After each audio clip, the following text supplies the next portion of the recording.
In the realm of Dragon Ball, Trunks, the son of Vegeta, finds himself unexpectedly traversing into a world that is not as he presumed. Having believed he was in the primary timeline, he soon realizes that a dark fate awaits him, as Goku has succumbed to a heart disease. Faced with the bleak narrative of a dismal future, Trunks yearns to take action, yet he is but an infant. At this juncture, Vegeta's peculiar behaviors bewilder Trunks, leading him to speculate that Vegeta might also be a traveler from another realm.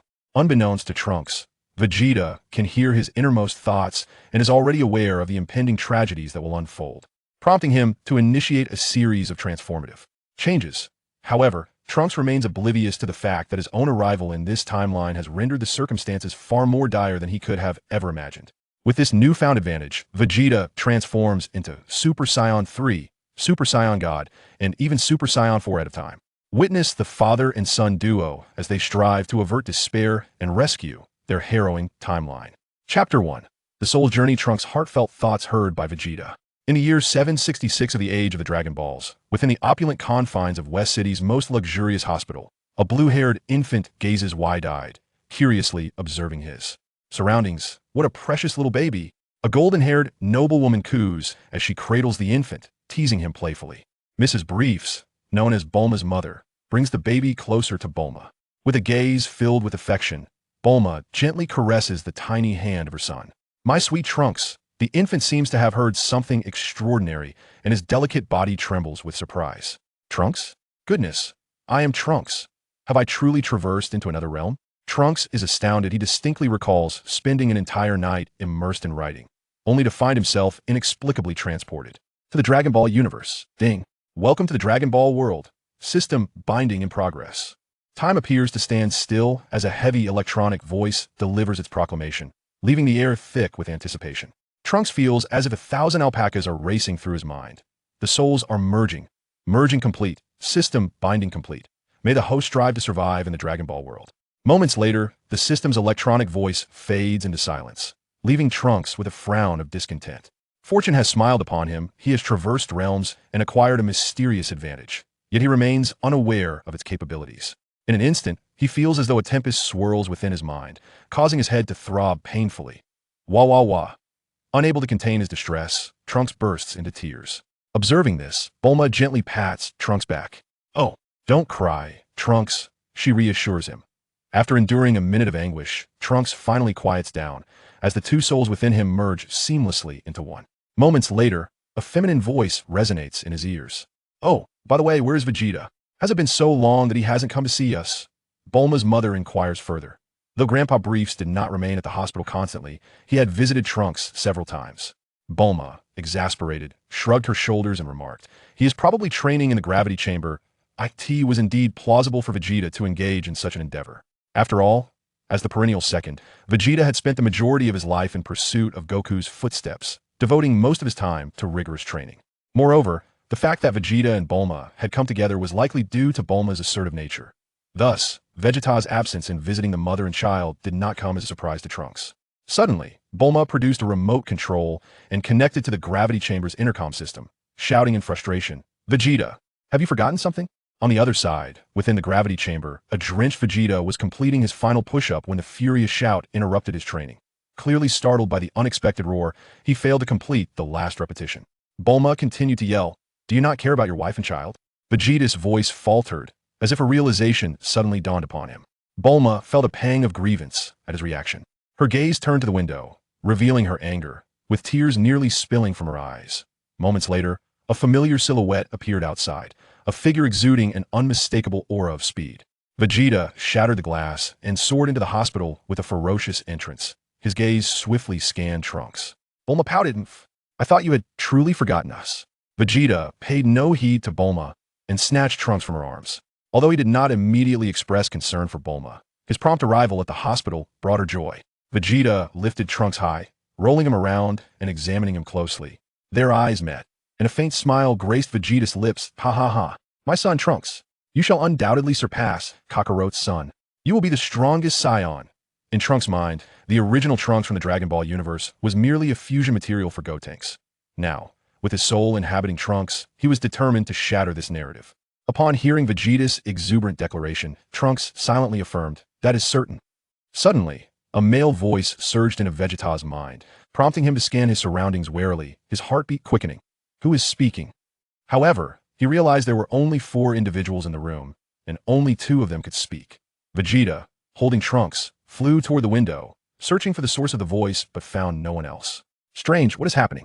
Having just traversed into this new reality, Trunks was still unaccustomed, standing precariously over a drop of several hundred meters. Trunks trembled, his tail instinctively.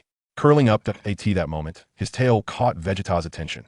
The tail is a fatal weakness of the Saiyans, it cannot be left intact. With that, Vegeta gathered a beam of energy in his hand, poised to sever Trunks' tail. Trunks, suddenly agitated, seemed to shed all fear of the heights that had gripped him moments before. Oh, this is madness. The tail is the source of a Saiyan's power, a vital requirement for transforming into Super Saiyan 4. To remove it would be an utter waste. Just as Trunks braced for the inevitable loss of his tail, the energy in Vegeta's hand flickered out of existence. Vegeta scanned the surroundings once more, closing his eyes to sense if there were any other suspicious presences nearby. After a moment, he was certain that there was no one else around. Vegeta fixed a scrutinizing gaze upon Trunks, perplexed. Could it be that Trunks is speaking? But the boy hasn't even opened his mouth. Impossible. A child so recently born could not possibly articulate speech. The tail is the source of a Saiyan's power? What nonsense! It is clearly a fatal weakness. From that moment on, his tail never regrew. However, he always felt an inexplicable void within him, as if a certain power was missing. Super Saiyan 4? What in the world is that? Goku's transformation into a Super Saiyan struck him with profound impact. Although he was unaware of what Super Saiyan 4 entailed, it undoubtedly related to the Super Saiyan form. Regardless of who was speaking, Vegeta heard it clearly with a mindset of cautious optimism. He resolved not to sever Trunks' tail. Just then, Bulma's expression shifted dramatically. Vegeta, what are you doing? Hand Trunks over me immediately. Chapter 2, Vegeta's Breakthrough, the Super Saiyan. West City, Capsule Corporation. In recent days, Trunks has become well acquainted with his new home, feeling quite satisfied with his surroundings. After all, he is the son of the world's richest man. From now on, he need not concern himself with trivial matters such as daily necessities, allowing him to devote his undivided attention to training. In the original narrative, Trunks, alongside Goten, could transform into a Super Saiyan by the age of 7, indicating their extraordinary talents. Throughout the lengthy passage of time ahead, his sole focus would be on enhancing his own power. During these days, Trunks has experienced an abundance of maternal affection. Additionally, he has sensed a subtle change in Vegeta, the once single-minded warrior, who immersed himself in training, eating, sleeping, and then training again, has begun to alter his routine. Now, after each training session, Vegeta often takes a moment to check on Bulma and Trunks. However, out of pride, he merely crosses his arms, stealing glances from a distance. Bulma has caught sight of this more than once, and it warms her heart. Days passed in this manner until the arrival of a momentous occasion. Boom. A deafening explosion resonated from Capsule Corporation, reverberating across a 100-mile radius. Golden and white auras intertwined, seeping from the gravity chamber into the atmosphere. The earth-shattering roar echoed throughout the land, and the voice belonged to none other than Vegeta. This overwhelming force captured Bulma's full attention. Simultaneously, Trunks, nestled in her arms, also felt the formidable energy. At this moment, the arrival of the androids loomed near. And under the guidance of my future self, everyone was fervently training. It was during this time that his father would ascend to become a Super Saiyan. As Trunks contemplated, a tempest outside further solidified his thoughts. A powerful gust swept through, sending flowers and plants in the yard swirling into the air. Bulma, cradling Trunks, trudged toward the gravity chamber. She patted her forehead, exclaiming in exasperation, "Oh dear, I really can't do anything about Vegeta." Trunks held tightly in her embrace, focused intently on the heat wave. He understood precisely what Vegeta was undertaking. Following the battle on Namek against Frieza, Vegeta was on the brink of achieving Super Saiyan status, needing only a catalyst of fury. The white and gold auras alternated, intensifying in ferocity. Vegeta was breaking through, preparing to transform into a Super Saiyan. Vegeta's roars continued to echo, his energy raging around him. Trunks observed this scene intently. Yes, indeed, it seems he is on the verge of transforming into a Super Saiyan. But something still eludes him in a fleeting moment. A voice rapidly infiltrated Vegeta's mind, disrupting his focus and leaving him in a state of confusion. This voice again. At this moment, Trunks was flooded with memories from his past life. In Dragon Ball Super, it was mentioned that the Saiyans from the 6th universe could transform into Super Saiyans through a specific method. If one could gather all their power into their back, filling the cells there, then they could potentially become a Super Saiyan. Vegeta's pupils constricted, clearly having overheard every word. How infuriating, teaching this prince what to do. At that moment, Vegeta's brow furrowed tightly, his angry eyebrows twitching. A roar of fury erupted once more. Witnessing Vegeta's furious demeanor, Trunks felt a surge of joy within. Yes, just like that. The angrier, the better. It would be ideal if he could think of even more provoking thoughts, such as the humiliation of being surpassed by lower-class warriors. Vegeta stood frozen in place, the mysterious voice piercing his heart like a needle. Images of Goku transforming into a Super Saiyan involuntarily flashed through his mind. Although he vehemently rejected this inexplicable voice, he could not deny that his energy had reached an unprecedented height. He was merely a step away from becoming a Super Saiyan. Anger was indeed effective. Vegeta felt a strong sense of resentment towards this strange voice instructing him, yet its advice proved to be beneficial. It seems this fellow is not mistaken. Next, I shall concentrate my power to my back and give it a try. With a thunderous shout that reverberated through the heavens, Vegeta focused all his energy to a single point on his back. At that moment, the dormant cells within him began to awaken, continuously infusing their immense power into him. Gradually, Vegeta's pupils began to change, his once pitch-black eyes slowly transforming into a pale green. Soon after, this brilliant gold began to spread across his forehead and hair. In the blink of an eye, Vegeta had completely transformed. His muscles tightened, a faint golden aura flickering around him, and his golden hair danced in the wind, exuding an air of majesty and dominance.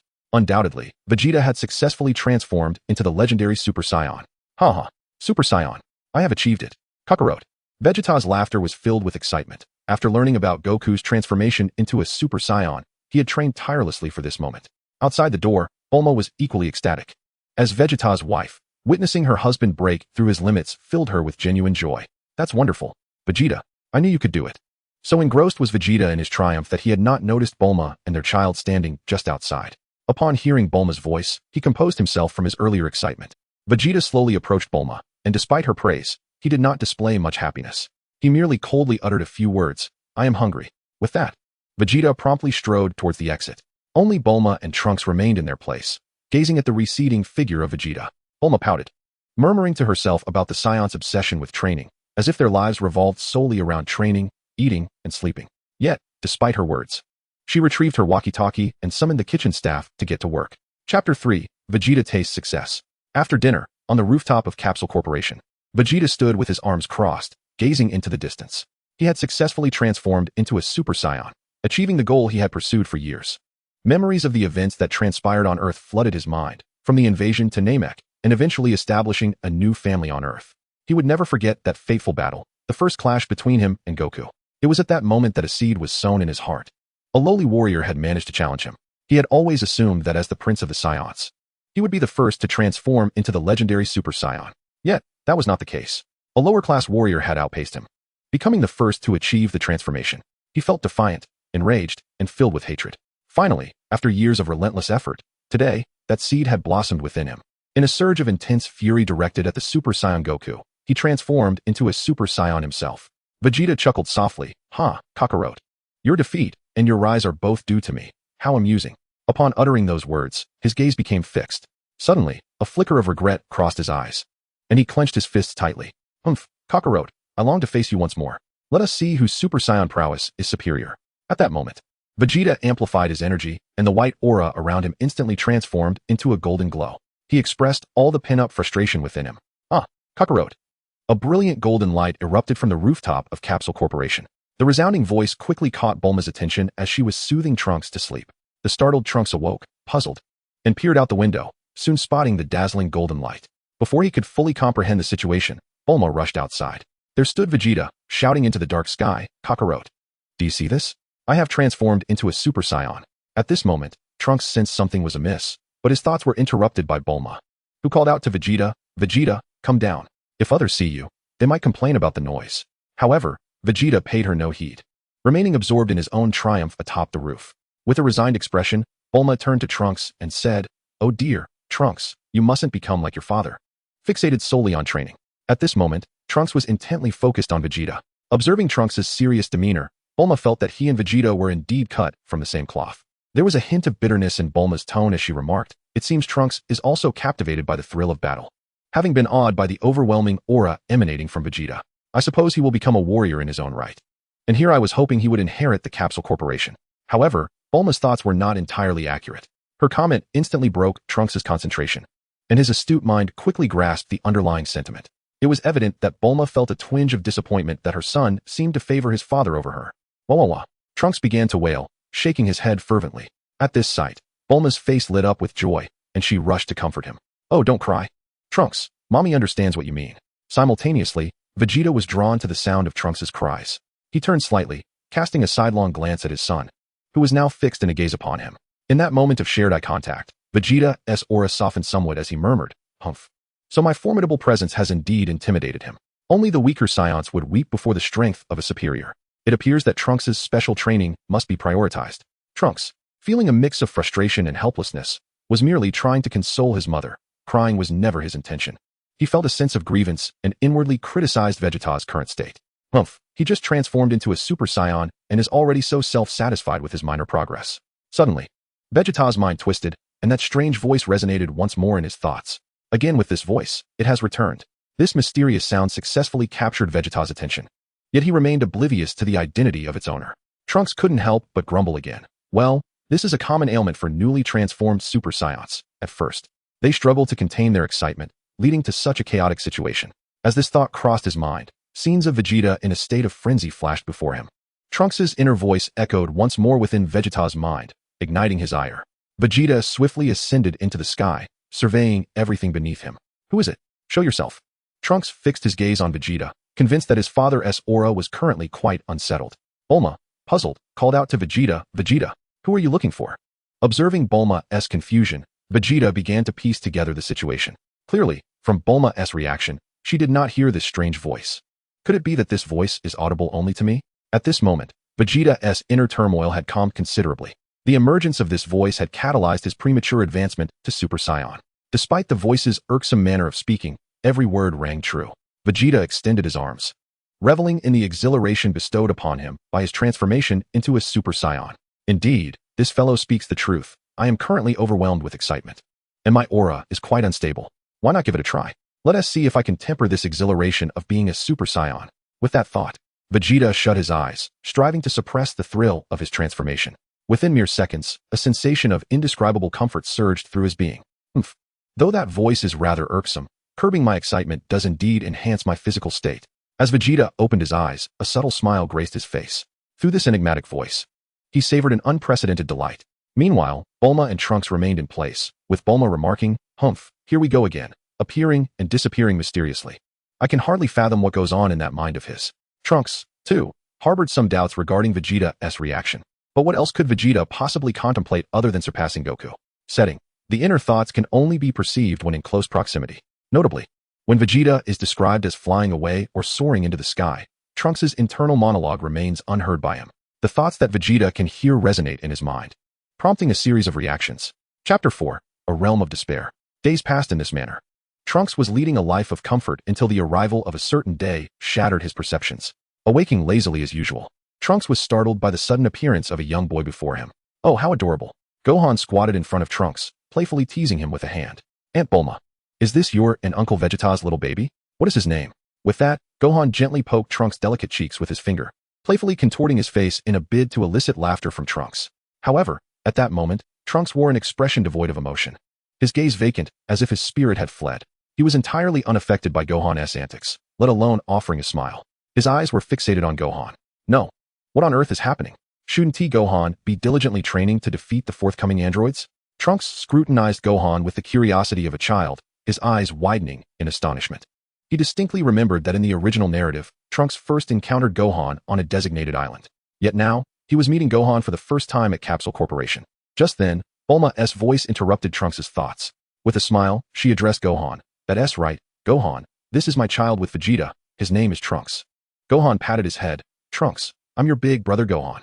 By the way, speaking of Uncle Vegeta, where is he? Upon mentioning Vegeta, Bulma realized that she had not seen him for quite some time. She wondered if he had been engrossed in training, as was typical of his character. Given his absence these past few days, how perplexing it was, she mused, that even in this era of peace, he remained fixated on training. At this remark, Trunks tilted his head, seemingly taken aback by words that transcended his understanding. His mind momentarily froze. What did that mean? An era of peace? According to the narrative, his mother should have been aware that the forthcoming adversaries were androids. Trunks cast a dubious glance at Gohan, sensing something amiss. The ensuing dialogue between Bulma and Gohan sent a shiver through Trunks. Gohan, how is Chi-Chi doing? Bulma inquired with genuine concern. Gohan smiled gently and nodded, responding. She's doing quite well, Aunt Bulma, please do not worry. Then, With a hint of sadness flickering in his eyes, he added, Dad has been gone for a year now, but Mom has managed to move on. This subtle sorrow did not escape the perceptive Bulma, who reached out to stroke Gohan's head, offering comfort. I apologize, Gohan. I should not have brought it up. Gohan lifted his gaze and replied with a smile, It's all right, Aunt Bulma. Even though Dad is no longer with us, I will study diligently and ensure that Mom lives a happy life. He then attempted to lighten the mood by making a silly face at Trunks. However, no matter how hard Gohan tried, Trunks remained expressionless, as if his soul had been lost. The realization struck him. Goku had already perished. Trunks looked again at Gohan. Frozen in shock, his heart began to comprehend the grim reality. The timeline he traversed was not the primary timeline, but rather a dismal future. The tragedy of this future commenced with Goku's death from heart disease, followed by the emergence of the androids. All warriors would ultimately meet their demise. With Piccolo's death, the Dragon Balls would vanish, rendering the slain irretrievable. Gohan, who had once aspired to be a scholar, was inevitably thrust into the role of the last warrior, ultimately meeting a tragic end at the hands of the androids while striving to protect Trunks. Trunks' gaze lingered on Gohan, who remained blissfully unaware of his fate. Trunks then fixated on Gohan's arm, envisioning the image of the one-armed Gohan in his mind. Suddenly, a sharp sound captured the attention of the trio. A derisive voice soon erupted from Vegeta. Oh, Kakarot-san? Vegeta sneered as he scrutinized Gohan, keenly assessing his energy. Kakarot-san, why does your energy seem diminished compared to before? Humph, I truly pity Kakarot. Gohan, feeling embarrassed, lowered his head. I apologize, Uncle Vegeta. Ever since Dad's passing, I have neglected my training. Meanwhile, Bulma hurriedly interjected to ease the tension. Oh dear, Vegeta. Goku has already perished, and Gohan represents Chi-Chi's hope. He aspires to be a scholar in the future. Vegeta let out a scornful huff, turning his gaze toward Trunks, his eyes brimming with expectation. In the next moment, he coldly addressed Gohan. Hey, Kakarot's son. My son Trunks will undoubtedly surpass you. You are merely the offspring of a lower-class warrior, while my Trunks boasts the noble bloodline of a prince.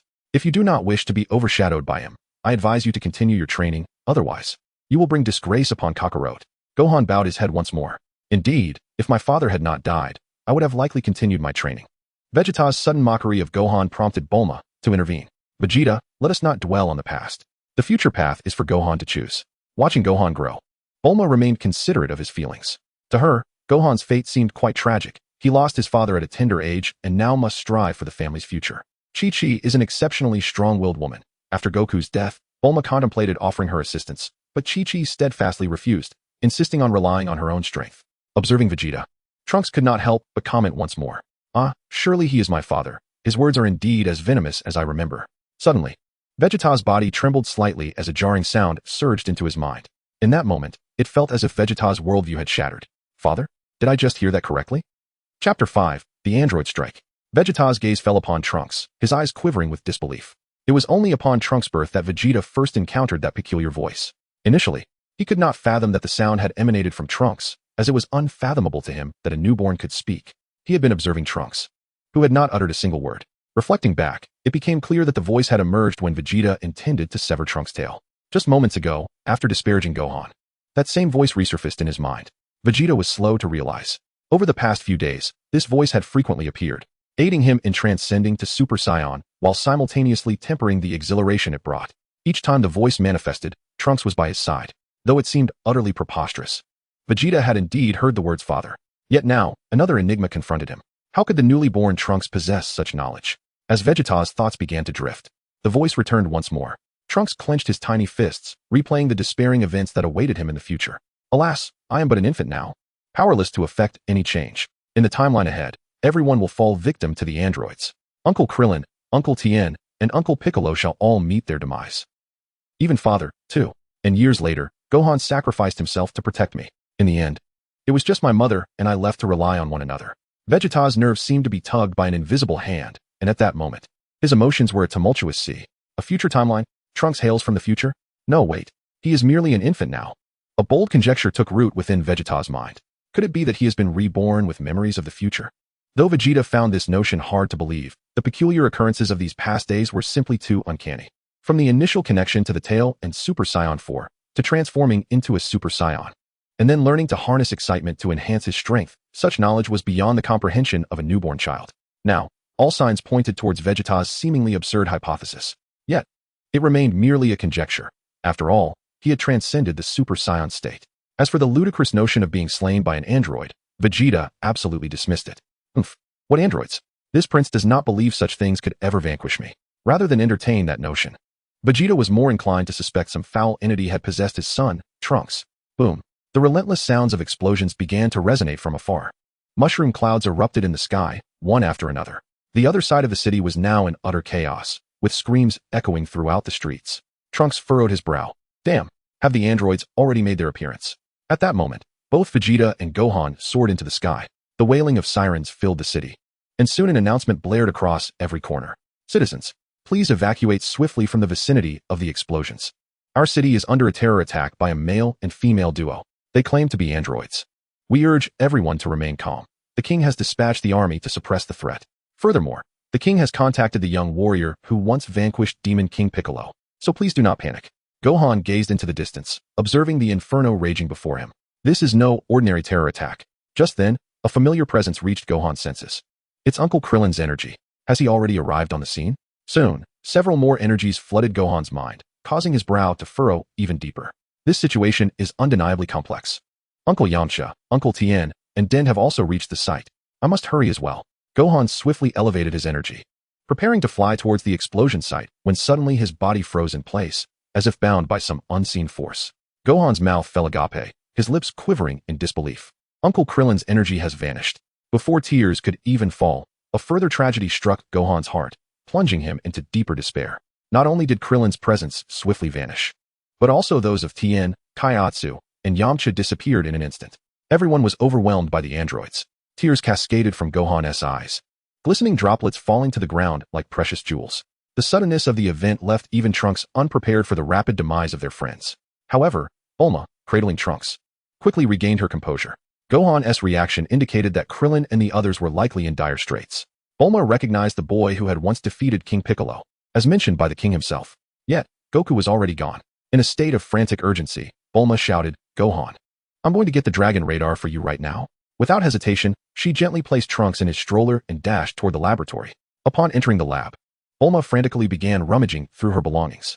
Beads of cold sweat trickled down her forehead, but she dared not slow her pace. After a thorough search, she finally discovered the dragon radar tucked away in a corner. I found it, she exclaimed, clutching the radar as she rushed out. At that moment, Gohan had landed on the ground, quietly wiping away his tears. When he saw Bulma hurrying towards him, offering the dragon radar, he grasped it without hesitation, as if it were a lifeline. Taking a deep breath to steady himself, Gohan summoned all his strength and dashed toward the location of the first Dragon Ball with utmost urgency. Meanwhile, high above, Vegeta stared in disbelief at the horizon. Could it be that androids have truly appeared? He murmured, astonished. In that fleeting moment, his lingering doubts about Trunks seemed to diminish slightly. Chapter 6, Vegeta's Defiance. Trunks watched in a daze, trembling at the unfolding scene. He was acutely aware of the calamity that lay ahead. Gohan had survived by seeking the Dragon Balls, but the Dragon Balls he found would turn to stone due to Piccolo's death. No, I must prevent Uncle Piccolo from being killed. Trunks thought desperately. If Uncle Piccolo dies, it will be the end. He yearned to alter this fate, yet he was merely an infant, powerless and overwhelmed. All he could do was pray for a miracle, that the Dragon Balls Gohan found would not turn to stone. As if in accordance with Trunks' fears, an unexpected event transpired. Gohan, soaring through the air, suddenly halted as if frozen by an unseen force, suspended in midair. His gaze became vacant, fixed on the distance, while his body trembled uncontrollably. Tears streamed down his cheeks, falling heavily onto the dragon radar he clutched tightly. The radar screen, once illuminated with blinking lights indicating the Dragon Ball's locations, began to extinguish one by one until they vanished entirely. This signifies that the 7 Dragon Balls, once guarded alongside Piccolo, have vanished with his passing. Uncle Piccolo, son, Gohan murmured, his voice laden with an unbearable sob and profound sorrow. A heart-wrenching roar echoed through the heavens, deafening in its intensity. Tears streamed down son Gohan's face, his heart consumed by immense grief. Meanwhile, Vegeta had descended to the ground. Yet another presence has dissipated. It seems that Namekian has met his end. All the ants have been exterminated. Now, it is time for the grand entrance of Super Vegeta. Vegeta clenched his fists, his eyes radiating boundless pride. This scene was witnessed by Trunks, who once again glimpsed a glimmer of hope. Thankfully, his father was still present. There was still a chance. Vegeta turned to gaze at Trunks, a suppressed smile threatening to emerge. In his eyes, he alone possessed the power to defeat the androids. In an instant, Vegeta surged with energy, causing Trunks to sense impending doom. Vegeta was not one to linger. Having surpassed Super Saiyan, he was eager to confront the androids. This was disastrous. Given his father's temperament, he would undoubtedly seek out the androids directly. But how could he possibly stand a chance against them now? No, He had to stop him. Anxiously, he waved his hands, bursting into tears, hoping to capture Vegeta's attention. You mustn't go, father. An increasing chorus of heartfelt pleas flooded Vegeta's mind, causing his brow to furrow tightly. His fists gripped fiercely, and in the next moment, he turned sharply toward Trunks, his eyes ablaze with fury. It seemed he was on the verge of transforming into a Super Saiyan. Seeing Vegeta's demeanor, Trunks wept even louder. It appeared that his father had made an irrevocable decision. Uncle Piccolo was gone. The Dragon Balls had vanished with his father's departure. Resurrection was now impossible. Would the tragic fate of their future timeline unfold anew? It seemed from now on, it would only be he and his mother relying on each other to survive in this apocalyptic world. He would manage. But his mother, she would likely be heartbroken for a lifetime. Vegeta's pupils dilated, and the tension in his brow began to ease. His body, once taut, slowly turned to face Bulma, his eyes trembling. She was the only person who had ever shown him love throughout his life. Yet, the royal Saiyan blood coursing through him would not allow him to retreat now. In the next instant, Vegeta transformed into a Super Saiyan. What a joke. I am the proud prince of all Saiyans. What threat do mere androids pose? Upon witnessing Vegeta's transformation, Trunks felt a chill of despair wash over him. At that moment, Bulma realized that everyone had been slain by the androids. She covered her face in terror, tears streaming down her cheeks. Ultimately, her gaze fell upon Vegeta, now transformed into a Super Saiyan. Her voice trembled. Vegeta. This cry of anguish rekindled hope within Trunks. He could only place his faith in Bulma, for she was Vegeta's Achilles heel. Yet, in the next moment, Bulma's gaze upon Vegeta seemed peculiar, radiating an unwavering belief in him. Vegeta, surely there's still breath left in everyone. Please, save them. For reasons unknown, Bulma's pitiful demeanor stirred something deep within Vegeta, compelling his body to move instinctively, perhaps honed through countless nights of training. Listening to Bulma's words and observing Vegeta's eager posture, Trunks' expression darkened. No, Mom, Dad cannot possibly defeat the androids. Each doubt he cast upon Vegeta tightened the muscles in his fists. TCH, what androids? Vegeta retorted. I can already transform into a Super Saiyan. I am not like the weaklings on Earth. Bulma raised her thumb in encouragement. She had witnessed the might of a Super Saiyan before. When Goku ascended to this form and severely injured Frieza, he later wiped out Frieza and his father upon their arrival on Earth. Now, though Goku had perished, her husband Bulma could still transform into a Super Saiyan. Vegeta was the sole warrior capable of bearing the mantle after Goku's demise. So Vegeta, go for it. I believe in you. I promise, after this mission, I will bear you a second child. Vegeta's face flushed with embarrassment. Humph, even without your encouragement, I will obliterate the androids. Trunks sighed, feeling a chill in his heart. It's over. Father stands no chance against the androids. Even if he transforms into a Super Saiyan, he is still outmatched. Trunks envisioned the grim scenario of Vegeta being pierced by the androids. His father was definitely no match for them. Not even Goku, if he were alive, would stand a chance against two androids. However, if it were Goku, he would surely know of the hyperbolic time chamber. He would undoubtedly find a way to resolve this unexpected crisis. A wave of Trunks' thoughts flooded into Vegeta's mind, causing him to flush with anger. Once again, Kakarot. Kakarot is dead. I, Vegeta, am the mightiest Saiyan. Humph. I am far stronger now than Kakarot ever was. He bellowed at Trunks. You fool. I am the proud prince of all Saiyans. With a surge of golden energy, Vegeta's aura became tempestuous. His form transformed into a golden arrow, soaring toward the site of the explosion. In the yard, only Bulma, filled with anticipation, and Trunks, wearing a mask of melancholy, remained. Go, Vegeta. Bulma held Trunks tightly, gently caressing his face. Dad will win, right, Trunks? Trunks wore a solemn expression, his emotions in turmoil. He had hoped that Bulma could deter Vegeta, but instead, spurred on by her encouragement, Vegeta's resolve had only strengthened. Moreover, judging by the erratic nature of Vegeta's aura, it was evident that he was teetering on the edge of instability, a grave misstep for a Super Saiyan. Trunks' heart sank. He feared that the tragedies of the future would once again unfold. Chapter 7. The Rush of Vegeta. Hundreds of kilometers away from West City, a city stood quietly, having recently endured a horrific terror attack that left it shrouded in despair and desolation. The contrast between its current state and the former vibrancy was stark. The once bustling streets were now eerily devoid of life, littered with the wreckage of cars resembling heaps of scrap metal strewn across the roads. The thoroughfares had transformed into a chaotic landscape of deep craters and uneven depressions. What should have been a bustling thoroughfare was now a ghostly shell. The air was thick with the metallic scent of blood, as countless lives had been tragically extinguished. Amidst the ruins, a striking figure stood out. A tall blonde woman exuded an air of regal, yet aloof elegance. At that moment, she gracefully perched upon a severed head, her gaze imbued with chilling indifference and disdain. This woman was none other than Android 18, the reigning queen of the Dragon Ball universe. Yet in this world, she embodied a cold and malevolent spirit. Beside her was her twin brother, Android 17, with his dark hair, With a casual flick of his wrist, 17 sent an energy blast hurtling through the sky, striking a nearby shopping mall with pinpoint accuracy.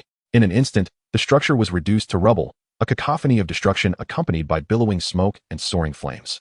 Hey 18, aren't you worried about getting your clothes dirty? 17 teased, observing his sister. Before he could finish, she abruptly stomped her foot down hard, causing the already mangled head beneath her to explode, brain matter and blood splattering in all directions.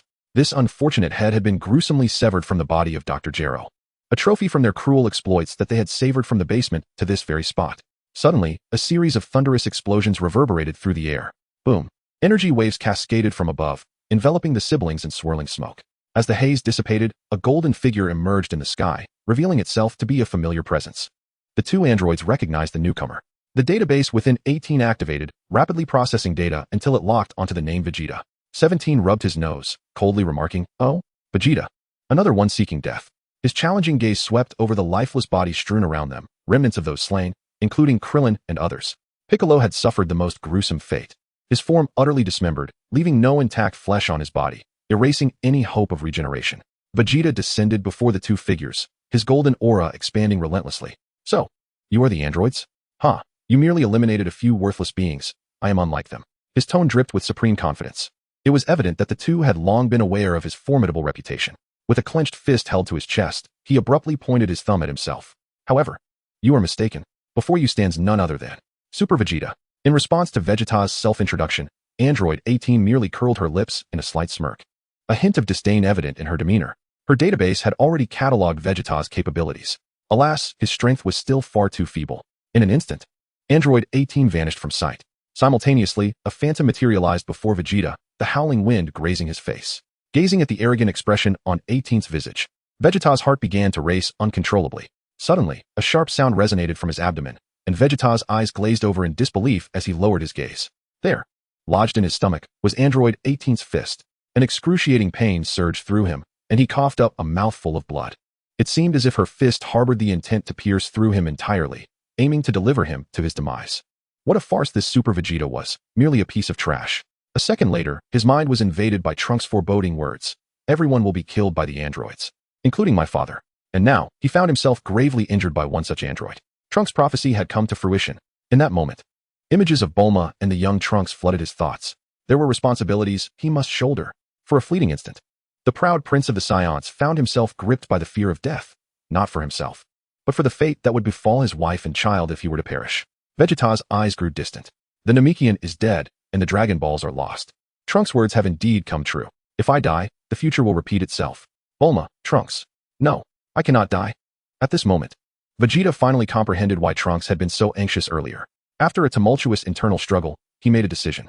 He never imagined that one day he would relinquish his so-called Saiyan pride for the sake of his wife and child. In an instant, Vegeta's body erupted with a tremendous power, a culmination of the restraint he had exercised over his Super Saiyan excitement in recent days. Just days prior, he would have deemed such strength impossible. Summoning every ounce of his energy, he desperately attempted to pry Android 18's fist from his abdomen. In the next heartbeat, he swiftly placed both hands before his chest, and a brilliant, radiant beam of golden energy erupted from his palms. This marks the pinnacle of his ultimate flash. Upon witnessing this, Android 18 began to gather energy waves in her hands. The two beams of energy intertwined and collided, instantly igniting a brilliant display of light amidst the ruins. Ah, how infuriating. Perish at the hands of this prince. Vegeta's forehead pulsed with intensity as he poured every ounce of his strength into propelling the ultimate flash towards Android 18. She merely scoffed, her expression betraying no emotion. With an air of nonchalance, she raised her head and intensified her energy output. Boom, boom, boom. The two forces clashed in a final showdown, the explosions reverberating around Vegeta. Simultaneously, thick smoke billowed, enveloping the desolate landscape. Android 18 elegantly waved her hand, casually uttering, "Overestimating oneself. Come, 17, let us continue our game." 17 stared at the swirling dust in bewilderment. "Are you certain he is dead?" Android 18 wore an indifferent expression. "What does it matter? If he can be killed once, he can be killed again." Chapter 8. Has history begun to change? West City, Capsule Corporation. Due to the merciless slaughter orchestrated by the androids, humanity faced an unprecedented crisis. Bulma's family had retreated to the basement. The airwaves were filled with reports of androids mercilessly slaughtering humans. Outside, the androids continued their rampage. Suddenly, Bulma halted, glancing down at Trunks. "Trunks, you think your father will be all right, don't you?" Concern etched on Trunks' youthful face, his eyes glistening with unshed tears. Father has probably been killed by the androids. How infuriating. If only Mother had stopped him back then. At this juncture, Trunks realized he could only place his hopes upon himself. If Vegeta fell, the future would inevitably unfold as he remembered. Yet, as an infant, he could do nothing. He was far too weak to contend with the androids. Any action would have to wait until he matured. However, during this time, his life would remain engulfed in turmoil. The luxurious existence of the world's richest heir was beyond his reach. Yet, it was not impossible to bring an end to this apocalyptic scenario prematurely. Trunks' gaze shifted towards Gohan. Perhaps due to his journey to this despairing future, he had wholly immersed himself in this world. Gohan possessed immense potential. In the future timeline, after Goku and Piccolo's demise, he was left to train alone, which ultimately led to his defeat against the androids. Now, Trunks had devised a plan. Once he could speak, he would instruct Gohan to seek out Mr. Popo and train in the hyperbolic time chamber. Though Mr. Popo's combat prowess was modest, he had once trained Goku, and with his specialized guidance, Gohan would undoubtedly grow stronger. Suddenly, Trunks felt something hot dripping onto his face. His thoughts were interrupted at that moment as he gently looked up to see Bulma, distressed, weeping aloud. Trunks, do you think your father has been killed by the androids? Trunks hung his head, wishing for Vegeta's survival, yet his familiarity with the future's narrative left him with little hope. Gazing at the weeping Bulma, the briefs couple hurried over to comfort her. At that moment, Gohan, who had been sitting quietly, suddenly stood up. His fists clenched tightly, his eyes filled with fury. Aunt Bulma, I feel I must take action. With that, Gohan made to leave the basement, clearly intent on seeking vengeance against the androids. This action frightened Trunks. Given Gohan's current strength, he would merely be offering himself as a sacrifice. Although Bulma was understandably emotional, she was also wise. She knew that if even Vegeta could not defeat the androids, Gohan would surely meet the same fate as others. Gohan, stop. If you are killed by the androids as well, there will truly be no hope. Think of your mother. You promised Goku before he died that you would take good care of her. Gohan halted, his clenched fists loosening at that moment. Tears streamed down his face, a testament to his helplessness. Yet, the aura of Uncle Vegeta had also vanished. Upon hearing this, Bulma's gaze became distant. Memories of Vegeta, brimming with confidence before his departure, flooded her mind. It was she who urged him to confront the androids, and in that moment, she was overcome with regretful tears. For reasons unknown, Trunks found his own eyes growing moist as he observed his mother's reddened gaze. Thus, he resolved that once he defeated the androids, he would certainly bring Vegeta back to life. Trunks' mind raced with several methods to resurrect Vegeta. The first option was the Dragon Balls of Namek, followed by the 2-star Dragon Ball, and if all else failed, the Super Dragon Balls. No, wait. Gohan's astonished voice broke the heavy atmosphere. All eyes turned to him, anticipating his next words. No, I distinctly sensed Uncle Vegeta's aura had vanished. But just now, his aura reappeared. It's just very faint. Gohan's revelation was like an oasis in a desert, soothing the parched hearts of all present. Bulma rushed to Gohan, placing her hands on his shoulders, shaking him slightly. Gohan, are you saying that Vegeta is not dead? Gohan nodded vigorously. Yes, I believe Uncle Vegeta must have escaped from the androids. His faint aura is drawing closer to us. I will go bring him back right now. With a light step, Gohan swiftly flew outside. At this moment, the city lay in ruins, utterly devastated. Son Gohan began his search for Vegeta's energy signature, having confirmed that no androids were in the vicinity. Finally, before a collapsed building, he discovered a bloody Vegeta. Vegeta was sprawled on the ground, his battered right hand struggling to drag his battered body towards West City. He muttered to himself, "No, I cannot die." Suddenly, he heard the sound of footsteps. With great effort, he lifted his head. Kakarot's son? Without hesitation, Son Gohan hoisted Vegeta onto his back and flew towards the basement with unwavering determination. Minutes later, they reached the basement. With a clang, the basement door swung open, revealing Vegeta's mangled form to Bulma. A sharp pang of anguish pierced Bulma's heart at the sight of him. "Vegeta!" she cried, rushing towards him alongside Son Gohan to support his frail body. Meanwhile, the Briefs couple had already begun calibrating the medical equipment. Upon realizing they had successfully reached the basement, a faint smile graced Vegeta's lips. His gaze then fell upon Trunks and Bulma, and a knowing smile emerged. Trunks was taken aback, bewildered. Was his father truly alive? Had history begun to change? Trunks' thoughts echoed in Vegeta's mind, and upon hearing these words, Vegeta drifted into a deep slumber, feeling a sense of peace. Chapter 9. Without the trials of rapid growth, how could Vegeta transform? In the basement, within a medical pod, bubbling sounds echoed frequently. Years ago, when Frieza had come to Earth and was slain by Goku, Bulma had salvaged the medical pod from Frieza's ship for research. Her curiosity in science led her to keep the pod, never anticipating that one day it would be put to such use. Gazing at the slumbering Vegeta, Trunks found it hard to believe. His small mind was filled with immense questions. His father had survived? Just then, life signs began to emerge from the medical pod. Vegeta's eyes slowly opened. Seeing the awakening Vegeta, Bulma rushed to the pod. Wonderful. Vegeta, you're awake. It was at this moment that Trunks' voice resonated in Vegeta's mind once more. The fact that his father was alive was indeed a blessing. A revival on the brink of death, a surge in power. Yet, with his father's current strength, he still stood no chance against the androids. Listening to Trunks' thoughts, Vegeta felt none of the former bitterness that had once consumed him. He had experienced the might of the androids and knew all too well that he was incapable of defeating them at present. In that moment, Vegeta resolved to train with greater fervor. Yet, a pressing concern lingered. He was uncertain when he would ever be able to vanquish the androids. Furthermore, he questioned whether those merciless demons would grant him the opportunity to grow stronger. He is fortunate to be alive now. Yet the mere presence of Android 18 has rendered him powerless to retaliate. Moreover, there remains the uncertain strength of Android 17. Damn it, Vegeta cursed inwardly. Fully aware of the dire situation at hand. With his father still alive, the previous plan now allows for an additional option. Gohan and his father are unaware of the existence of the hyperbolic time chamber. If only he could communicate, he would inform them about it and have Mr. Popo guide their training and key control. Both his father and Gohan could surpass Super Saiyan, thereby swiftly resolving the crisis posed by the androids. A relentless stream of revelations, shattering Vegeta's understanding, flooded his mind. His heart raced with urgency. The hyperbolic time chamber? What is that? And who is Mr. Popo? It was evident that Vegeta had no recollection of this individual, yet he was certain Mr. Popo must be from Earth. Surpassing Super Saiyan. Each unfamiliar topic bombarded his consciousness. As his eyes fluttered open, they fixed intently on Bulma outside the healing pod, causing her breath to quicken. Vegeta, what's wrong? Please don't scare me. Vegeta's alarming behavior caught Gohan's attention as well, prompting him to rush toward Vegeta, not wanting to overly worry Bulma. Vegeta removed the oxygen mask and, gasping for air, declared, I'm fine. Just step back a bit. I'll be out shortly. Bulma and Gohan retreated a few meters in response. With a resounding crash, Vegeta shattered the medical chamber with a single punch. Oh dear, Vegeta, must you be so barbaric? Though Bulma appeared to scold him, her tone lacked any hint of reproach. After all, the medical pod could be rebuilt, but if her husband were to perish, that would be an irreversible loss. Bulma instinctively stepped into Vegeta's embrace, catching him off guard as she held him tightly. Tears streamed from the corners of her eyes, falling onto Vegeta's shoulder. In that moment, the proud Saiyan prince softened. He had brushed against death, witnessing the inhumane actions of the androids. In just half a day, they had turned Earth upside down. The grim tales of the future, as narrated by Trunks, echoed in his mind. He gently patted Bulma's back, reassuring her. There is still time, Bulma. Thankfully, I am still alive. We owe it all to our child. As Bulma ceased her weeping, Vegeta carefully eased her away from him. He understood that this was not the moment for sentimentality. The pressing concern was to address the current predicament. How to resolve it? The answer had already been provided by Trunks. After experiencing the events of these days, Vegeta has come to a profound understanding.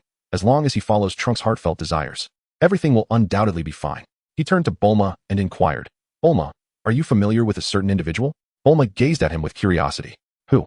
A terrestrial being who possesses unparalleled mastery over energy. Upon hearing this, Trunks felt a shiver run down his spine. What is going on, father?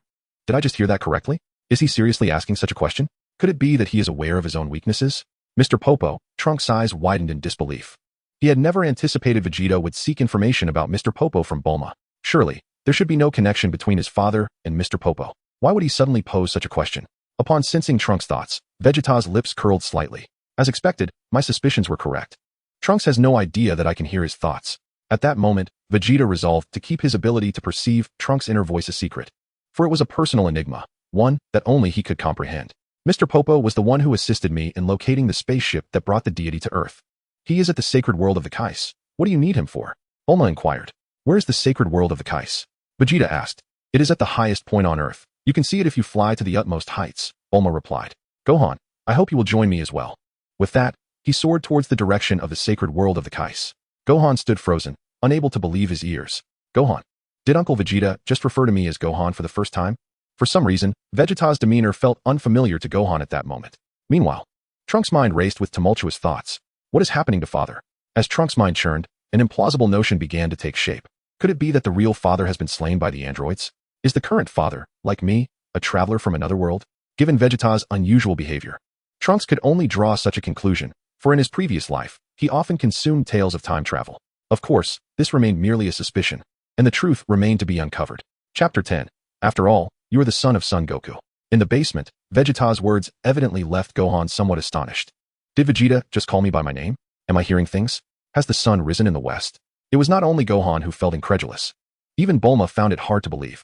Since Vegeta's arrival on Earth, he had consistently labeled Gohan as the inferior warrior, the son of Kakarot. Just 2 days prior, right before the android incident erupted, Vegeta had disdainfully compared Gohan to Trunks, firmly asserting that the son of a lowly warrior could not possibly surpass one of Saiyan royal blood like Trunks.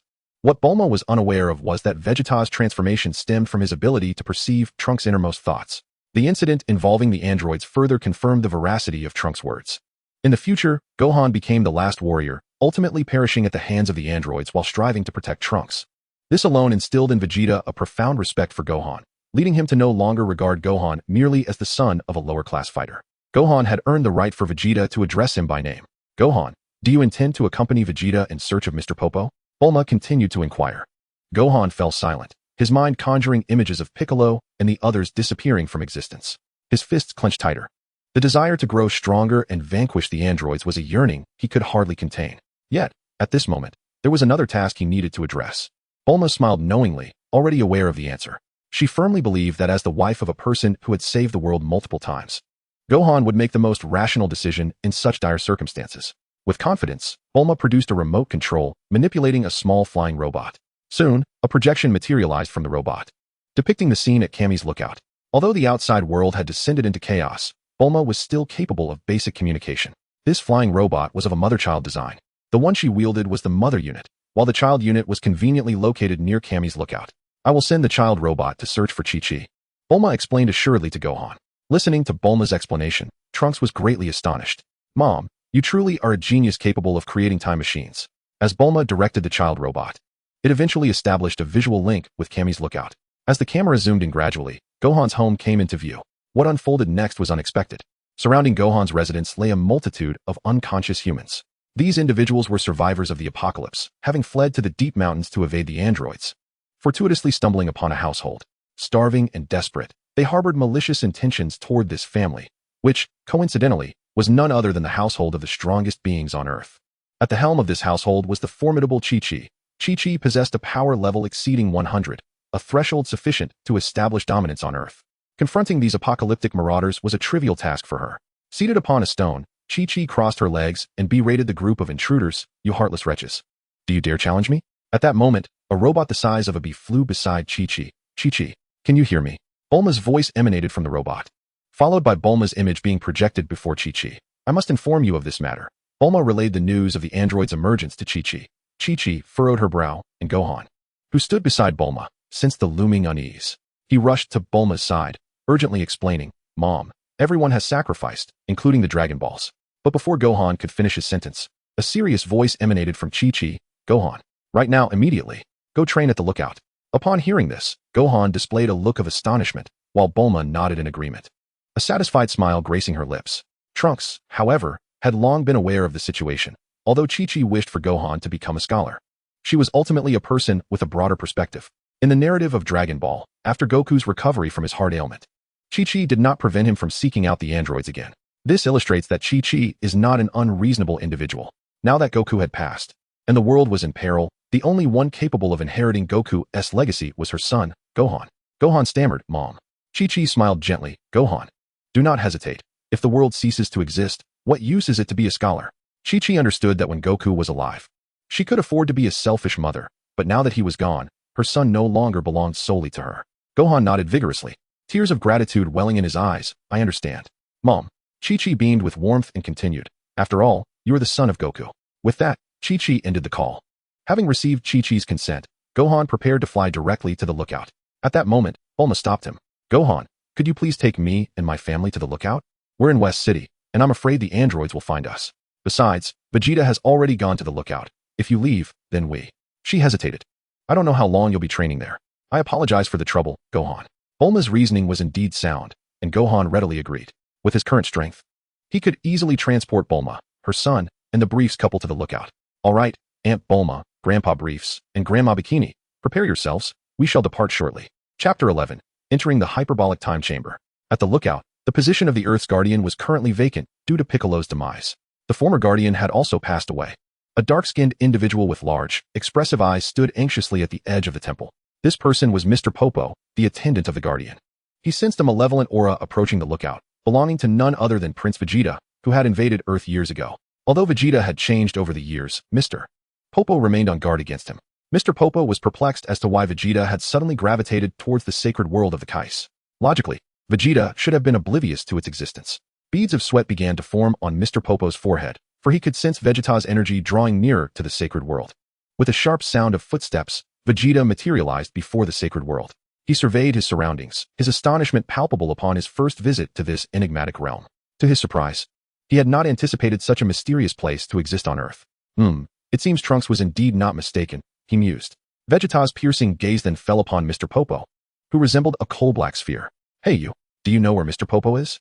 He inquired. Mr. Popo, taken aback, was clearly caught off guard. Vegeta cut to the chase. Training.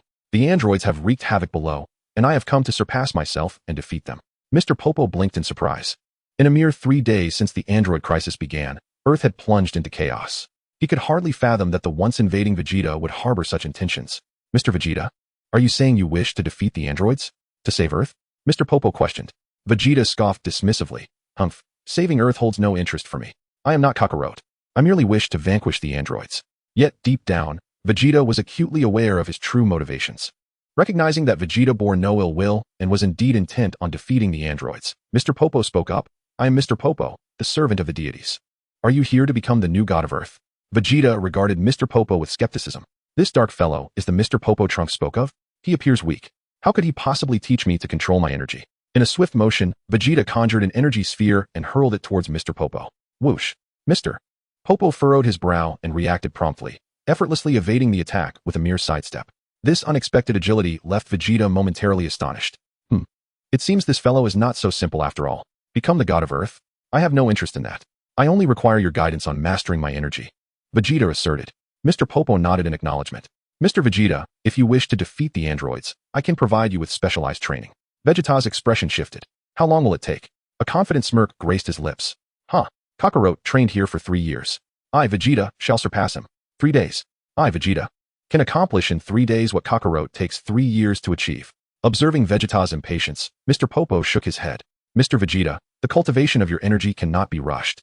I understand that Mr. Vegeta is eager to swiftly vanquish the androids. However, the notion of mastering ki control and other combat techniques within a mere 3 days is utterly fantastical. Mr. Popo's words undoubtedly served as a cold shower for Vegeta. After careful contemplation, Vegeta realized that he had indeed been somewhat hasty. His concerns extend beyond merely mastering ki. He is still at a disadvantage in terms of strength compared to the androids. Even if he were to fully grasp ki control within 3 days, his power would still lag behind that of the androids. Presently, the androids roamed the world indiscriminately hunting humans. And what if they were to find Bulma and Trunks one day? Damn it, if only I had more time to train. Just then, Mr. Popo brought forth a more promising piece of news. Mr. Vegeta, I actually possess a method that could enhance your strength. Vegeta, lost in his thoughts, suddenly felt as if lightning had struck him, abruptly halting his musings. His gaze sharpened, focusing intently on Mr. Popo. What method? Mr. Popo elaborated. We can enter the hyperbolic time chamber together. Vegeta's whole being trembled as Trunks' words echoed in his mind. Indeed, does the hyperbolic time chamber work wonders? The hyperbolic time chamber? Mr. Popo went on to explain. It is a unique space where the passage of time differs from that of the outside world. 1 year inside is equivalent to just 1 day outside. However, a person may enter only twice in their lifetime, amounting to 2 years. Mr. Vegeta, you can join me. Upon hearing such exhilarating news, Vegeta's spirits soared. Take me there at once. Certainly, Mr. Vegeta. Just as Mr. Popo prepared to lead Vegeta into the chamber, a heavy thudding sound echoed from behind. Gohan arrived, dragging Bulma and her family to the sacred world of the Kais. Bulma gazed at the vast temple, astonished by its emptiness. She called out loudly, Mr. Popo, where are you? Upon hearing Bulma's call, Mr. Popo halted his approach to the chamber. He hurried over to greet the newcomers and informed them of Vegeta's impending entrance into the hyperbolic time chamber. Bulma gasped, what? Such a space truly exists? Gohan appeared equally astonished, while Trunks looked somewhat perplexed. Subsequently, Bulma retrieved a universal capsule from her pocket and addressed Mr. Popo. Mr. Popo, where's Vegeta? Mr. Popo pointed in the direction of the chamber. Over there. Just follow the path and take a left. Please, come with me. Bulma, cradling Trunks, hurried towards the indicated location, with Mr. Popo trailing behind. At that moment, Trunks spotted Vegeta and the hyperbolic time chamber behind him. Trunks was greatly taken aback. His father had actively sought out Mr. Popo and discovered the existence of the chamber. Vegeta glanced sideways and noticed Trunks being held by Bulma as they approached. Trunks' unspoken thoughts resonated in Vegeta's mind. Trunks, let me alter the tragic fate of our future. Vegeta, do not enter just yet.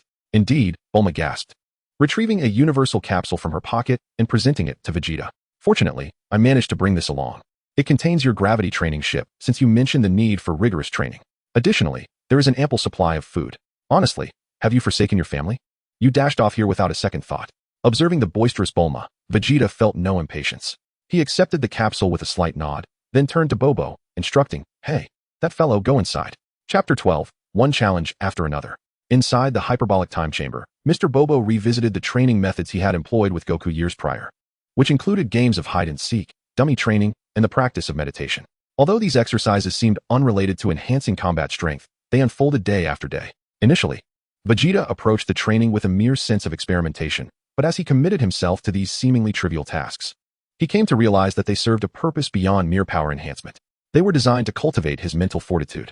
Only with a calm mind could he stabilize his ki. The notion that he could master his ki in merely 3 days was, in truth, an impossibility. As a prodigious Saiyan, while 3 days may have been an exaggeration, after 3 months of intensive training, Vegeta found himself fully capable of controlling his ki. With his eyes tightly shut, he suddenly opened them, and a personal training regimen began to take shape. He promptly extracted the universal capsule Bulma had provided, and with a resounding pop, a gravity training ship materialized before him. Now, the time had come to further elevate his strength. Bobo had intended to offer some guidance to Vegeta, but to his surprise, Vegeta firmly closed the door to the gravity chamber, and it remained shut thereafter. Thus, Bobo opened the door to the hyperbolic time chamber and exited. In the outside world, 3 months had elapsed within the chamber, while only 6 hours had passed in reality. The others awaited news from the time chamber, and the briefs couple, due to their advanced age, had been escorted by Bulma to a resting room. With a click, the door to the time chamber swung open, and Mr. Bobo stepped into view. Bulma approached him with heavy steps, her brow furrowed in confusion. "Mr. Bobo, why are you the only one to emerge?" Bobo explained. "Vegeta has already gained control over his ki, achieving it in a mere 3 months, faster than Goku did in his time." A proud smile graced Bulma's lips. She had not anticipated that Vegeta would surpass Goku in speed. "Truly, he is my man." Meanwhile, Gohan, filled with curiosity, approached Bobo and inquired, "Mr. Bobo, are you saying that my father was also trained by you?" Bobo gazed at Gohan, recognizing in him the unmistakable shadow of Goku. "Yes, you are indeed the son of Mr. Goku, aren't you?" Gohan nodded vigorously, his fists clenched in determination. "Yes, Mr. Bobo. Once Uncle Vegeta emerges, I kindly request that you take me to the hyperbolic time chamber for training. After all, you have previously instructed my father." Bubbles winked. "Certainly, Bubbles will teach you." Trunks' gaze was intensely focused on Mr. Bubbles. Although Bubbles possessed limited combat prowess, there was an aura of mystery surrounding him. As a servant of the god of Earth, he had served several deities throughout the ages. Despite being a divine attendant, his combat abilities surpassed even those of the gods. Yet, he had never taken the initiative to resolve the crises plaguing the Earth. In the despairing future timeline, Earth was transformed into a hellish landscape by the androids, yet he did not intervene. If the future version of him had sought out Gohan and revealed the existence of the hyperbolic time chamber, perhaps Gohan would not have been so powerless against the androids. Contemplating this, Trunks felt an overwhelming sympathy for Gohan in that future timeline. With his father's demise, the connection with the gods had nearly severed. A prime example of this was King Kai. In times past, whether faced with the Saiyan invasion or the Frieza incident, King Kai diligently relayed warnings to all and even imparted powerful techniques such as the Kaioken and Spirit Bomb to Goku. However, after Goku's death, it seemed as though Earth had lost all contact with King Kai. Regarding King Kai's failure to reach out to Gohan, Trunks had his own perspective.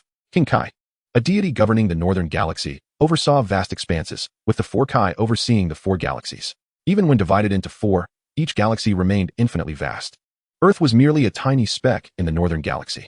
The Saiyans and Frieza, notorious villains within the northern galaxy, wreaked havoc and terrorized the region. They were akin to parasites within the galaxy, ensuring turmoil wherever they roamed. Hence, King Kai devoted himself to aiding Goku in vanquishing these foes. However, in the future timeline, with Goku's death, Earth lacked a leader. The emergence of androids posed a widespread threat, and perhaps King Kai initially intended to contact Gohan to offer assistance. Yet, as the overseer of the entire northern galaxy, King Kai was perpetually occupied. He discerned that the androids, no matter how malevolent, were confined to Earth. Unlike Frieza and the Saiyans, they harbored no ambitions to venture into the cosmos to wreak havoc. Thus, King Kai's attention gradually waned regarding Earth. With this understanding, Trunks felt a sense of relief. After all, receiving help is a gesture of goodwill, while the absence of assistance is merely the norm. Fortunately, the future timeline he inhabited was progressing favorably. Vegeta had proactively sought out Mr. Bubbles and entered the hyperbolic time chamber. This transformation in Vegeta had already altered the course of history. Once Vegeta emerged from the chamber, it would spell the doom for the androids. Trunks' spirits were buoyed. He merely needed to await Vegeta's return from the hyperbolic time chamber, and everything would change. In a desolate expanse of Earth, a colossal spaceship loomed over the desolate Earth. "Gula, we have arrived," exclaimed the pilot at the controls.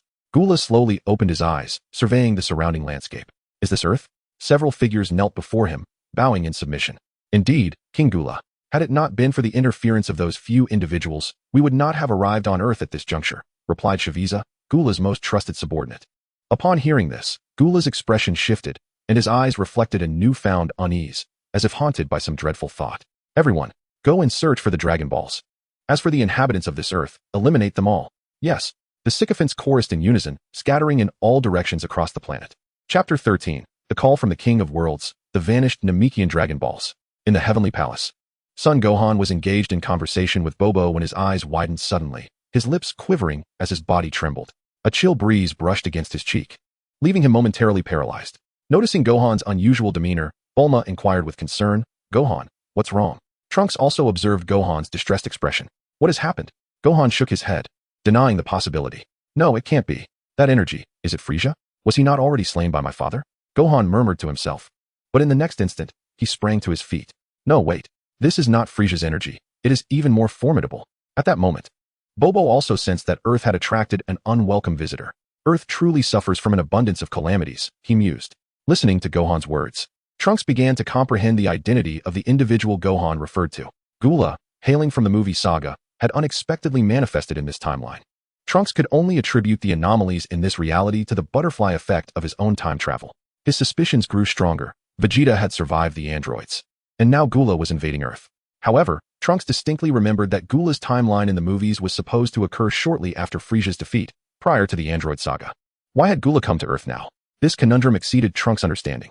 He believed that once Vegeta emerged from the hyperbolic time chamber, everything would become clearer. As the group grappled with their concerns, a long-forgotten voice echoed within their minds. "Greetings, everyone. It has been a while." "Who?" Gohan exclaimed, warily scanning the surroundings. The frail voice resounded once more. "It is I, the North Kai." Trunks' youthful frame jolted in realization. Could it be that Gula, a villain of the galaxy, had stirred the attention of the Kais? In that moment, Trunks anticipated the words that the North Kai was about to utter, and indeed, the North Kai's voice continued to resonate. "Ladies and gentlemen, Frieza's brother Cooler has arrived on Earth, and like Frieza and his father, he is a sovereign of the universe. However, his strength surpasses that of King Cold and Frieza. I urge everyone to exercise caution." Trunks furrowed his brow. Cooler's arrival on Earth undoubtedly heralded significant actions. Otherwise, the King Kai would not have reached out to Gohan. It is worth noting that in the future timeline, he had never contacted Gohan. At this moment, Trunks confirmed his earlier suspicions. Indeed, only a threat endangering the entire northern galaxy would prompt the King Kai to intervene. He inquired, "Is it the King Kai who taught my father the Kaioken technique?" The King Kai nodded gravely. "Yes." Gohan was filled with exuberance, his tone becoming fervent. "King Kai? Are Uncle Piccolo and my father training with you? What about Uncle Krillin and the others?" Just then, a familiar voice echoed in his mind. "Gohan, it is I, Piccolo." Tears streamed down Gohan's face, the sound of Piccolo's voice stirring emotions even greater than hearing Goku's. "Uncle Piccolo." Piccolo chuckled softly, calming Gohan's emotions. "Gohan, listen to me. Currently, only you and Vegeta are capable of fighting on Earth. You must protect the planet. Your father is not with the King Kai. He is engaged in a fierce training session in the other world with the universe's strongest warriors." Gohan clenched his fists. "Yes, I will, Uncle Piccolo. Once I receive Mr. Popo's guidance, I will avenge you. After resolving the situation on Earth, I will certainly bring you back to life. With the Dragon Balls from Namek. As long as King Kai provides us with the coordinates of the new Namek, Aunt Bulma will surely find a way to locate it." Gohan glanced at Bulma, who confidently patted her chest. "Leave it to me." Hearing Gohan's heartfelt words, Trunks felt a sense of relief. The situation was not entirely dire. As long as they could contact the King Kai, they could discover the whereabouts of the new Namek, thereby reviving Uncle Piccolo and the others. Yet at that moment, Piccolo's voice faltered. "Gohan, I am truly sorry." Gohan's voice trembled, a sudden wave of foreboding washing over him. "What is it, Uncle Piccolo?" Piccolo hesitated for a few seconds before revealing the painful truth. A few months ago, disaster struck the new Namek.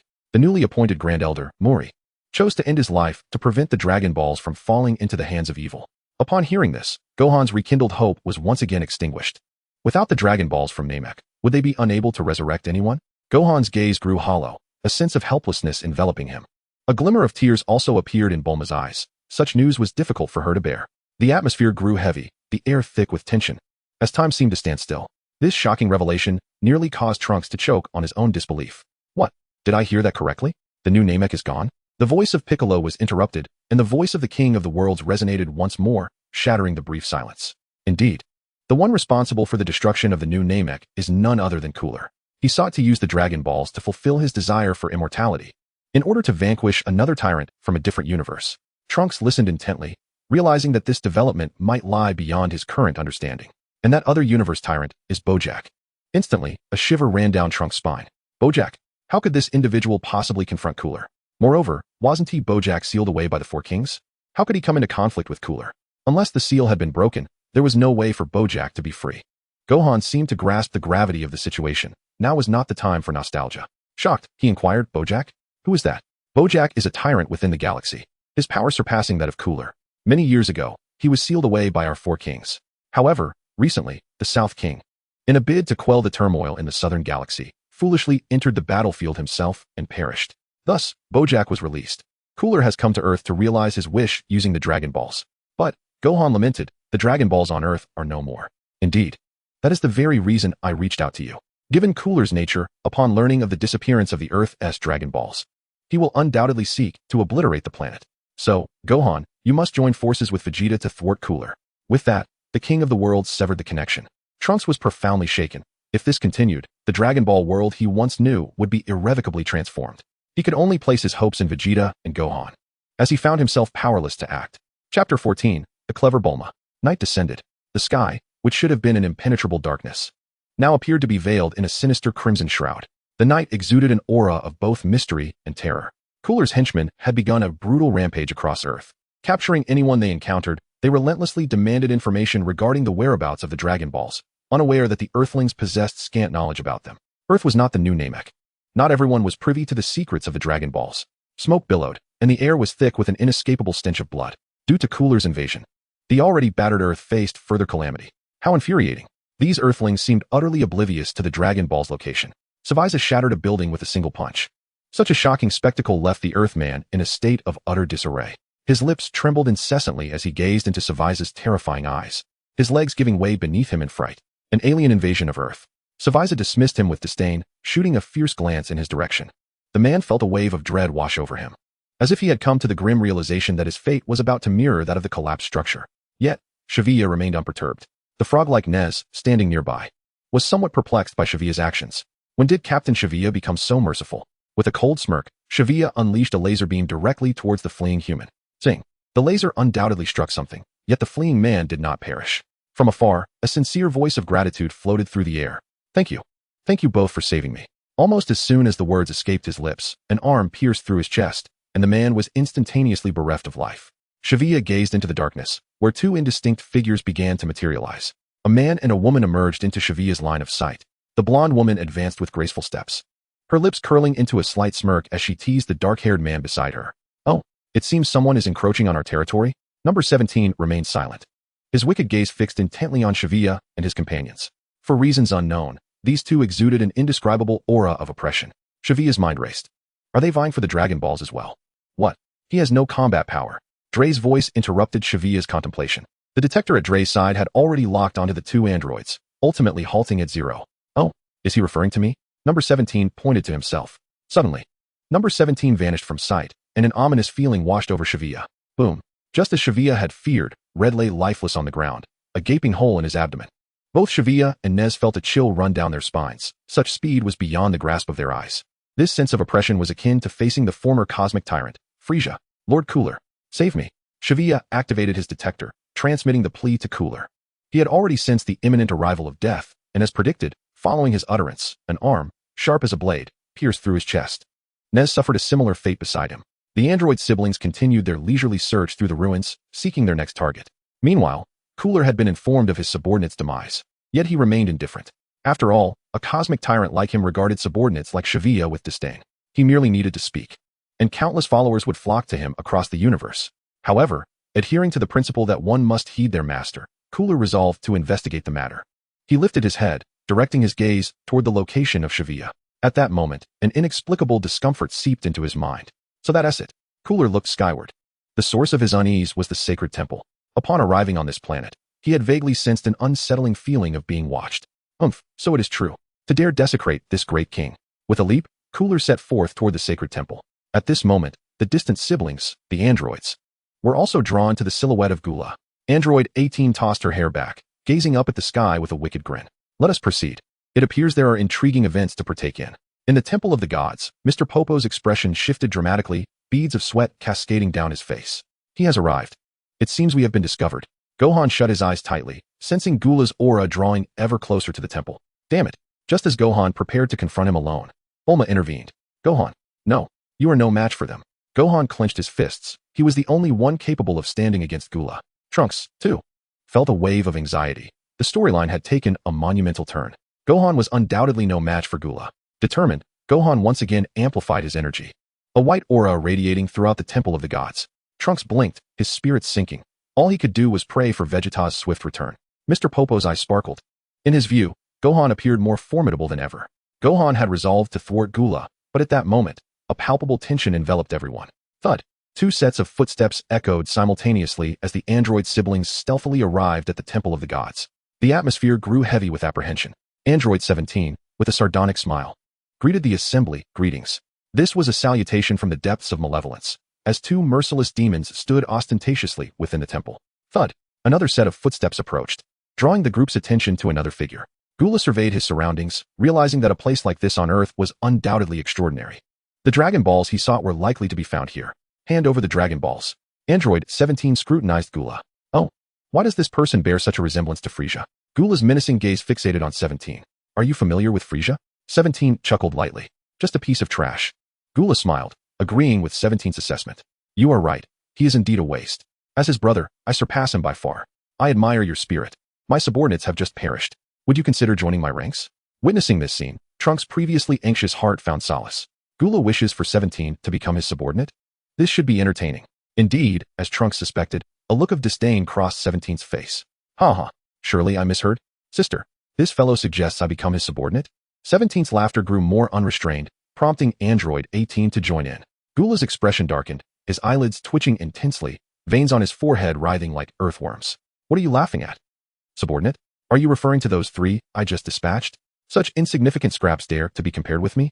In this very moment, Bulma seemed to grasp something, her large eyes darting about. Oh, Lord Cooler, you seek the Dragon Balls, do you not? The Dragon Balls of Earth have indeed vanished. The reason lies with that android, who has slain the planet's deity. Hence, the Dragon Balls have disappeared.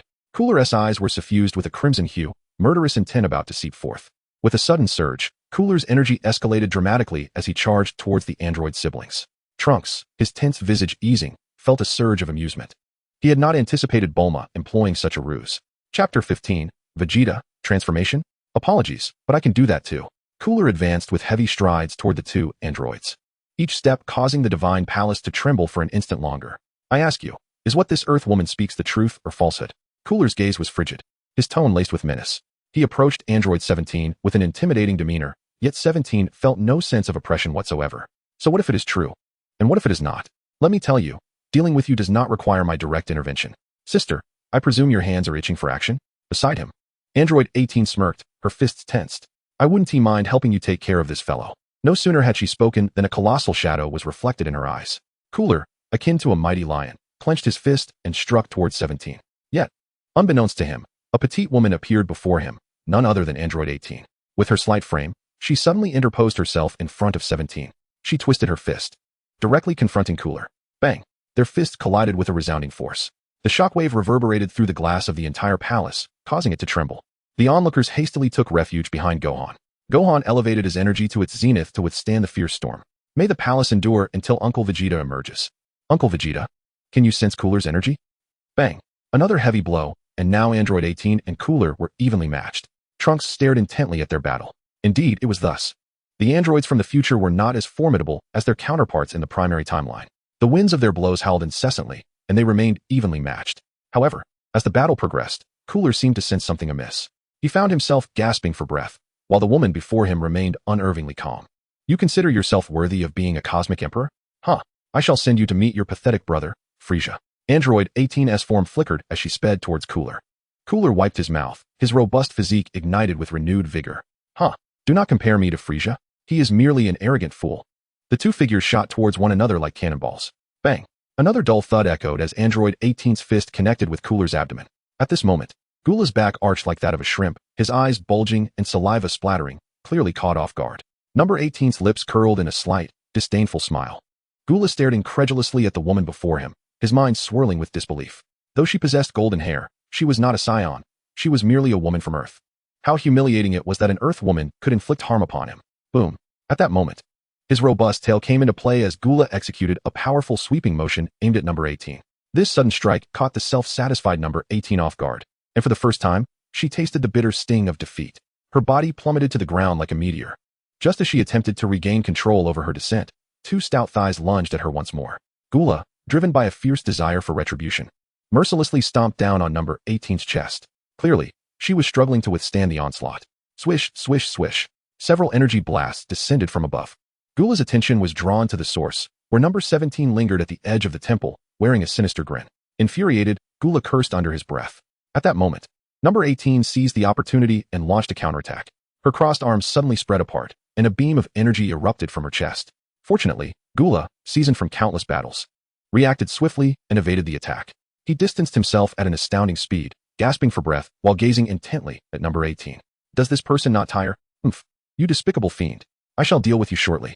Gula glowered at number 17, who paid him no heed, instead watching number 18 with a bemused expression.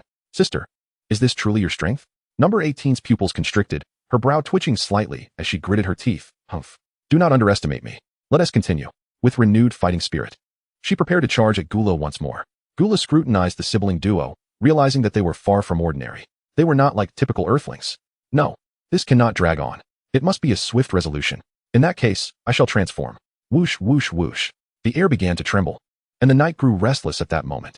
A colossal aura emanated from Gula, surging upwards with tremendous force, causing the supporting Karen Tower to creak ominously. Master Rashi clung tightly to the railing, bracing himself.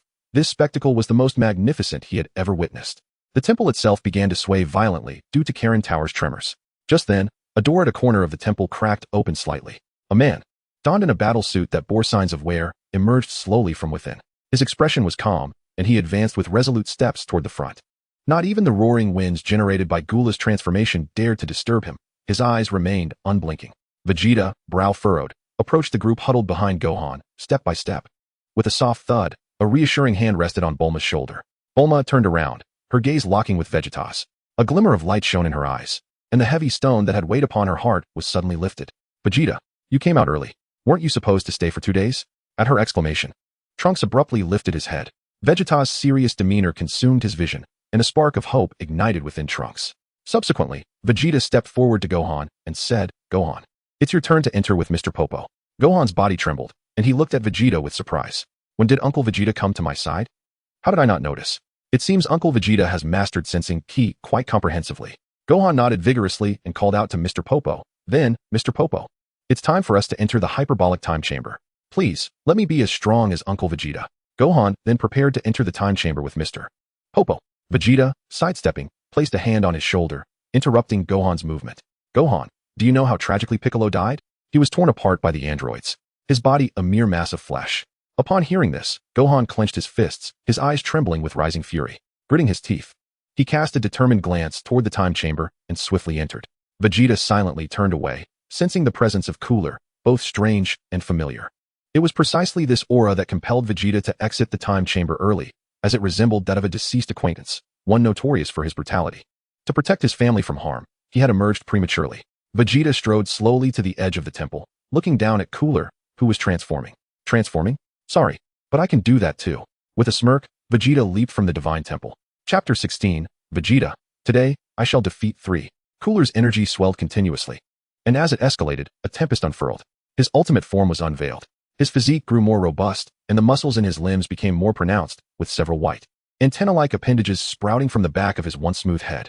His imposing face was shrouded beneath a mask, exuding a mysterious and powerful aura. You are fortunate to witness my true form.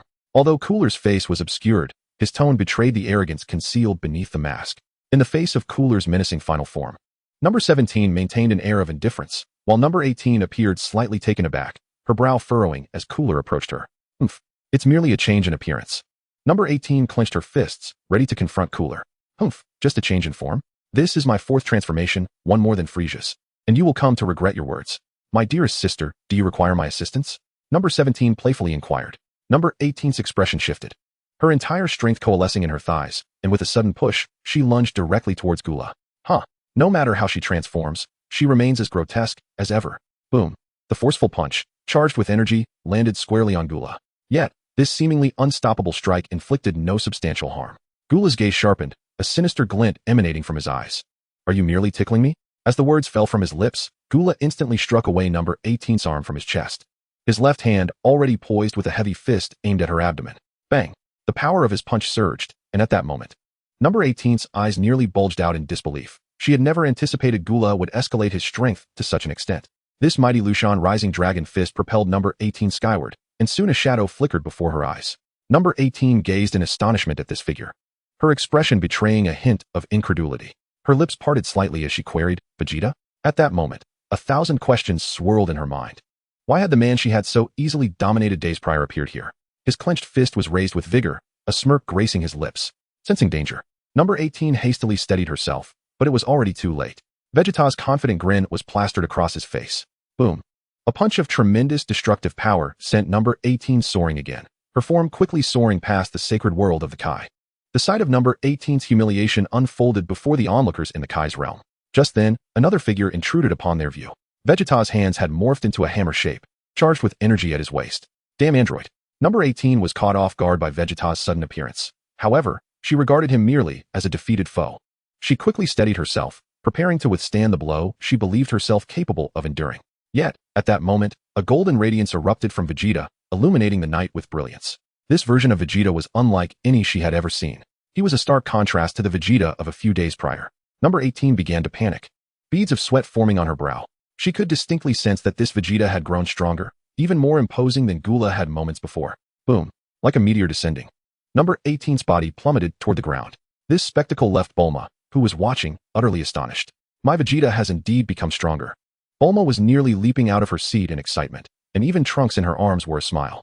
Through intense training, Vegeta's power had significantly advanced. Vegeta cast a glance towards Bulma and Trunks, his confidence radiating unmistakably. He was evidently resolute. Upon hearing this, Vegeta's cheeks flushed, his gentle gaze resting upon Bulma as he nodded slightly. Subsequently, a piercing gaze was directed at the three individuals positioned beneath the heavenly temple. Trunks, with a focused mind, widened his eyes as he gazed at Bulma, then turned to Vegeta. Could it be that a sister would indeed be born ahead of schedule? This thought echoed in Vegeta's mind as well. A sister? A second child as a girl? Vegeta's body trembled, and in an instant, he was filled with renewed vigor. His golden aura blazed fiercely, propelling him downward like a being infused with adrenaline. As Vegeta descended from the heavens, the already battered Android 18 was thrown into a state of panic, while Android 17 remained apathetic.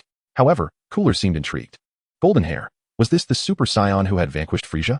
Vegeta stood proudly in midair, arrogantly surveying the three below, his gaze eventually landing on Cooler with a hint of confusion. Who are you? Vegeta inquired, taking in Cooler's appearance. It was evident that he was unfamiliar with this individual, yet the aura emanating from him felt oddly familiar. What is your connection to Frieza? Vegeta demanded, his tone icy. Although he was questioning, there was no discernible fluctuation in his energy. He exuded a terrifying stability, a stark contrast to the rage he might have displayed in the past. Frieza's brother, Cooler, Android 17 interjected, wearing a theatrical expression as he explained to Vegeta. He then pointed at Vegeta and remarked to Cooler, "This is Vegeta, the Prince of the Saiyans. It wasn't him who defeated Frieza, that was Goku, and he's already dead." Moments later, Vegeta cast a sharp glance at the trio, addressing Cooler first. "You, Cooler, Frieza's brother." Cooler chuckled mockingly, retorting, "I've long heard of how Frieza once enslaved your kind. I take it seeing me brings those memories back?" Vegeta disregarded Cooler's taunt, instead pointing at the androids. "And you, the androids who brought me humiliation." Android 17 perked up, replying with a teasing tone, "What's this? Are you eager for another beating? If that's the case, I won't let you escape this time." Meanwhile, Android 18, standing beside him, had fallen silent. Her earlier arrogance evaporated. Vegeta narrowed his eyes, a smirk playing on his lips. "Not being able to slay Frieza remains my regret. Since Frieza was killed by Kakarot, I shall eliminate his brother to prove my superiority," he declared, "and you, wretched androids, none of you shall escape today. I, Vegeta, shall face all three of you." Chapter 17.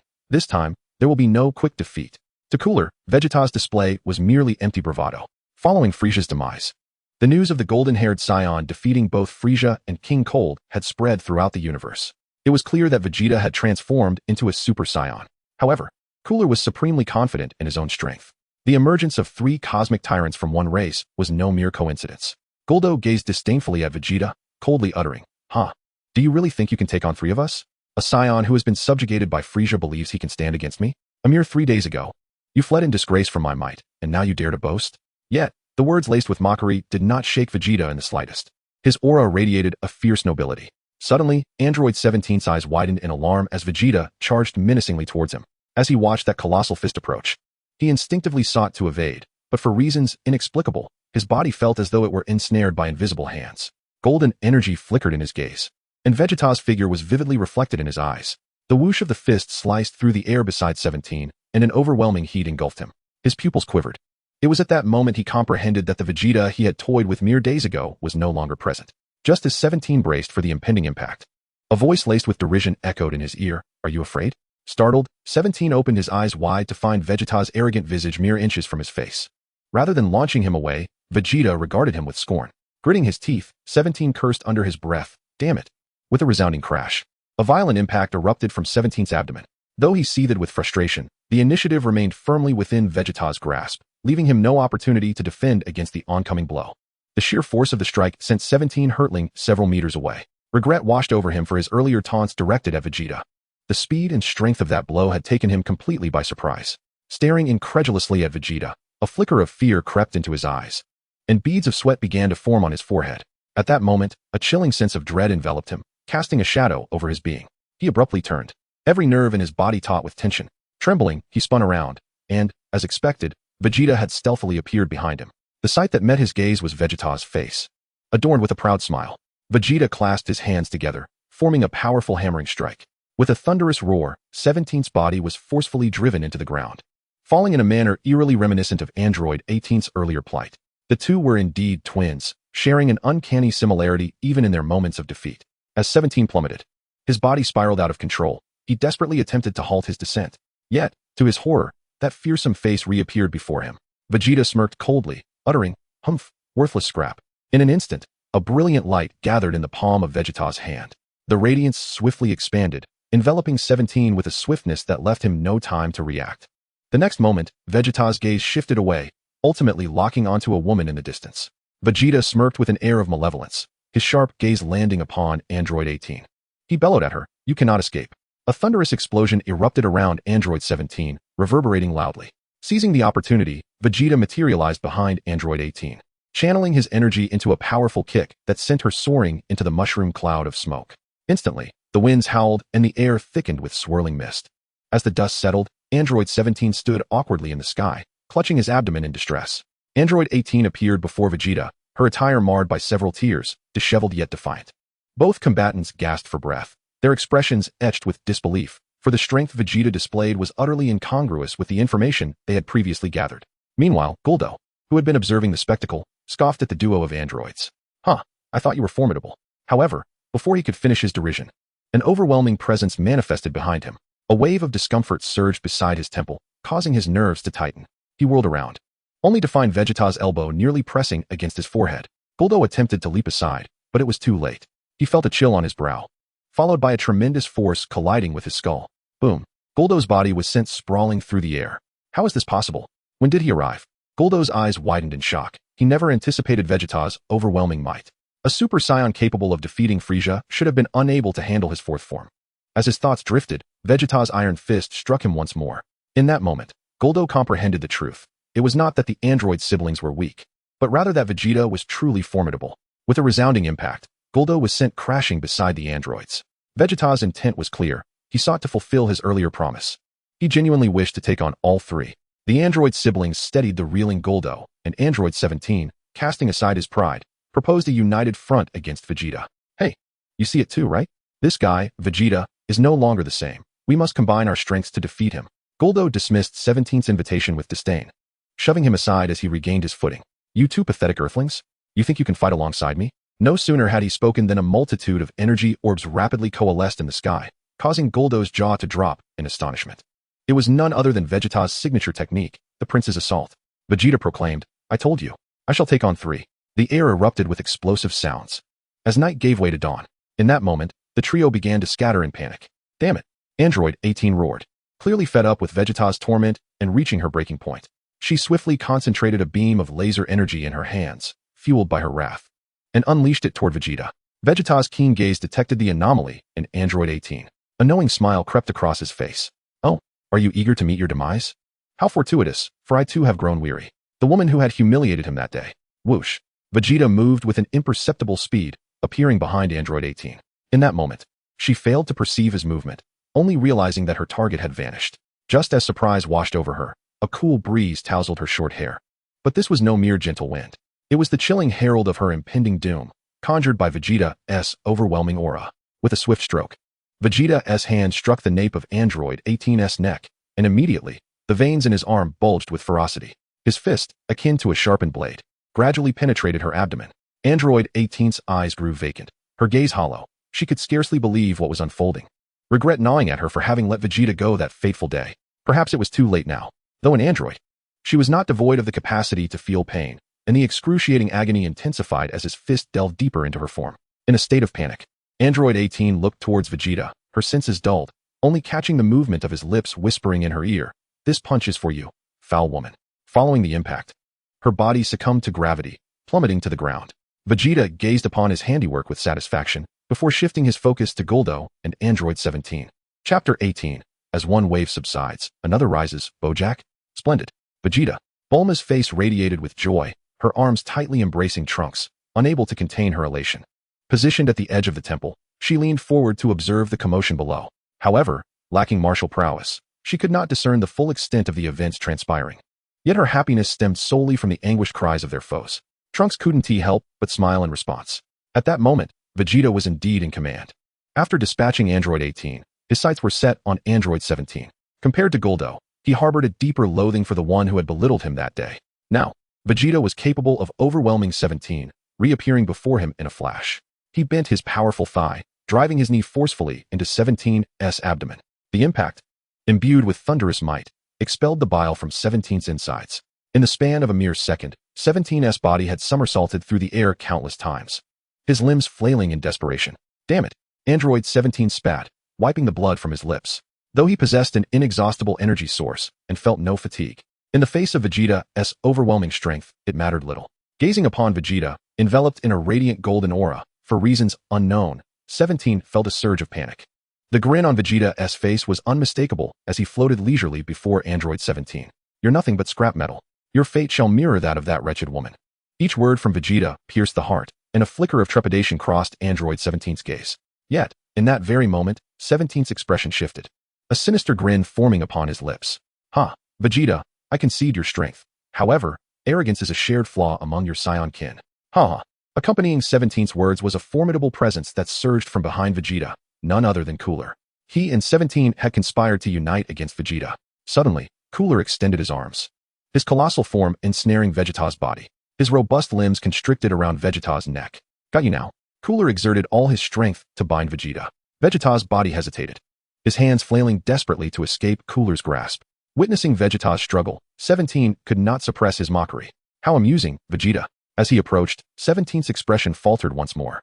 Vegeta's demeanor shifted, a scornful smile gracing his lips. "Was my recent display to your liking? Did it rekindle a glimmer of hope within you?" At this declaration, both 17 and Cooler wore expressions of bewilderment. In a fleeting moment, Vegeta's muscles began to swell, his power surging dramatically, allowing him to break free from Cooler's hold. Cooler gazed at Vegeta with trepidation, for the aura emanating from Vegeta was overwhelmingly oppressive. Seizing the opportunity, Vegeta grasped Cooler's tail, a sudden dread washing over Cooler. In his muscular state, Vegeta resembled a brute. He hoisted Cooler's tail and commenced a dizzying 360-degree rotation. Cooler's wails echoed as the spinning intensified. After 10 seconds, the velocity reached its peak, and Vegeta hurled Cooler towards 17 with tremendous force.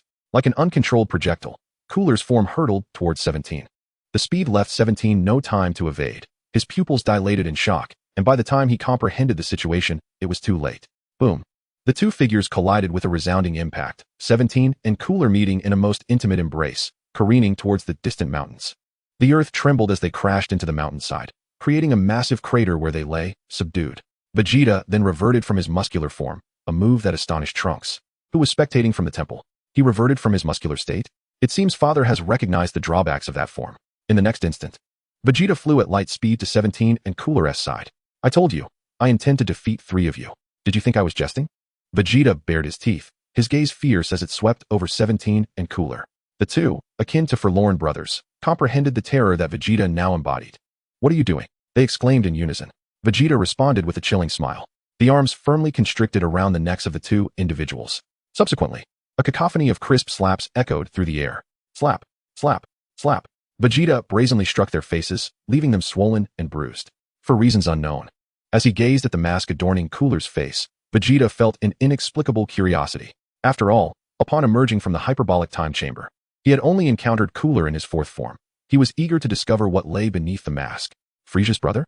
Vegeta's fingers grazed Cooler's visor, eliciting a glimmer of fear in Cooler's eyes, which trembled in response.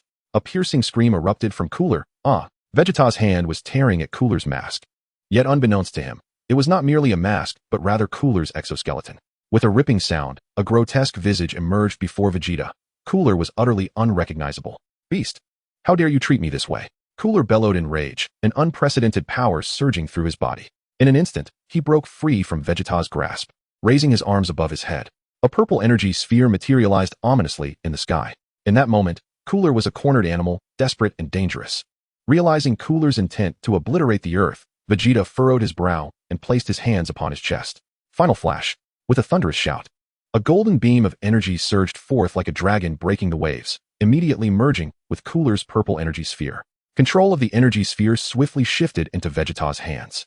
Through rigorous training, Vegeta had mastered his ki, allowing him to manipulate the trajectory of the final flash at will, ultimately directing the energy towards Cooler and Android 17. A tremendous roar reverberated through the air as a violent storm swept across the landscape, illuminating the sky in blinding brilliance. Even if you defeat me. What of it? Cursed. Bojack. Vegeta. If only I had sufficient time to train. Neither of you would stand a chance against me. His inability to defeat Bojack had driven him to seek the Dragon Balls for immortality, believing that with enough time to train, he could ascend to unprecedented heights. As a prodigy of the Frost Demon race, he was confident that given the opportunity, he would make remarkable progress. Yet, Bojack, relentless in his pursuit of Cooler, would never grant him that chance. Cooler howled in madness, but Vegeta remained undeterred, fiercely channeling his energy. In the next moment, the explosive force intensified once more. Under the relentless barrage, Cooler's body was engulfed, ultimately reduced to mere ash. In the vastness of space, aboard a spaceship, a woman spoke urgently. Report to Lord Bojack. We have located Cooler's whereabouts. She was Zangya, a woman with long, flowing orange hair and azure skin, one of Bojack's subordinates, and his girlfriend. A burly man, clad in blue with a scarred face and a headscarf, grinned widely. Full speed ahead. Chapter 19, Vegeta's Decision. Brilliant fireworks soon erupted into the sky. A gentle breeze tousled Vegeta's hair, and his once still form sprang back to life. His gaze remained fixed on the horizon. Is it over? Vegeta murmured to himself. Suddenly, a shadow of darkness flickered in his eyes. The words uttered by Cooler just before his demise had revealed the truth to him. This was far from over. During his time in the hyperbolic time chamber, unexpected events had transpired on Earth. Cooler's arrival was a prime testament to that. Vegeta looked up at the Supreme Kai's temple. Realizing that only Bulma could provide the answers he sought, he soared swiftly toward the temple. Thud! Vegeta landed before Bulma. Upon seeing the triumphant Vegeta, Bulma couldn't help but give him a thumbs up, playfully exclaiming, Vegeta, I knew you could do it. Her heart brimmed with excitement. For the one who had saved Earth was none other than her beloved. For a fleeting moment, Vegeta's expression softened, but it quickly hardened once more. It is not over yet, Bulma.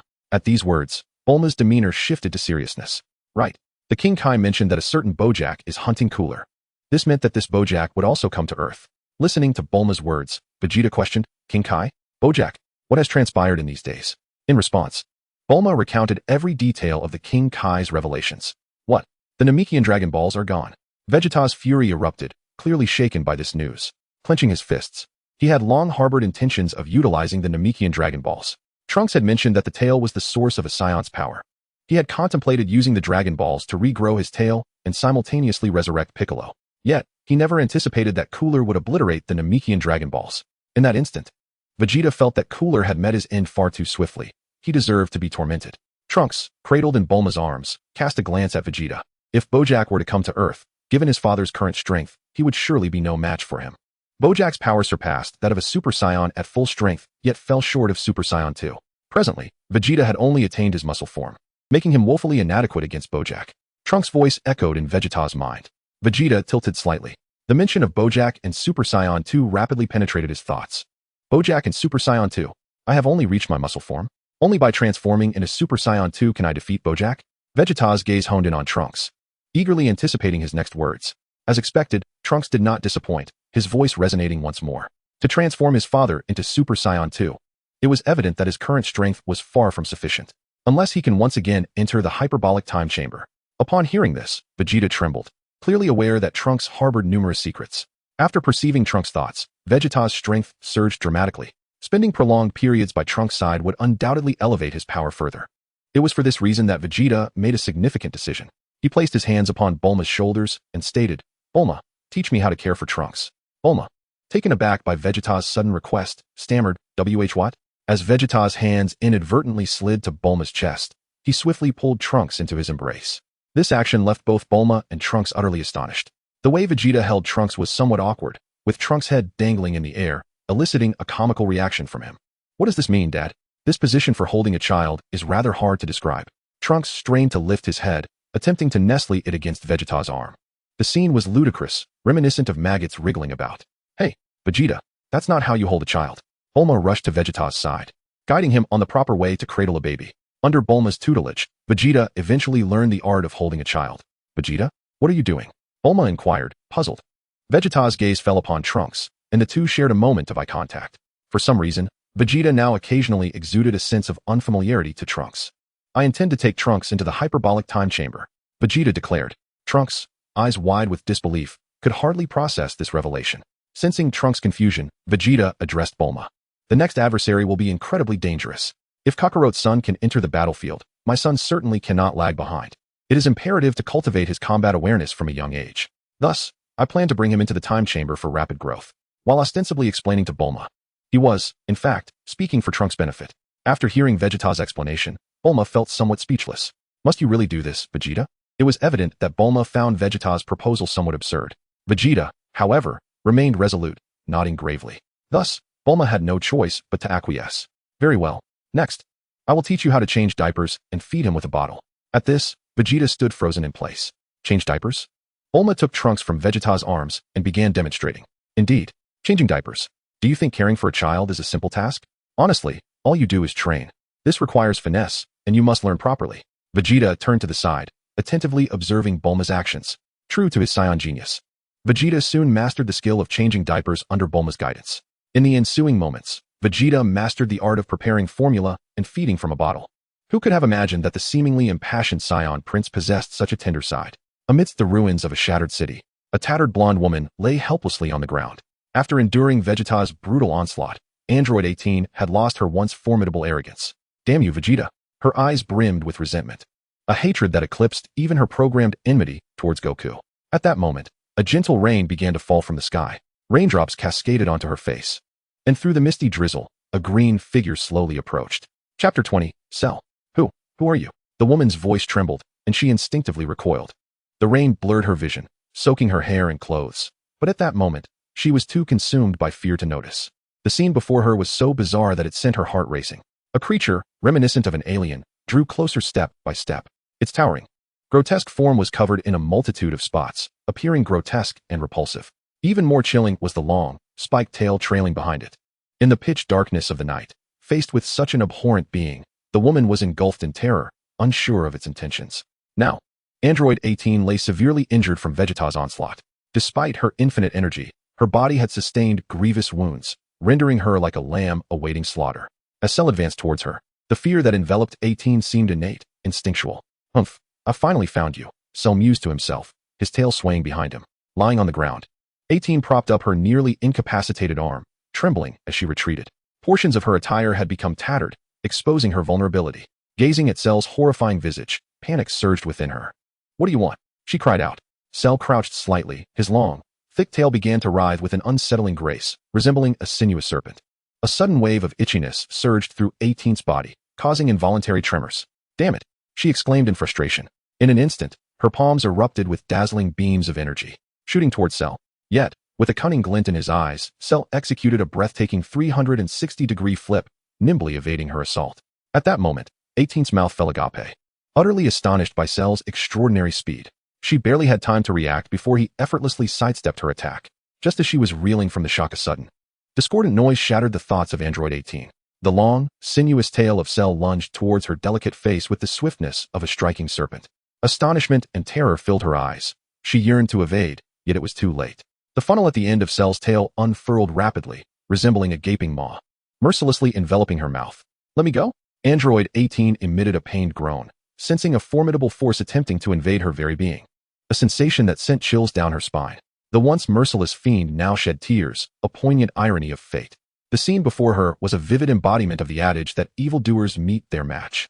Cell reveled in his handiwork, a satisfied smile gracing his visage. "Save your words for when you have entered my body," he proclaimed, his voice imbued with an irresistible authority. "You were crafted specifically for me, Android 18. Greed and desire flickered in his gaze. "Not just you, but also Android 17. Both of you shall become part of me." A blinding radiance emanated from Cell's form, as Android 18 became fully entwined with his essence. Yet, his ambitions extended far beyond this. Suddenly, the sky erupted in a dazzling display of light. A violet energy sphere standing imposingly in the heavens. Cell gazed upward and beheld Vegeta and the others engaged in battle. "Is that Android 17? At that moment, Vegeta was enacting a scene of obliteration against Android 17 and Guldo. "No, don't. 17. Damn it. My timeline's Android 17 is already dead. I cannot afford to fail." The sky blazed with radiant light as Cell's face contorted in agitation. He felt Vegeta's overwhelming aura above, a clear indication that even in his current state, he was no match for Vegeta. Yet, he suppressed his energy and hastened towards the site of the explosion. In the sacred world of the Kais, dawn had broken. Vegeta had mastered the art of caring for Trunks. All preparations were complete. Now he awaited Gohan's emergence from the hyperbolic time chamber. Vegeta had stood guard outside the chamber for an entire day, his eyes closed in meditative training. With a clatter, the door to the chamber swung open, drawing the gaze of all present. Soon, a dark figure emerged from within, Mr. Popo. Following him was a golden-haired youth. Vegeta's eyes fixed upon Gohan, now transformed into a Super Saiyan, a fleeting smile of satisfaction gracing his features for but a moment, almost imperceptible. He sensed Gohan's energy, steady and formidable, rivaling his own. "Uncle Vegeta, Aunt Bulma, I'm out." Bulma scrutinized Gohan from head to toe. It seems Gohan has transformed into a Super Saiyan. How did you manage to emerge early?" Son Gohan scratched his head and offered a wry smile. "I apologize, Bulma, but we have run out of food. So I had to leave early." As he spoke, Son Gohan produced a universal capsule and handed it to Bulma, a provision she had given him before he entered the hyperbolic time chamber. Bulma retorted, "I had prepared food for 2 years. My goodness, your Saiyan appetites are astonishing." Trunks also scrutinized Son Gohan, noting, It seems Gohan has reached Super Saiyan and has entered a state of controlled excitement. Truly gifted. He is indeed the first to attain Super Saiyan 2. This statement immediately ignited Vegeta's competitive spirit. The first to reach Super Saiyan 2. The title of the first to achieve Super Saiyan 2 belongs solely to me. Vegeta furrowed his brow and promptly scooped up Trunks, striding directly towards the hyperbolic time chamber. Vegeta's actions caught Son Gohan's attention. "Uncle Vegeta, are you taking Trunks into the time chamber?" Vegeta chose to ignore Son Gohan, his mind consumed with thoughts of gaining strength. With Vegeta silent, Son Gohan turned his gaze towards Bulma. Bulma chuckled lightly. "Well, Gohan, Vegeta insists that since you, as Goku's son, have participated in the battle, Trunks, being his son, cannot be idle either.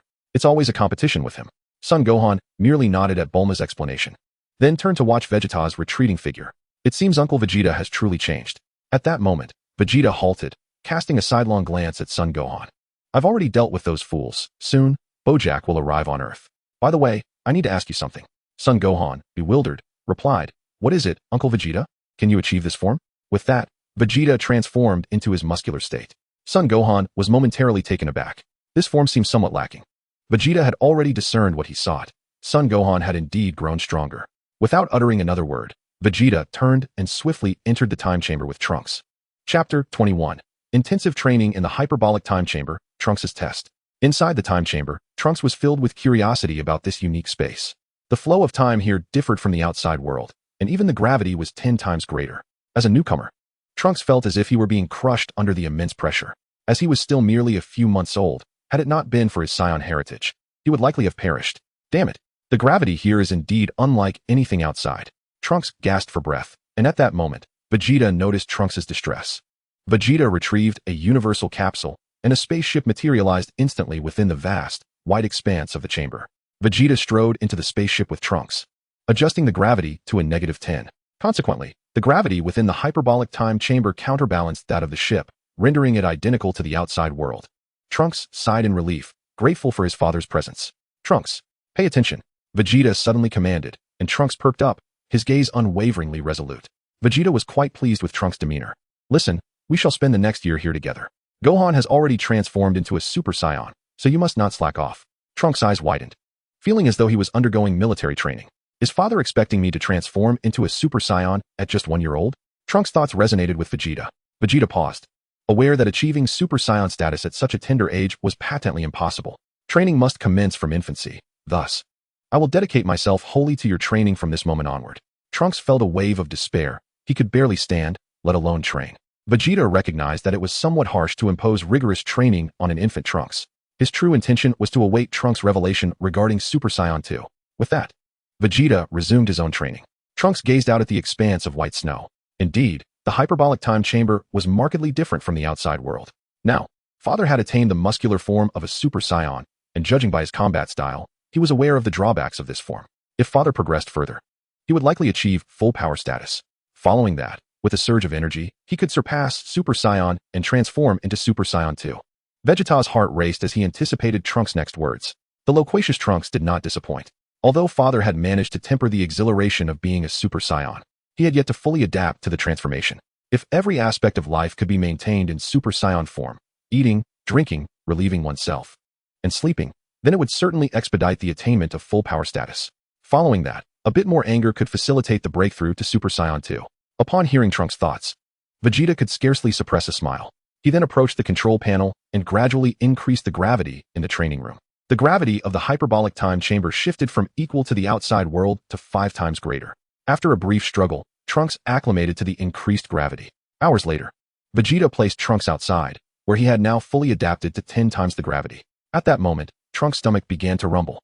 Vegeta patiently fed him from a bottle, caring for him with surprising tenderness. Beneath his seemingly brash exterior, Vegeta exhibited a gentle nature when attending to his son's needs. After feeding Trunks, Vegeta commenced his voracious meal. The first day swiftly passed, and once Trunks fell asleep, Vegeta too succumbed to slumber, albeit in his Super Saiyan form. Days flowed by, until the arrival of a pivotal moment. A formidable energy permeated the hyperbolic time chamber, with Vegeta standing resolutely in the skies above. At this juncture, he had grasped the quintessence of Super Saiyan, achieving its full power. Below him stood a diminutive figure, Trunks, who had learned to walk and was now at the stage of tentative speech. Gazing into Vegeta's confident eyes, Trunks felt a glimmer of hope. However, Vegeta's series of unusual behaviors left Trunks somewhat taken aback. Since escaping from the androids, Vegeta had seemingly transformed, exuding a reliable aura that was entirely unlike the Vegeta he had known. Could it truly be as I suspect? Trunks stared wide-eyed at Vegeta, and it was then that Vegeta noticed Trunks' gaze. He descended beside him. What is this little one pondering? At just over a year old, Trunks viewed Vegeta's height of 1.65 meters as that of a giant. Trunks scrutinized Vegeta with a look of suspicion, sizing him up before his lips quivered slightly, producing a few fragmented words. Strange changes, unchanging oddities. Vegeta froze in place, a look of perplexity crossing his face. What was that child just saying? What nonsense is this?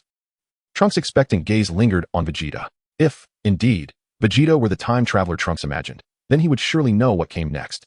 Vegeta, momentarily disoriented, observed Trunks' expression and the questions that had been brewing in his heart these past few days. He surmised that Trunks was testing him. Yet, the reason for Vegeta's transformation lay in his ability to overhear Trunks' innermost thoughts. Unbeknownst to him, Vegeta had no inkling of what followed Trunks' utterance of strange changes, unchanging oddities. Listen, Trunks. Vegeta's tone turned grave, exuding paternal authority. Trunks immediately stood at attention. Father. Vegeta fixed his unwavering gaze upon Trunks, stating, "You haven't trained today, have you?" Under Vegeta's scrutiny, Trunks felt a twinge of fear, dispelling his thoughts as he swiftly flew toward the gravity chamber, murmuring to himself, "How peculiar. Could I have misjudged?" Chapter 22, Hidden Perils. The Sacred Realm. Emerging from the hyperbolic time chamber, Gohan sported a striking mane of golden hair, radiating brilliance. Bulma observed him with curiosity.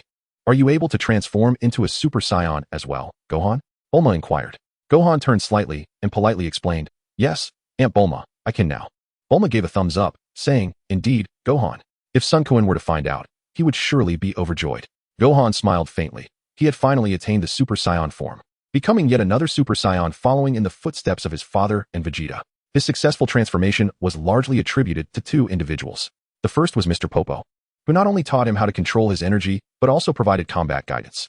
Through relentless training day after day, Gohan enhanced his combat abilities, which were essential for achieving the Super Saiyan transformation. The second person was Vegeta. Gohan was puzzled as to why Vegeta had chosen to inform him about Piccolo's tragic demise before he entered the room of spirit and time. However, after he transformed into a Super Saiyan, the reason became clear. Once inside the room of spirit and time, he trained incessantly, only to reach a plateau in his power. When Gohan felt as though he had made no progress for an extended period, self-doubt began to creep in. He repeatedly reminded himself that he could not afford to stagnate. After all, just before entering the room, he had promised Piccolo, through a connection with King Kai, that he would protect the Earth. Yet, he found himself at a standstill, chastising himself. If I remain at this level, how can I possibly safeguard the Earth? I cannot allow Uncle Piccolo's tragedy to happen again. The gruesome imagery of Piccolo's demise, as recounted by Vegeta, flooded his mind. The harrowing vision of Piccolo being mercilessly torn apart by the androids struck him like a tempest. In a fit of rage, Gohan shattered his limitations and transformed into a Super Saiyan. Bulma pointed to Gohan's hair and asked, "Gohan, will you remain in this state indefinitely?" She exchanged a knowing glance with Mr. Popo, who promptly elucidated, "Indeed, I sensed that Gohan's energy was very unstable after his transformation, so I suggested he maintain his Super Saiyan form to stabilize it." Gohan nodded, smiling as he replied, "Yes, just as Mr. Popo said. Therefore, I now train and rest in this state. I've grown accustomed to it."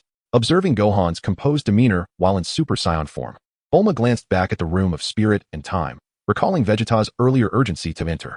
A realization dawned upon her. As Vegeta's wife, she understood his character well. Vegeta's haste to re-enter the room likely stemmed from witnessing Gohan's rapid progress. Furthermore, it was plausible that Gohan's current strength was now on par with Vegeta's, explaining his urgency. A genuine smile broke across Bulma's face. She was well aware of Vegeta's prowess, knowing that even 3 villains combined would not pose a threat to him. With Gohan now having reached such a level, Bulma felt a profound sense of reassurance. In a desolate wasteland, like many other places on Earth, the air was thick with the metallic scent of blood. This acrid aroma lingered in the atmosphere, a lingering testament to the violent explosion that had transpired just hours prior. Scattered across the ground lay remnants of flesh, amidst which lay a dark-haired man. Number 17 lay sprawled in a star formation, his eyes shimmering with disbelief, his visage enveloped in terror. Only a few hours earlier, Vegeta had unleashed a devastating final flash directed at both Number 17 and Cooler. The two had initially agreed to stand together against this overwhelming force. Yet, the inexorable power exploded forth, and ultimately, they could not withstand it. In that critical moment, Number 17, in a sudden act of desperation, seized the exhausted Cooler and positioned his body as a shield before him. Following a cataclysmic explosion, Cooler was reduced to mere fragments. In the aftermath, Number 17 lay battered and bruised on the ground. He shook his head, but even that small movement felt excruciating after several hours had passed. Cursing under his breath, he lamented his painful predicament.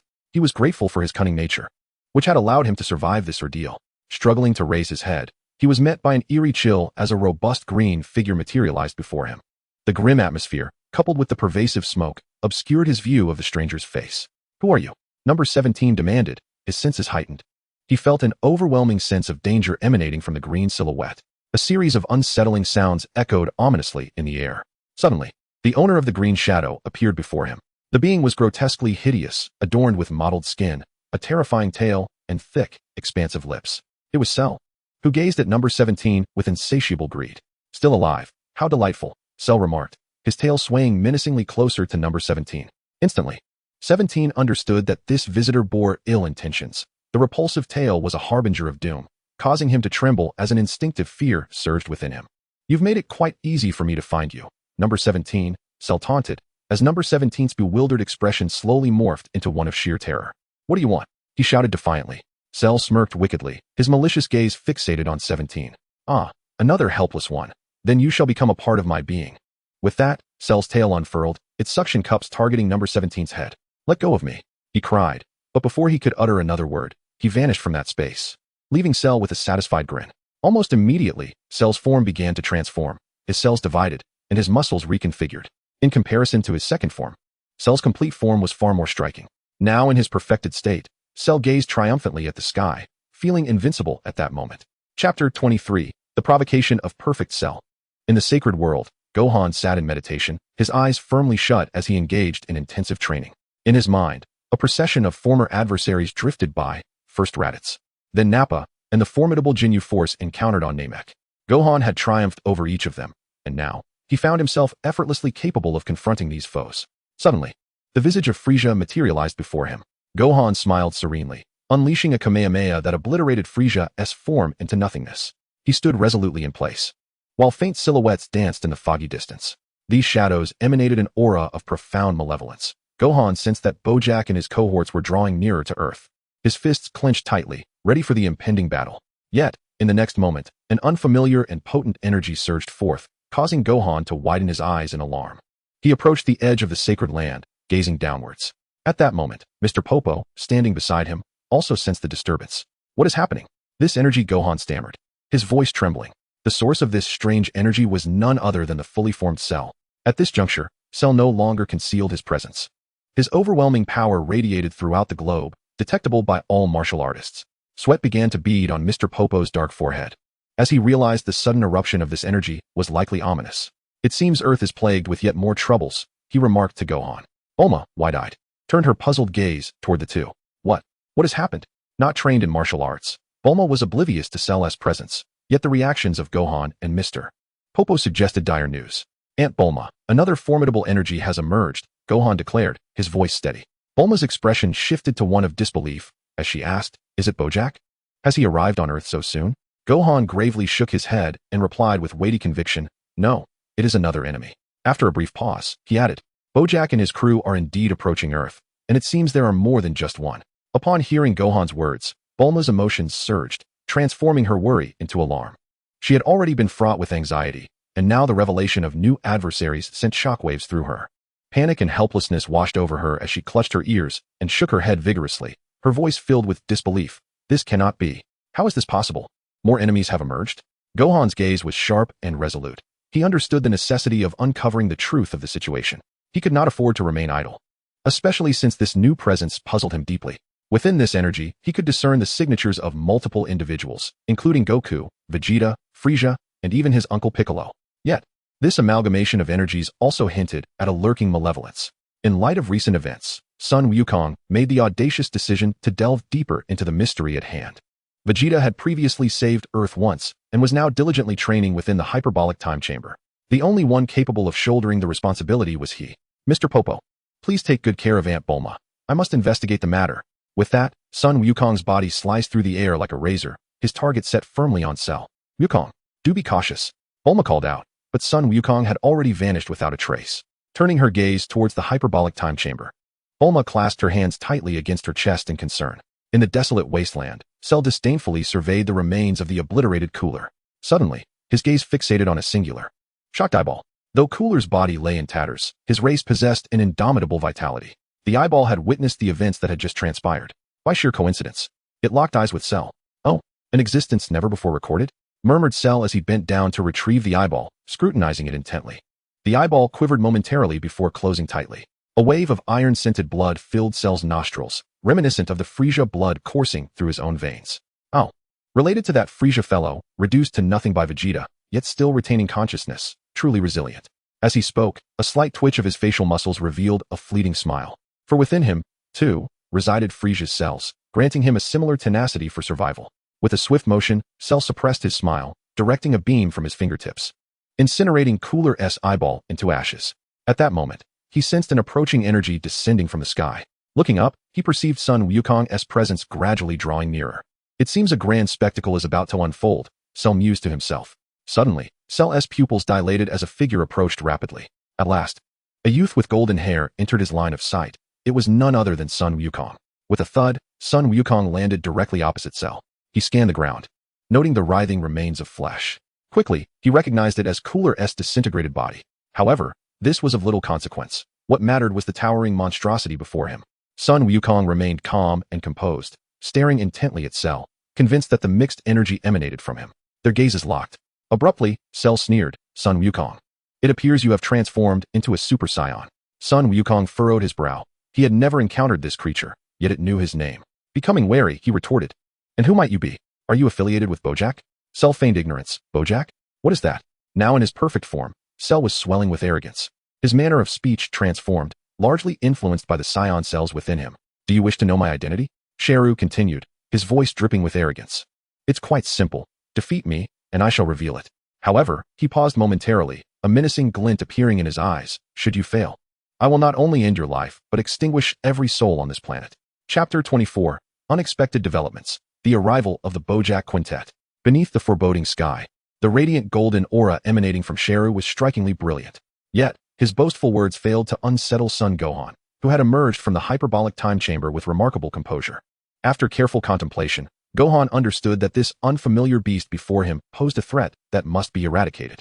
With a newfound resolve, Gohan's gaze grew steadfast, his muscles taut with anticipation. In an instant, an invisible energy began to coalesce around him, soon replaced by a brilliant golden flame. Gohan unleashed a thunderous roar, an inexhaustible power surging forth from within him. The immense wave of energy rippled through the air, illuminating the night with a dazzling burst of golden light. Gohan released the pent-up force he had harbored for so long. A fierce gust swept across Sheru's face, and disbelief flickered across his countenance. In his recollection, Gohan could not possibly possess such strength. Mere moments ago, he had been utterly confident in his superiority over Gohan. As the golden light continued to erupt, his presence intensified, sending shockwaves that reached the sacred world of the Kais. The entire realm began to tremble violently, captivating the attention of the father-son duo engaged in their training. Trunks fixated on the quaking door of the hyperbolic time chamber, acutely aware that the chamber's isolation rendered them oblivious to the disturbances outside. What could be happening? Has Bojack arrived on Earth and engaged in battle at the sacred world? To uncover the truth, Trunks dashed to the door. His inner thoughts resonated in Vegeta's mind. Then, in a shocking move, Trunks flung the door open. In an instant, Gohan's overwhelming energy surged into the chamber. The tremors were not a result of Bojack and his companions. They were a manifestation of Gohan's power. Vegeta, eyes closed in meditation, registered Gohan's energy with a nod. Is this the culmination of Gohan's training? He has likely surpassed my strength from the first day I emerged from the hyperbolic time chamber. But what transpires outside? Why has Gohan unleashed such formidable energy? Has Bojack truly arrived? Just then, another mixed aura infiltrated the chamber. Vegeta's body stiffened, and he opened his eyes in disbelief, murmuring, "Is that Kakarot's energy?" Yet, in the next breath, he dismissed the notion, for he sensed another presence entwined with Goku's signature energy. The presence of Frieza, Piccolo, and even Vegeta could still be felt. Observing Vegeta's reaction, Trunks deduced what was transpiring outside. Indeed, Cell had also made his appearance. Trunks' thoughts drifted into Vegeta's mind, prompting the prince to gaze intently at his son. The two exchanged a profound glance. Trunks was somewhat astonished by Cell's emergence. The android siblings should have been eliminated by his father, or so he believed. Based on the intensity of the energy, it seemed that Cell had absorbed the androids and attained his complete form. This complication arose before Bojack's arrival. As Cell had already appeared, Trunks distinctly recalled incapacitating Android 18, while Android 17 had been consumed by his ultimate flash alongside Goldo. Little did he know that Cell had seized the opportunity to absorb the two androids just as they were on the brink of death. Upon realizing that the formidable energy outside was a consequence of his oversight, he felt a twinge of guilt. Humph, what do I care for Cell or Bojack? I, Vegeta, shall defeat them all, Vegeta declared, suddenly placing both hands on his chest and unleashing an ultimate flash that erupted forth. He skillfully manipulated its trajectory, a dazzling brilliance emanating from him as he directed the ultimate flash towards himself. Vegeta's muscles tensed, veins bulging on his forehead as he reached for the energy. This training method was something he had gleaned by eavesdropping on Trunks' thoughts. Prior to this, Vegeta had attempted this extreme training method numerous times. But this occasion saw him channeling more power than ever before. Trunks observed his father's efforts, resting his head on one hand, as he began to understand. His arrival had triggered a butterfly effect, steering the history of their future timeline into uncharted territory. In the original timeline, Cell was supposed to surface only after Trunks had matured. The Cell present now seemed to be from an alternate timeline, a reality rife with turmoil. This timeline was far more tumultuous than the one where Goku succumbed to heart disease. Unlike the original primary timeline, all warriors had perished, leaving Vegeta and Gohan as the primary forces of strength. Based on the recent occurrences, the future appeared increasingly unpredictable. Shaking his head, Trunks closed the door to the room of spirit and time and commenced his own training. In the outside world, Cell regarded Gohan, who was releasing his energy, with a contemplative expression. The Saiyan cells within him stirred restlessly, excitement flooding his mind. In an instant, Cell's body materialized before Gohan, delivering a swift kick aimed at him. Yet, just then, Gohan's keen instincts kicked in as he quickly extended his arm to block the attack. Cell lunged once more with a knife hand strike towards Gohan, who narrowly evaded the assault by leaping aside. With a smirk gracing his lips, Cell remarked, quite impressive, little one. I shall take my next assault more seriously. At the sound of Cell's words, Gohan did not dare to lower his guard for even a moment. Suddenly, Cell lunged at Gohan with the ferocity of a beast, delivering a brutal headbutt to Gohan's skull. While Cell, with his tough exterior, remained unscathed, blood trickled from Gohan's forehead. Yet, Cell's onslaught did not cease there. A flurry of relentless punches landed unexpectedly upon Gohan. This marked the most merciless attack Gohan had ever endured. His anguished cries echoed across the desolate wasteland. Cell, with a proud smile, bellowed, "If this is all you've got, then I am truly disappointed." With a forceful strike, Cell sent Gohan soaring hundreds of meters away, the impact nearly caving in Gohan's abdomen. It was not that Gohan was weak. Rather, Cell was overwhelmingly powerful in this moment. Gohan was hurled into the distant mountains, causing the earth to tremble and the rocks to shatter under the immense force. Debris cascaded down, burying Gohan beneath the rubble. Cell, lost in his own thoughts, mused, "It seems this is all you can manage. After all, you are merely a child. Oh, but not just any child. You're the son of Goku." With Goku of this timeline already deceased, Cell contemplated, "Then I shall eliminate his offspring." Standing still, Cell donned a mischievous grin. "Let me ponder how to extinguish your life. Ah, I know. I shall employ Goku's signature technique." With that, Cell placed his hands on his hips, assuming the iconic stance of the Kamehameha. At that moment, several unfamiliar energy signatures crossed Cell's mind. He looked up to see a point of light, as small as a star, gradually enlarging. Those sinister energies radiated from it. Oh, it appears something intriguing is about to transpire. The spacecraft was hurtling directly towards Cell. Puzzled, he wondered why the ship was approaching him. A rustling sound emerged from the distant rubble, and Gohan slowly emerged from the debris. His expression was grave, yet his steps were light. His energy was still on the rise, for he knew that another fierce battle awaited him. The spacecraft finally touched down upon the wasteland. 5 oddly dressed individuals exited the ship, known infamously as the Bojack Gang. Chapter 25, An Alliance Between Bojack and Cell. The 5 stood in unison upon the ground. Among them, a burly man with a yellow bandana and a scarred face was Bojack. Beside him stood a striking blue-skinned woman, his girlfriend, Zanya. There was also a radiant warrior wielding a sword, known as Goku. Next to Goku was a diminutive red-clad fighter, Butchie. Lastly, the blue warrior, Peter, completed their ensemble. Bojack's cold gaze swept across the scene, quickly drawn to the scent of blood in the air. The scattered remains of Gula had been discovered by him, a smirk curling at the corner of his mouth, his expression rife with disdain. Zanja slowly spoke, "How disappointing, I never expected Gula to be slain." With that, Zanja turned to gaze at Bojack, seeking counsel on the next course of action. Bojack's eyes narrowed, pondering the way forward. With Gula's demise, Earth held little amusement. "Let us eradicate all humans on this planet and venture to another," Bojack stated coolly. In the next moment, the other 4 understood. Their predatory gazes fixed upon the formidable duo of Cell and Gohan. Blue-skinned Peter declared, "Then let us commence with the 2 of you." With that, Peter lunged at Cell. However, in an instant, he regretted his audacity, realizing he had foolishly targeted Cell. Cell leaped into the air, and Peter found himself disoriented, as Cell vanished from his line of sight. By the time Peter regained his composure, he was met with a crushing punch from Cell. The blow sank deeply into Peter's abdomen, sending him sprawling to the ground, his eyes nearly popping from their sockets. Before he could react further, a crimson laser shot towards his arm, instantly staining his clothing red as blood gushed forth. Cell's assault undeniably served as a stark warning to Bojack's group. Meanwhile, Gohan was left astonished. Cell was fighting for Earth? Yet, he quickly dismissed this notion. Impossible. Cell has proclaimed his intent to annihilate all of humanity. As if to validate Gohan's thoughts, Cell's next words confirmed his suspicions. Eradicate Earthlings? A commendable notion, one I share. However, you stand no chance of defeating me. I suggest you start with that one, he said, gesturing towards Gohan. Among those present, Gohan's strength piqued Cell's interest. Despite having been severely injured, Gohan rose again, now more powerful. Additionally, Cell wished to see how Bojack's group measured against Gohan. Gohan steeled himself, prepared to take on all 5. Skeptical of Cell's suggestion, Bojack retorted, "Oh, you too wish to exterminate the Earthlings? Are you not one of them? When I speak of annihilating Earthlings, I refer to all beings aside from the 5 of us." Cell chuckled, "Feel free to let your minions try." With that, Cell's aura erupted, a tempest of power enveloping the surroundings. His tail morphed into a funnel shape, thrashing violently as his visage twisted into a grotesque sneer. In an instant, 5 gelatinous entities emerged from his tail, revealing a shocking sight to all.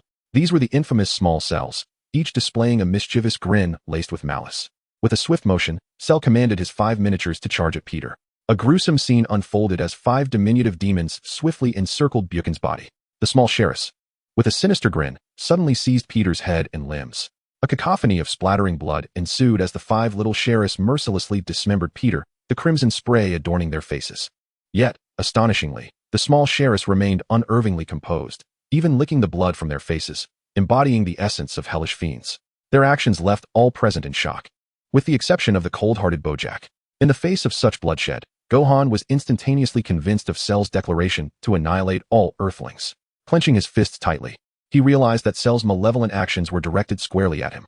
The emergence of Cell had been unexpected, but now the anticipated Bojack gazed hungrily at the planet. Gohan's spirits plummeted, fully aware of the perilous nature of his situation. He could not confront this alone.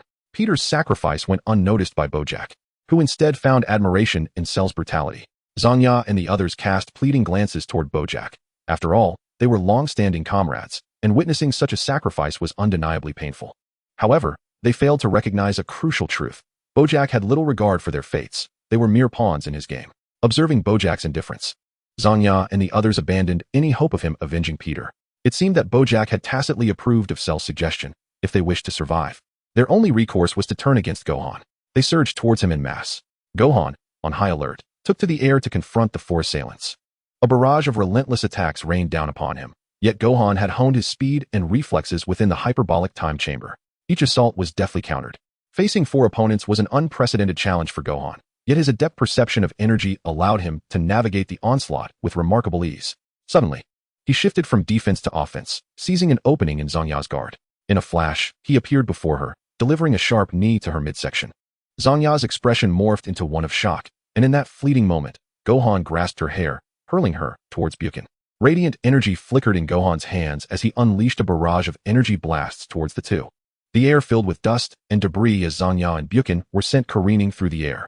Abruptly, a sharp, metallic sound pierced the air. Gogeta was drawing his sword, intent on striking Gohan. With the grace of a serpent, Gohan evaded, sliding to the side and seizing Gogeta's arm. He swiftly kicked the sword from Gogeta's grasp, sending it flying. Gohan's martial prowess exhilarated Cell, igniting a playful spirit within him. He waved his hand, commanding the small sheriffs, "Go forth, my children." Chapter 26. Gohan, is it my father? No, it is not. It is Uncle Vegeta.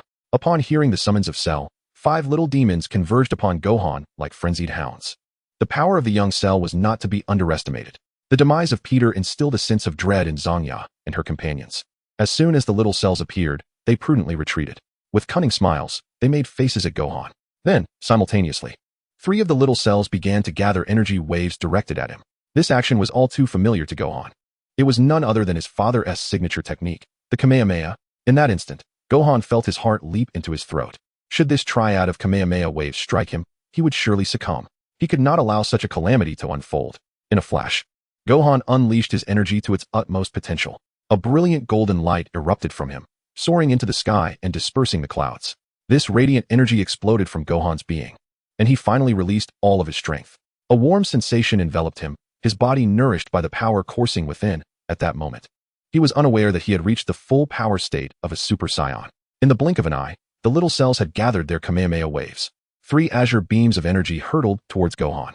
In that fleeting moment, an unprecedented force erupted from Gohan's body. He raised his hands to his forehead, palms crossed, and shouted, "Magic Flash!" Suddenly, a dazzling burst of golden light erupted from his palms.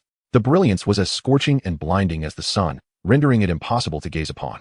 Following this, a colossal golden energy beam shot forth at astonishing speed, as if seeking to pierce the heavens and bridge the earth. Accompanied by a deafening roar, the 2 titanic forces clashed violently like meteors colliding. In an instant, the entire world trembled, the night illuminated as brilliantly as day.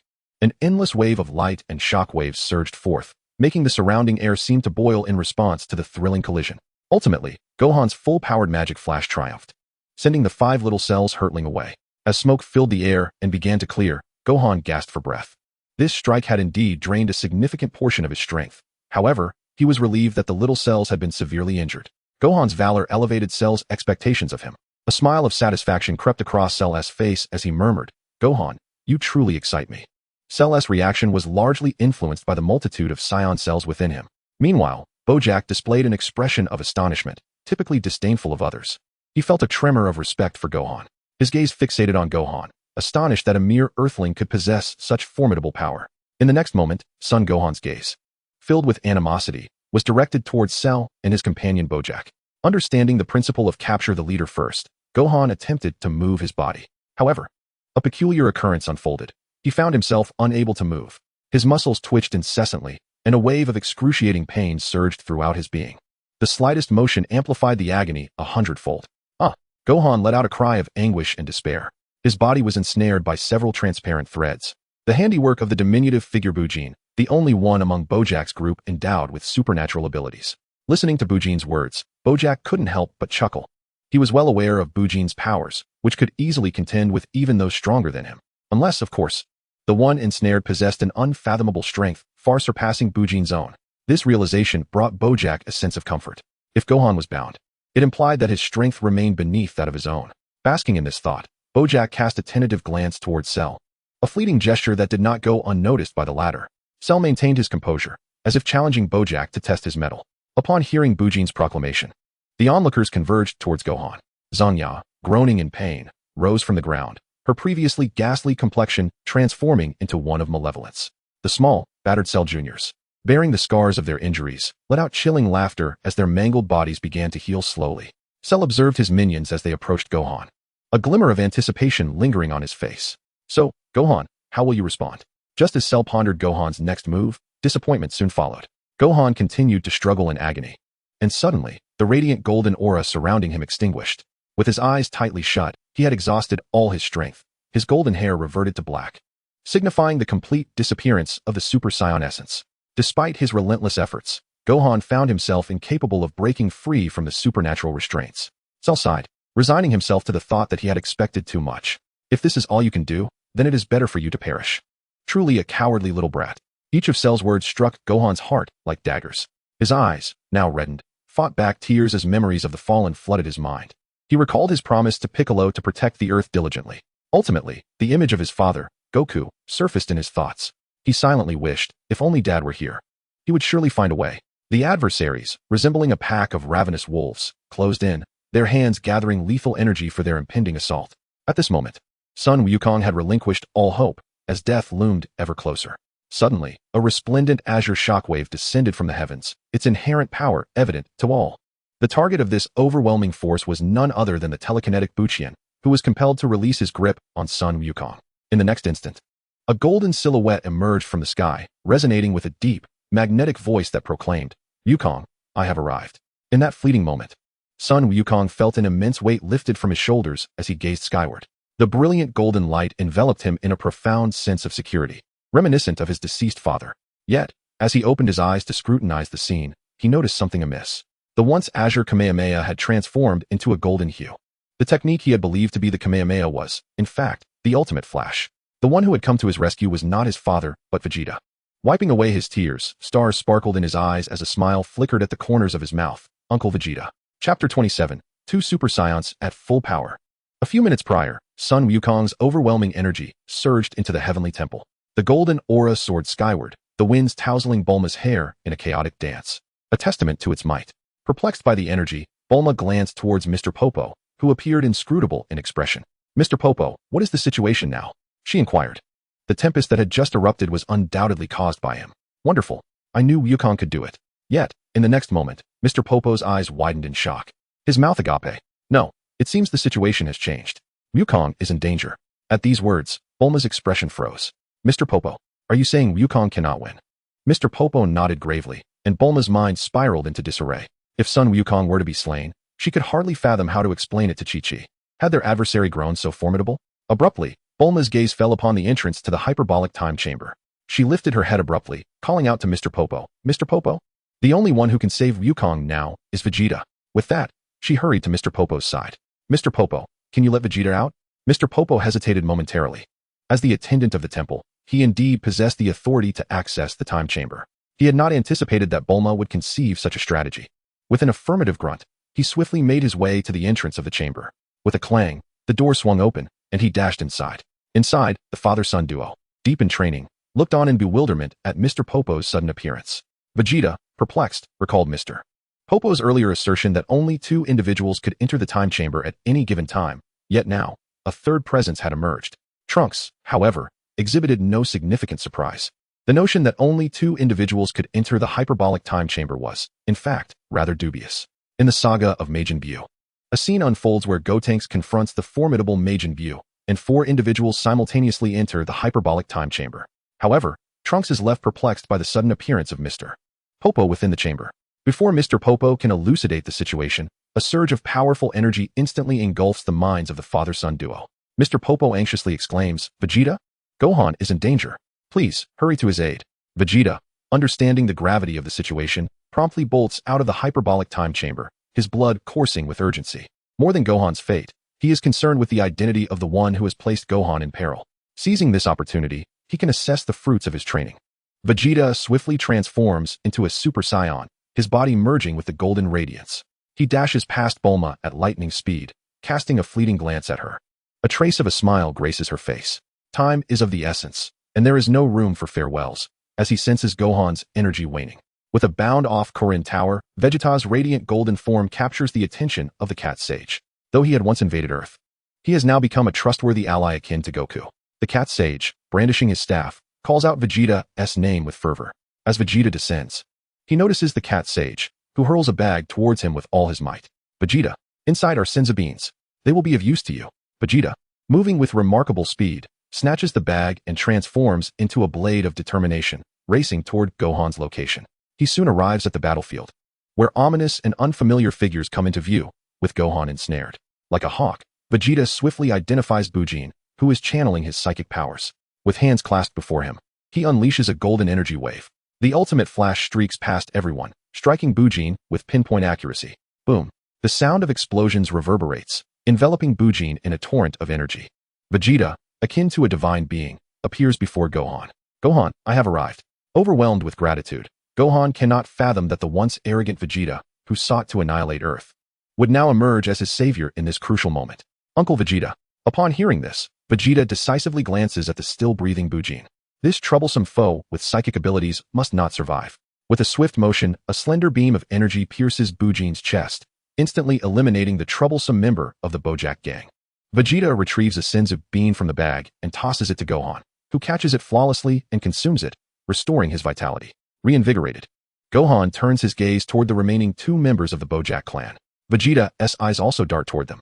The two adversaries, exhibiting remarkable synergy, unleash two surging golden auras, two golden energy lotuses reaching the same height. This signifies that Vegeta has also attained the full power state of Super Saiyan. To Vegeta's astonishment, Gohan had only spent a single day in the hyperbolic time chamber, yet had already attained such formidable prowess. What a terrifying talent. However, this was not the time for lamentation. Vegeta continued to elevate his energy. Whoosh! In an instant, he appeared beside Zanya, and with a fist that had long been charged, he pierced through her side. Zanya cast a pitiful glance towards Bojack, seemingly pleading for his salvation. Yet, Bojack remained utterly unmoved, his expression betraying not a hint of emotion. Tears of regret streamed down Zanya's face as she realized the chilling truth about Bojack's cold-hearted nature. In that moment, she understood that her roles as both his girlfriend and subordinate had been illusions of her own making. With a swift motion, Vegeta withdrew his fist from Zanya's body, extinguishing her life. Meanwhile, Gohan seized Gogeta's sword and plunged it into his body. Ultimately, only Bojack remained of his five-man team. Chapter 28, The Might of Cell. The two radiant figures stood suspended in the air, with Vegeta's displayed strength igniting Gohan's fighting spirit entirely. The two, brimming with confidence, steadfastly gazed at Cell and Bojack. Clap, clap. A series of crisp applause resonated from Cell's palms. With a smile, he approached the duo, their resolve unwavering in the face of his advance. Suddenly, Cell halted, turning to Bojack, and spoke in a tone laced with disdain. "It appears your subordinates are rather lackluster, even inferior to my offspring." Bojack smirked, maintaining an air of indifference. Then, Cell's gaze shifted to Vegeta, his smile fading. "Prince of the Saiyans, Vegeta." Vegeta's lips curled in disdain. "I never imagined that such a loathsome creature would recognize me." "Curious? It's simple. Defeat me, and I shall enlighten you." Cell's tone was exceedingly arrogant. Vegeta sensed that Cell not only shared his energy, but also possessed a somewhat similar demeanor. The haughty posture of Cell irritated Vegeta exceedingly. Just as Vegeta was about to strike, Gohan suddenly called out, "Uncle Vegeta, I believe we can take him together." Having already felt Cell's formidable strength, Gohan understood that although Vegeta had grown stronger, Cell had yet to fully reveal his power. However, the proud Saiyan Prince would not acquiesce to Gohan's suggestion. He immediately waved his hand in refusal. Gohan relented. Cell beckoned to Vegeta with a finger, saying, "Ah, yes. I find you quite admirable, Vegeta. In fact, it wouldn't be impossible for you both to join forces." Vegeta's fighting spirit surged, and in an instant, an unprecedented power erupted from his being. Enough talk. With his muscles taut, he let out a fierce roar and leaped into the fray, charging towards Cell with all his might. With a force that had long been accumulated, his fist was unleashed upon Cell without reservation. Bang! A tremendous sound wave reverberated, causing even the air to tremble.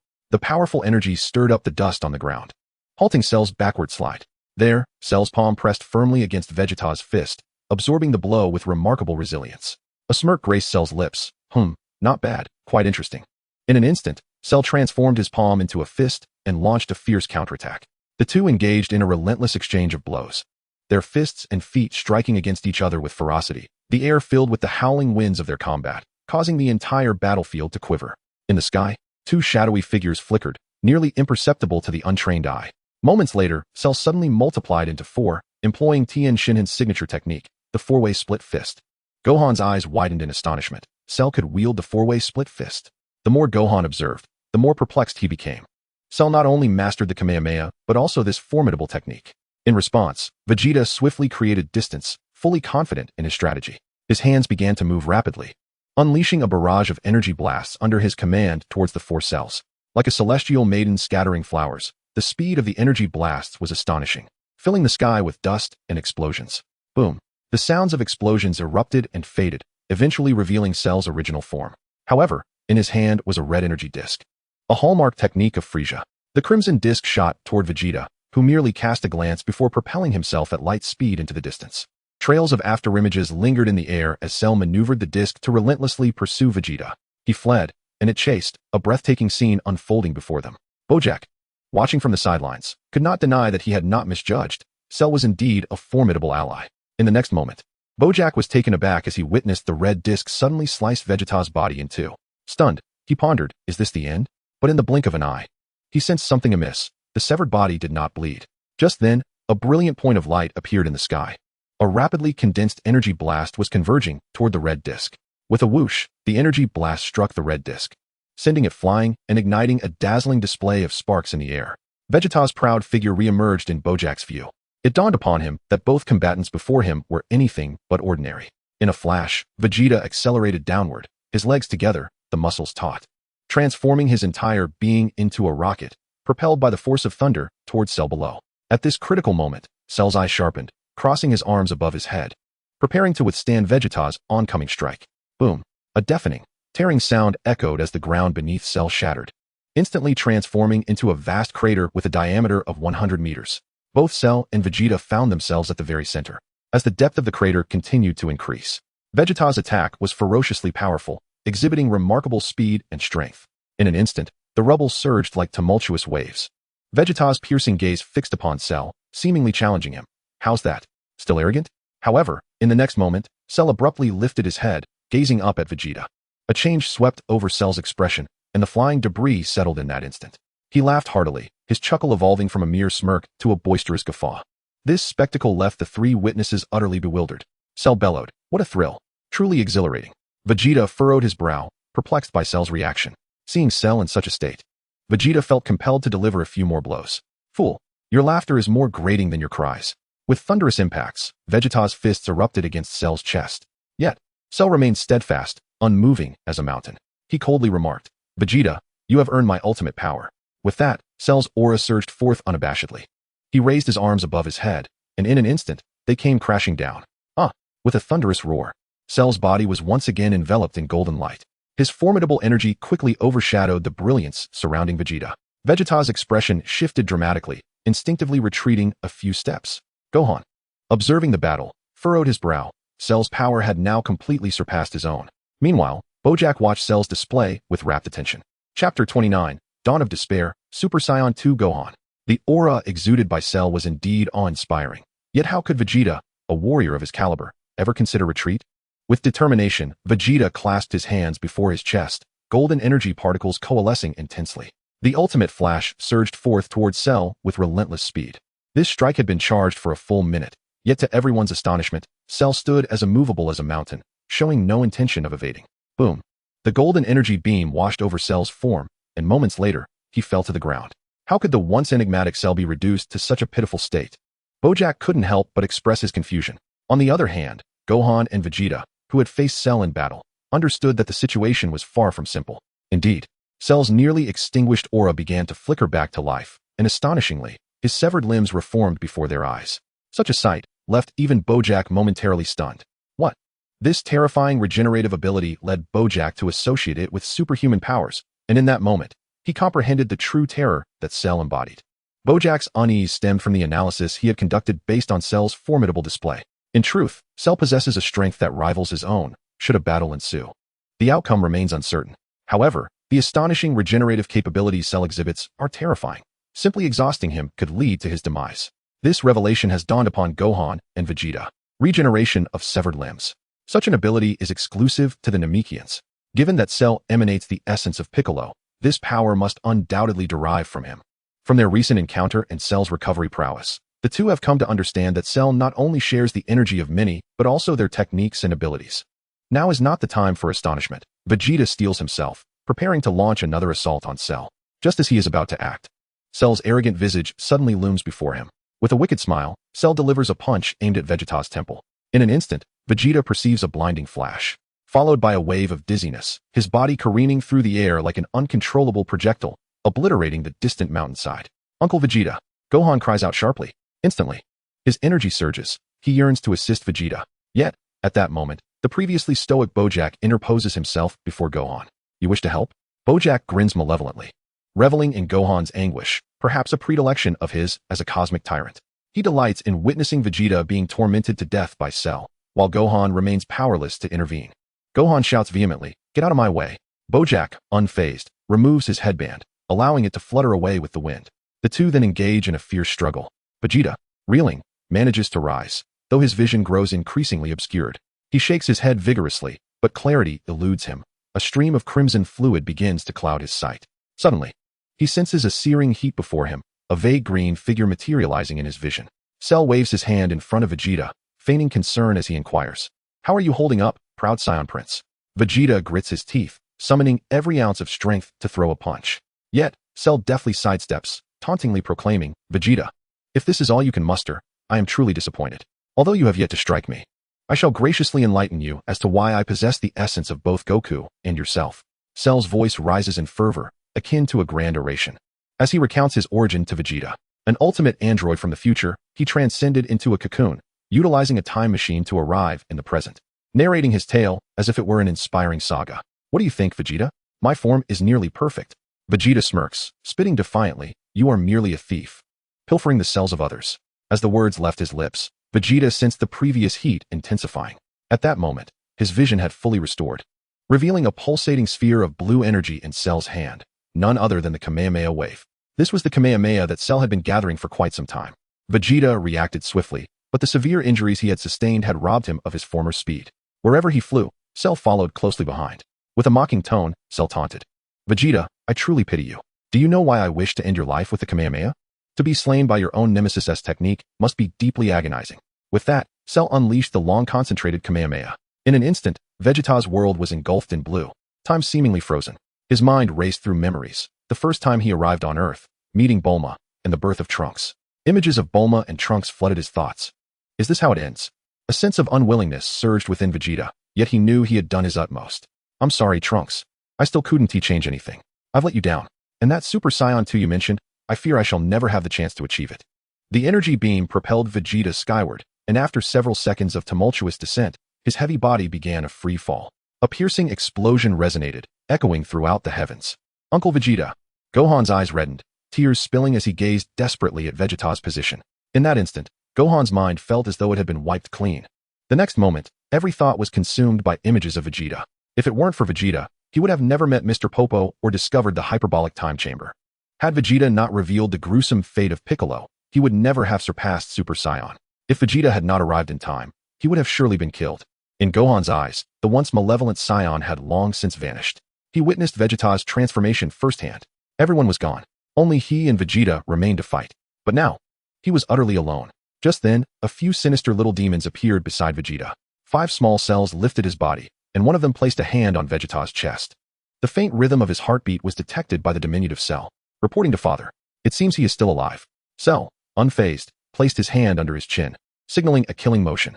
The 5 small cells immediately understood, each grasping one of Vegeta's limbs and his head. Gohan watched in horror.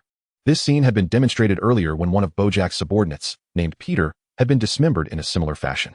No, stop it! Gohan cried out in furious desperation. As he gazed upon Sun Wukong's heart-wrenching expression, Bojack could not help but break into a smug smile. Sun Wukong's eyes were a terrifying crimson, as if they might bleed at any moment. His brows, already tightly knitted, now furrowed even deeper, the veins on his forehead bulging like writhing earthworms. His gaze was filled with despair, yet this despair was quickly eclipsed by an overwhelming tide of hatred and fury. He could not fathom the reality before him. He shuddered at the thought of the immense pain Bulma would endure upon discovering that Vegeta had been mercilessly torn apart. It felt as though countless ants were gnawing at his heart. Clenching his teeth and balling his fists, an immense force surged within Sun Wukong, erupting forth with devastating power. With a tremendous roar, a golden aura flared to life. The sheer force of his energy sent Bojack, who had been watching with a bemused expression, flying away. Bojack was in disbelief, unable to trust his own eyes, convinced that this was mere illusion. Undeterred, he once again positioned himself in front of Sun Wukong, only to abruptly realize that Sun Wukong had undergone a transformation. His golden hair stood tall, more vibrant than ever, crackling with arcs of energy surrounding him. Sun Wukong had transcended to Super Saiyan 2, surpassing the full power of a Super Saiyan. At that moment, the battlefield fell silent, all eyes drawn to this divine radiance. Chapter 30, The Final Obliteration, 2 Super Saiyan 2s. Bojack's eyelids flickered as panic surged within him. The composure on his face could no longer be maintained. The power Sun Wukong now displayed was far beyond his own. Blocking Sun Wukong's path would undoubtedly lead to his demise. Yet, unbeknownst to him, it was already too late. Just as Bojack attempted to yield ground to Sun Wukong, a searing pain coursed through his nerves like a scythe. Shock painted Bojack's face. He hunched over, resembling a shrimp stripped of its shell. Beads of sweat dotted his forehead as he trembled, glancing down at his abdomen. A seemingly innocuous fist was deeply embedded within him, and the concavity of his stomach was ever increasing. With a thunderous crash, Bojack was sent flying several dozen meters away. Cell cast a scornful glance at Bojack, realizing he was no more formidable than his subordinates, mere empty vessels. However, before Cell's words could settle, a commotion erupted in the distance. Sun Wukong had already materialized behind Vegeta. With a swift motion, he executed a precise chop, severing the arm of a bewildered little Cell. Purple blood dripped onto Vegeta's head as Sun Wukong sent the little Cell, who had been clutching Vegeta's head, flying with a single kick. The other little Cells, upon seeing Sun Wukong, were struck with terror, as if confronted by the Grim Reaper. In an instant, they scattered in fear, but Sun Wukong would grant them no respite. In a flash, Sun Wukong's speed was akin to lightning, as he effortlessly sent a diminutive Cell flying over 100 meters away. Almost immediately, the apparition of Sun Wukong reappeared repeatedly, penetrating the chests of several small cells in an instant, the entire process flowing seamlessly like a gentle stream. After executing this feat, Sun Wukong did not directly attack Cell. Instead, he materialized before Vegeta, crouching down to gently wipe the blood from Vegeta's forehead.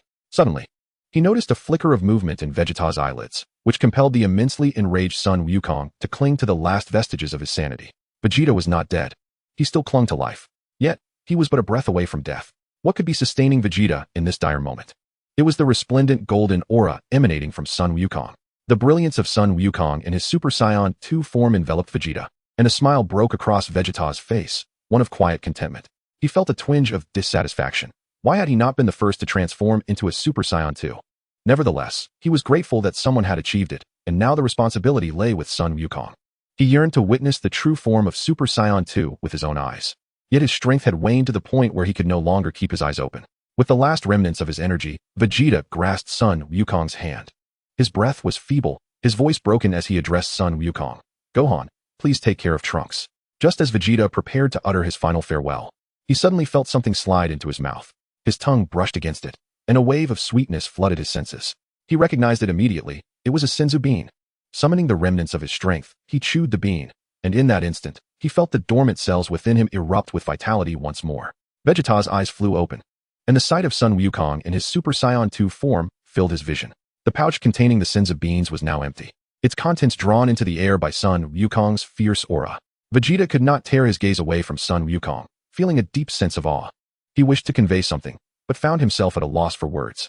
Instead, he simply beheld the seemingly diminutive yet immensely powerful figure of Sun Wukong until he stood before Cell. As Sun Wukong approached, Cell exhibited no sign of panic. Don't get cocky, kid. You've merely defeated some insignificant foes. Do you truly believe you can overcome me? Sun Wukong's expression remained impassive, his gaze frigid. I certainly will. At those words, Cell's pupils narrowed slightly, overwhelmed by the confidence radiating from Sun Wukong. causing a flicker of unease to wash over him. However, Cell was not one to be easily intimidated. He bellowed, "Then let me show you my true power." Cell began to unleash his energy, and in an instant, dust swirled around them as his power surged once more. Meanwhile, the battered Bojack rose amidst the rubble, lurking in the shadows as he observed the unfolding battle between the two. Gazing at the surging energy of Cell, Bojack shook his head in disappointment. If it were merely this, he could never hope to be a match for that earthling child. Bojack squinted, feeling a twinge of panic merely at the sight of Gohan's silhouette. After much hesitation, Bojack made an ignoble decision. His eyes turned toward the spaceship parked at a distance. Seizing the opportunity while Gohan and Cell clashed, he resolved to distance himself from the chaos of Earth. To avoid drawing attention, Bojack planned to approach the spaceship on foot. Everything seemed to be unfolding according to his plan, and just as success appeared imminent, an unexpected turn of events occurred. Boom! A powerful energy wave descended from above, obliterating his spaceship in an instant. A deep, resonant voice echoed from behind him. Planning to flee?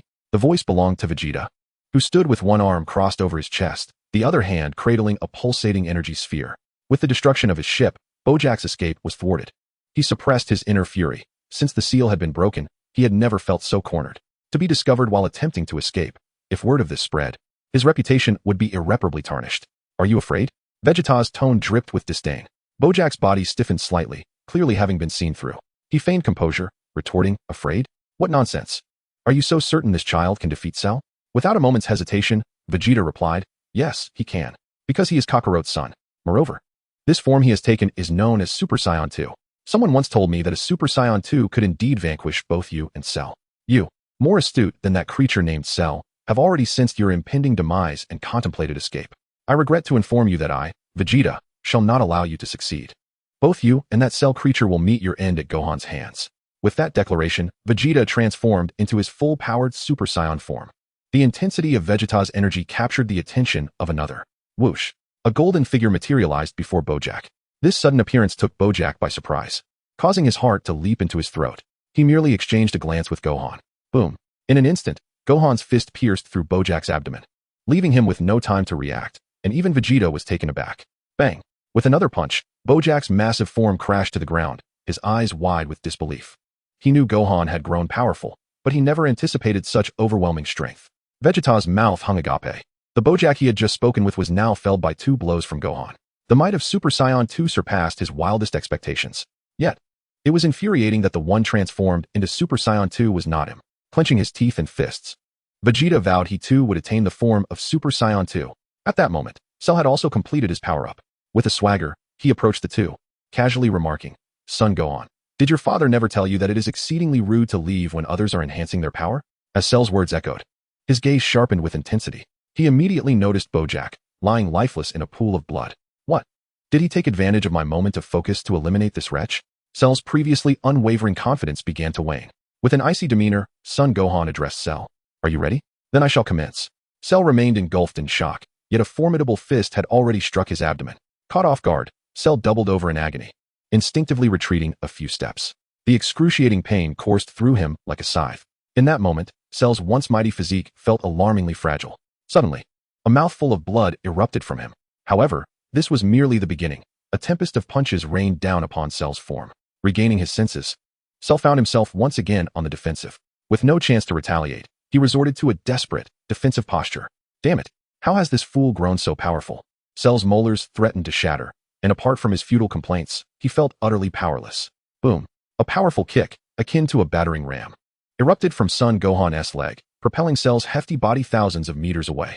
At last, Cell was freed from his passive state. He unleashed 2 energy blades, swinging his arms as they moved erratically through the air, ultimately hurtling towards Son Gohan. Son Gohan's eyes reflected the approaching energy blades. Though they seemed fierce, they appeared somewhat tame before him.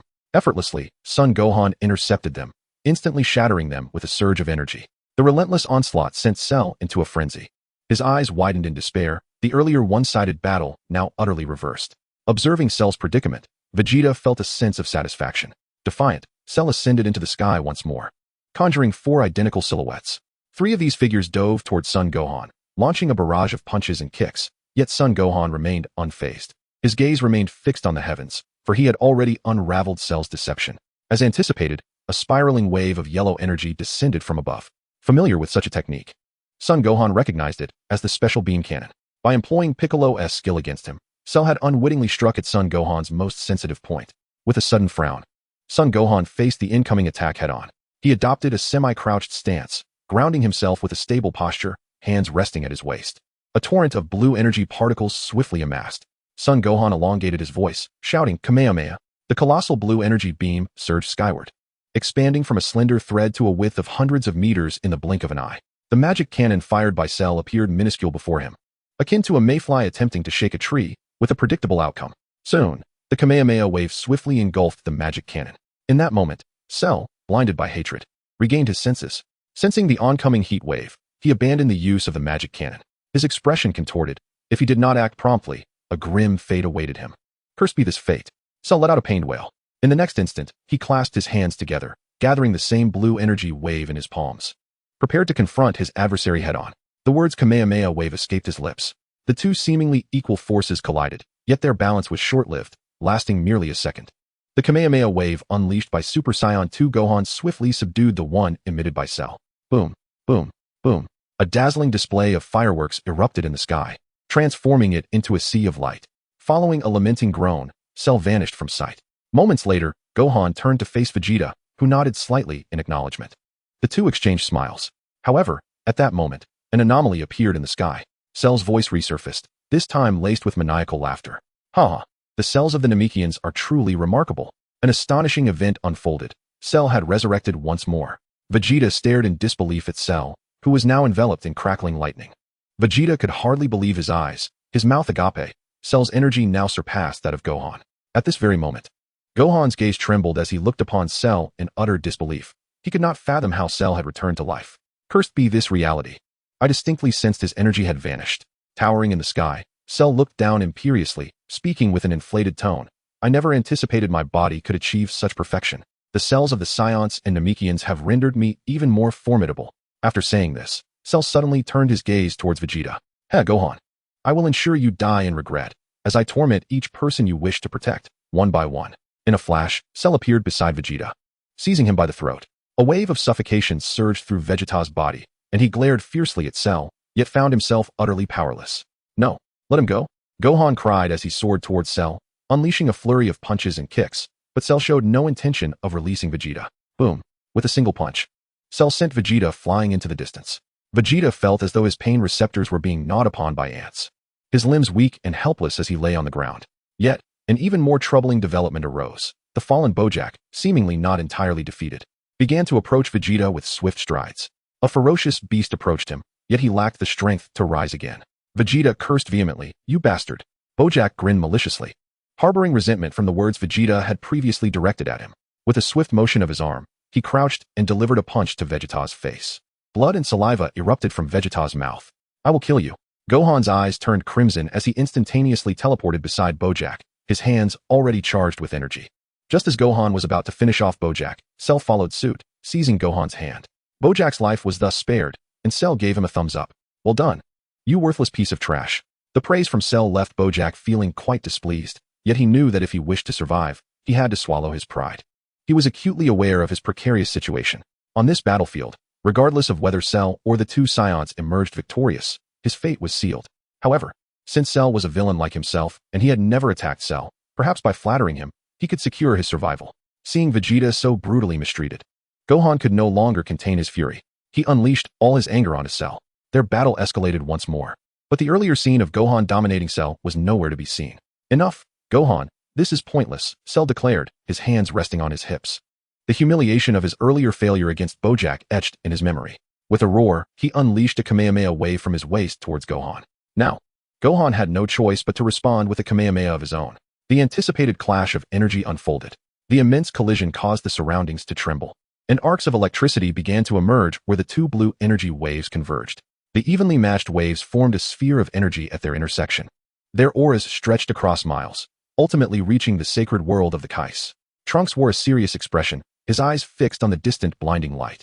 Any hint of worry on his face would send Bulma into a frenzy. Trunks struggled internally, though he was unaware of the exact events unfolding.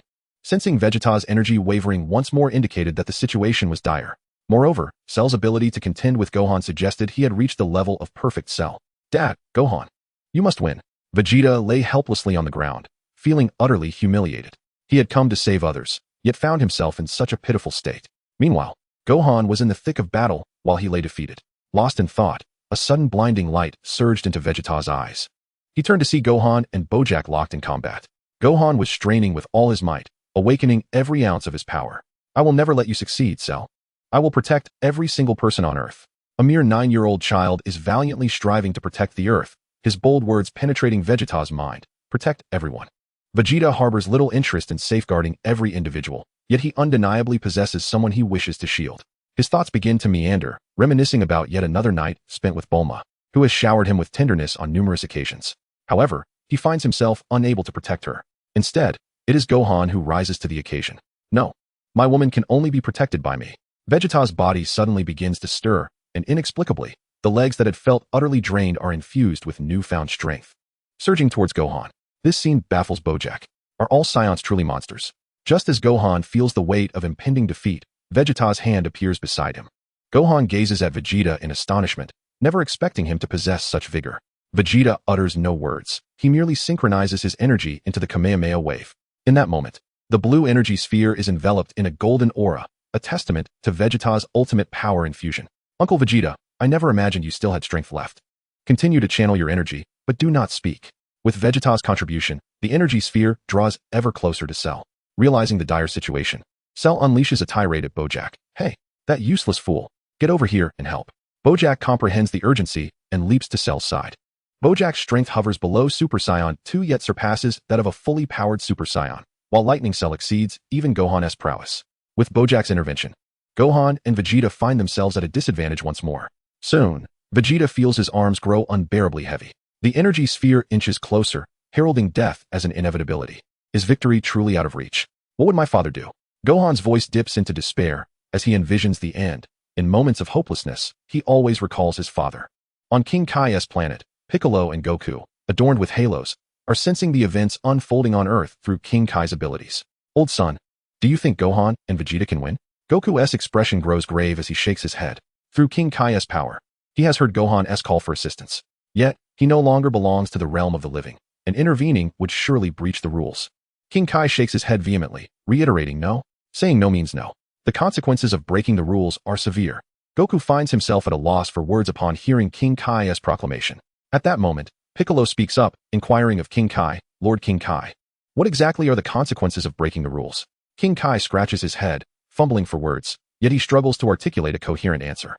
In the consciousness of the King of Worlds, the notion of the deceased venturing to the realm of the living is fundamentally erroneous. As for the origin of this decree, he remains oblivious. All he comprehends is that this rule is unassailable. In a moment of desperate paternal instinct, Piccolo, once a deity of Earth, uttered such grandiose words.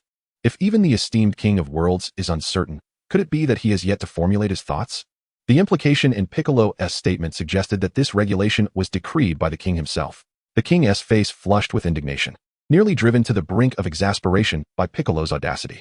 "Listen here, Piccolo," the king began, but his words were abruptly silenced as Piccolo covered his mouth and eyes.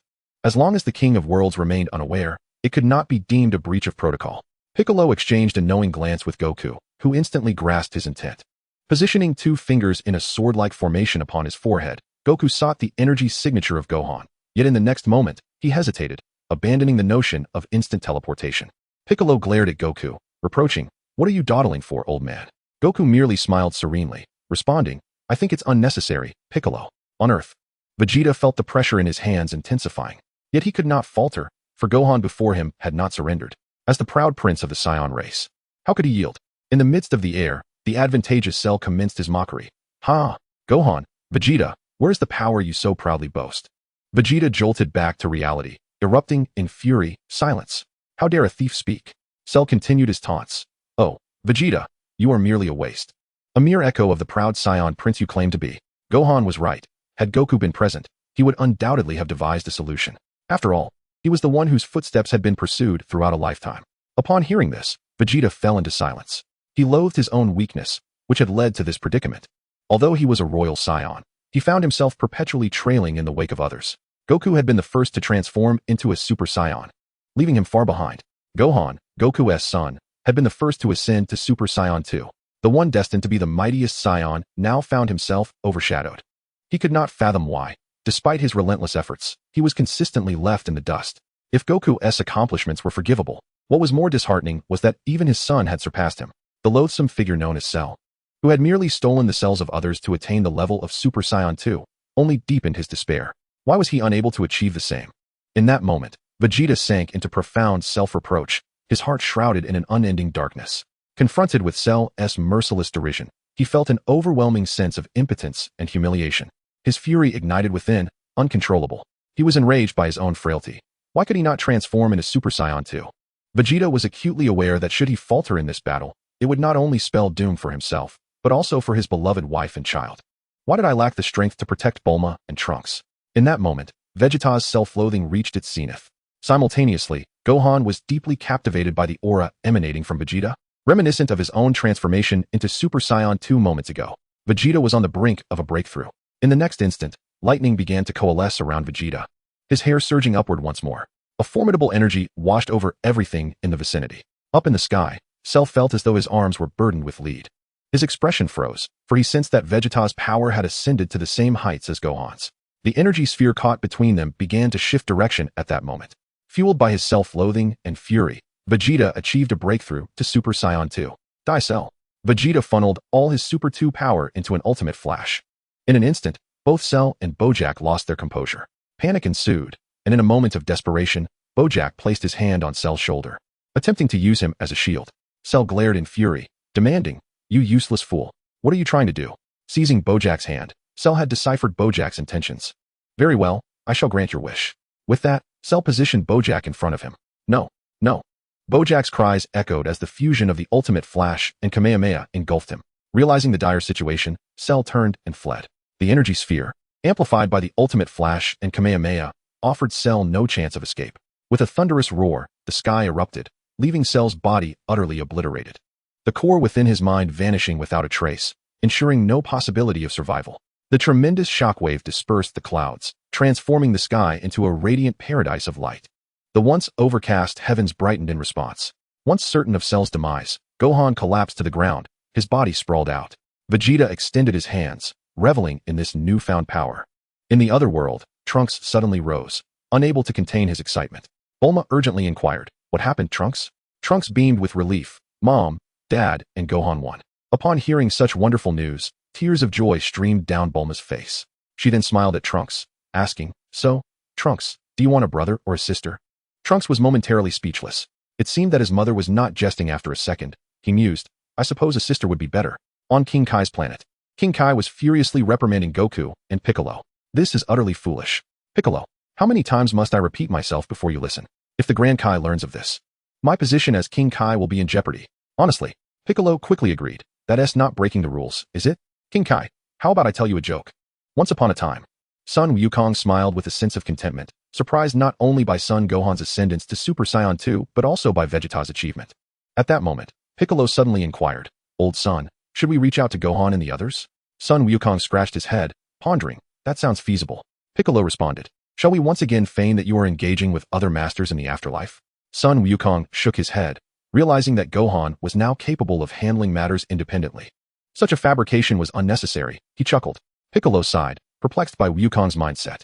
"Even if Gohan were aware of your presence, it wouldn't change the fact that you are deceased. According to the rules, you cannot assist." Son Wukong laughed. "Who says it is impossible? Remember, Bulma was present at that time. She witnessed Grandma Zampa bringing my deceased grandfather before me." Piccolo's mind raced, astonished that there were individuals like Grandma Zampa in the world.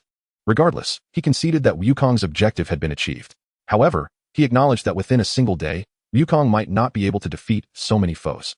Empowering Gohan to stand on his own was indeed the ultimate solution. Subsequently, Piccolo turned to King Kai with an ingratiating expression, saying, "I entrust this to you." Esteemed King Kai. King Kai, engrossed in the clever jest Piccolo had just shared, chose to overlook the earlier disrespectful behavior.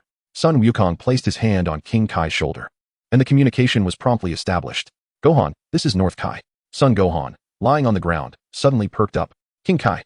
Upon witnessing Gohan's reaction, Vegeta also became intrigued. Yet, the next moment, King Kai's voice ceased, replaced by an unexpected greeting that astonished both Vegeta and Gohan simultaneously. "Hi Gohan, Vegeta. Long time no see. Dad." Kakarot. Tears welled in Gohan's eyes as he felt an overwhelming surge of emotion. Vegeta, sensitive to son Wukong's voice, chose to allow Gohan the opportunity to converse first, having grown sympathetic towards Gohan after their time together, unlike his own son Trunks, who had always had his company. Gohan, I am thrilled that you can stand on your own. Yes, Dad. It was Uncle Vegeta and I who saved the Earth. Keep it up, Gohan. The Earth's future still relies on your protection. You can become even stronger. Upon receiving his father's affirmation, Gohan beamed with joy. By the way, Dad, how have you been over there? Mom and I miss you dearly. No need to worry, Gohan. The food here with King Kai is quite delightful. I also train here every day. At this revelation, Vegeta interjected, Kakarot. Are you implying that you have been training with King Kai all this time? Ah, indeed, Vegeta. I have not ceased my training. Vegeta let out a cold snort, his eyes glimmering with determination. Humph, I have ascended to Super Saiyan 2. Furthermore, I am confident that I shall surpass both you and your son in the future.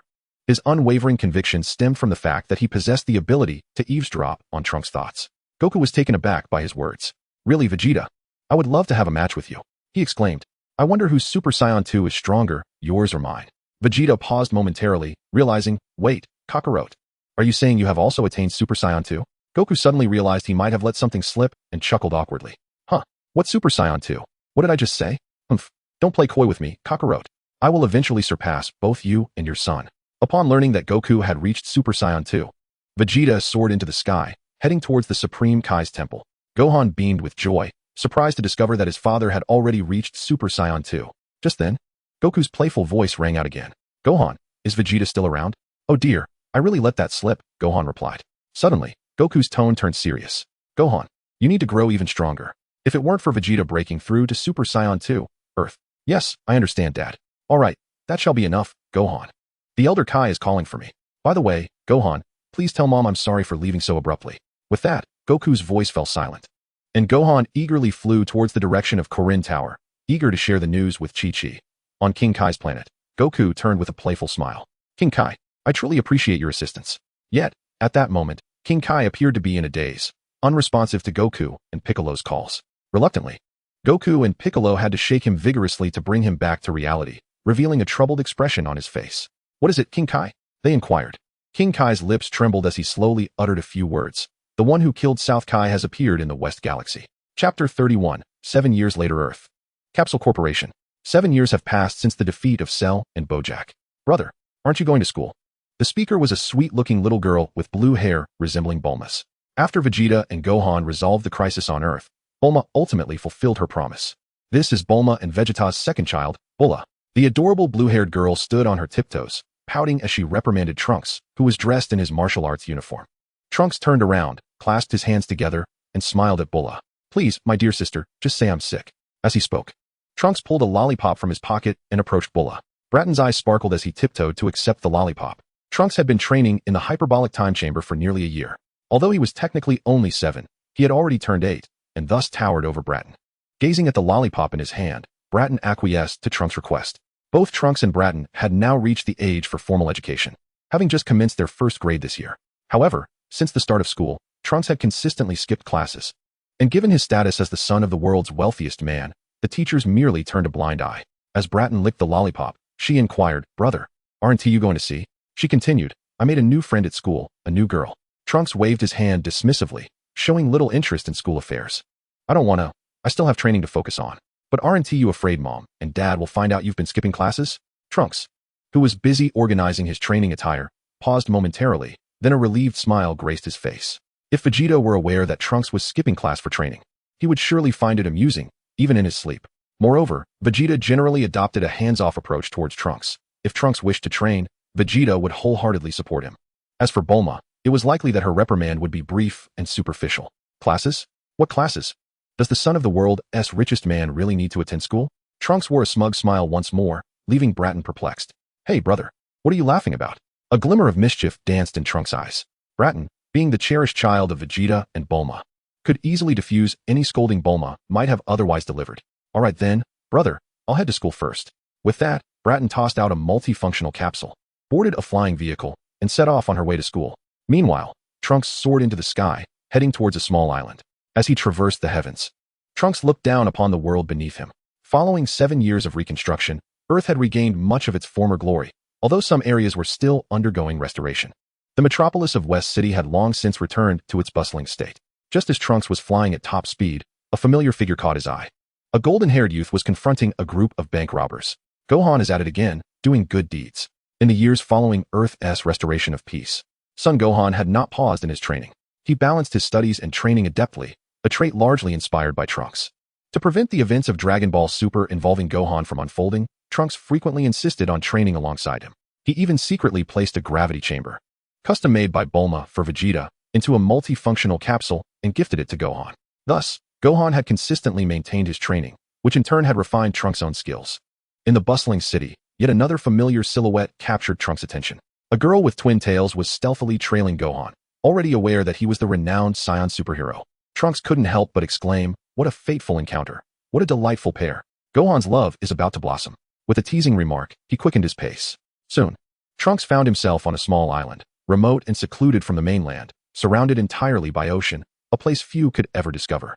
The scenery was breathtakingly beautiful, exuding an aura of primal nature. Tap!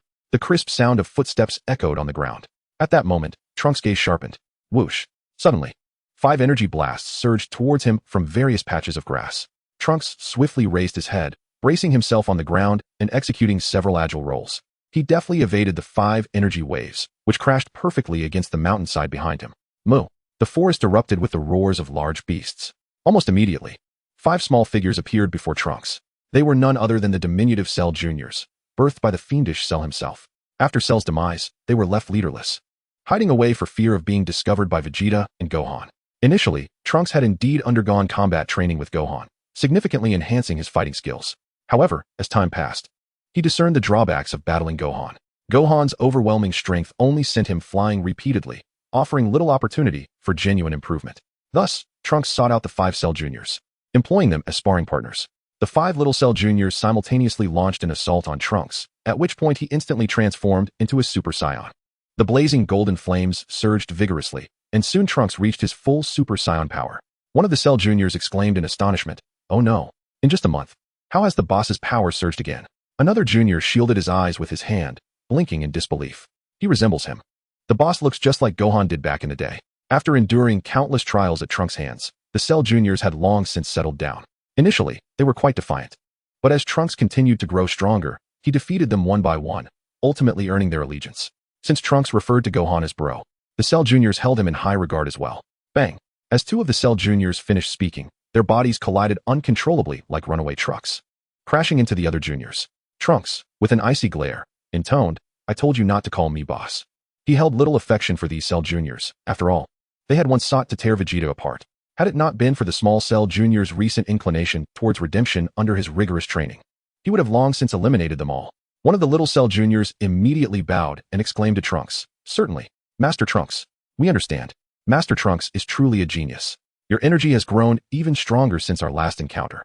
Over the years, he had diligently honed his skills, never daring to slacken his efforts, fully aware that his arrival had irrevocably altered the established history of this timeline. What uncertainties the future held remained a mystery to him. All he could do was strive to become ever more formidable. Yet, 7 years had passed, and he had merely attained the pinnacle of Super Saiyan power. The subsequent adversaries he would face were all benchmarked against Super Saiyan 2. In this world, the absence of Goten rendered the notion of fusing into Gotenks utterly impractical. "No, you can no longer inspire my growth. Time has run out."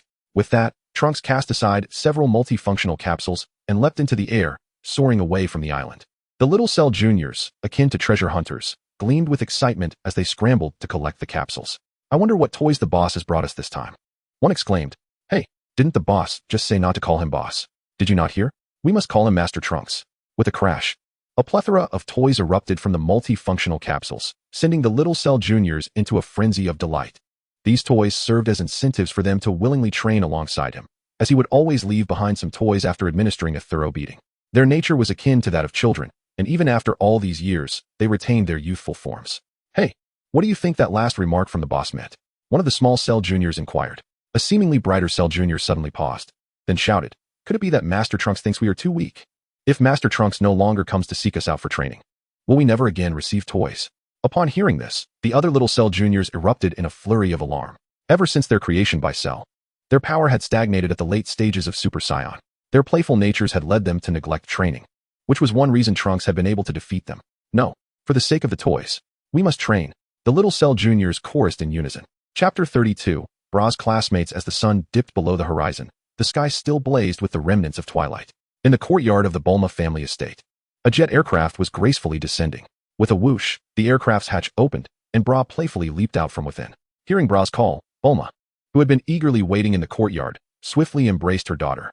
Meanwhile, Vegeta, engaged in an exhilarating training session within the gravity chamber, was drawn by the sweet sound of his daughter's voice. He quickly changed out of his sweat-soaked attire, refreshed himself with lightning speed, and promptly soared towards the courtyard. Daddy! The affectionate call of Bra resembled an oasis in the desert, soothing Vegeta's heart. His eyes brimmed with kindness just as he was about to reach out to embrace Bra. However, she abruptly turned and walked straight toward the aircraft, leaving Vegeta momentarily frozen in place. His benevolent smile instantly faded, a scene that Bulma happened to witness. She discreetly turned away, squinting her eyes as she stifled a laugh. At that moment, Vegeta's weathered face flushed with embarrassment, compelling him to retract his outstretched arms back to his chest. Come down, everyone, Bra called out toward the airplane, drawing the attention of all present. 3 diminutive figures gradually descended from the aircraft. Hello, Uncle and Aunt. We are Bra's classmates. Please take care of us. They chimed in unison, bowing politely to Vegeta and Bulma. These 3 were none other than the Pilaf gang, now appearing in the guise of children. They had discovered the Dragon Balls a year prior to the emergence of the androids and, through a twist of fate, had inadvertently fulfilled their wish to transform into youngsters.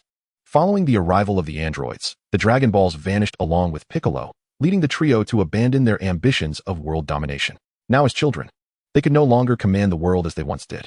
They toiled to earn their tuition and embarked on a path of education, ironically becoming classmates with Bra. Through Pilaf's investigations, they uncovered Bra's true identity as the daughter of the world's wealthiest individual, Bulma. With a newfound purpose, they sought to befriend Bra by any means necessary. Bulma's gaze lingered upon the trio and the dog, her penetrating eyes scanning them intently. Pilaf, now in a childlike form, immediately grew wary, standing straighter. Oh no, could she truly recognize us? Little Mai's eyes flickered, wearing an expression of guilt as memories of her past confrontations with Bulma flooded her mind. Could it be that we are about to be discovered? Shu poked Pilaf, who was sweating profusely and utterly indecisive. Meanwhile, Pilaf maintained his bent posture, trembling with fear of being recognized by Bulma. If discovered, I will never be able to befriend Bra. Bra mentioned her family has plenty of delicious food. It seems I am doomed to miss out on that. Bulma's scrutiny persisted as Pilaf stole a glance, only to find Bulma approaching the trio with a serious demeanor. The 3 of them cowered, increasingly anxious. You must be Bra's new friends. She talks about you often, so please lift your heads. You are exceedingly polite. Upon hearing this, the trio quickly raised their heads, exchanging glances. They smiled at one another before turning their attention back to Bra. Bra beamed and said, Come on, you 3. There's no need to be so tense. My mom is really nice. Bulma nodded in agreement. Bulma, why don't you take them to have some fun? I've already informed the kitchen, and when they're tired, you can bring them some food. Okay, Mom, let us go, Bulma exclaimed, leading the Pilaf trio into the house. In the yard, only Bulma and Vegeta remained. Bulma approached Vegeta with a sly smile, teasing, What's the matter, proud Saiyan Prince? She could sense the fresh fragrance emanating from Vegeta, indicating he had made an effort to clean himself in anticipation of their daughter's return. However, not receiving a hug from Bulma left Vegeta feeling somewhat disappointed. Yet, his prideful demeanor was clearly transparent to Bulma. With a flush of embarrassment, Vegeta crossed his arms and turned away, muttering, You're so noisy. Above them, a golden cloud drifted lazily over the Capsule Corporation. Gohan waved at Bulma and Vegeta, calling out, Aunt Bulma, Uncle Vegeta. With a leap, Gohan descended from the flying Nimbus, politely waving back at it. Thank you, Nimbus. As he gazed at Gohan, whom he hadn't seen in 7 years, Vegeta attentively sensed Gohan's energy. Not bad. It seems Gohan hasn't neglected his training over the years. He mused. It appears Trunks has not wasted my gravity chamber either. I would relish the opportunity to spar with him. Gohan, what brings you here? Isn't Trunks with you? Bulma inquired. Scratching his head, Gohan looked around. Trunks? Is he not at home? Aunt Bulma, I came to ask for your help. Bulma raised an eyebrow, surprised that Gohan would seek her assistance. Most Saiyan requests were related to training. Do you want a new gravity chamber? Gohan shook his head, recounting the events of the day. Aunt Bulma, I would like you to help me design a battle suit that conceals my identity. Bulma patted her chest confidently. Leave it to me. Suddenly, another figure appeared in the sky. Trunks was gazing down. Oh, Gohan here too. What a lively gathering. Chapter 33. Trunks' plan without delay. Trunks descended to the ground. Gohan, what brings you here? In an instant, the authority of his father was palpable. Vegeta lowered his brow, his voice deep and questioning. Trunks. Gohan says you haven't trained with him in a long time? You were so insistent on seeking him out to train. Was it merely an excuse to avoid training with me? Faced with the imposing presence of Vegeta, Trunks felt compelled to confess the truth. Well, Dad, I initially trained with Gohan, but I realized I couldn't team match his strength. So, I sought out those Little Cell Juniors. From Trunks' words and his expression, Vegeta sensed he was being truthful. And how has your training been? Are those Little Cell Juniors your worthy opponents? Upon uttering these words, Trunks exuded an air of confidence, asserting that they were no match for him, and even wished to acknowledge him as their leader, although he had declined the offer. Upon hearing this, Vegeta felt a surge of delight within. The 5 small cell creatures were indeed no competitors for Trunks, indicating that he had not squandered his training over the years. Vegeta, satisfied, nodded slightly, and continued, but they are merely 5 small cells. With that, Vegeta's piercing gaze turned towards Gohan, revealing his true intent in broaching the subject. And what about you, Gohan? At this moment, Gohan's expression shifted, his head lowering as the atmosphere grew heavy with tension. Uncle Vegeta, since the battle against Cell and Bojack, I have not ceased my training. My power has been steadily increasing. However, Gohan hesitated, a hint of insecurity crossing his face. Vegeta promptly inquired, but what? Gohan blurted out, but I have realized that no matter how much I train, I am merely augmenting my power. He continued, I have been pondering that since we can transcend Super Saiyan and transform into a Super Saiyan beyond that, there must be further transformations beyond this form. Trunks furrowed his brow, fully aware of what Gohan was attempting to convey, yet found his expression overly convoluted. Trunks awkwardly chuckled and interrupted, Gohan. Let us just call the transformation after Super Saiyan 2. After a moment of contemplation, Gohan nodded and elaborated, in essence, our ability to ascend from Super Saiyan to Super Saiyan 2 indicates that there should indeed be transformations beyond Super Saiyan 2. We might as well refer to it as Super Saiyan 3. Over the years of training, Gohan felt as though he had reached a plateau, believing his Super Saiyan 2 had reached its pinnacle, yet he found himself unable to break through to Super Saiyan 3. Listening to Gohan's lament, Vegeta fell into deep thought. It seems that this boy has indeed mastered Super Saiyan 2 to its fullest. Moreover, he has come to realize the impossibility of progressing to a further transformation. From Vegeta's perspective, Gohan's analysis was not erroneous, for he had once heard Trunks' innermost thoughts. The notion that a certain prerequisite transformation was essential for achieving Super Saiyan 4 was etched in his mind. There must be a Super Saiyan 3 existing between 2 and 4.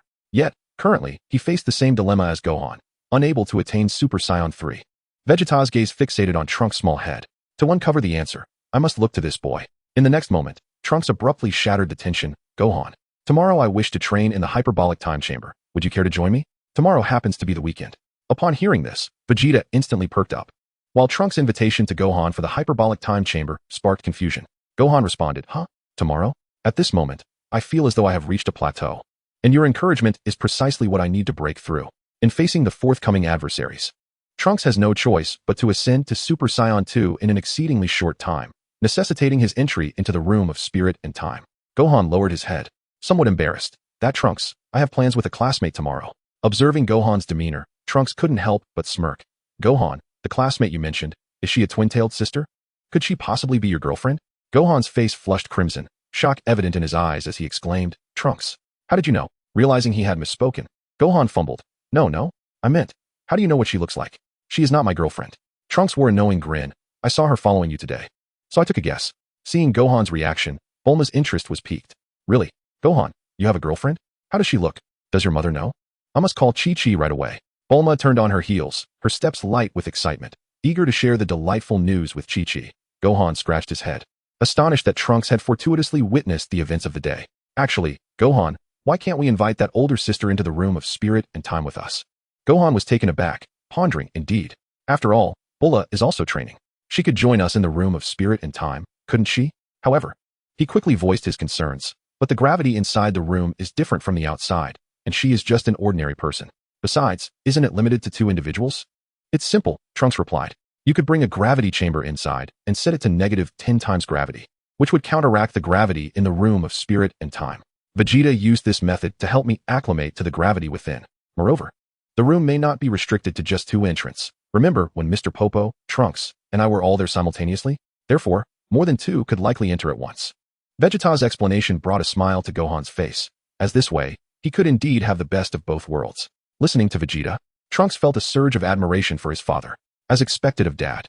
Trunks' thoughts echoed in Vegeta's mind. Though the latter could not share in the joy at present, he felt a twinge of displeasure at Trunks' invitation to Gohan without including him. With that, Vegeta strode toward the gravity chamber, muttering, Trunks wouldn't invite Gohan to the room of spirit and time without reason. I must go as well. Chapter 34. the Saiyan masked hero. The night was perfectly serene as Son Gohan and Trunks reclined upon the rooftop. Bulma, having learned that Gohan had a date with Videl the following day, promptly called Chi-Chi, suggesting that Gohan should be given a thorough makeover. Chi-Chi, delighted by the idea, readily agreed. Consequently, Gohan found himself obliged to stay at Trunks' residence. Trunks, why must we venture to the hyperbolic time chamber tomorrow? Gohan inquired, resting his hands behind his head while gazing up at the twinkling stars. A gentle breeze caressed Trunks' cheek. Yet his expression remained grave as images of Super Saiyan 3 danced in his mind. In the original tale, only two individuals had ever attained the form of Super Saiyan 3. The first was Goku, and the second was Gotenks. The former trained tirelessly in the afterlife, ultimately breaking through to Super Saiyan 3, while the latter was the fusion of Goten and Trunks, who had merely glimpsed the form. Within the hyperbolic time chamber, they fused into Gotenks and achieved the Super Saiyan 3 state. Throughout the expansive universe of Dragon Ball, only Goku and Gotenks had reached this formidable transformation. Others either bypassed it or developed their unique forms. Notably, both Goku and Gotenks did not cultivate their Super Saiyan 3 prowess in ordinary circumstances. Goku did so in the afterlife, while Gotenks did so within the time chamber. Thus, Trunks surmised that the Super Saiyan 3 form could only be attained in exceptional environments.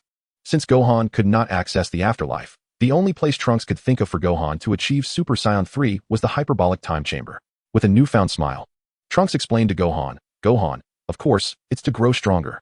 As for why tomorrow?" He chose to remain silent on that matter. This timeline had already undergone drastic changes due to his presence.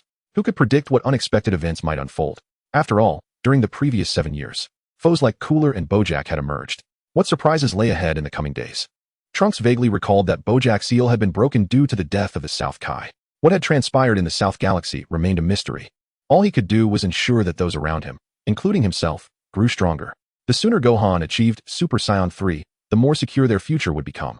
"Brother," and Gohan, "hurry down. Mom wants you both to come for dinner." Trunks glanced down to see Bra waving her hands. But what left him utterly astonished was the sight of 3 unfamiliar figures behind her. Was that the Pilaf gang? What were they doing here? Trunks stared intently at Pilaf, his small eyes filled with confusion. Noticing Trunks' bewilderment, the hapless Pilaf managed to smile.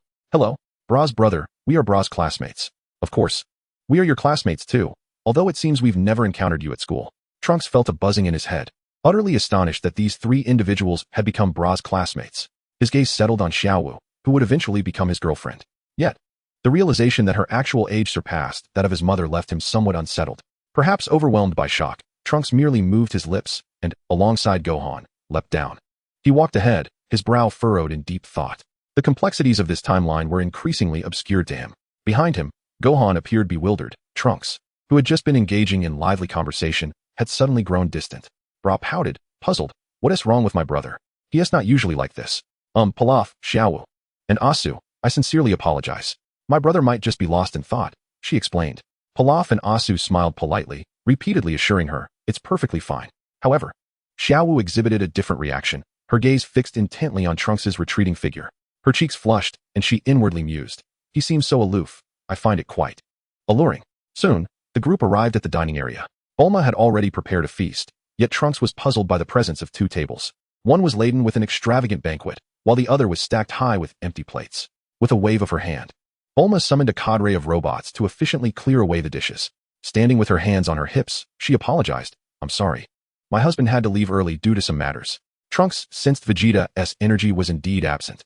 Famished and unconcerned by the previous commotion, he dove into the meal, transforming the dining table into a battlefield as he devoured the food with fervor.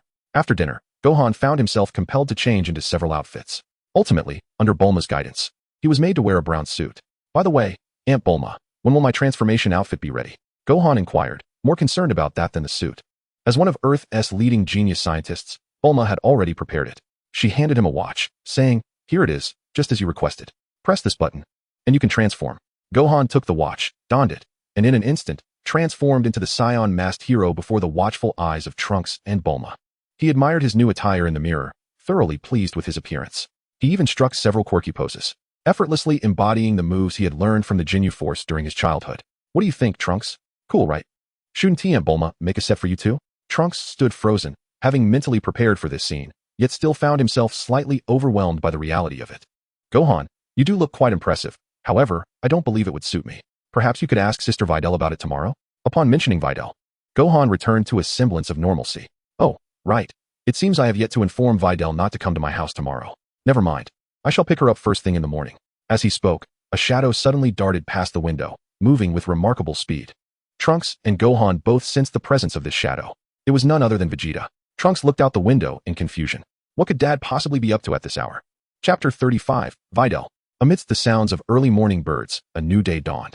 Oblivious to Gohan's early departure, Trunks remained fast asleep. Gohan had transformed into the Saiyan-masked hero and set forth on his quest to find Videl. In this timeline, Cell had been vanquished by Gohan and Vegeta in a single day, thus the Cell games were never held. Mr. Satan had not ascended to the status of a great hero. The populace remained unaware of how the androids had been defeated. They only recalled that 7 years prior, the androids had appeared without warning, only to vanish shortly thereafter. They speculated that perhaps the king had found the boy who once defeated Demon King Piccolo and saved humanity once more. In West City, within a place known as the Satan Martial Arts Dojo, the absence of Mr. Satan's heroic legacy meant that there was no such thing as Satan City. Although Mr. Satan lacked the ability to harness ki, he was still a notable figure among ordinary earthlings. He had gained some fame locally and had established a dojo, which later expanded to West City. A girl with twin ponytails, dressed in a white shirt, was busily packing her belongings. Dad, I'm off, Videl exclaimed, pulling out a universal capsule and boarding a jet car, ready to embark on her journey to Mount Pozu. Mr. Satan, hands on his hips, waved her off, muttering suspiciously, "Who could possibly be more powerful than me?" Videl called back, "Dad, I can assure you he is incredibly strong." With that, she pressed down on the accelerator and sped away. Videl attended a high school in West City. Although she had not become a pampered heiress, her father ensured she wanted for nothing. Under Mr. Satan's influence, Videl remained passionate about martial arts. Within her family's dojo, she was an undefeated champion, often spoken of as someone who could surpass Mr. Satan. However, everything changed when she witnessed a golden-haired boy effortlessly catch bullets with his bare hands and dispatch all the criminals with astonishing speed. Even more astonishing was the sight of him leaping to the top of an 18-story building. Now, she was on her way to seek out this boy to discuss martial arts. Despite the bustling atmosphere of West City, incidents of robbery and gun violence persisted daily. Unfortunately, Videl witnessed a crime unfolding before her eyes. With a deep understanding of martial arts and a kind heart, she could not stand idly by while such malevolent acts occurred. She swiftly brought her car to a halt and resolutely approached the assailants. Just as she was about to take action, a stranger clad in peculiar attire suddenly appeared before her. Before her astonished gaze, he executed a familiar maneuver of catching bullets with his bare hands. The speed exhibited by this individual rendered her unable to comprehend the scene, as he swiftly subdued all the assailants in mere moments. The criminal furiously exclaimed, "Damn it! Who on earth are you?" Raising his hands to his forehead and adopting a half-squatting posture, the figure proclaimed, "I am the masked Saiyan superhero, dedicated to delivering justice and vanquishing evil." Witnessing the stranger's abstract and clumsy display, Bidalai couldn't help but sigh. It was all exceedingly juvenile. Gradually approaching the enigmatic man, she poked his arm. "Gohan." Startled, Gohan glanced around anxiously, ensuring there were no familiar faces nearby, before leaning closer to Bidalai's ear. "How did you know it was me? Who else could resolve the situation so swiftly?"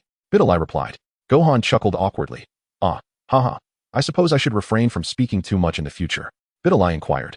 "What brings you here, Gohan, and why are you dressed like that?" Gohan twirled his cape and glanced at his outfit. "Isn't this transformation attire splendid, Bidalai?" Though she found it difficult to voice the truth, Bidalai managed to respond. Yes, it's nice. But didn't we agree that I would come find you?"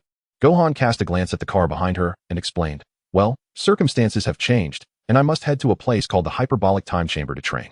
Aren't you interested in learning to fly? You could join me. It's a unique space where one day outside equals a year inside." Upon hearing Gohan's words, Bidalai's eyes sparkled with excitement, her ponytails almost standing on end.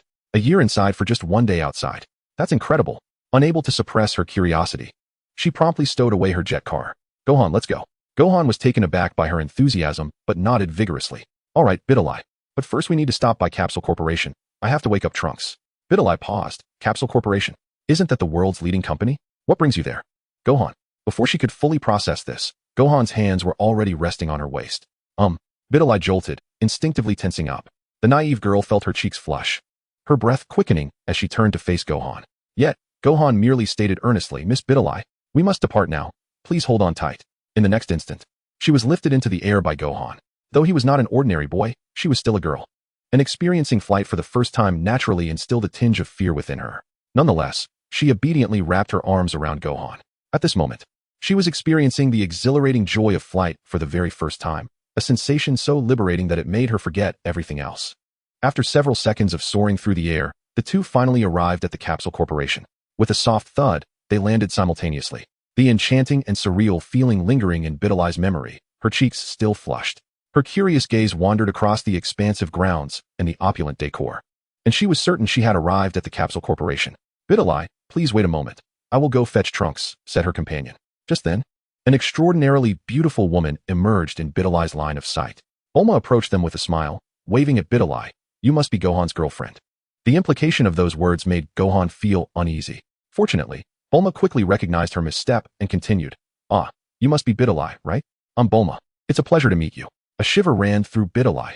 She had long heard of the Capsule Corporation, the empire of the world's wealthiest individual. And this strikingly youthful and beautiful woman was someone she had often heard about. Hello, Ms. Bulma. It's a pleasure to meet you, Bidali replied. Bulma smiled warmly and took Bidali's hand, saying, Oh, don't be nervous. You can call me Aunt Bulma, just like Gohan does. By the way, Gohan is a wonderful boy. I've watched him grow up. In the face of Bulma's warmth, Bidali felt her previously tense heart begin to relax. Meanwhile, Gohan's face was flushed with embarrassment, as Bulma had clearly assumed that Bidali was his girlfriend. To spare Bidali any awkwardness, Gohan interjected, Aunt Bulma, could you please call Trunks for me? We have plans to go to the hyperbolic time chamber. No sooner had he spoken than a figure appeared on the rooftop. Gohan. Trunks had actually been waiting for some time and had just witnessed an amusing scene, a broad smile on his face, looking as if he could relish the moment further. Let us go.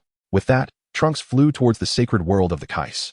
As Gohan wrapped his arm around Bidali's waist, preparing to follow Trunks, Bulma called out to them, Wait, take this with you, Gohan. She promptly handed Gohan several Capsule Corporation capsules. These contained food, all of Trunks' favorites. I didn't know how long you'd be inside, so I prepared a little extra. Gohan accepted the capsules and quickly caught up with Trunks. Watching them vanish from sight, Bulma pulled out a remote control and summoned a mother and child robot. A large screen materialized, displaying Chi-Chi. Bulma inquired, So, Chi-Chi, are you satisfied? Chi-Chi's face lit up with a happy smile. As long as Gohan is happy. Chapter 36, Trapped in the Hyperbolic Time Chamber, the dutiful Trunks. In the sky, three figures were racing forward. Is there really such a miraculous place, Gohan? Aside from the peculiar notion that inside a year equates to merely a day outside. The gravity within is also tenfold that of the external world. Moreover, the temperature fluctuations between day and night are notably significant. Trunks, with a whimsical demeanor, elucidated this to Biddy.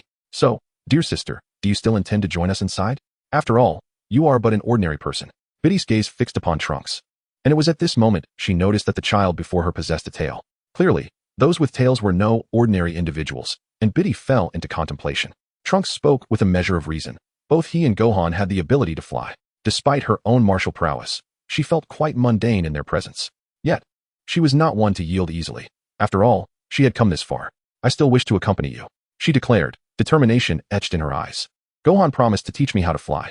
With that, Biddy bit her lip and cast a resolute glance at Gohan. Right, Gohan. Gohan, invigorated by her resolve, replied. Since Biddy is adamant about training with me, let us proceed together. At this, Biddy and Gohan exchanged smiles, while Trunks, filled with enthusiasm, noted that this would surely be a delightful addition to their little trio. The three hastened their flight, soon spotting a magnificent structure suspended in the air. Ahead lies the sacred temple, Biddy. The hyperbolic time chamber is within, Trunks announced. Whoosh. The trio landed deftly upon the temple's grounds, enveloped in Gohan's embrace. Biddy was immediately captivated by the temple's mystique and grandeur. She glanced around, her eyes wide with wonder, before rushing to the edge to peer down. Is this real? Does such a place truly exist? Surely, this must be where deities reside. You are correct, dear sister. This is indeed the dwelling of the gods. Known as the Sacred Temple, Trunks explained. Biddy's eyes sparkled with astonishment. The events of the past few days had been beyond her wildest comprehension, all of which revolved around Gohan. Once more, she regarded him with admiration.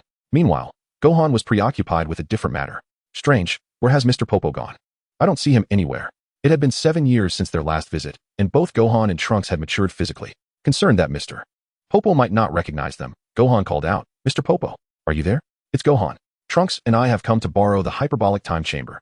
A sense of unease washed over Gohan. After all, no matter how much they had changed, Mr. Popo would surely sense their presence. Gohan. Trunks' voice interrupted his thoughts. Gohan turned to see Trunks standing at the entrance of the hyperbolic time chamber. To his surprise, he noticed that the door to the chamber was ajar. Gohan, Mr. Popo's energy is emanating from within, Trunks stated, having already sensed Mr. Popo's presence at the end of the corridor. The two brothers exchanged knowing nods, recognizing that a significant event had transpired, and they instinctively dashed toward the passage. Their hurried footsteps echoed throughout the divine hall, leaving the bewildered Biddy unable to keep pace with them. Gohan, Trunks, wait for me, she called out, but the duo paid her no heed as they continued their descent. The entrance to the hyperbolic time chamber that they had seen in the divine hall was merely a portal leading to the lower depths of the hall. Upon opening, it revealed a corridor, the end of which led to the hyperbolic time chamber, situated at the very bottom of the divine hall. Eventually, they encountered Mr. Bobo, who was squatting beside the chamber. His complexion was grave, beads of sweat glistening on his dark face. Even the arrival of Gohan and Trunks failed to capture his attention.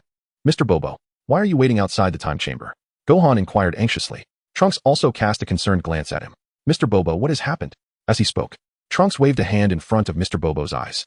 At last, a flicker of awareness returned to Bobo, and upon recognizing Trunks, he displayed an expression of profound regret. His nose twitched, almost bringing him to tears. I'm sorry, Trunks, it's all my fault, he lamented. I couldn't prevent Vegeta from entering the time chamber. Gohan and Trunks gasped in unison, realizing that Vegeta had silently departed the previous night to enter the time chamber. He had been inside since that moment. But why is Mr. Bobo crying? Gohan asked. With a somber tone, Bobo explained, Vegeta has entered the time chamber twice before, each time for no more than 2 days. However, this time, he has surpassed 2 days. If the duration exceeds 2 days, the entrance to the time chamber will vanish forever. Vegeta may never return. I'm sorry, Trunks. I tried desperately to stop Vegeta, but he wouldn't listen and threatened to destroy the divine hall if I didn't let him in. Listening to Mr. Bobo's explanation, Trunks' lips twitched slightly. To him, it certainly seemed like something his father would do. Yet, he did not display significant sorrow. Instead, he helped Mr. Bobo to his feet and offered comfort. Mr. Bobo, please don't be too hard on yourself.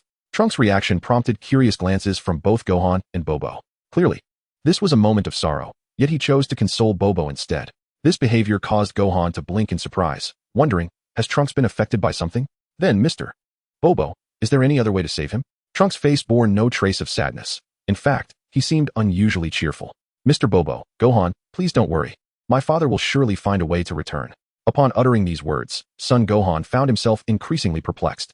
Vegeta was trapped within the hyperbolic time chamber. Yet Trunks appeared unfazed, even smiling. Gohan turned to Mr. Popo, yearning for a definitive answer. Chapter 37, A New Crisis Approaches. The Mystery of 7 Years Unraveled. Gohan, Trunks, wait for me. Accompanied by the sound of a girl's panting, Videl emerged before the three. Apologies, Videl, there has been a bit of a situation. Gohan expressed regret, recounting the unfolding events to her. Upon hearing that Vegeta was ensnared within the hyperbolic time chamber, Videl instinctively glanced at Trunks, offering her consolation. Trunks, I'm sorry to hear this. Please don't take it too hard. Trunks, with a slight smirk, interrupted her. Don't worry, Videl. My father will surely find a way out. The silence was shattered by Mr. Popo, who, as a servant of the Kaishin, possessed a profound understanding of the hyperbolic time chamber. He explained that once the entrance vanished, those inside would be eternally trapped.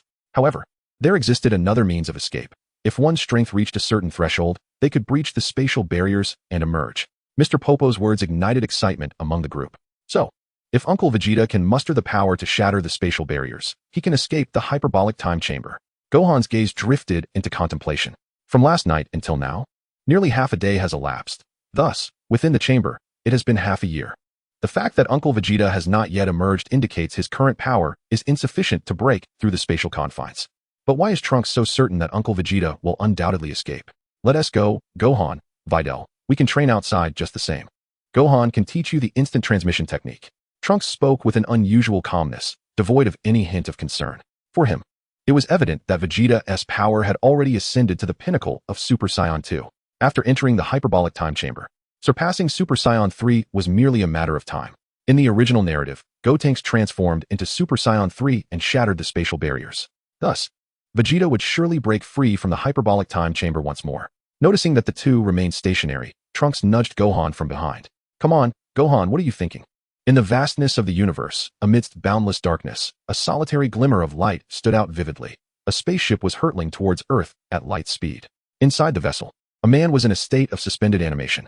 Yet, his slumber appeared restless, his brow furrowed repeatedly, his robust frame shifting uneasily, until suddenly, he jolted awake. A wave of acrid blood enveloped his senses as his fierce gaze fell upon a corpse in the corner. It seemed the owner of the body had not been dead for long. Worthless. The man cast a disdainful glance at the corpse, and in the next moment, he inexplicably consumed it, indulging in raw flesh and blood. His spacecraft drew ever closer to Earth. In the Temple of the Gods, Biddy Lee had her eyes tightly shut, focused solely on channeling her energy. Under the guidance of Sun Wukong, she had finally grasped the threshold of the flying technique. Yet, in less than a second, the energy in her palm dissipated and her body weakened. Sun Wukong couldn't help but admire Biddy Lee's swift progress, realizing that martial artists indeed learn more readily. Hearing Wukong's praise, Biddy Lee was elated. Does this mean I can fly? Not quite yet, Biddy Lee, Trunks interjected. This is merely the beginning. Once you master the use of your energy, you will be able to learn to fly. Trunks soared through the sky, occasionally circling behind Biddy Lee. She gazed at Trunks with a mixture of envy and admiration for his effortless flight. Suddenly, a familiar voice resonated in the minds of the two brothers, prompting Trunks to become attentive. Wukong, something terrible has happened. Lord Kai, Sun Wukong and Trunks exclaimed in unison. The one who killed the South Galaxy King 7 years ago has arrived in our North Galaxy. Instantly, Sun Wukong and Trunks were fully alert. It was this very individual whose actions had led to the resurrection of Bojack. My father and I have observed him for many years, the elder voice continued. He was originally in the West Galaxy, but for reasons unknown, he vanished, only to reappear in our North Galaxy 7 years later. Moreover, he is heading towards Earth. Upon hearing this, the brothers braced themselves. The aged voice trembled as it conveyed the gravity of the situation. Please, Wukong, Trunks, this person's power is terrifying. Sun Wukong shuddered. Even his father found this adversary frightening enough to require his personal intervention. Trunks became alert, pondering who could instill such fear even in Uncle Goku. By the way, where is Vegeta? The Kai inquired. Sun Wukong fell silent, realizing that Uncle Vegeta was trapped in the hyperbolic time chamber and would not emerge anytime soon. The Kai, agitated, began to pace, distressed that Vegeta was absent at such a critical moment. At that moment, Trunks halted midair, gazing upwards. Simultaneously, Sun Wukong stood tall, also looking towards the sky. Wukong, are you sensing it too? Sun Wukong's keen intuition had detected the overwhelming, violent energy that had reached the Earth's atmosphere. Lord Kai, there's no time to waste. Trunks and I are heading out. With that, Sun Wukong and Trunks severed the connection with the Kai. I'm sorry, Biddy Lee. Trunks and I have urgent matters to attend to. Stay here and don't go anywhere. Biddy Lee nodded earnestly at the serious Sun Wukong, clearly understanding the gravity of the situation. To avoid causing them any trouble, she resolved to heed his advice. The silhouettes of Sun Wukong and Trunks transformed into two beams of light, soaring towards the source of the malevolent aura. The duo did not dare to linger, for in the brief moment of their conversation with the Supreme Kai, they had already sensed that the enemy had arrived on Earth. Mere seconds later, they successfully reached a desolate expanse. A spacecraft came into view, and a tall, muscular man with his upper body bare emerged before them. Trunks instantly recognized this individual. It was Broly, the older version. What surprised Trunks even more was the conspicuous marking atop Broly's head. Chapter 38, The Astonished Supreme Kai Duo. In the desolate land amidst a stone forest, two oddly dressed figures were covertly observing Broly. One, a tall man with a face full of wrinkles, respectfully inquired of his shorter companion, Supreme Kai, should we intervene to stop these two earthlings? Jebbit, do you not find this individual somewhat familiar? The Supreme Kai's eyes gleamed with intensity as he fixed his gaze upon Broly. Following the direction of the Supreme Kai's stare, Jebbit was instantly reminded of Broly's imposing stature. It's him, the one who plunged the southern galaxy into crisis. How could he have appeared on Earth? He had vanished for so long, and now he suddenly re-emerges. The Supreme Kai's eyes narrowed to crescents as he discerned the inscription on Broly's forehead. Jebbit, the situation seems to be more complex than we anticipated. I never expected that the one under Babbidi's control would be him. Jebbit's emotions were in turmoil, the circumstances far exceeding his expectations. What should we do? We must prioritize saving lives. Let these two earthlings escape first. With that, both leaped into action, positioning themselves before Sun Wukong and Trunks. Earthlings, get away. This place is perilous. Jebbit glared at Trunks and Sun Wukong, issuing a stern warning. Upon seeing Jebbit and the Supreme Kai's figures, Trunks immediately recognized them. However, Trunks and Sun Wukong did not heed Jebbit's admonition. Undeterred, they advanced towards Broly, their profound gazes fixed upon him. This place is dangerous. Please leave at once. The Supreme Kai reiterated in a grave tone. Just as his words hung in the air, he suddenly felt a gust of wind brush past his ears. Whoosh. The brothers had mysteriously appeared before Jebbit and the Supreme Kai. The Supreme Kai was engulfed in confusion. When did they manage to get here? Sun Wukong assumed a combat stance and kindly urged the two behind him. It's dangerous here. Please take your leave. As the Supreme Kai gazed at the young man and his companion, his expression began to blur with uncertainty. Hey, you two uncles in the back, please step aside. I fear you might get hurt, Trunks cautioned with genuine concern. Unbeknownst to him, the Supreme Kai was oblivious to the fact that his life was intertwined with Beerus. If Beerus were to discover that this individual dared to confront Broly, one can only imagine the expression that would grace his face. The wrinkles on Jebet's visage deepened, clearly indicating his rising ire. How dare you? Are you aware that the person before you is one of the most formidable beings of our time? Before he could finish his sentence, Trunks instantaneously transformed into a Super Saiyan at full power. A wave of scorching energy surged forth, striking Jebet squarely in the face, causing him to swallow the words he was about to utter. How could a mere child unleash such tremendous energy? Jebet's breath slowed, captivated by the spectacle unfolding before him. Yet, in the next moment, a golden energy lotus blossomed around Gohan. Realizing that this individual instilled fear even in his father, Gohan transformed into Super Saiyan 2. At this instant, it was not only Jebet who was astonished. Even the Supreme Kai Shin stood speechless, acutely aware that Gohan's power surpassed his own. Uncles, you must have discerned that this fellow is no ordinary adversary. You are not his match. So it would be wise to keep your distance, Trunks remarked, though his words were not particularly pleasant to hear. Nevertheless, both the Supreme Kai Shin and Jebet silently acquiesced to the advice. He turned to Gohan, continuing, additionally, Gohan, I believe I must accompany these two uncles for a while. I leave this place in your capable hands. Trunks' gaze lingered on the inscription atop Broly's head, realizing that Babidi must have already arrived on Earth. The immediate priority was to join forces with Supreme Kai Shin to eliminate Babidi. Once Babidi was vanquished, the issue could be resolved at its source, rendering the resurrection of Majin Buu impossible. Trunks was taken aback by the fact that Broly was under Babidi's control, as this development had exceeded his expectations. Should Majin Buu be resurrected, unforeseen complications would undoubtedly arise. With purpose, Trunks approached Supreme Kai Shin. Uncle, what brings you to Earth? Trunks posed the question knowingly. Although he appeared to be inquiring, he was actually prompting Supreme Kai Shin and Jebet to regain their composure from their astonishment. Trunks' tone became grave. So, have you located him? No, but we have discovered this individual with the letters on his head. He is under Babidi's control, and by following him, we can trace Babidi's whereabouts, they replied. Trunks pressed further. Have you noticed any other individuals on Earth with similar inscriptions? Supreme Kai Shin pondered for a moment before shaking his head. Aside from this one, we have not encountered anyone else. Upon hearing this, Trunks appeared to grasp something profound. Since Broly had entered the Earth's atmosphere, everyone's attention had been fixated on him. Throughout this time, Babidi had remained elusive. Observing Supreme Kai Shin's reaction, Trunks felt a surge of frustration. If my suspicions are accurate, Broly is indeed a decoy. We have fallen into Babidi's trap of luring the tiger from its den. What on earth are these Supreme Kai and Jebet doing? They are more of a hindrance than a help. Resignedly, one cannot place the blame solely on the Supreme Kai or Jebet. It must be acknowledged that Babidi of this timeline is exceedingly cunning. Trunks' gaze fell upon a seemingly frail figure in the distance, emanating an aura of unfathomable malevolence. Broly. If Broly were indeed in Babidi's service, the mere energy he unleashed would suffice to resurrect several Majin Buu. It appears that the resurrection of Majin Buu is a foregone conclusion. Chapter 39. The Resurrection of Majin Buu. In another desolate expanse of Earth, within a peculiar edifice, a diminutive sorcerer scrutinized the unfolding battle through a magical orb. Behind him loomed a grotesque cocoon, riddled with veins and exuding an unsettling presence. As Trunks had surmised, Babidi had succeeded. Babidi grinned with glee. Well done, Broly. Thanks to you drawing the Supreme Kai's attention, I have located Buu's egg.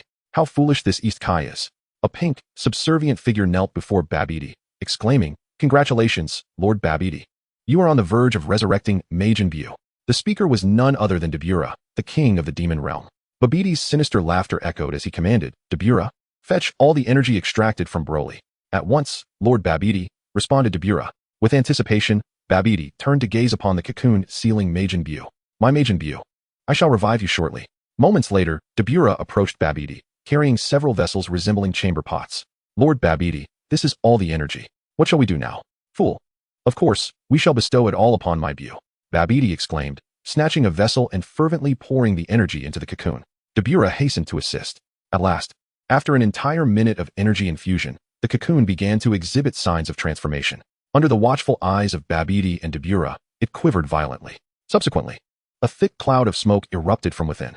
Babidi's gaze remained fixated upon the cocoon, his attention unwavering as he monitored every subtle change. Suddenly, a cracking sound reverberated through the air.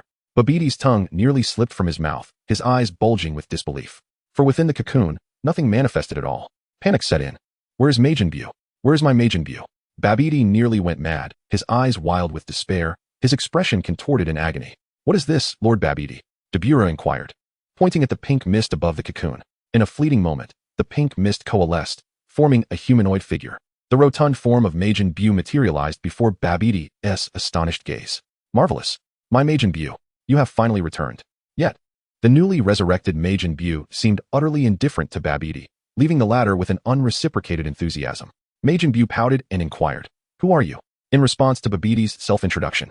Majin Buu seemed indifferent and instead made a face at him. Babidi gritted his teeth in frustration. With a look of longing, Babidi gazed at Majin Buu, believing that he might have recalled something significant. Meanwhile, Dabura, witnessing this scene, couldn't help but express his dismay. "Lord Babidi, this fellow appears rather foolish and weak. Have we made a mistake?" Babidi immediately retorted, "Silence. How dare you speak of my Majin Buu in such a manner?" At that moment, Babidi resembled a newly proud father, frantically searching his person for food upon learning that Majin Buu was hungry. Unfortunately, he found nothing to offer. "My apologies, Majin Buu. I shall fetch you something to eat right away." Upon hearing this, Majin Buu's demeanor shifted instantly. His eyes gleamed with mischief as they locked onto Dabura. With a swift motion, a purple beam shot from the top of his head toward Dabura. "Humph, you are the foolish one. Transform into chocolate." The beam traveled with astonishing speed, surpassing Dabura's reflexes. With no time to evade, Dabura was ultimately transformed into chocolate, which Majin Buu promptly devoured. Babidi's eyes widened in disbelief.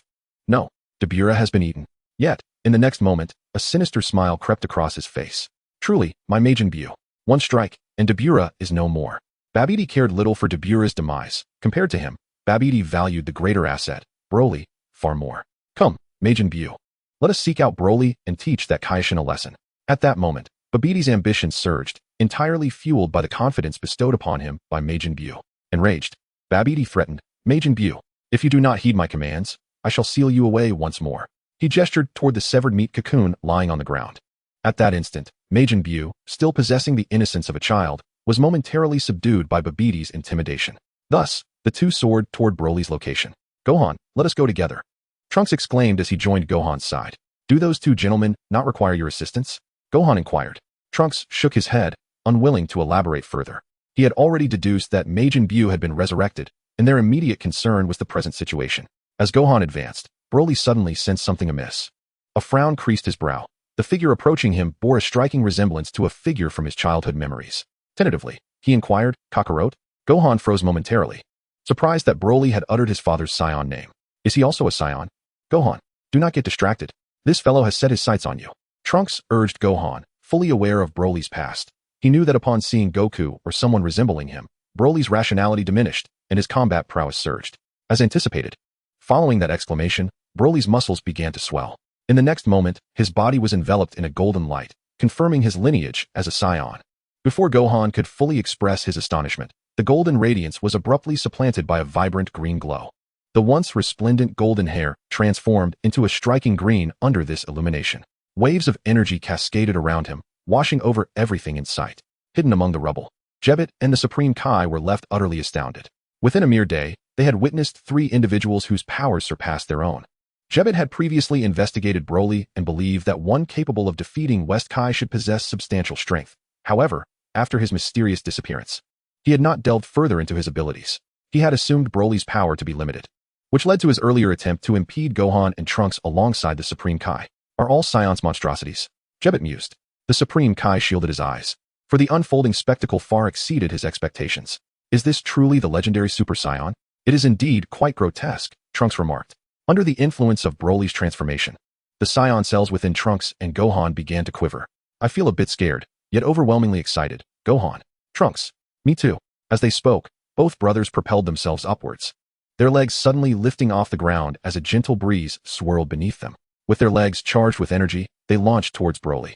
A resounding thud echoed as a strike, powerful enough to shatter stars, collided with Broly's chest. Following that, a flurry of punches erupted upon Broly, dazzling in their ferocity, causing his body to stagger backward. However, Trunks was aware that this was merely an illusion. Broly was testing their resolve. As expected, Broly's eyes gleamed with cunning. A fist, as large as a sandbag, filled Trunks' vision in an instant. "Get out of my way, you nuisance." Trunks was sent flying, realizing that in his Super Saiyan form at full power, he was no match for Broly's transformation. This Broly was a rational demon, and his gaze was fixated solely on Gohan. Meanwhile, in the depths of the underworld, Goku and Piccolo were suppressing a rebellion led by Cell. However, they seemed oblivious to a crimson little demon in the distance, donned with headphones. This diminutive creature was tasked with managing the evil spirit cleaner, yet at that moment, he was lost in the music. Chapter 40, A New Twist, the Majin Hilder controlled by Babidi. "Hey, Buu, wait for me." Beneath the azure sky, A diminutive figure chased after a plump pink creature. The newly emerged Majin Buu was brimming with curiosity about everything on Earth, eagerly gazing around in excitement. As he watched Majin Buu drift further away, Babidi grew furious, cursing aloud. Damn it, you wretched Buu. If you don't wait for me, I shall seal you away once more. At that moment, a deafening explosion suddenly reverberated from ahead. Babidi, soaring through the air, gazed intently into the distance. His eyes widened in astonishment at the sight of the explosion. He beheld the city engulfed in a dark haze. Could this be the work of that fiend Buu? He exclaimed. Yet, in the next instant, his head collided with the belly of Majin Buu, who was also staring curiously at the city. The humans within the city were akin to ants on a hot skillet, their wails of despair echoing through the air. The once thriving metropolis swiftly descended into chaos, all caused by a creature with only a lower half.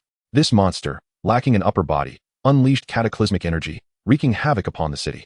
In less than a minute, the city was reduced to ruins.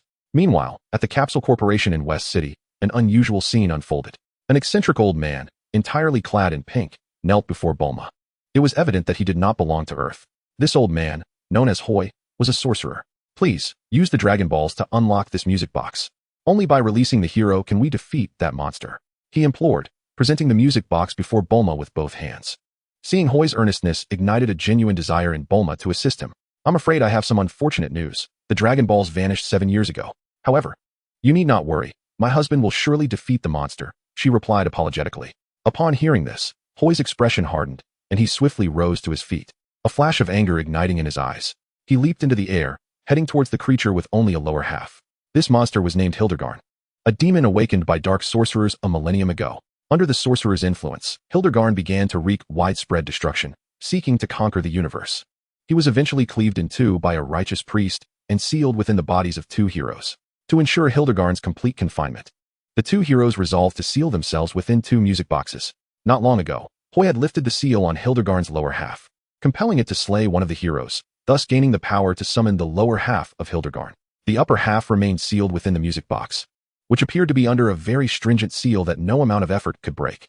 Consequently, he set his sights on the Dragon Balls, hoping to persuade Bulma to summon the Eternal Dragon to lift the seal from the music box. For this purpose, he had orchestrated the earlier spectacle, summoning only Hildegarn's lower half. His intent was to convince Bulma of the truth of his claims, but now he learned that the Dragon Balls were no longer in existence. Thus, he devised a plan to use Hildegarn's lower half to reduce the entire planet to ashes. Just as Hoi prepared to take action, 2 figures silently appeared behind him. Hey, that guy, this toy with only a lower half was summoned by you, wasn't he it? Hoi shuddered, unaware of the 2 figures that had silently approached him from behind.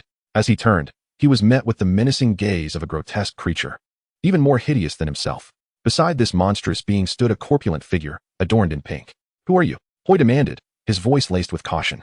At that moment, Babidi's sharp eyes flickered towards the music box clutched in Hoi's hands. Such wicked power. How intriguing. Babidi's expression darkened with malice. It seems that what you possess is sealed, but I believe I can unbind it. All I require is your allegiance as my subordinate. Hoi instinctively recoiled, retorting, why should I agree to that? Who are you? Babidi's voice rose in fervor. I am Babidi, the greatest sorcerer in the world, and this is Majin Buu. Hoi was taken aback. He had long heard tales of Majin Buu, a being of pure malevolence who had once wreaked havoc across the universe. Nonsense. Majin Buu has been sealed by Babidi. Babidi chuckled darkly. True, my father sealed him, but I have now released that seal. As the 2 exchanged words, Majin Buu, seemingly bored, began to doze off. Hoi remained skeptical, but Babidi's patience waned. I have given you your chance, and you squander it. Buu, turn him into a cookie. You could use a snack. Instantly invigorated, the somnolent Majin Buu sprang to life, joyfully transforming Hoi into a cookie in the blink of an eye. The music box fell to the ground, and Babidi swiftly seized it, examining it with keen interest. It was indeed sealed, a feat beyond the abilities of an average sorcerer like himself.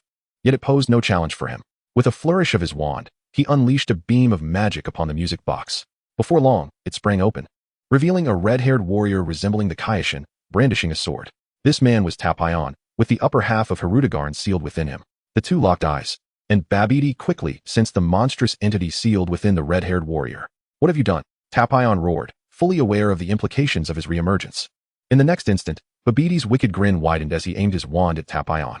An eerie glow enveloped Tapion's form, and an overwhelming force began to extract his soul from his body, eliciting agonizing cries. Tapion realized that Babidi was forcibly awakening the sealed entity within him. In desperation, he struggled to move his hand, drawing forth the sword from his back with a swift motion. He intended to end his own suffering. But Babidi would not allow such a chance. With a clatter, the blade fell to the ground. Tapioca's form suddenly vanished without a trace, replaced by a swirling mist that eventually coalesced into a creature with only its upper half. It has emerged. I am indeed a genius sorcerer, Babidi exclaimed jubilantly. He deftly manipulated the upper and lower halves of Hildgarn, culminating in the complete figure of Hildgarn standing majestically behind him. Notably, a large letter was emblazoned upon Hildgarn's head. Thus, yet another character from the cinematic realm fell under Babidi's control. Onward, Bew. Let us continue our pursuit of Broly. Chapter 41, The Stirring of Hell.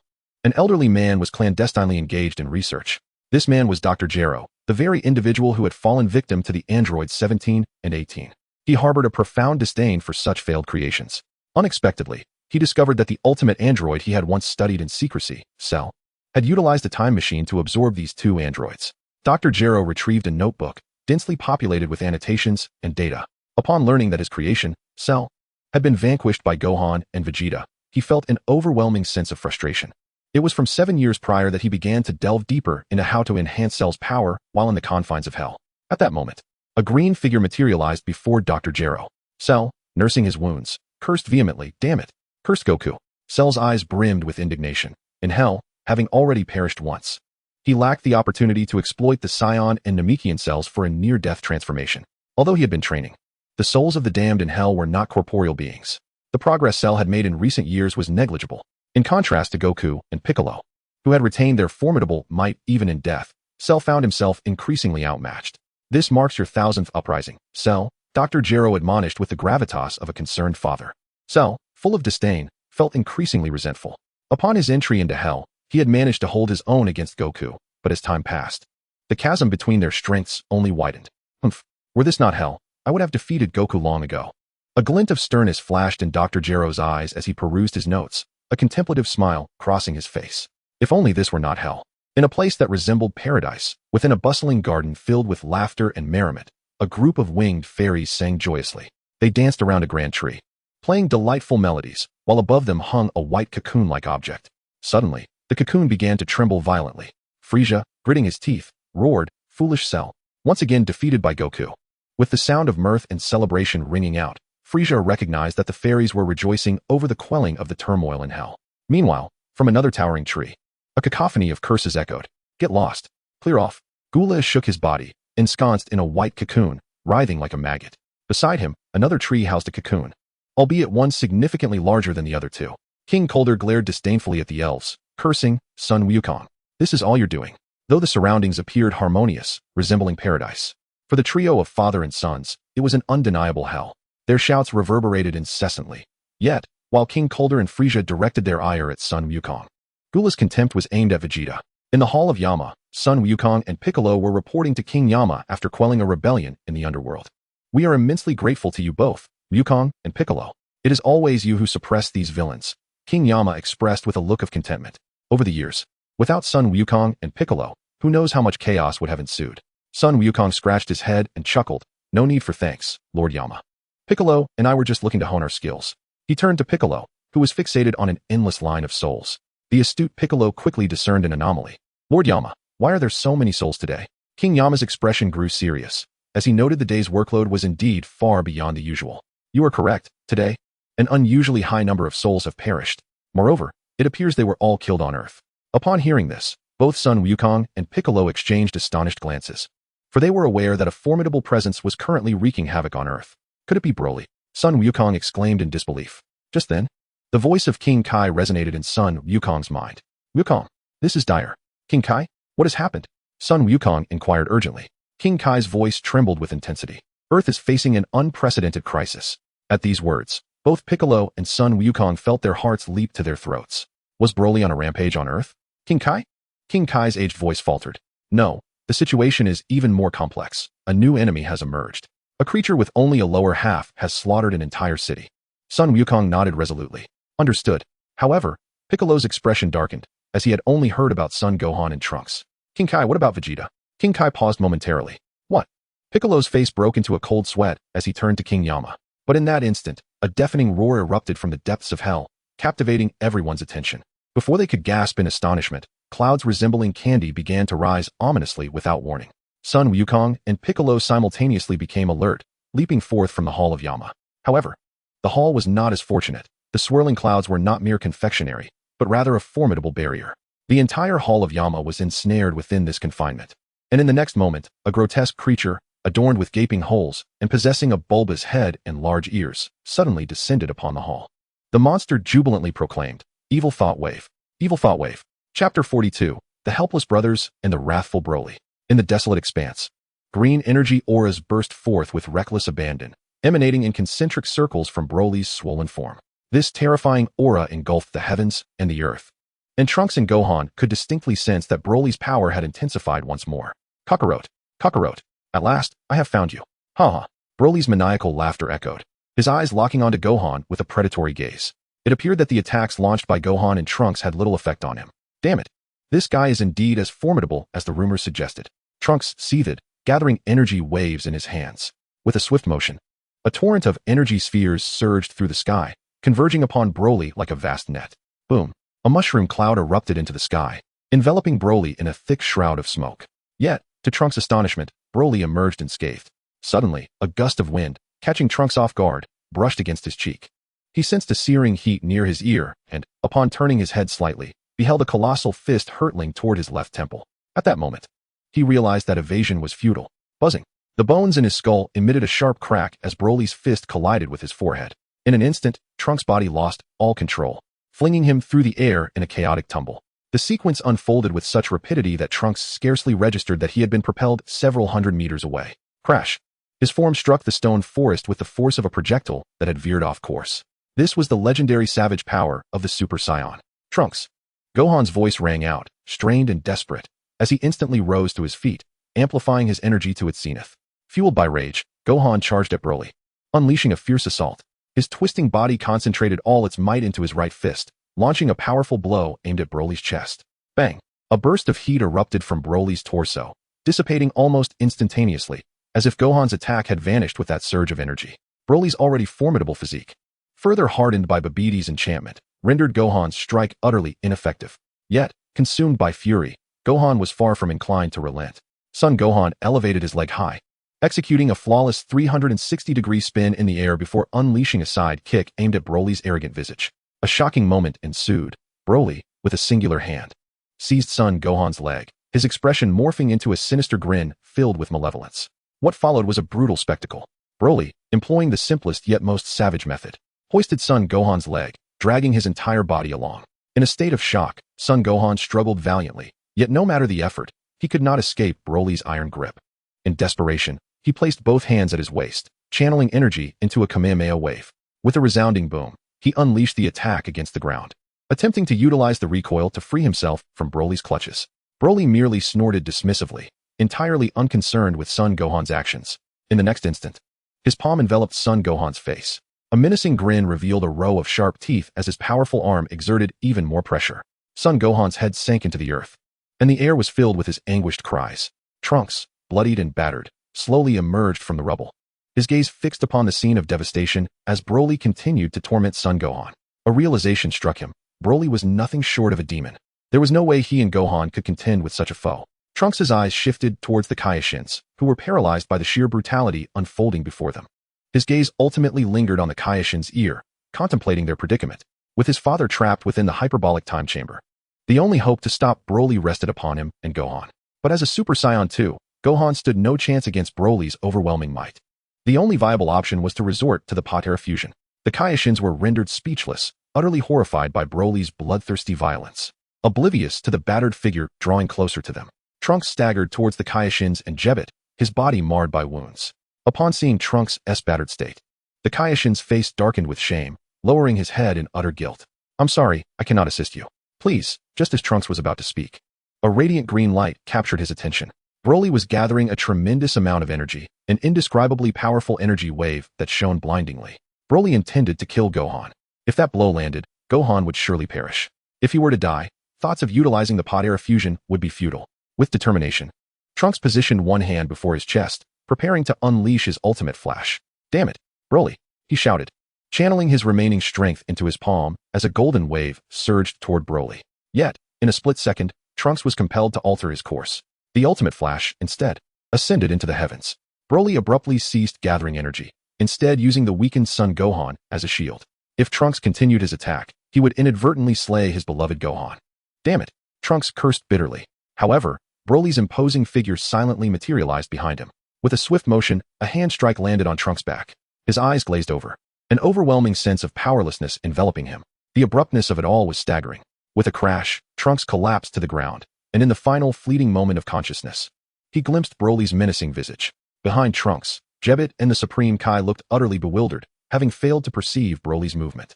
Gohan and Trunks, whose strength far surpassed theirs, had both fallen, leaving the Supreme Kai in a state of panic. Broly's malevolent grasp was poised to extend towards the Supreme Kai, but in that instant, a thought flickered through his mind. Vegeta, quickly use instant transmission and flee. Vegeta instinctively reacted. In the nick of time, he executed an enhanced version of instant transmission and vanished from Earth. Broly stared vacantly at the empty space before him, only to turn and find Gohan and Trunks had also disappeared. Letting out a deafening roar, a green beam erupted from his mouth, reducing everything in its path to dust. Chapter 43, Babbidi's Scheme. Devoid of his targets, Broly stood rooted, his eyes now completely devoid of color. In that moment, he was at a loss for how to unleash the tempest of rage within him. His chest heaved violently, nostrils flaring as he exhaled heavily. For years, the seed of hatred he harbored deep within for Goku had erupted upon seeing Gohan. Mistaking Gohan for Goku, all his animosity and fury converged upon this individual who bore a resemblance to his nemesis. At this moment, Broly's mind was singularly focused on locating the brothers who had just vanished. His gaze swept the surroundings, leaving no trace overlooked. Damn it, Kakarot! Broly's thunderous roar reverberated through the expanse, brimming with boundless resentment and defiance. The ground trembled as aimless energy blasts rained down upon the very spot where Gohan had lain moments ago. In an instant, shattered debris erupted amidst the cacophony of explosions, engulfing the earth in a sea of light. Clearly, Broly was perplexed by Gohan's disappearance. In his fury, he could only vent his wrath in such a chaotic manner. In the distance, Babidi and Majin Buu hovered in the sky. Look, Majin Buu, that is Broly. Babidi gestured towards the massive figure, vividly describing him to Majin Buu. Majin Buu squinted, casting a curious glance at Broly. Are we allies? He inquired. Babidi chuckled. What are you saying, Buu? Of course, we are allies. If it weren't for him, I wouldn't have been able to resurrect you so easily. But in the next moment, Majin Buu abruptly darted away from Babidi's side and pointed behind him. Then why is he charging towards us? Upon hearing this, Babidi quickly noticed a colossal figure hurtling towards him. Realizing Broly was in a state of furious rage, Babidi's expression shifted instantly. He cursed vehemently. Damn it! This fellow has lost control again. Yet, in the next moment, Broly's wild form continued its relentless charge toward Babidi. Babidi was thrown into a state of panic. He could not comprehend why Broly was so obstinately unmanageable this time. Majin Buu, help me. Ultimately, Babidi could no longer withstand the impending doom as Broly was on the verge of annihilating him, and he desperately sought help from Majin Buu. Meanwhile, Majin Buu wore a look of amusement, even displaying an eager anticipation for the sight of Babidi being obliterated by Broly. Majin Buu had long harbored animosity towards Babidi, especially after the latter had threatened him with the words of his sealing spell. As Babidi's master, he held little regard for him. Upon hearing Babidi's cry for help, Majin Buu brazenly turned away, feigning fear. Babidi was taken aback by Majin Buu's apparent weakness. He had never expected that the demon-like Majin Buu, as described by his father, could exhibit such cowardice. Just as Babidi resigned himself to his fate at Broly's hands, a thick cloud of smoke suddenly enveloped him. Ultimately, a terrifying behemoth emerged. It was the illusion demon, Hildegard. With a powerful swing of its massive arm, Broly's uncontrolled body was sent crashing to the ground. Babidi's previously ashen face regained its composure as he grinned malevolently at the colossal figure behind him. Well done, Hildegard. Truly a splendid toy. Hildegard lifted a foot, intending to crush Broly's form beneath it. Wait, Hildegard. Babidi halted the creature. He gazed at the fallen Broly and began to chant a spell. Broly's teeth ground together as he glared ferociously at Hildegard. His spiteful gaze extended not only to Hildegard, but also to Babidi and Majin Buu. Babidi sighed inwardly. Damn it. This fellow is becoming increasingly difficult to control. It took me a full 7 years to manage him initially, but thankfully, he still holds some utility. With this thought, Babidi shot a look of disappointment at Majin Buu beside him. Hey, Buu, why didn't you come to my rescue just now? Babidi reprimanded Majin Buu.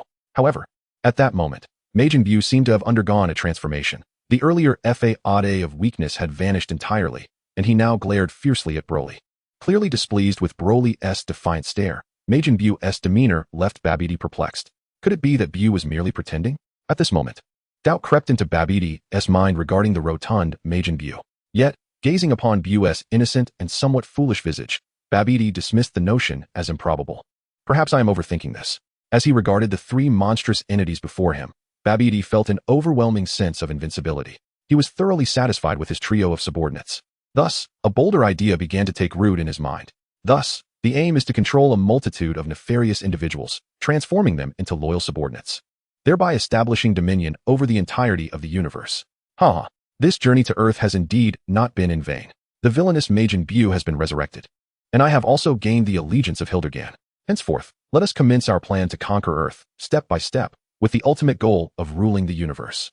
In the Supreme Kai's temple, Videl gazed anxiously at Mr. Popo, for she could discern a look of trepidation etched upon his face. Sir, may I inquire if you have sensed something amiss? Mr. Popo, drenched in perspiration, replied, Young lady, the situation is dire. I sense that the auras of Gohan and Trunks have vanished. Vanished? What do you mean? Mr. Popo nodded gravely. Although he was reluctant to accept this grim reality, he had indeed perceived the absence of Gohan and Trunks' energies from Earth. Videl, in disbelief, covered her mouth. Everything was transpiring far too swiftly. Just hours ago, the two were full of life, and now they had seemingly disappeared. Gohan. Videl's eyes welled with tears, though their acquaintance had been brief.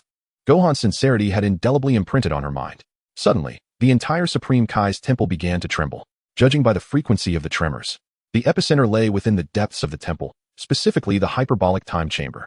Mr. Popo's eyes, once devoid of hope, now gleamed with renewed vigor. Could it possibly be Vegeta? Chapter 44, Another Super Saiyan. In the city, three peculiar beings entered the realm of human perception: a rotund pink creature, a diminutive sorcerer, and a taciturn muscle-bound giant.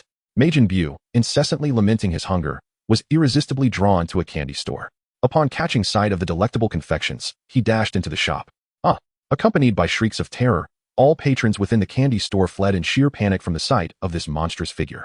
Only one diligent employee remained steadfast, maintaining her professionalism.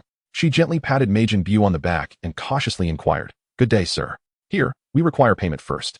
Before she could finish, Majin Buu spun around abruptly, his corpulent visage mere inches from the employee's forehead. The grotesque countenance left her utterly petrified. Majin Buu questioned, Payment? What is that? Gazing upon the otherworldly appearance of Majin Buu, the employee stammered, and nothing at all. Her body weakened. She trembled backward a few steps, and then, in a flurry, she crawled away from the candy store. Upon witnessing her departure, Majin Buu scratched his head in bewilderment. But his focus quickly returned to the task of filling his belly with sweets. No longer concerned with the fleeing woman, his eyes sparkled with delight at the sight of candy. With a deep breath, Majin Buu inhaled, drawing in a whirlwind of air that swept countless candies into his gaping maw. This astonishing spectacle did not escape the notice of Babidi, who stood outside the candy store. Is this truly the Majin Buu my father entrusted to me? Could this individual truly instill dread across the entire universe? Babidi couldn't help but question the menace that is Majin Buu. Although Majin Buu possesses the remarkable ability to transform others into confectionery, he refrained from devouring humans in such a manner, instead opting to visit a candy store. No, having resolved to dominate the world, it was time to show humanity the true extent of his power. Majin Buu, I command you, transform all those humans into candy. Babidi bellowed at Majin Buu. Yet, Majin Buu remained enraptured in a sea of sweets, paying no heed to Babidi's commands. Babidi furrowed his brow, and in a fit of rage and humiliation, he turned his attention to Broly. Broly, go and eliminate those humans. In response to Babidi's directive, Broly merely raised an eyebrow slightly. Moments later, his lips twitched, revealing his displeasure towards Babidi. Observing Broly's demeanor, Babidi instinctively recoiled a few steps, muttering incantations under his breath. You're making too much noise, Broly admonished. However, the next instant, he soared into the sky, energy coalescing in the palm of his hand as beams of light rained down upon the city like a torrential downpour. The streets echoed with the anguished cries of the earthlings. Witnessing Broly comply with his orders, Babidi's anxiety began to dissipate. Suddenly, he flashed a sinister smile and ascended to the heavens. He summoned his magic and proclaimed to all the denizens of the world, Hear me, inhabitants of Earth. I am the sorcerer Babidi, and soon, I shall be your master. From this moment forth, you shall all submit to my will. My minions have just finished annihilating an entire city. If you wish to avoid a similar fate, you must obediently serve me. Moreover, those harboring wicked thoughts may be elevated to my ranks. Do you comprehend, people of Earth? Babidi's declaration, propelled by his magic, resonated within the minds of everyone on the planet. In an instant, the populace was thrown into a frenzy. What an absurdity! A sorcerer? The master of humanity? Recent news reports indicated that a city had indeed been destroyed. Could this be true? While some remained skeptical, others quickly took action. Within mere minutes, A handful of nefarious individuals had established communication with Babidi. They had witnessed Broly's rampage firsthand, and with reverence befitting deities, they bowed to Babidi, ultimately receiving the desires of their hearts. A new mark appeared upon their foreheads. Under Babidi's control, they began to wreak havoc throughout the city. In West City, a legion of malefactors, now under Babidi's thrall, launched an assault on Capsule Corporation. Empowered by Babidi's dark magic, their latent malevolence surged to unprecedented heights. Having learned from the events of the android incident 7 years prior, Bulma took precautionary measures. In her desperation, she activated the defense system, enveloping Capsule Corporation in a protective shield. Heavens, what on earth is happening now?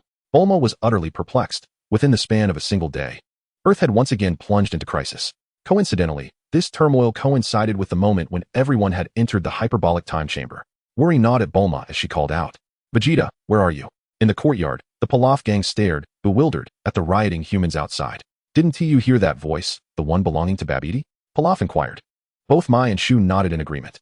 With clenched teeth, Pilaf tightened his youthful fists, exclaiming, "Humph! How dare he proclaim world domination in front of me, Pilaf? It's utterly laughable. We are the true pioneers in this regard." Mai gazed at Pilaf with admiration, her eyes sparkling. "It's been so long since I've seen this side of Lord Pilaf." Suddenly, she felt something tugging at her foot. Looking down, she discovered an inexplicable hole had appeared in the ground.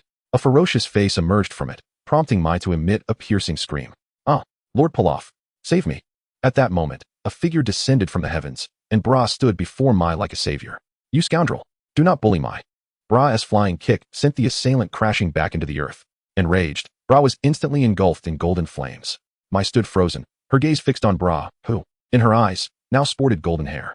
In that instant, Bra had transformed, shedding her previous image of a docile schoolgirl. Bra? Mai's cheeks flushed with warmth. Bra, now a Super Saiyan, caught Bulma's attention as well. Super Saiyan. When did Bra learn to transform? She had always believed her daughter lacked combat skills. Perceiving Bra as a good daughter, unlike Trunks and Vegeta, Bulma covered her face, remarking, "It seems both my daughter and son have taken after Vegeta." A hint of contentment flashed across her lips. Chapter 45. Escaping the hyperbolic time chamber, Vegeta returns. Babidi's sinister voice echoed far and wide, ultimately reaching the Kai's temple. Videl appeared somewhat dazed. The previous issues remained unresolved, yet new complications had arisen. Meanwhile, the mysterious structure beneath the Kai's temple trembled violently for several minutes. Inside the hyperbolic time chamber, Vegeta had been training for nearly a year. He recalled the day he entered the chamber, when Bubbles had tried to dissuade him. Ignoring Bubbles' pleas, he resorted to threatening to destroy the Kai's temple to ensure silence. Initially, he intended to enter the chamber early to train before Gohan and Trunks arrived. However, to his astonishment, the door to the chamber inexplicably vanished. At first, Vegeta hadn't noticed, continuing his training as usual. Days passed by, one after another, and he suddenly sensed something amiss. According to the passage of time, it should have been the second day outside, yet he had yet to see Trunks and Gohan arrive. His gaze instinctively turned towards the entrance of the hyperbolic time chamber. To his astonishment, he discovered that the door had mysteriously vanished. Gazing into the vast, white expanse, Vegeta felt a wave of confusion wash over him. The absence of a door signified that he would be trapped here for eternity, until his provisions ran out, ultimately succumbing to starvation. He would be separated from his wife and children. The mere thought sent him into a state of panic. No, this cannot be. I, Vegeta, shall not be forever ensnared in this place. Bulma, Bra, Trunks, I will find a way out. In an instant, Vegeta transformed into a Super Saiyan, his golden aura surging wildly. Within a heartbeat, he ascended to Super Saiyan 2. As his power reached its zenith, he became acutely aware of a peculiar sensation enveloping his body. His pupils dilated, and his mind filled with a vivid image, a ferocious great ape howling at the sky, which then morphed into a human form, ultimately transforming into an infant. That infant was none other than his younger self. Suddenly, Vegeta felt his cells awakening, his body infused with Saiyan energy. As the roar extended, he realized that his physique was undergoing a transformation. Besides the expansion of his energy reservoir, he felt an intense itch atop his head. To his astonishment, his hair began to grow uncontrollably, the air within the time chamber interacting with the cells in his body. His golden locks cascaded down to his waist, while his brow lowered and his eyebrows vanished. Clenching his fists tightly, Vegeta was certain that he had shattered the shackles that had bound him for years. Is this what Trunks referred to as Super Saiyan 3? Vegeta gathered his strength and unleashed a powerful punch, reveling in this newfound energy. Suddenly, he charged his hands, launching an ultimate flash into the distance. Boom, boom, boom. The once white expanse was instantly flooded with golden light. The hyperbolic time chamber immersed in a sea of radiance. Vegeta felt an exhilarating rush. Having learned from his first transformation into a Super Saiyan, he understood the necessity of tempering his excitement. Thus, he remained in the time chamber for another month. As for why it was a month, it was because his food supply had dwindled to a mere fraction. If he did not emerge soon, he would perish here. Now, he aimed to harness the power of Super Saiyan 3 and see if he could break free from the confines of the time chamber. After a month of acclimatization, Vegeta mastered the transformation into Super Saiyan 3. With a mighty roar, he transformed into Super Saiyan 3, then fervently amplified the power within him. A tremendous aura erupted from his being. The cries grew increasingly fervent, and the energy within Vegeta surged to extraordinary heights. The entire hyperbolic time chamber began to tremble violently. At last, through Vegeta's relentless efforts, a fissure appeared in the pristine space, revealing a glimpse of the scene atop the sacred temple. Overwhelmed with joy, Vegeta glimpsed hope. Yet he understood that this was merely insufficient. The crack must transform into a gaping hole. Only then could he escape the confines of the time chamber. However, in the next moment, Vegeta suddenly sensed three immensely sinister and powerful presences emanating from the fissure into the time chamber. The astute Vegeta immediately recognized the anomaly. Furthermore, he realized he could not detect the energies of Trunks and Gohan. Something has gone awry outside. A thought suddenly blossomed in his mind. Driven by concern for Trunks, the energy within Vegeta once again breached its limits. The crack suddenly widened into a substantial opening, yet it bore signs of imminent disappearance. Without a moment's hesitation, Vegeta leaped forth, emerging from the time chamber. Vegeta retracted his Super Saiyan 3 aura, and indeed, there was no trace of Trunks or Gohan in the sacred temple. As he surveyed the surroundings, he noticed an unfamiliar woman accompanied by Mr. Popo. They appeared to have awaited his arrival for quite some time, now fraught with anxiety. Vegeta abruptly raised his head and materialized before Mr. Popo. Where's Trunks? Why has his energy vanished? Have new foes emerged? Vegeta's tone was frantic, his desperation to uncover the truth palpable. Mr. Popo took a step back. This was no time for hesitation. He hastily relayed the events regarding Gohan and Trunks seeking Broly. I am truly sorry, Vegeta, but the energies of Trunks and Gohan have disappeared. In that instant, time seemed to freeze, and Vegeta's inner world turned to shades of gray. His heart felt as though pierced by 1,000 needles, the image of Trunks' face in his mind shattered by the torment. The Dragon Balls had vanished, and resurrecting Trunks was no longer an option. Vegeta howled toward the heavens, his anguish overwhelming as he cried out, "Damn it, Trunks! How dare you harm my Trunks?" In his despair, Vegeta transformed into a lethal blade, soaring towards the source of the malevolent energy. Chapter 46, The Demonized Super Saiyan 3 Vegeta. In the skies above the city, an exalted throne floated in midair, upon which sat a diminutive figure. Babidi reveled in this moment of adulation. With Broly to his left, and the candy-sucking Majin Buu to his right, beneath him lay thousands of his devoted followers. Babidi could hardly contain the smile creeping across his lips. This was merely Earth, and once he ruled the universe, an ever-growing multitude would follow in his wake. Suddenly, Babidi's small frame quivered, and he chuckled. Such a furious energy. Could it be that it comes to seek my allegiance? Babidi was filled with exhilaration, gazing into the distance with eyes brimming with anticipation, unable to restrain himself from rising from his chair. Behind him, Broly suddenly cracked a grin, his tightly clenched teeth revealing a fearsome visage. Babidi, slightly turning his head to cast a glance, cautioned, "Hey, Broly, be a little more compliant. This is someone coming to ally with me." However, before he could finish his warning, a barrage of laser-like projectiles, reminiscent of thunder, suddenly descended from the sky, targeting none other than Broly. Upon witnessing this, Babidi's face swiftly transformed into one of terror. Just as he sought assistance, Broly, without awaiting his command, sprang into action. Boom, boom, boom. Broly instantly transformed into the legendary Super Saiyan form, having sensed the malevolent intent of the newcomer. His gaze fixated on a glimmer of gold in the sky, and suddenly, a golden figure plummeted from above. "You bastard! How dare you kill Trunks?" A voice filled with immense rage reverberated through the air, as Vegeta's golden aura shone brighter than ever before. His eyes locked onto Broly, and in the next moment, his body blazed like a meteor, surrounded by crackling lightning. He accelerated downward, his fists charged with the entirety of his energy. His target was none other than Broly's head.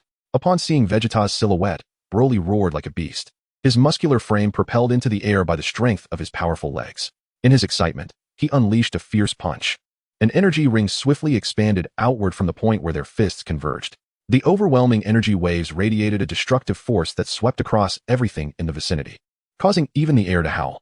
Below, the throngs of enchanted earthlings were swept away by the sheer force of the impact. Babidi clung tightly to Majin Buu's vest, sheltering himself behind him. What tremendous power! It seems this fellow harbors immense resentment, Babidi remarked, his face breaking into an excited, sinister grin.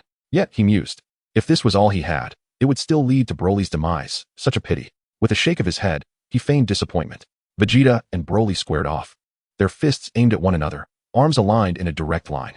In the next moment, Broly unleashed another punch, his disdainful gaze piercing through Vegeta. As if to mock him, "Is that all you've got?" But just as Broly's fist was a mere 5 centimeters from Vegeta, a colossal surge of power erupted from Vegeta's body. His golden hair cascaded down to his waist, and his piercing gaze fixated on Broly. With a swift bend of his arm, Vegeta single-handedly intercepted both of Broly's fists. Broly's body froze, his eyes wide with confusion. "You bastard!" Vegeta roared, his boundless fury reigniting. The previously balanced confrontation shifted dramatically in that moment, as Vegeta forcefully thrust Broly's frame toward the ground. In rapid succession, a flurry of devastating strikes rained upon Broly. Vegeta, in a reckless display of fury, unleashed his pent-up anger with each punch, vividly picturing the moment when Broly mercilessly took Trunks' life. At this moment, Vegeta had forgotten everything except for his son. In his wrath, he was more ferocious than Broly himself. A thunderous roar erupted from Broly as he attempted to retaliate, yet in that very instant, an energy blast was forcefully thrust into his mouth. The explosion resounded, a magnificent display of Vegeta's Big Bang attack erupting within Broly's maw. Broly's body was sent reeling, propelled 1,000 meters away, blood seeping from his lips. He tasted the crimson fluid, and a twisted smile crept upon his face, as if he relished the sensation. His gaze searched for Vegeta, yet inexplicably, he could not locate him. Just as confusion enveloped him, a golden figure materialized behind him. Vegeta's voice rang out, fierce and commanding. "I shall send you to accompany Trunks." Ultimate flash. A radiant golden light gathered in the palm of Vegeta's hand. The sheer power emanating from him left Babidi in stunned silence. Could it be that Broly was on the brink of annihilation? Meanwhile, Majin Buu watched the battle with keen interest.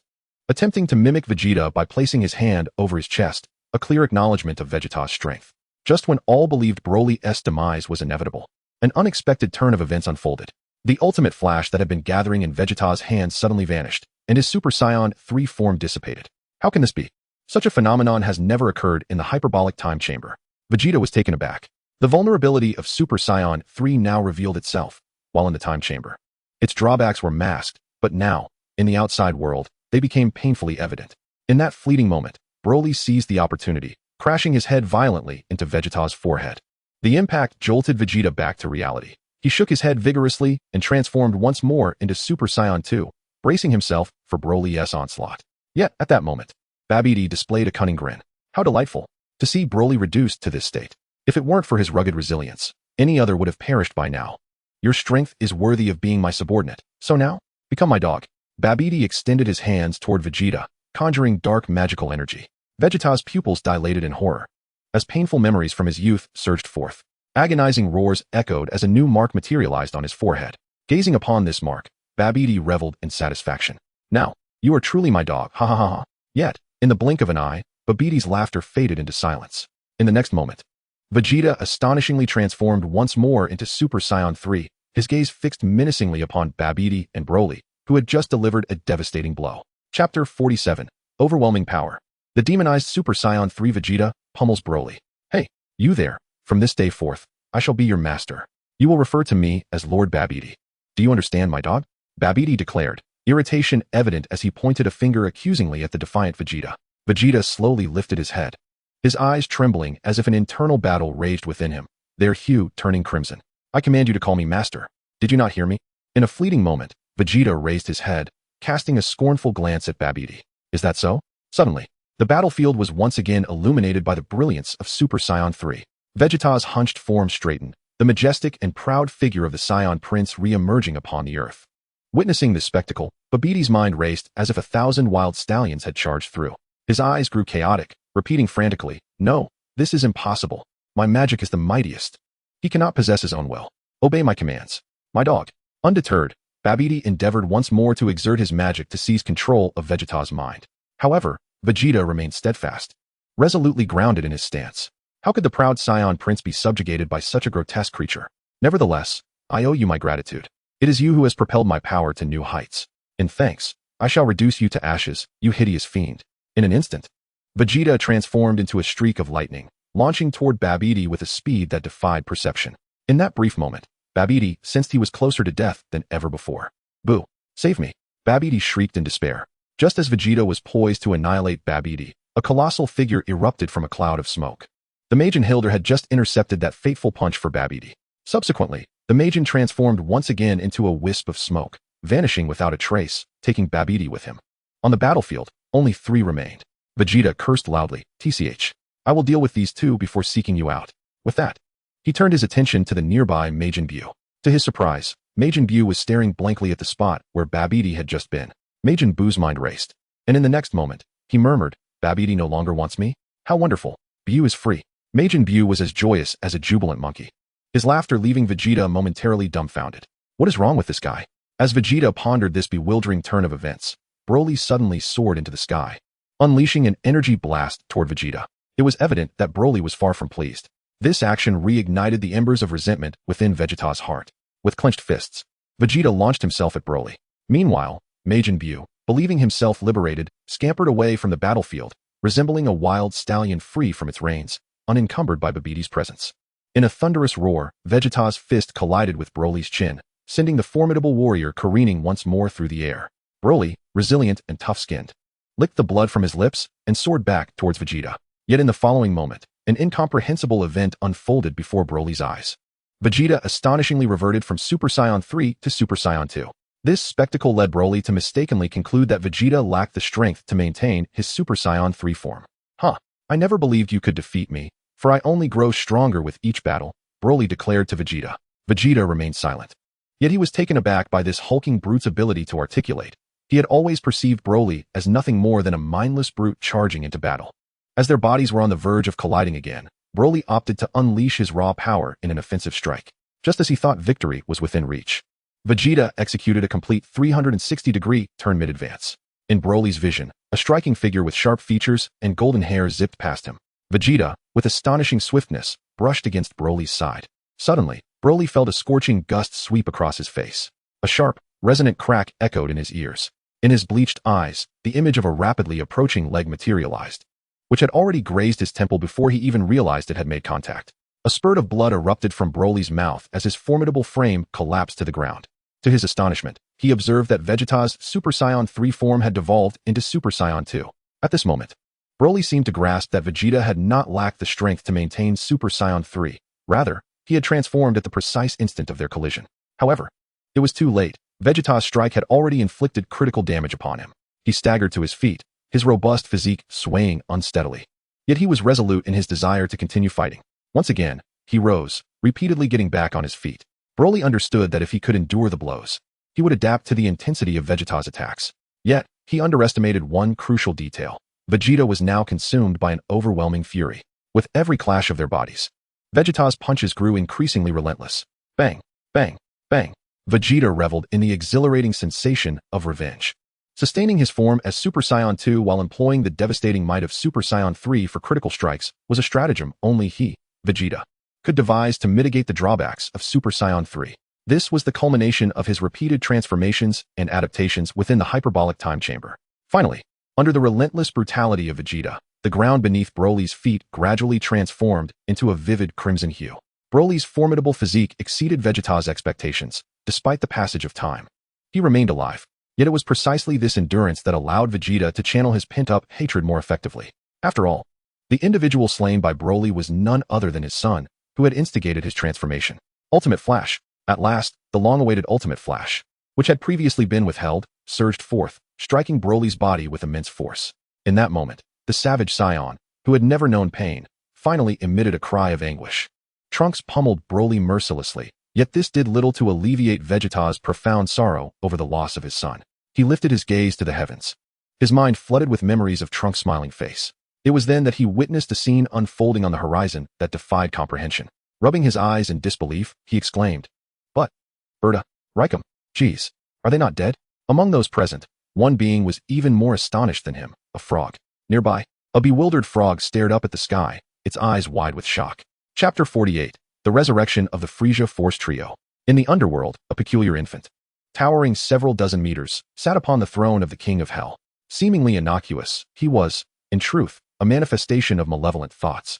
The eerie cries of evil thought wave, reverberated throughout the sanctum of the King of Hell, disrupting the balance between the mortal realm and the afterlife. Deep within the underworld, a great rift suddenly appeared in the sky above each layer of hell. Gazing at this anomaly, the imprisoned malevolence cast curious glances toward the void. The rift exuded an irresistible allure, and ultimately, a former minion of the Frisia force could not resist its pull and floated toward the opening. Driven by curiosity, he peered inside. In doing so, he inadvertently discovered the gateway to the mortal realm. We can escape. With that exclamation, a wave of excitement swept through the denizens of hell. Initially met with skepticism, their doubts were dispelled when the minion failed to return. The throng surged toward the gaping chasm, ultimately filling it to capacity. On the other side of the rift, the already beleaguered earth faced further calamity. In an instant, the deceased began to rise once more, plunging the planet into chaos. Before a grave, a gray-haired elder was reunited with his wife, who had passed away years ago. Yet she appeared to have no recollection of him. On the bustling streets, ancient soldiers emerged, clamoring to reclaim dominion over the world.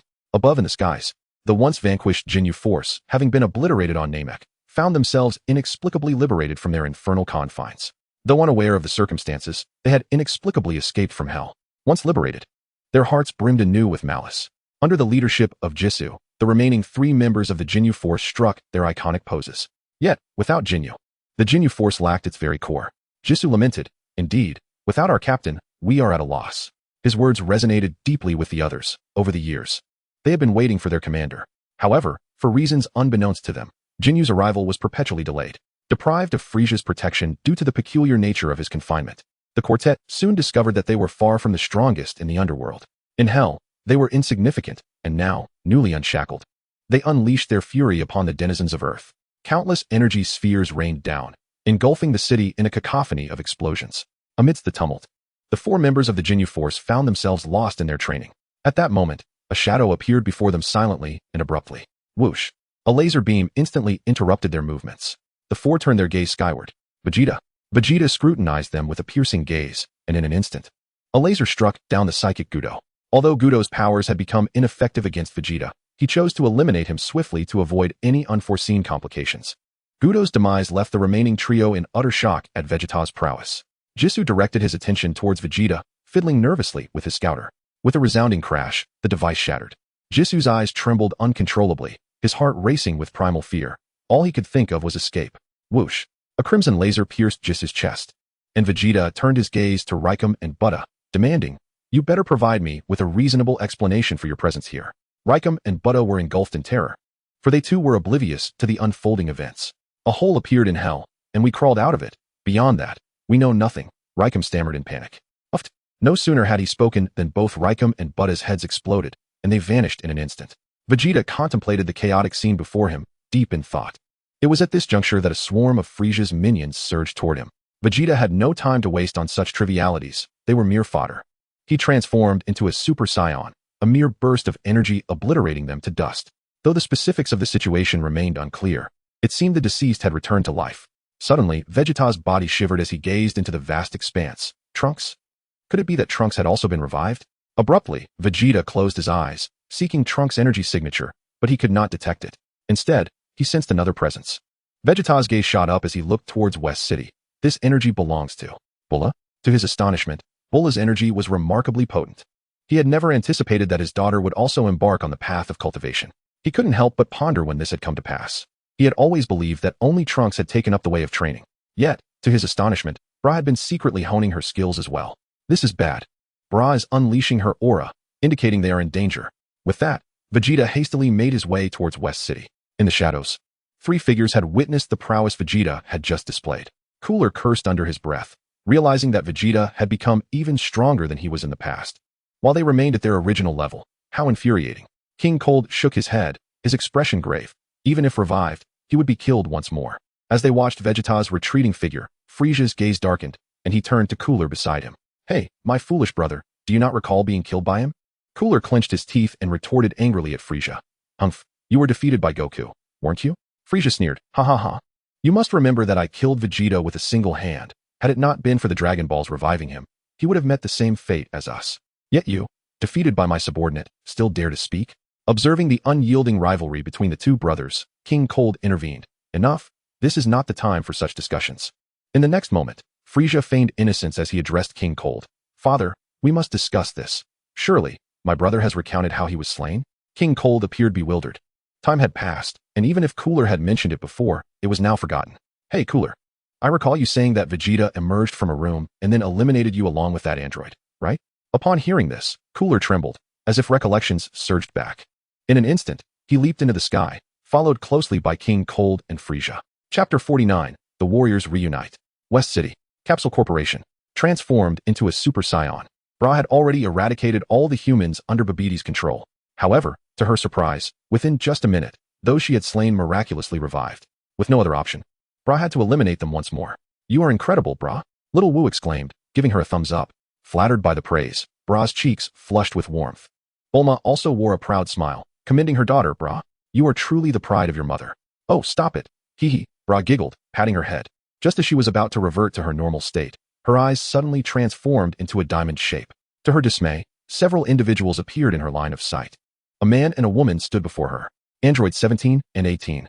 Bra's eyes brimmed with resentment, her fists tightening.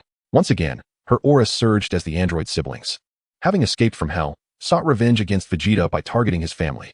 The unfamiliar little girl before them was a stranger, and number 17 cast a disdainful glance at Bra, remarking, "Oh, you seem quite familiar with us." Standing beside number 17, number 18 scrutinized Bra's appearance, deducing that she must be the daughter of Bulma and Vegeta. A smirk crossed her lips as she mused how painful it would be for Vegeta to learn of his wife and daughter's demise. With that, number 18 swiftly darted towards Bra, launching a punch aimed at her abdomen. In the presence of this malevolent figure, Bra sidestepped the attack and retaliated with a furious blow to number 18's face, exclaiming, "This time, I will not allow you to harm my mother." The force of the strike sent number 18 staggering back several meters, her expression one of astonishment as she regarded Bra. How infuriating. I never anticipated that Vegeta's daughter would be so formidable, she thought. And what does she mean by this time? As number 18's thoughts wandered, Bra charged at her once more, her relentless assault overwhelming number 18. Finally, shedding her restraint, number 18 shouted to number 17, "You fool. Do you intend to repeat the same mistakes? Come help me." The memory of how her arrogance had allowed Vegeta to turn the tide and defeat them surged in number 17's mind, prompting him to join the fray. Despite this, Bra continued to hold her ground, even gaining the upper hand. Just as Bra believed victory was within her grasp, a new figure descended from the sky. A robust figure clad in blue, adorned with a yellow headband. It was Bojack. Behind him, there was no one, as he had once regarded his subordinates' lives as insignificant. Now, even if he had escaped from the depths of hell, he was utterly alone. As Bojack descended, he began to gather energy for a powerful attack aimed at Bra. At that moment, a disc-like object suddenly surged from behind him. Energy slice. Following this, several invigorating voices echoed in unison. Energy bullet. Kamehameha. Spirit bomb. Attacks from all four directions converged upon Bojack. While he evaded the energy slice, he could not escape the subsequent onslaught. His charged energy attack was interrupted. Standing resolutely in the sky were Krillin, Tien, Yamcha, and Kaiatsu. As Bulma gazed at their silhouettes, tears welled in her eyes. She wiped them away and pinched her own cheek to reassure herself. The four warriors turned in unison. "Long time no see, Bulma." Krillin greeted with a wave and a smile. "Hey, Krillin, let's deal with this guy first," Yamcha suggested. "Yes, let us not forget the mission Lord Kai entrusted to us," Tien added. The sudden appearance of these allies ignited Bojack's fury. He removed his headband, disdain etched on his face as he sneered at them, "A bunch of trash." The unwavering gazes of the four warriors were fixed on Bojack. They knew he was a formidable adversary, yet they had no choice but to confront him. With that, the battle commenced. In less than a second, Bojack materialized before Dumpling, his speed utterly terrifying. Just as Bojack's hand was about to strike Dumpling's shoulder, everyone held their breath in trepidation. Dumpling, Tien, enraged, rushed towards Dumpling at breakneck speed.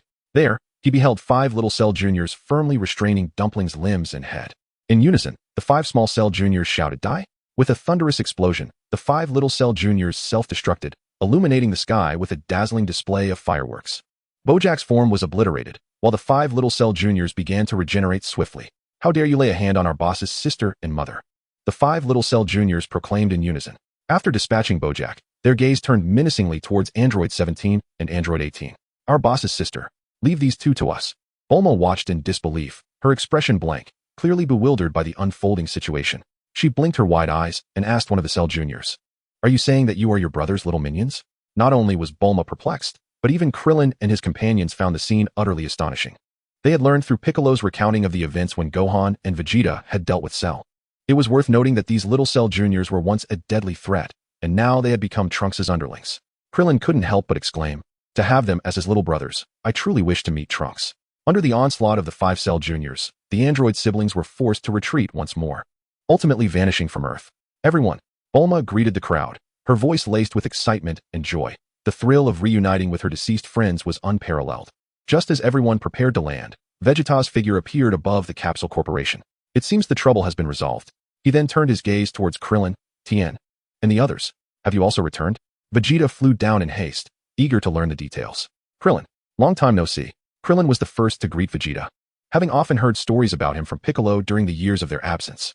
Understanding that Vegeta's demeanor had shifted, Krillin greeted him amicably. However, with the situation urgent, Vegeta maintained his stern expression, directly asking, "How come you all have revived?" Feeling the cold shoulder from Vegeta, Krillin pursed his lips and chuckled faintly.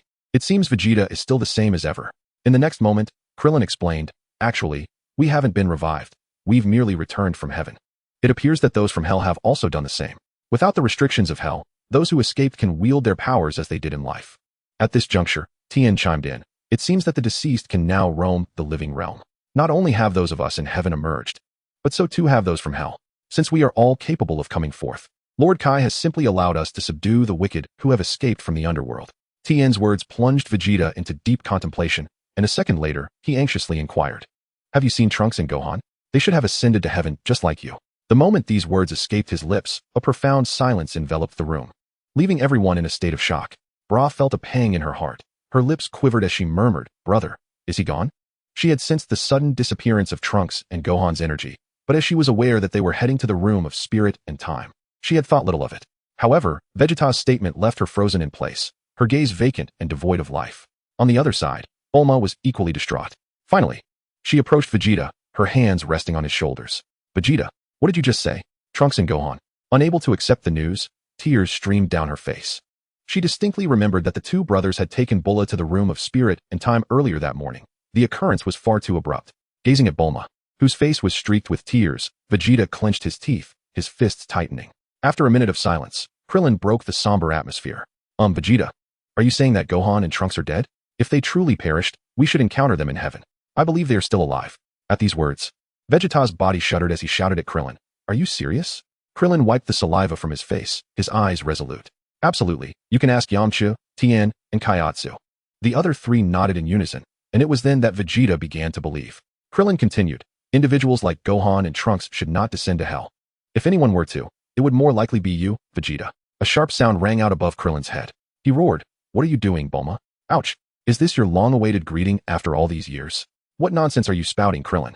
Vegeta is not the same as he once was." Bulma retorted, hands on her hips. Glaring at Vegeta, the furrow in Vegeta's brow began to ease, and he inwardly sighed with relief. Then where have Trunks and Gohan gone? Listening quietly to the unfolding events, Bra's face brightened at last. "That's wonderful. Brother is still alive." Vegeta, however, sensed that something was amiss and skeptically regarded Krillin. "By the way, since you all have arrived in the mortal realm, where is Kakarot?" Krillin elaborated. "Goku and Piccolo are engaged in battle against a monster called Evil Spirit Wave in the underworld."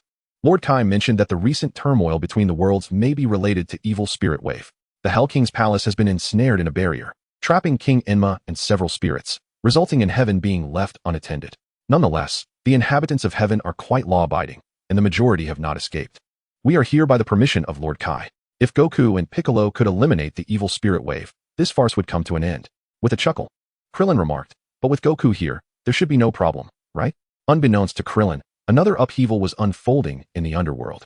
In the depths of hell, an exhilarating battle was taking place as Goku faced off against the Evil Spirit Wave, their confrontation reaching unprecedented heights. "This guy is quite troublesome," Goku muttered, wiping the sweat from his brow, his focus unwavering upon the Evil Spirit Wave. Despite his exhaustive efforts, he could not inflict any harm upon it. "Evil Spirit Wave.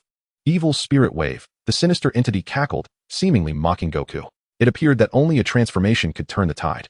Goku adjusted his stance, hands placed firmly on his hips, his body poised in a half-squat.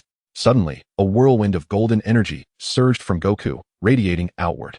Is he about to transform into Super Saiyan 3? Piccolo shielded his eyes, struggling to keep them open. In this realm, he had been slain by an android, preventing him from merging with the Supreme Kai and thus denying him the form of a Super Namekian. From the moment Goku ascended to Super Saiyan 2, Piccolo realized he lacked the power to intervene in this battle. Watching Goku in a precarious position, Piccolo's heart raced with trepidation. However, Upon witnessing Goku's imminent transformation into Super Saiyan 3, his anxious heart found solace. If it's Super Saiyan 3, he will surely be able to defeat this fiend. I leave it to you, old friend. A golden radiance enveloped the entirety of hell, and soon, a striking golden-haired figure stood resolute. You are formidable, evil spirit wave. To compel me to adopt this form, Goku declared, his gaze piercing into the heart of the malevolent force. The evil spirit wave responded with a grotesque grin, revealing no hint of surprise, instead clapping its hands in mock applause. In the blink of an eye, Goku teleported to the evil spirit wave's side. Boom, boom, boom. His fists rained down chaotically upon the creature. Evil spirit wave, evil spirit wave. It howled, its corpulent body writhing like a great maggot in the air. Yet, this was merely the beginning. Goku soared into the sky, delivering a powerful kick that sent the evil spirit wave spiraling upward. Goku roared, relentlessly pursuing his foe. In an instant, flames of gold ignited around his hands, unleashed upon the evil spirit wave without restraint. A bolt of energy surged through the creature's abdomen, causing it to plummet to the ground, crashing into a vast crater. Once more, Goku ascended into the air, gathering a Kamehameha wave in his palms, preparing to deliver a final blow. The moment the blue energy beam was released, it illuminated the entirety of hell, soothing Piccolo's anxious heart. As expected of Goku, it seems to be over. Piccolo sighed in relief, a faint smile gracing his lips. Yet, in the next instant, he witnessed the blue Kamehameha being deflected away. In the depths of the abyss, an unfamiliar silhouette emerged, murmuring the words, Evil Thought Wave. The Evil Thought Wave underwent a transformation, shedding its formerly clumsy guise for a more refined persona. Its grotesque visage morphed into one of intricate design, the sinister layer enveloping its face becoming increasingly pronounced. Chapter 51, Wukong's Defeat, the Escape from Hell by the Evil Thought Wave. At this moment, both combatants unveiled their most formidable forms. Observing from the sidelines, Piccolo was drenched in cold sweat. He had anticipated that the Kamehameha wave in Super Saiyan 3 form would decisively vanquish the Evil Thought Wave. To his astonishment, the Evil Thought Wave possessed another transformation. Gazing upon the newly transformed Evil Thought Wave, Wukong's fighting spirit ignited once more. Shadows flickered as his body moved with blinding speed. Fingers clenched tightly, his fist brimming with power. The velocity of this strike was so extraordinary that Piccolo could scarcely perceive it. As expected, the punch indeed struck the Evil Thought Wave. However, in the next moment, Piccolo witnessed a scene that left him utterly astounded. The Evil Thought Wave appeared utterly unfazed, its alluring gaze fixated on Wukong, as if it had deliberately allowed the blow to land. In swift retaliation, the Evil Thought Wave unleashed its own punch, surpassing Wukong in both speed and force. Fortunately, Wukong, with his wealth of combat experience, sensed the impending danger and leaned back, executing a graceful backflip to evade the attack, while simultaneously aiming a kick at the Evil Thought Wave's face. Yet, an even more perplexing occurrence transpired.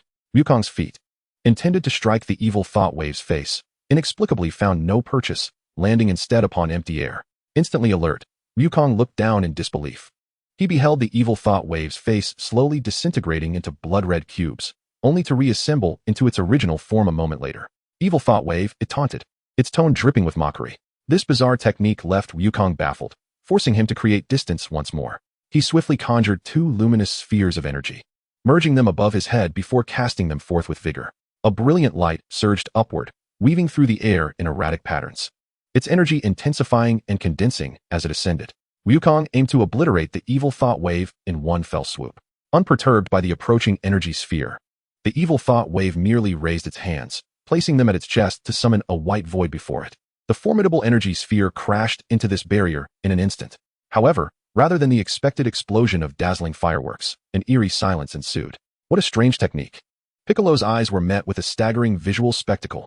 Suddenly, a white void materialized silently behind Wukong. Realizing the dire situation, Piccolo shouted, "Old son, beware of what's behind you." Only then did Wukong perceive the anomaly, but it was already too late.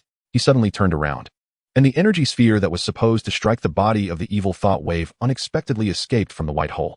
Caught off guard, unable to evade, the speed of this energy sphere was astonishing, and it was far too close. Even with Sun Wukong's swift efforts to defend himself, it proved futile. Boom. In an instant, a radiant light enveloped Sun Wukong, followed by a heart-wrenching wail. He was grievously injured by his own attack. Yet, this was merely the beginning. The Evil Thought Wave, seemingly drawing a sword from thin air, brandished its blade, pointing directly at Sun Wukong. Severely wounded, Sun Wukong had no time to retaliate and could only dodge desperately. A harrowing hunt unfolded, with the once mighty Sun Wukong now the hapless prey, devoid of any advantage. Observing Sun Wukong's dire predicament, Piccolo felt a chill run down his spine. How infuriating. This foe proved to be exceedingly formidable, and even the great Sun Wukong was at a loss. Piccolo realized the gravity of the situation. Sun Wukong was ensnared in a passive position. Suddenly, a flash of inspiration struck him. The fusion technique. Perhaps this was the key to overcoming their adversary. Piccolo prepared to shout to Sun Wukong, but in the next moment, he froze. No, the disparity in our strengths is too great. Even if we fused, it would not yield the desired outcome. Moreover, as a Namekian, should I merge with Sun Wukong, we might not even attain Super Saiyan form. Piccolo gritted his teeth, filled with loathing for his own weakness, lamenting his inability to assist in this life-or-death moment. While Piccolo pondered, the evil thought wave had already cornered Sun Wukong, inflicting severe injury to his left arm with a slash of its sword. Exhausted, Sun Wukong was reduced to a mere shadow of his former self. The evil thought wave approached step by step, poised to deliver the final blow. This is bad. Sun Wukong is in peril. Piccolo raised his hands high and shouted. Demon Flash. A golden beam struck the evil thought wave, akin to a mayfly shaking a tree, neither painful nor irritating. Nonetheless, Piccolo's intent was achieved. Sun Wukong, close your eyes. Sun Wukong understood the cue. Solar flare. Accompanied by Piccolo's cry, a blinding white light surged towards the evil thought wave's eyes. Seizing the moment, Piccolo supported Sun Wukong and inquired, Are you alright? Can you still use instant transmission? Sun Wukong's eyelids fluttered as he laboriously raised 2 fingers, filled with reluctance towards Piccolo. Piccolo admonished, Enough. Sun Wukong, don't speak. To King Kai's place. Quickly. With the last remnants of his strength, Sun Wukong executed instant transmission, fleeing the battlefield. Evil thought wave. Evil thought wave. The evil thought wave rubbed its eyes, screaming in rage. When it opened its eyes again, the area was utterly deserted. With a furious roar towards the heavens, it unleashed its frustration. The entire realm trembled, and soon, a vast white hole appeared in the sky. The wave of malevolent energy surged forth, penetrating the white hole, which on the other side connected to the earthly realm. In the realm of the Kais, the Supreme Kai Shin and Jabber stood anxiously, gazing at the 2 figures sprawled upon the ground, none other than Gohan and Trunks. Jabber, continue. Jabber placed his hands upon Gohan's chest, exerting his utmost effort to heal him, yet Gohan remained unresponsive. The young warrior was teetering on the brink of death, his strength utterly depleted. Supreme Kai, I am doing my best. Jabber gasped heavily, having exhausted considerable energy. Fortunately, the heavens rewarded his diligence. Gohan began to show signs of life. Suddenly, he bolted upright, his gaze sharp and fierce, his mind still fixated on Broly's arrogant visage. At last, you have awakened. The Supreme Kais exclaimed in unison. Still disoriented, Gohan queried, Where am I? Before he could receive a response, his hand brushed against something cold. His eyes widened in horror as he realized Trunks lay motionless on the ground. Trunks, he cried out. Do not fret, the Supreme Kai Shin reassured him. Once Jabber regains his strength, he will attend to Trunks. Turning to Jabber, the Supreme Kai instructed, You will heal this individual named Trunks shortly. I shall retrieve the Z-Sword. Jabber nodded fervently, though a sense of unease lingered. Was the Supreme Kai truly contemplating using the Z-Sword to defeat that brutish foe? But could he even draw the sword? Hadn't they already tried, to no avail? The Supreme Kai's face flushed as Jabber insisted on exposing the last vestige of his dignity before Gohan. Why bring that up now? I am well aware it cannot be drawn, but, he continued, I can bring the stone embedded with the Z-Sword. Would that suffice? With that, the Supreme Kai set off, placing all his hopes upon the Z-Sword. Chapter 52, The Death of Mr. Popo and Cell's Movements. In the sacred world of the Kais, Mr. Popo, who was busy repairing the entrance to the hyperbolic time chamber, suddenly froze. He had sensed the approach of the infamous trio, Frieza and his progeny, the memory of their notorious visit 7 years prior, when Cooler had demanded the surrender of the sacred world, was still vivid in his mind. Had it not been for Vegeta and Gohan's intervention, he might have met his demise at Cooler's hands. Now, however, the sacred world held only him and a frail woman.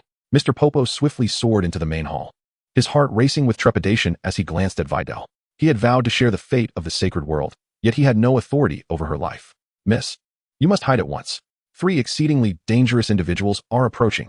Upon hearing this, Videli's heart raced, and she tremulously inquired, Isn't this supposed to be the safest place? How could they possibly? But as soon as the words escaped her lips, it was too late. Videli froze, as if ensnared by invisible hands.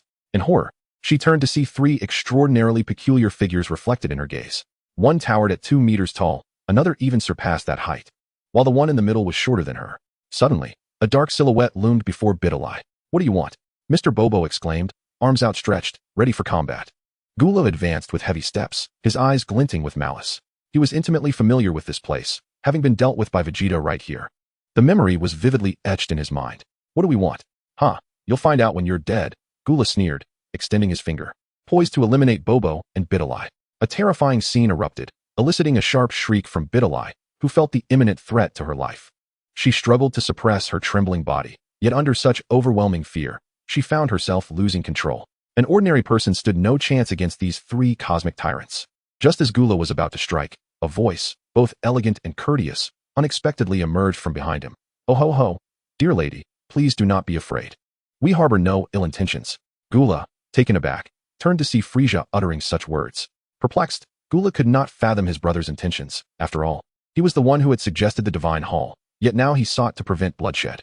This was decidedly uncharacteristic of Frisia. Hey Frisia, you'd better provide me with a reasonable explanation, Gula demanded.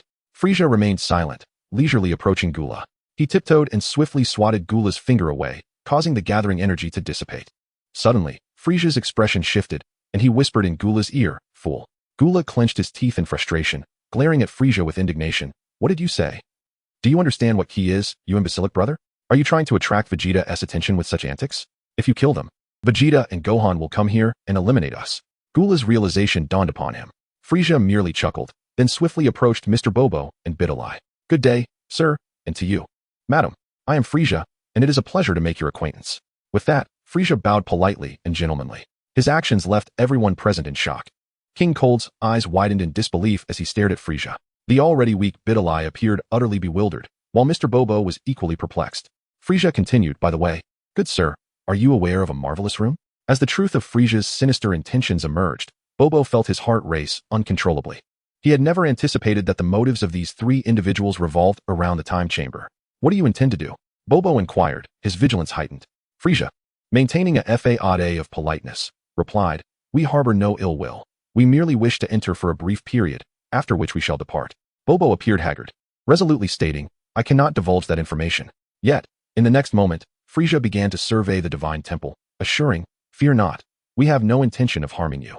Despite his words, Frisia swiftly leapt towards Bitalai, ensnaring her with his tail in a vice-like grip. Do not move, or you shall meet your demise, Frisia sneered maliciously. Subsequently, he menaced Mr. Bobo, lead us in, or I cannot guarantee her survival. Clenching his fists tightly, Mr. Bobo, after an internal struggle, reluctantly acquiesced, guiding the trio towards the time chamber. Bitalai, her throat constricted, began to thrash about, acutely aware of the peril these unwelcome guests posed should they emerge from the chamber. Mr. Bobo deeply regretted having repaired the entrance to the time chamber. At last, they arrived at the door of the time chamber. Frisia, donning a deceptive smile, commanded, kindly open the door. Release her, or Bobo shall not unlock it. Bobo implored. Cooler bellowed. Now is not the time for negotiations. A mere flick of my finger is all it takes. However, before Cooler could finish, Frisia unexpectedly released Bitalai. Cooler, ready to protest, found his words silenced as Frisia placed a finger to his lips, hushing him. No, Mr. Bobo, do not let them in. Bitalai fervently shook her head. Hurry, Miss Bitalai, Mr. Bobo commanded. With no other choice, Bitalai fled in desperation, eventually reaching the sanctuary of the outer hall. Once he confirmed her safe distance, Mr. Bobo finally felt a sense of relief. For within his mind, a plan had begun to take shape. He opened the grand door of the time chamber, only to be met by the skeptical gazes of the father and son trio. You enter first, Frisia ordered. To dispel their doubts, Bobo stepped inside, saying, come in. It is safe within. King Cold and Cooler followed suit. When it was Frisia's turn, a sinister smile crept across his face as he gestured with his hands. Suddenly, a piercing scream echoed from the outer hall, and a massive tree uprooted itself as if Frisia had unleashed his powers once more. Reminiscent of the time he caused Krillin's explosion on Namek. The colossal tree crashed down upon Bitalai's thigh. Though she did not perish, she lost her ability to move. Should she be killed, it would undoubtedly attract Vegeta's attention. Having orchestrated this, Frisia entered the time chamber, satisfied. His next objective was to curtail Mr. Bobo's movements. Yet in the following moment, an unforeseen event transpired. In an instant, Bobo forcefully demolished the door to the hyperbolic time chamber, declaring, then you shall remain here forever. The three of them displayed expressions of shock simultaneously, while Frisia bellowed, what did you say? Bobo, with unwavering conviction, proclaimed, with your current strength, there is no way for you to escape from within. Moreover, let me share a secret. This place is isolated from the world. Once I enter the time chamber, my energy will vanish, and Vegeta will undoubtedly sense it. He will soon find this place, and ultimately, you will meet your demise at his hands. Frisia's body trembled. Despite his meticulous calculations, he had overlooked this aspect. Enraged, he finally comprehended why Mr. Bobo had entered the time chamber earlier. Without hesitation, Frieza resolved to launch a fierce attack on Mr. Bobo, knowing that Vegeta's attention would soon be drawn here. To his astonishment, Mr. Bobo was able to exchange blows with him. Witnessing this, the three of them simultaneously charged at Mr. Bobo, exclaiming "Die!" Despite their extensive combat experience, they were no match for the overwhelming power of their opponent. A slight smile graced Bobo's lips. He had anticipated this very scenario the moment he entered the time chamber. Even without his warning, Frieza would eventually detect the anomaly. With a smile, Bobo gently closed his eyes and murmured, "Lord Kami, Bobo has come to seek you." Meanwhile, in West City, Vegeta sensed the disappearance of Mr. Bobo's energy. As he inquired about Goku's whereabouts, he became alert. Mr. Bobo's energy has vanished. Something must have occurred at the Kami's palace. Damn it, what on earth is happening? In an instant, Vegeta surged towards the Kami's palace. Bra nodded vigorously, and the 5 small cell juniors stood at attention, obediently following Vegeta. Observing Vegeta's departure, the others surmised that something significant had transpired, prompting them to follow in his wake. The 5 small cells stood ready, not missing even the slightest rustle of wind. Yet in the next moment, their bodies began to tremble uncontrollably. One of them gulped and said to the others, "Do you all feel that?" The remaining 4 cells' expressions changed drastically as they sensed a familiar energy, one that belonged to their father, marked by the weight of bloodline suppression. In a dim underground laboratory, Dr. Gero's research facility, the liberated Dr. Gero did not seek the same fate as androids 17 and 18. He sat before the computer, grinning maniacally. After several minutes of intense operation, Dr. Gero reclined, collapsing onto the floor in elation. He joyfully tossed aside the notebook he had retrieved from hell, exclaiming, "It worked." His gaze turned toward the cultivation chamber beside the supercomputer. Within the depths of this realm, the youthful cell from this timeline stirs restlessly. After Vegeta and his companions vanquished the adult cell from another timeline, they failed to locate Dr. Gero's laboratory. Following the demise of adult cell at the hands of Gohan and Vegeta, he was cast into the underworld. Upon learning of these events, Dr. Gero devoted himself to relentless research in hell, seeking ways to enhance cell's power. Today, having escaped from the depths, he is finally poised to manifest years of theory into practice. Dr. Gero approaches another incubation chamber, which houses an adult cell. The mad scientist is on the brink of executing an experiment that has been years in the making, to modify adult cell, enabling him to retain his absorption capabilities. His ultimate goal is to have adult cell absorb the juvenile cell, thereby creating an even more formidable version of cell. Success is imminent as Dr. Gero presses the confirmation button, activating the 2 incubation chambers. To the astonishment of all, the once retracted tail of adult cell extends once more, swiftly plunging into the chamber containing the juvenile cell. With a satisfied smile, Dr. Gero witnesses the unfolding scene. In mere moments, adult cell abruptly opens his eyes. The sound of muscle reconfiguration echoing as he undergoes a new evolution, his body transforming into a deep purple hue. "Welcome back, my child," Dr. Gero exclaims with glee. Cell, feeling the power coursing through his new form, is momentarily taken aback. "Now, obey my command and conquer the world," Dr. Gero orders. Cell regards Dr. Gero with disdain. "Oh? Is that so, my father?"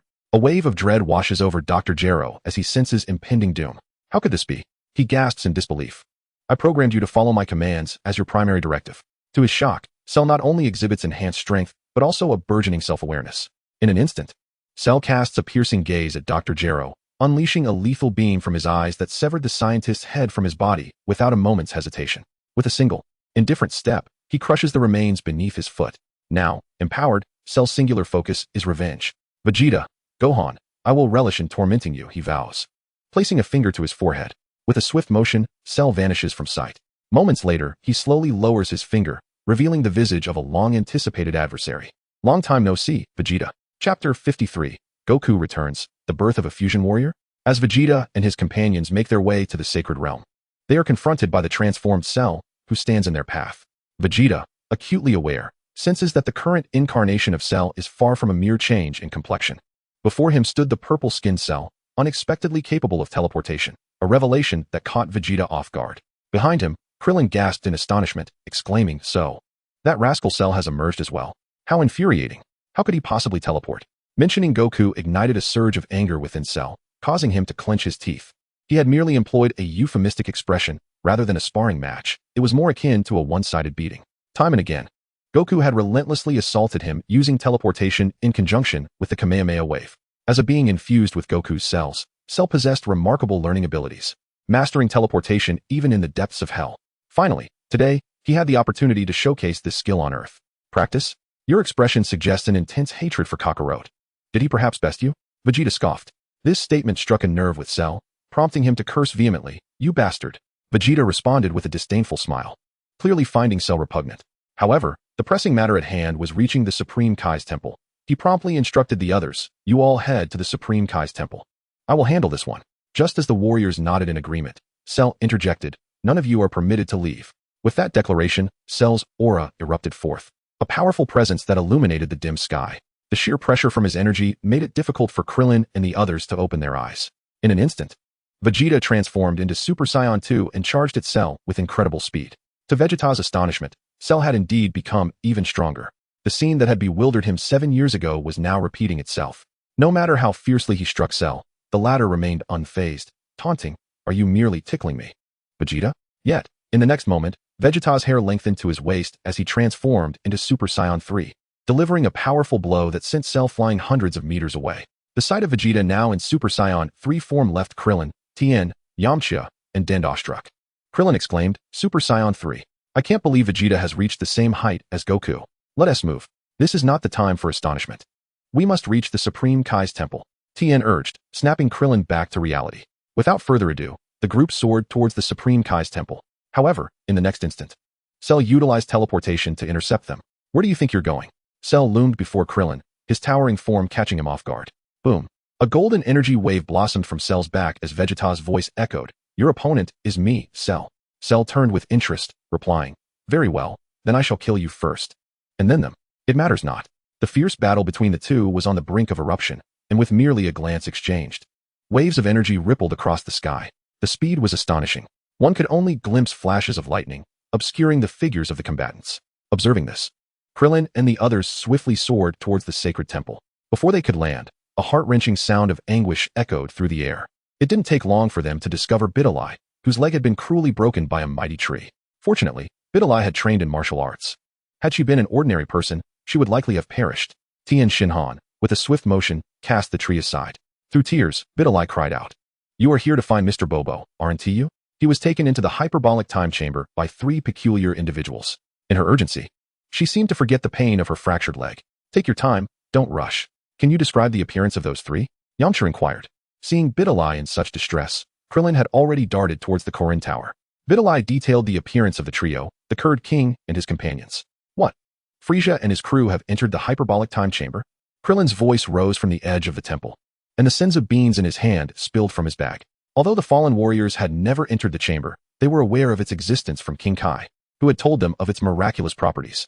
It was the very place where Vegeta and Gohan had turned the tide in their favor. Yet now, the infamous trio of Frieza had entered, and even more terrifying was the fact that they had taken Mr. Bobo hostage. Krillin picked up the senza beans and handed them to Bidalai. "Consume this, you will feel better immediately." At that moment, 2 figures materialized before them. It was Goku and Piccolo.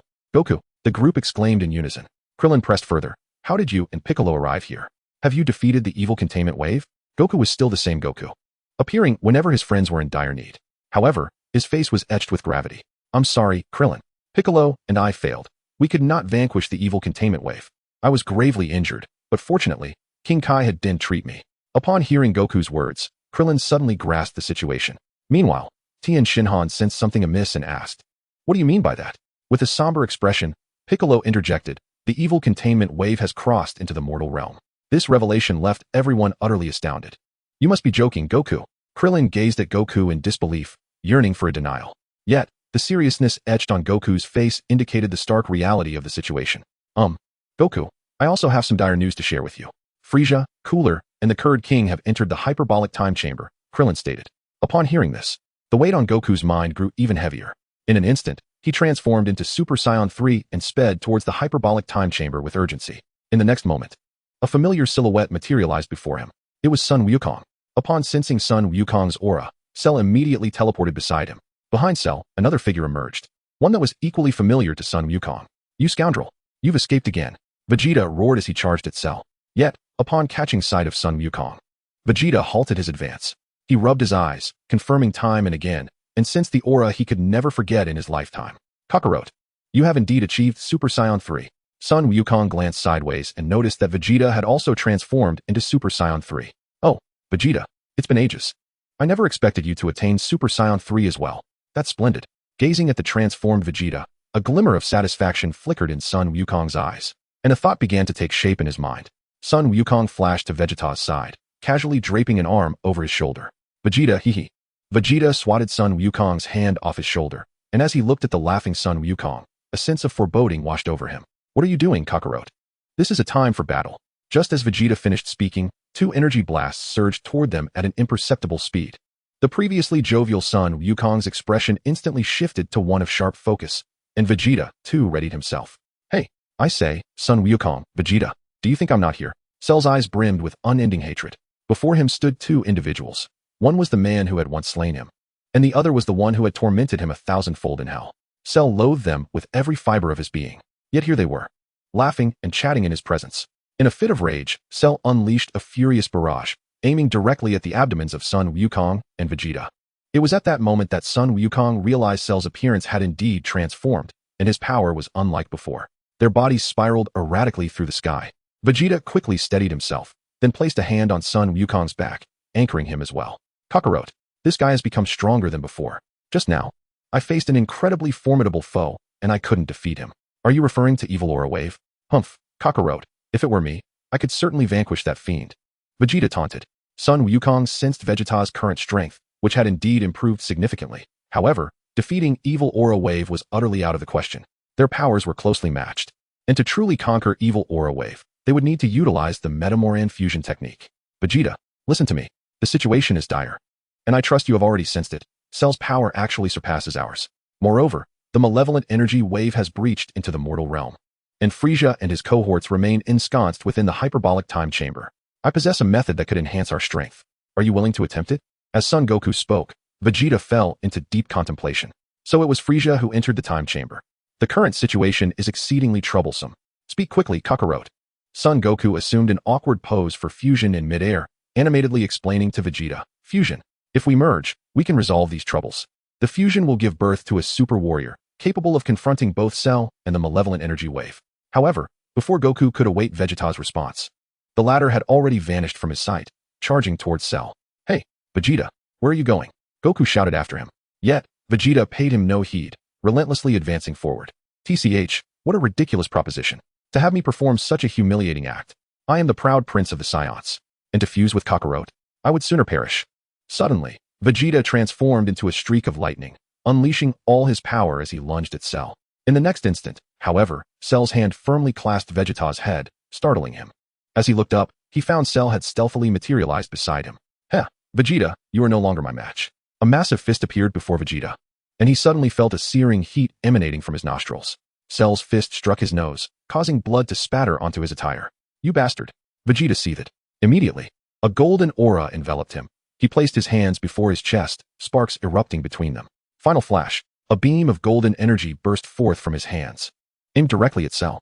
Cell sneered, unfazed, and casually placed his hands on his hips. Kamehameha. The golden and blue energy waves collided violently in the sky. The energy beam, stretching 100 meters in diameter, illuminated the heavens, yet it was evident that Cell's Kamehameha was superior. Damn it, Vegeta roared. At that moment, Son Goku reappeared beside Vegeta. Vegeta, what do you say? Shall we fuse? Despite the inquiry, Goku exerted himself to unleash a Kamehameha that merged with the final flash. You bastard. Kakarot, are you taking advantage of me? Even if it cost me my life, I shall never fuse with you. Faced with Vegeta's obstinacy, Goku redirected his focus entirely on the clash of energy waves. But in the next instant, both their Super Saiyan 3 forms rapidly regressed to Super Saiyan 2. The drawbacks of Super Saiyan 3 became apparent. Lacking the power to contend, Cell's Kamehameha swiftly consumed their skills. In this dire moment, Goku shouted to the others in the sacred world, everyone, run. The individuals within the heavenly temple sensed an ominous atmosphere and swiftly retreated. Once they had distanced themselves, Sun Wukong promptly placed his hand upon Vegeta's shoulder, activating instant transmission. In that moment, Cell unleashed a devastating Kamehameha wave upon the heavenly temple. The earth-shattering explosions reverberated throughout the cosmos, resulting in the obliteration of the hyperbolic time chamber. Simultaneously, three figures gradually emerged from the smoke. Damn it! Who was responsible for this? Cooler stormed out, seething with rage. Huh, you've managed to destroy this chamber. Quite clever, Vegeta, Frieza remarked. But his voice faltered as he sensed Vegeta's presence, yet failed to see him. Instead, Cell stood before him. Observing the dust-covered trio, Cell, now with a disdainful demeanor, taunted. Heh, Frieza, you truly look pathetic. Frieza frowned, questioning. Did you destroy the chamber? It seems you wish to eliminate this king. Cell scoffed dismissively, and if I did? In a foreign location, Sun Wukong stared in bewilderment at the unfamiliar figure before him. Strange, I intended to teleport to King Kai's side. Where am I? Chapter 54. Unleashing Potential. Trunks and Gohan progress simultaneously. In the realm of King Kai, Jebbit placed his hand once again upon Trunks' chest. After Jebbit's healing, Trunks finally opened his eyes. Where am I? Trunks exclaimed, sitting up and surveying his surroundings. The alien environment swiftly informed him that he was no longer on Earth. Suddenly, a figure entered his line of sight. Great. You're finally awake, Jebbit expressed with concern. Trunks gazed at Jebbit, now realizing he was in King Kai's realm. Gohan and I were rescued by those two. Indeed, they proved quite useful in a critical moment. Just as Trunks contemplated this, a roar pierced the air. He turned toward the sound, recognizing Gohan, who had transformed into a Super Saiyan. Beside him stood the astonished King Kai. What could it be? He can truly draw the sword of King Kai? Jebbit exclaimed, his face wrinkled in astonishment as Gohan's aura surged. Jebbit immediately flew to Gohan's location. With a distinct sound, Gohan successfully drew the sword of King Kai. Both Jebbit and King Kai stared in disbelief, their jaws nearly dropping. I knew I had not erred in my judgment. Gohan can indeed wield the sword of King Kai praised. At that moment, Gohan turned to King Kai, inquiring, is this sword difficult to pull out? King Kai's expression turned grim as he found himself in an exceedingly awkward situation. The esteemed King Kai, unable to draw the sword that was meant for his rightful use. Cough. Of course, the King Kai could lift the King Kai sword to maintain the dignity of King Kai Shin, who stepped forward to speak on his behalf. Son Gohan looked curiously at Jebbit, filled with unrestrained joy. Ah, Jebbit has come too. Is that Trunks also awakened? Oh, King Kai, could you please hand me the sword? After saying this, Son Gohan tossed the King Kai sword directly to King Kai Shin and turned to look behind him. What? King Kai Shin's eyes darted nervously as he realized the King Kai sword was about to strike him. Thud. In the end, King Kai Shin chose to evade. His strength was insufficient to wield the sword, and thus, the King Kai sword fell to the ground. A loud crash ensued, and the gazes of the three turned towards the large pit on the ground, where the King Kai sword had landed. In the next moment, a small hand reached down to pick it up. The owner of that hand was Trunks. Trunks, you're awake. Son Gohan cheered with delight. Trunks nodded slightly, picking up the King Kai sword while smiling. Yes, Gohan, I am awake. But in the next instant, Trunks transformed into his Super Saiyan form. The golden aura surged forth, catching King Kai and Jebbit off guard. However, the very next moment, Trunks' aura intensified once more, leading to an incredulous sight. Electric arcs danced around him, hinting at a potential breakthrough. Could it be the reason for this near-death revival? Realization dawned upon Trunks, and he understood that to break through, sufficient rage was imperative. Anger surged within him. With a fierce shout, Trunks opened his eyes, and his golden hair began to multiply. Trunks successfully achieved Super Saiyan 2. Next, he gazed at the sword in his hand. If Gohan could unlock his potential, he too could defeat Broly. Old Kai, come forth. Just as Son Gohan rejoiced at Trunks' transformation into Super Saiyan 2, an unexpected event unfolded. With a sudden surge of strength, Trunks snapped the King Kai sword in two with a resounding crack. The atmosphere grew heavy, as if time had come to a standstill. Trunks, what have you done? Jebbit and King Kai Shin pressed their temples, letting out ghostly wails, their mouths frothing as they continued to berate Trunks. This was the last trump card of King Kai. The King Kai sword is capable of severing all evil. Yes, Trunks. How do we deal with that brute now? In response to their accusations, Trunks wore a serious expression and addressed the duo. But, King Kai, even Gohan's Super Saiyan 2 cannot defeat Broly. In comparison, my Super Saiyan 2 should be inferior to Gohan's. If my Super Saiyan 2 can break the King Kai sword, can it truly sever all evil? Trunks' words immediately plunged Jebbit and the Supreme Kai into deep contemplation. His remarks bore a semblance of truth, rendering the two speechless. Suddenly, Trunks detected an unusual presence. A subtle smile graced his lips as he turned to look behind him. Feigning ignorance, he inquired, "Excuse me, sir, who might you be?" The elder Supreme Kai intoned, "I am the Supreme Kai from the 15th generation prior. Which descendant has liberated me?" The appearance of the elder Supreme Kai astonished everyone present, save for Trunks. The duo of Supreme Kais gazed upon him as if they had encountered a ghost, for they had never laid eyes upon him during their prolonged residence in the Supreme Kai realm. "Are you our ancestor?" Supreme Kai Shin asked tentatively. The elder Supreme Kai cast a sidelong glance at Shin, questioning, "Was it you who released me?" However, he swiftly dismissed that notion. His gaze shifted to Trunks, who was gripping the broken Supreme Kai sword, leading him to conclude that it was indeed Trunks who had undone his seal. "Oh, to think I was released by a mere human child. The Supreme Kais truly are becoming increasingly inept," he mused. Trunks promptly interjected, "Elder Supreme Kai, the universe is on the brink of annihilation. Even you cannot resolve this crisis. At this, Supreme Kai Shin and Jebet bowed their heads in shame. For the sake of the universe's safety, Shin divulged to the Elder Supreme Kai the events transpiring on Earth. How ridiculous for a Supreme Kai to be so frightened. The Elder Supreme Kai scolded. He then produced a crystal ball to observe the situation on Earth. The first image he beheld was Broly, who was currently in a state of fury. Yet, in the next moment, the scene shifted to Babidi and Majin Buu. Supreme Kai Shin's eyes widened in trepidation, stammering. Majin Buu has returned. Indeed, have we fallen into a trap? Trunks felt a pang of anxiety. As expected, Majin Buu had indeed been resurrected. With wide eyes, Supreme Kai Shin exclaimed, "Damn it! Ancestor, it's Majin Buu." He recounted the history of Majin Buu to the Elder Supreme Kai. The Elder Supreme Kai regarded Shin and Jebet with a deadpan expression, realizing that these two were utterly unreliable, being incapable of even unsheathing the Supreme Kai sword. His attention then turned to Trunks, for this child was the one who had liberated him from the sword, and his potential seemed remarkable. However, the Elder Supreme Kai soon learned from Shin that the two had recently suffered defeat on Earth. He spoke, "I can unlock this child's potential, making him stronger." Trunks beamed with pride. "Elder Supreme Kai, Gohan is even more powerful than I am. Could we not undergo potential unlocking together?" This was Trunks' true intention, as the Elder Supreme Kai's abilities would surely suffice to enhance both of them. "Do you wish to exhaust me, old man?" The Elder Supreme Kai retorted, rolling his eyes. "Ah, revered Great Elder Kai, should you unlock the potential of both of us, would it not grant us a greater chance of victory? If we manage to thwart Babidi and his ilk, the glory would undoubtedly belong to you." Trunks unleashed a barrage of flattery, elevating the Elder Kai to the heavens. Thus, the Elder Kai acquiesced. A peculiar array of magic was summoned, and Trunks alongside Gohan found themselves undergoing a potential awakening under the Elder Kai's guidance. Time slipped away, moment by moment, as the crystal ball incessantly displayed the unfolding events on Earth. Jabber and King Kai sat beside the crystal, observing Broly's every move. Suddenly, they both shrieked in unison. "Indeed, this behemoth is in league with Babidi. Wait, what manner of creature emerges from this cloud of smoke? Who is this person that can shake off Babidi's control and defeat this giant?" Witnessing their unrestrained reactions, the Elder Kai could not help but scold. "Silence. Be still." Yet another reacted differently. Trunks furrowed his brow. "Could it be that my father has emerged from the hyperbolic time chamber, free from Babidi's influence?"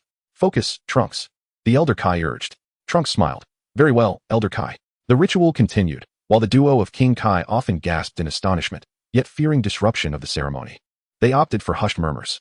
However, as time progressed, the events within the crystal became increasingly explosive. The King Kai duo could no longer contain themselves. King Kai shouted, "This is dire. Ancestor, the situation is far more intricate than we anticipated. What has transpired? Honestly, they are merely two minor players. Once I complete unlocking their potential, all will be resolved swiftly," the Elder Kai lamented. King Kai's emotions reached a peak of instability as he crawled to place the crystal ball before the Elder Kai, Trunks, and Gohan. "You must see for yourselves." Trunks and Gohan opened their eyes simultaneously, gazing into the crystal ball. The vivid scene struck deep within Trunks' psyche. The skies above Earth were rife with Frieza's forces fleeing from hell, mercilessly beating down Majin Buu. The scene shifted to Babidi, who was establishing his own dominion. And behind him stood Hildegard. Suddenly, the crystal ball trembled once more, finally resting upon the Supreme Kai's realm. A purple cell was engaging in a fierce clash with Vegeta and Goku, both in their Super Saiyan 3 forms, yet surprisingly, they found themselves at a disadvantage. Faced with this, Trunks and Gohan sprang to their feet. Gohan inquired, "Elder Kai, is it not yet complete?" The Elder Kai opened his eyes and smiled. "In truth, it has long been completed." Meanwhile, Trunks was utterly taken aback. In the span of a single day, so many events had transpired. Even if the potential development is successful, they may not be formidable adversaries. Suddenly, the crystal ball was engulfed by a sea of light, and Sun Wukong and Vegeta were on the verge of being consumed by the Kamehameha wave unleashed by Cell. Trunks rose to his feet, desperately shouting at Jebet, "Lord Jebet, please save our fathers." Observing the intense anxiety etched on Trunks' face, Jebet grasped the gravity of the situation. In an instant, he vanished from sight. A moment later, he returned with the two warriors. Sun Wukong, scratching his head in confusion, remarked, "How peculiar. Where are we? Wasn't I instantaneously transported to Lord Kai's realm?" Jebet met Sun Wukong's bewildered gaze. "Gentlemen, you find yourselves in the realm of Lord Kaioshin. Trunks, you are indeed alive." Vegeta exclaimed with fervor, his hands resting on Trunks' shoulders, shaking him with exuberance, nearly lifting him off the ground. Trunks, disoriented by the vigorous shaking, thought, "What do you mean I'm alive? Does Father believe I was slain? Is that why he defeated Broly? Indeed, Father has changed, but I feel so dizzy." Trunks' inner thoughts resonated within Vegeta's mind. Realizing his lapse, Vegeta quickly composed himself, scrutinizing Trunks up and down. Wait, why does this brat's energy feel so much stronger? He then turned his gaze to Gohan. Even Gohan too. Ah, Gohan, you've grown, Sun Wukong remarked, approaching Gohan and patting his shoulder. Upon seeing his father after so many years, Gohan's eyes glistened with emotion as he embraced Sun Wukong tightly. In that embrace lay unspoken words, and after a few moments, Sun Wukong continued, Gohan, I sense your strength has increased. Both Sun Wukong and Vegeta exchanged astonished glances at the old Kaioshin, who, despite his frail appearance, possessed such remarkable abilities. The old Kaioshin waved his hand and chuckled softly. Watching the jovial old Kaioshin alongside the astonished expressions of Sun Wukong and Vegeta, Trunks pondered. What would happen if the old Kaioshin were to unlock potential for father and Uncle Wukong as well? This thought reached Vegeta's ears, capturing his attention once more, and his gaze shifted back to the old Kaioshin. At that moment, Sun Wukong noticed the unfamiliar child before him. Ah, you must be Trunks, right? The son of Vegeta and Bulma. Trunks smiled faintly. Hello, Uncle Wukong. Sun Wukong ruffled Trunks' hair, saying, You know, Chi-Chi mentioned wanting a second child. Had I not perished back then, perhaps that child would be around your age. Vegeta swiftly swatted Sun Wukong's hand away from Trunks' head. Hey, Kakarot, shouldn't we be contemplating our countermeasures right now? Vegeta gritted his teeth, muttering to himself, Damn it, Kakarot, don't you have a son? I've never even touched Trunks' head like that. Sun Wukong's expression grew serious once more. Vegeta, what I just said requires your utmost consideration. Vegeta scoffed disdainfully and exclaimed, You would do well to abandon that notion. Witnessing Vegeta's unwavering resolve, Goku reluctantly shifted his gaze towards Gohan, while Vegeta strode directly towards the old Kai. Chapter 55, The Fusion of Gohan and Goku. Hey there, old man, Vegeta said, crossing his arms as he greeted the old Kai in his own manner. Enhance my potential as well, I shall surpass Gohan. Vegeta stated matter-of-factly. This declaration left Trunks utterly astonished. He had not anticipated that Vegeta would take the initiative to approach the old Kai for potential enhancement in such a forthright manner. Esteemed old Kai. My father, Trunks hastily attempted to defuse the situation. However, at that moment, Vegeta instantly transformed into a Super Saiyan 3. Instantly, all eyes were drawn to him. If you do not unlock my potential, I see no reason for my continued existence here. Vegeta's gaze brimmed with authority, causing King Kai and Jebbit to tremble in fear. Cold sweat began to bead on the old Kai's forehead as the atmosphere grew tense. Meanwhile, the father-son duo engaged in conversation turned their attention towards the unfolding scene. Vegeta, what are you doing? Goku inquired. Vegeta merely snorted, ignoring Goku entirely, his power continuing to surge. King Kai sought refuge behind a large tree, unable to withstand the overwhelming pressure. In front of him stood the old Kai and Jebbit, who were also gripped by the tension. King Kai glanced at Trunks and then at Vegeta, muttering, Is this really Trunks' father? He seems to possess an entirely different personality. Suddenly, King Kai recalled something. This appearance of Vegeta was reminiscent of the one who had defeated Broly, and that individual had once been controlled by Babidi. Sure enough, a faint symbol was discernible on Vegeta's forehead. King Kai realized that this Vegeta was not jesting. Venerable ancestor, perhaps you could assist Trunks' father? While he may lack decorum, his intentions are for the safety of the universe. King Kai humbly implored the old Kai. The old Kai, having been thoroughly intimidated by Vegeta's actions, conceded. You make a valid point. Subsequently, he addressed Vegeta. I agree to unlock your potential. Upon hearing this, Vegeta calmed down, returning to his normal state. Trunks could not help but give Vegeta a silent thumbs up. Please follow me, the old Kai said, shedding any pretense and speaking to Vegeta with utmost respect. Vegeta followed the old Kai as he led the way. At that moment, the crystal ball began to tremble violently. Trunks instinctively turned his gaze toward it. And on the screen, the battle between the androids and the king of the Kurds unfolded. Astonishingly, the foe had transformed into a third form, akin to Frieza. An increasing number of unknown foes have emerged. Fortunately, they are engaged in conflict, rendering them temporarily incapable of committing further misdeeds. At this moment, Trunks finds several potential solutions swirling in his mind. The first is to summon the Super Saiyan God. In this realm, including Bra, there are only 5 Saiyans. Another is Broly, but the conditions to become a Super Saiyan God require 6 benevolent Super Saiyans. Clearly, Broly, with his inherently violent nature, does not meet the criteria, being a natural-born troublemaker. The tumultuous emotions of adolescence can be difficult to manage. Perhaps a year spent in the hyperbolic time chamber could foster a deep affection, resulting in Little Pan's premature arrival. In such a case, this world would possess 6 virtuous Saiyans. However, due to Vegeta's premature entry into the time chamber, access has been denied, leaving this notion momentarily unfeasible. Thus, the plan for the Super Saiyan God has been rendered null and void. The second option involves utilizing the fusion technique or the Patera earrings. The former requires that the 2 participants have similar physiques and power levels, while the latter does not impose such constraints. Initially, Trunks intended to seek the earrings from King Kai, but he was swiftly incapacitated by Broly. With the significant upheaval outside, other candidates for fusion or fusion earrings have emerged. At this juncture, Trunks also notices Gohan and Goku nearby, engaged in an awkward display of movements, which Trunks instantly recognizes as the fusion dance. It appears Uncle Goku has already implored his father, but it seems his father remains reluctant, hence the call upon Gohan. Dad, this dance appears even cooler than my Super Saiyan entrance, Gohan exclaims with a smile. Right, Gohan. I too find this fusion dance rather impressive. Though Vegeta thinks it looks ridiculous, Goku replies, scratching his head. I've got it. Dad, let us give it a try. We cannot afford to waste any more time. If this continues, Earth will descend further into chaos. Goku nods in agreement, brimming with enthusiasm. All right, Gohan. The two position themselves, prepared for the choreography. Fusion. Huh. A radiant light envelopes them, prompting Trunks to approach with anticipation. Yet, in the next instant, a gaunt figure appears before him. Trunks realizes the fusion has failed. Uncle Goku and Brother Gohan, perhaps you should consult the Elder Kai? He might discern where the issue lies, Trunks suggests, hoping they might directly seek the Elder Kai for the earrings, as he possesses considerable confidence in the Patera. However, the frail individual before him struggles even to walk. With no other option, Trunks must carry them. During this endeavor, Trunks hears a series of anguished cries. The source of the commotion is none other than Vegeta. Damn it. That hurts. Is this what you call unlocking potential? The Elder Kai is seen exerting his unique abilities to extract Vegeta's tail. The tail. It is the source of your Saiyan power. If you wish to grow stronger, you must endure. The Elder Kai admonishes.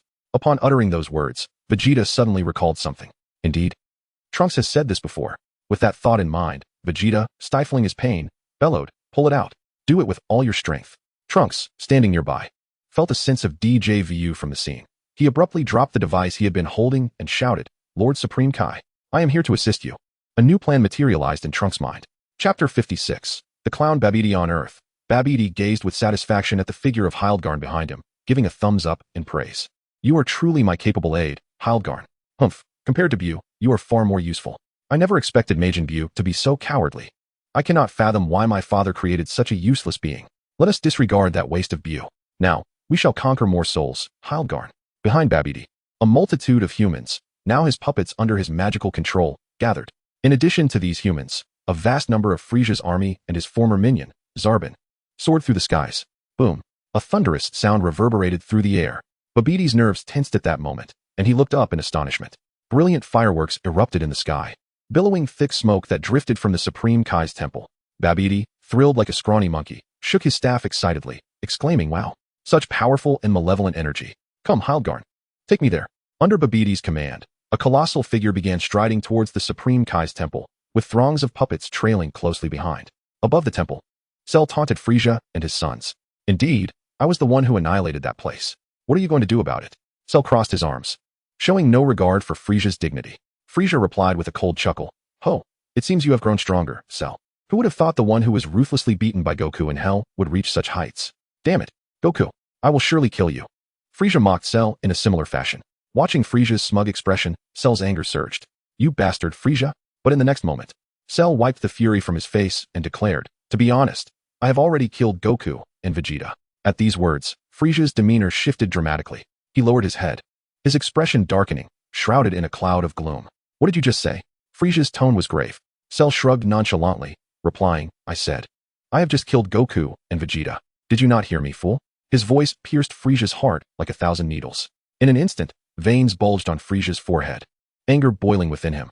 How dare you? You killed Goku. Only I am meant to kill him. Frisia's voice carried a hint of hoarseness, revealing his profound dissatisfaction with Cell's actions. Meanwhile, the king of the Kurds behind him began to stir. You should not have killed Son Goku, Cell. In an instant, the king unleashed a torrent of energy, radiating holy light as he transformed into his third form.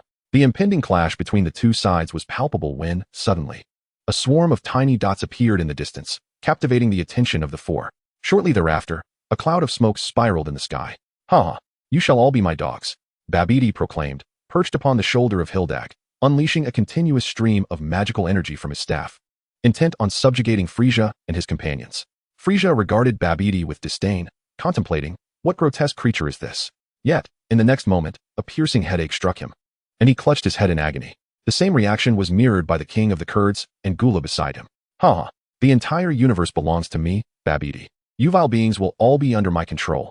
Babidi's laughter was brazen, its penetrating quality reverberating through the air. However, in a mere instant, his laughter ceased abruptly. A puzzled gaze inadvertently fell upon Cell. How strange, why are you unscathed? Cell smirked slightly. A tedious trick. The one who just attempted to control me has already met his demise. Surely, you do not believe you can dominate me? His fierce gaze suddenly shifted toward Frisia's trio. Hey, Frisia, if you truly succumb to this hideous creature's control, it would be profoundly disappointing. Upon hearing this, Babidi gasped in disbelief. What nonsense is this? How can someone escape my control? This is intolerable. I refuse to accept this. Babidi intensified his magical output, yet the outcome was far from satisfactory.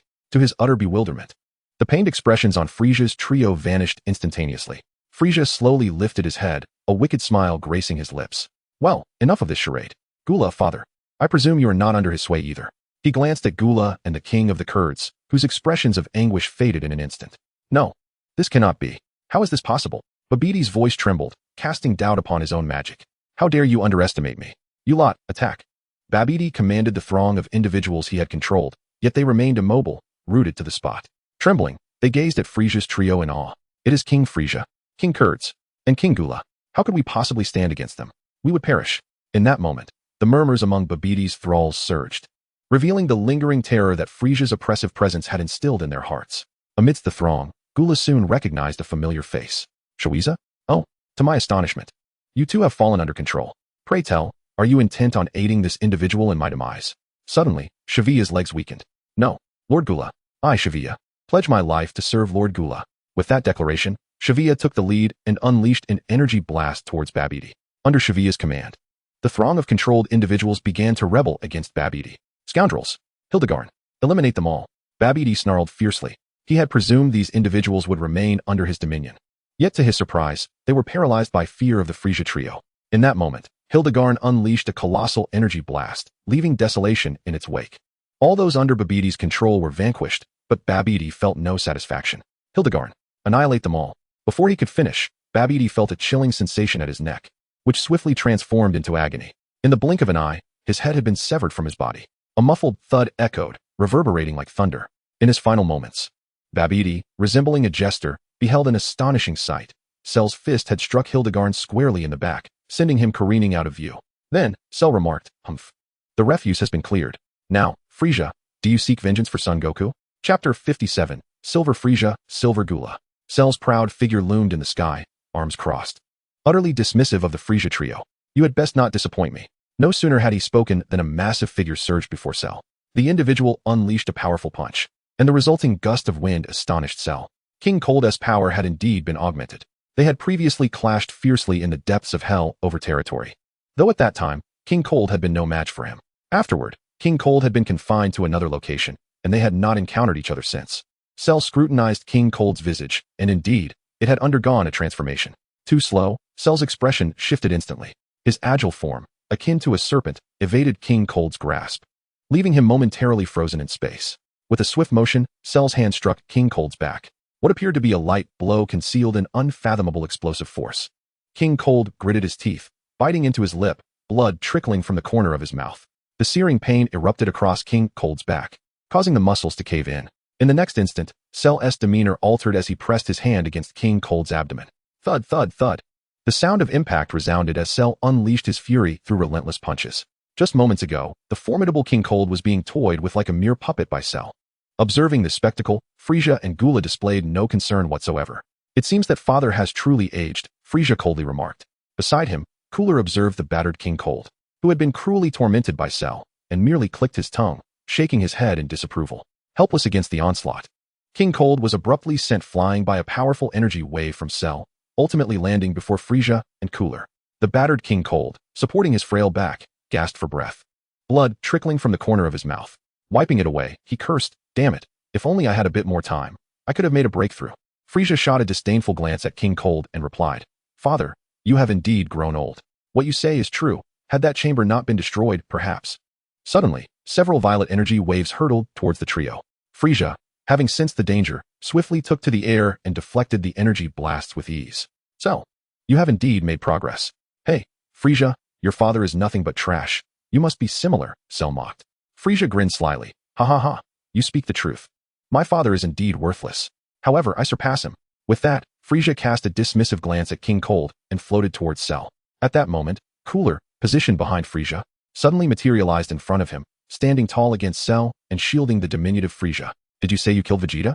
Cooler inquired, seeking confirmation. How many times must I repeat myself, you filthy lizard? Cell retorted. Upon receiving the desired answer, Cooler tensed, his expression shifting dramatically before erupting into laughter. Ha! He met his end well. It is a pity I could not slay him myself. But this regret shall be remedied by your demise. With that proclamation, Cooler's body radiated a blinding silver light, enveloped in a mysterious aura. The silver glow intensified, illuminating the entire sky, transforming the once azure expanse into a dazzling silver spectacle. As the silver light surged, the surrounding space appeared to warp, leaving everything in a haze. It seemed that only the silver beam and the illuminated Cooler remained in existence.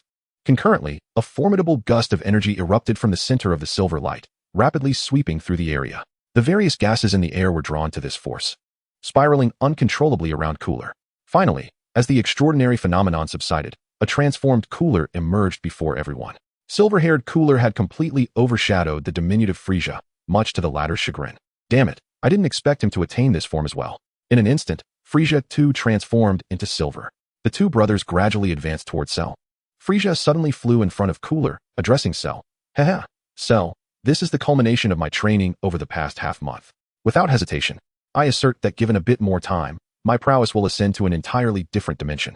Unlike my father, I am a rare genius. A once-in-a-millennium prodigy of our lineage. These words struck a nerve with Frisia, for the most irksome topic in his life was always his height. Damn it, go die. Frisia instantly teleported to the rear of Cell, his fists converging in a powerful strike aimed at Cell's neck. With a wicked grin, Cell sensed the impending danger and swiftly turned, blocking the blow. He then taunted, while in hell, I often wondered why your brother and father were so tall. Yet you turned out like this. Could it be that you are a mutation? The veins on Frisia's forehead throbbed like worms, his fury reaching a boiling point. With a furious tail swipe, he struck Cell's face, shouting, "Fool, shut your mouth." Provoked to his limits, Frisia unleashed a ferocious onslaught, causing Cell to stagger backward. And the arrogant smirk on his face began to fade into seriousness. Their battle raged from the heavens to the earth, igniting waves of energy storms. Knowing full well that Frisia detested any mention of his height, Cooler refrained from intervening, eager to witness the fruits of Frisia's arduous training. However, his piercing gaze gradually shifted towards King Cold. He approached King Cold menacingly, hurling insults. Worthless. King Cold, immediately incensed, pointed an accusatory finger at Cooler and bellowed, "Unfilial son." Repeat that. Cooler merely smiled nonchalantly, raising his hands above his head. "Apologies, father, but our clan has no need for the inept. As you are now, you are merely a burden. Furthermore, this shall be the last time I address you as father." In an instant, a purple energy sphere expanded and was hurled at King Cold. With a wail, King Cold was sent flying 100 miles away by the force of the energy. A grand display of fireworks erupted in the sky. Cooler then turned his attention back to the fierce battle between Cell and Frisia. Suddenly, he felt an unsettling gaze upon him from behind. He swiftly spun around, on high alert. "Who goes there? Step forth." A voice echoed from the shadows. "Heh, what a fine son you are." Chapter 58. The fusion of father and son, a new warrior emerges. Half an hour earlier, in the Kaishin realm, a gaunt figure clad in a vest lay sprawled on the ground. A bizarre scene unfolded before him. Vegeta clung to a block of black steel, the hardest substance in the universe. His face flushed crimson, teeth clenched tightly, enduring immense agony. A small tuft of something furry was barely visible near his backside. Behind him stood the Elder Kai and the Supreme Kai duo. "Elder, will this truly unlock Vegeta's potential?" The Supreme Kai inquired. "Stop wasting words. Just watch and learn. I shall demonstrate the unique abilities of the Kaishins from 15 generations ago. It's time for a lesson." At that moment, Trunks realized the Elder Kai's intentions. "Elder Kai, allow me to assist you." Having spoken, Trunks swiftly approached the old Kaishin, supporting his waist. "Let go, you fool. Do not be hasty. This must be done gradually." The old Kaishin admonished. "Your strength is too great. You might cause his tail to break again. Release him." With that, the old Kaishin freed himself from Trunks' grip. Nearby, a frail man in a vest, sniffling, stared in bewilderment at the unfolding scene. What on earth is happening? Yet, as a chilly breeze swept through, he immediately wrapped his arms around himself, appearing utterly delicate. "It's so cold." Jebbit promptly noticed the unfamiliar figure before him and inquired, "Who might this be?" In an instant, the frail man became animated, pointing to his own face with his thumb, confidently proclaiming, "I am neither Goku nor Gohan. I am the super warrior born from their fusion." The moment the words left his mouth, even he seemed incredulous, as bubbles of mucus formed anew, and the chill made him shiver once more. This spectacle left everyone feeling suffocated. Even Vegeta, tormented by pain, was rendered speechless. This is the victorious strategy Kakarot spoke of? A pathetic creature like this? Damn it. Thank goodness I didn't agree to it. It's simply humiliating. The frail man's performance was undeniably lacking, leaving the Kaioshin duo in a state of shock. Observing the bewildered crowd, Trunks chuckled and explained, "It seems there was a slight error in the fusion, ha ha ha." He then shifted his gaze to the old Kaioshin, carefully observing his every move. True to form, the old fellow's lips curled into a subtle smile. Trunks understood that the fusion had indeed succeeded. Suddenly, the old Kaioshin ceased his efforts to untangle Vegeta's tail and turned his attention to the frail man. You must have used some kind of fusion technique, right? Such a method has its drawbacks, and you are now exemplifying them perfectly. Upon hearing this, Trunks eagerly interjected, his face alight with joy. You, wise old Kaioshin, must surely know a better way. The old Kaioshin smiled knowingly and swiftly removed the earrings from his ears. With these, the Patera earrings. If each person wears one on opposite ears, they can fuse together. His words rang with an enchanting clarity, yet the contemporary Kaioshin Shin remained utterly oblivious.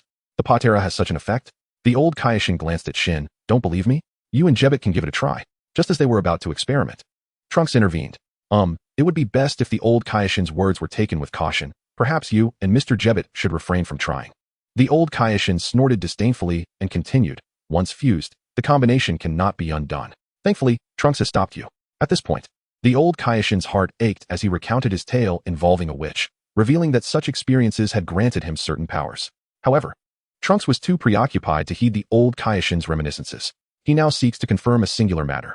Turning to the Elder Kai, he inquires, Mighty Elder Kai, are you certain that it cannot be undone? Oh, the passage of time has muddled my memories, the Elder Kai reflects. The permanent fusion of Patera seems to apply solely to the Kaioshins.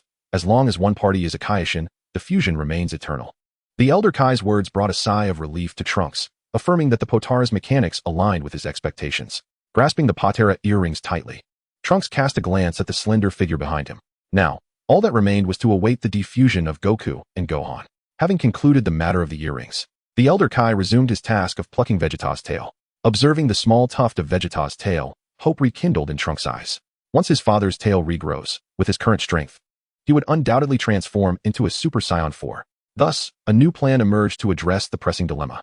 As long as his father could maintain his sanity during the transformation into a golden great ape, he would achieve the Super Saiyan 4 form.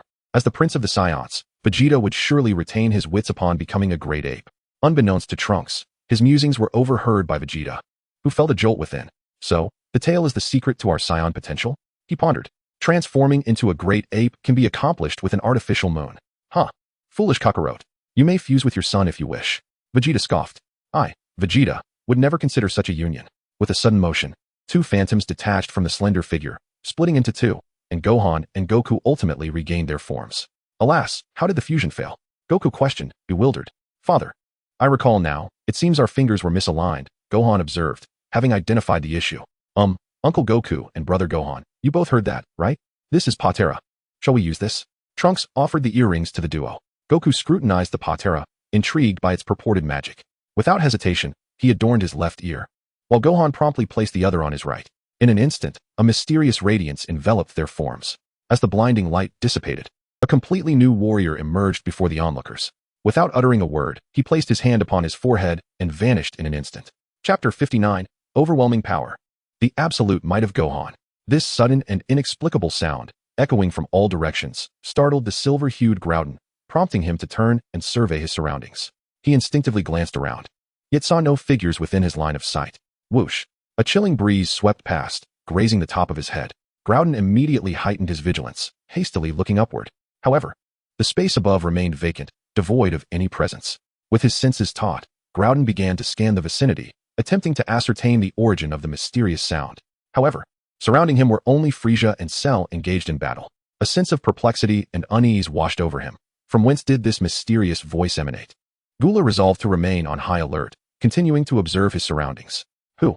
Show yourself. The composure that once graced Gula's face after transforming into his silver form had dissipated, for he had distinctly heard someone speaking. Just as doubt clouded his mind, a striking visage suddenly appeared before him. Gula's body involuntarily recoiled several steps, his eyes wide with disbelief. Who are you? Gula was filled with trepidation, for this individual was undeniably formidable, managing to approach him unnoticed even after his transformation into silver. At last, Gula discerned the features of the person before him. Clad in an orange martial arts uniform emblazoned with the character 4, Gula found a sense of familiarity in the figure. However, dangling from the person's ears were a pair of earrings. Gula's frustration surged. From the moment this individual had appeared, he had been toying with Gula, and now Gula could no longer contain his ire. Boom! A burst of purple energy erupted from Gula's fingertips, and in his fury, he unleashed a barrage of energy blasts at the figure before him. It was at this moment that the individual finally adopted a serious demeanor. With a swift motion, the golden aura surrounding him ignited fiercely, resembling a radiant sun, radiating boundless light. The golden ring around him swirled like a vortex, continuously consuming the space around it, as if intent on devouring everything in its path. On the opposite side, Frieza and Cell, who had been locked in a fierce battle, came to an abrupt halt. They sensed the overwhelming pressure of this newfound aura, their faces betraying shock. Frieza widened his eyes, fixated on the silhouette, pondering, who could this be? Cell wore a grave expression, as the entire battlefield grew tense due to the sudden appearance of this enigmatic figure, all eyes now fixated upon him. In an instant, a palpable aura of shockwaves enveloped the area. The three beings amplified their energies to withstand this oppressive force. Yet it was this very pressure that rendered Gula's purple laser attacks utterly ineffective. The man's gaze was sharp, meticulously attuning to the power within him. Excellent. Is this the power of Patera? Since it is the fusion of Son Goku and Son Gohan, I shall call him Gohanku. Gula, now rendered speechless, finally comprehended the source of his familiarity. It was indeed the fusion of Son Goku and Son Gohan. Gohanku had transformed into his Super Saiyan form, and in the next moment, he cast a sideways glance at Gula. Your disloyalty is quite unappealing to me, thus I have decided to teach you a lesson. Whoosh! The golden figure vanished, instantaneously appearing beside Gula. Suddenly, a powerful fist materialized against Gula's chest, imbued with the force of shattered stars, striking with speed that left Gula utterly unprepared. Bang! Gula was propelled backward, soaring 1,000 meters before crashing violently to the ground. At that moment, the earth was marred by a deep gash, as Gula's form tore through the ground, continuing its relentless slide. It was far from over. Just as Gula was beginning to comprehend the situation, his body was on the verge of colliding with the towering mountain behind him. Damn it! How infuriating! His body was completely out of control. Gula let out a roar of frustration. In an instant, his form was once again enveloped in a silvery glow, and the power within him surged forth with unrestrained ferocity. Finally, mere inches from the mountain, he managed to stabilize his body. Yet, at that very moment, the figure that instilled dread in him reappeared. It was Fankong, wiping his nose with his thumb. Fankong mockingly remarked, "Heh, I don't know why, but even though King Kurt is a villain, your actions still irk me." Gula rose to his feet, glaring fiercely as he retorted, "This is our family matter. It's none of your business. Bastard." Enraged, Gula lunged forward like a ferocious beast, his legs propelling him with the force of thunder toward Fankong. In the face of such a torrential assault, Fankong merely stood his ground, his expression utterly unmoved. With a casual twist, he evaded the attack with ease. Too slow. As Fankong's derision echoed in his ears, Gula's rage boiled over, and he resorted to using both hands and feet. Gula found himself in a state of disarray. Meanwhile, high above, Frieza and Cell, engaged in their own battle, reached a tacit understanding and paused to observe Gula's struggle. "Hey, Frieza," Cell nudged him with his shoulder. Frieza turned. Is this all your brother is capable of?" Cell questioned. Frieza shrugged indifferently. "I don't know. Perhaps he is just getting used to this form. I've told you, I'm a genius. I stabilized this form long ago. I was born without training. With just a little effort, I can reach heights you could never hope to attain, Cell. Oh, by the way, I've never trained either. If you truly are the genius you claim, then I suppose I could too?" Cell's words took Frieza by surprise. Raising an eyebrow, he replied, "Just a petty thief of others' cells, and a counterfeit thinks he can surpass me?" As the two exchanged disdainful glances, a silvery object hurtled toward them at light speed. Their focus remained on one another, and with a resounding crash, Gula's body collided with both Cell and Frieza, sending all three hurtling away. Whoosh! At that moment, Fankong appeared before the trio. Meanwhile, on another front, Majin Buu encountered a bizarre creature. The creature scrutinized the rotund figure before it, muttering, "Evil thought wave, evil thought wave." Majin Buu, with his crescent-shaped eyes fixed on the creature, inquired, "Hey, who are you?" The evil thought wave stared blankly at Majin Buu, blinking, "Evil thought wave, evil thought wave." Majin Buu, adorned with a large question mark above his head, reiterated, "I'm asking who you are." "Evil thought wave, evil thought wave." A pink head continuously exuded white mist, and he could not help but rush towards the malevolent wave. Chapter 60. The Deficiencies of Goku. As Goku suddenly appeared, Frieza and Cell had no choice but to temporarily cease their hostilities. In that moment, their long-standing grievances were effectively erased, for in Goku, they discerned the shadow of an old acquaintance. Frisia's eyes trembled with disdain. Goku's presence instilled a profound sense of revulsion within him, and he murmured, Goku. Cell, too, came to a realization at that moment. The energy emanating from the figure before him bore a striking resemblance to that of Gohan, yet it also carried the essence of Goku. So it was Goku and Gohan. Frieza forcefully pushed aside the beleaguered Cooler and, cracking his knuckles, soared towards Goku. Though I know not what has transpired with you, Goku, I am relieved you yet live. The one who shall slay Goku must be none other than I, Frieza. With that proclamation, Frieza's aura erupted, surpassing even that of Cooler. Such an overwhelming presence left Cooler dumbfounded, filled with shock and disbelief. He had never imagined that the brother he had once looked down upon could possess such formidable strength. Cooler had always scoffed at Frieza's lack of training, believing that despite his innate combat prowess, he had squandered his potential. However, the might Frieza now displayed completely upended Cooler's perceptions. He began to question whether his previous judgments were overly narrow and one-sided. In that moment, Cooler finally comprehended that he could no longer underestimate Frieza. He must reevaluate the brother he had once deemed worthless. Meanwhile, Cell interjected beside Frieza. So, you did not kill him just now? Goku and Gohan. Both are individuals I despise. To see them united, I cannot quell my rage without extinguishing your lives. Frieza transformed into a streak of light, charging toward Goku. Cell, step aside. He is mine. Cell retorted scornfully. On what grounds, you diminutive fool? He followed closely behind Frieza, and together they surged toward Goku. Compared to Cooler's power, Frieza and Cell had indeed ascended to a higher echelon.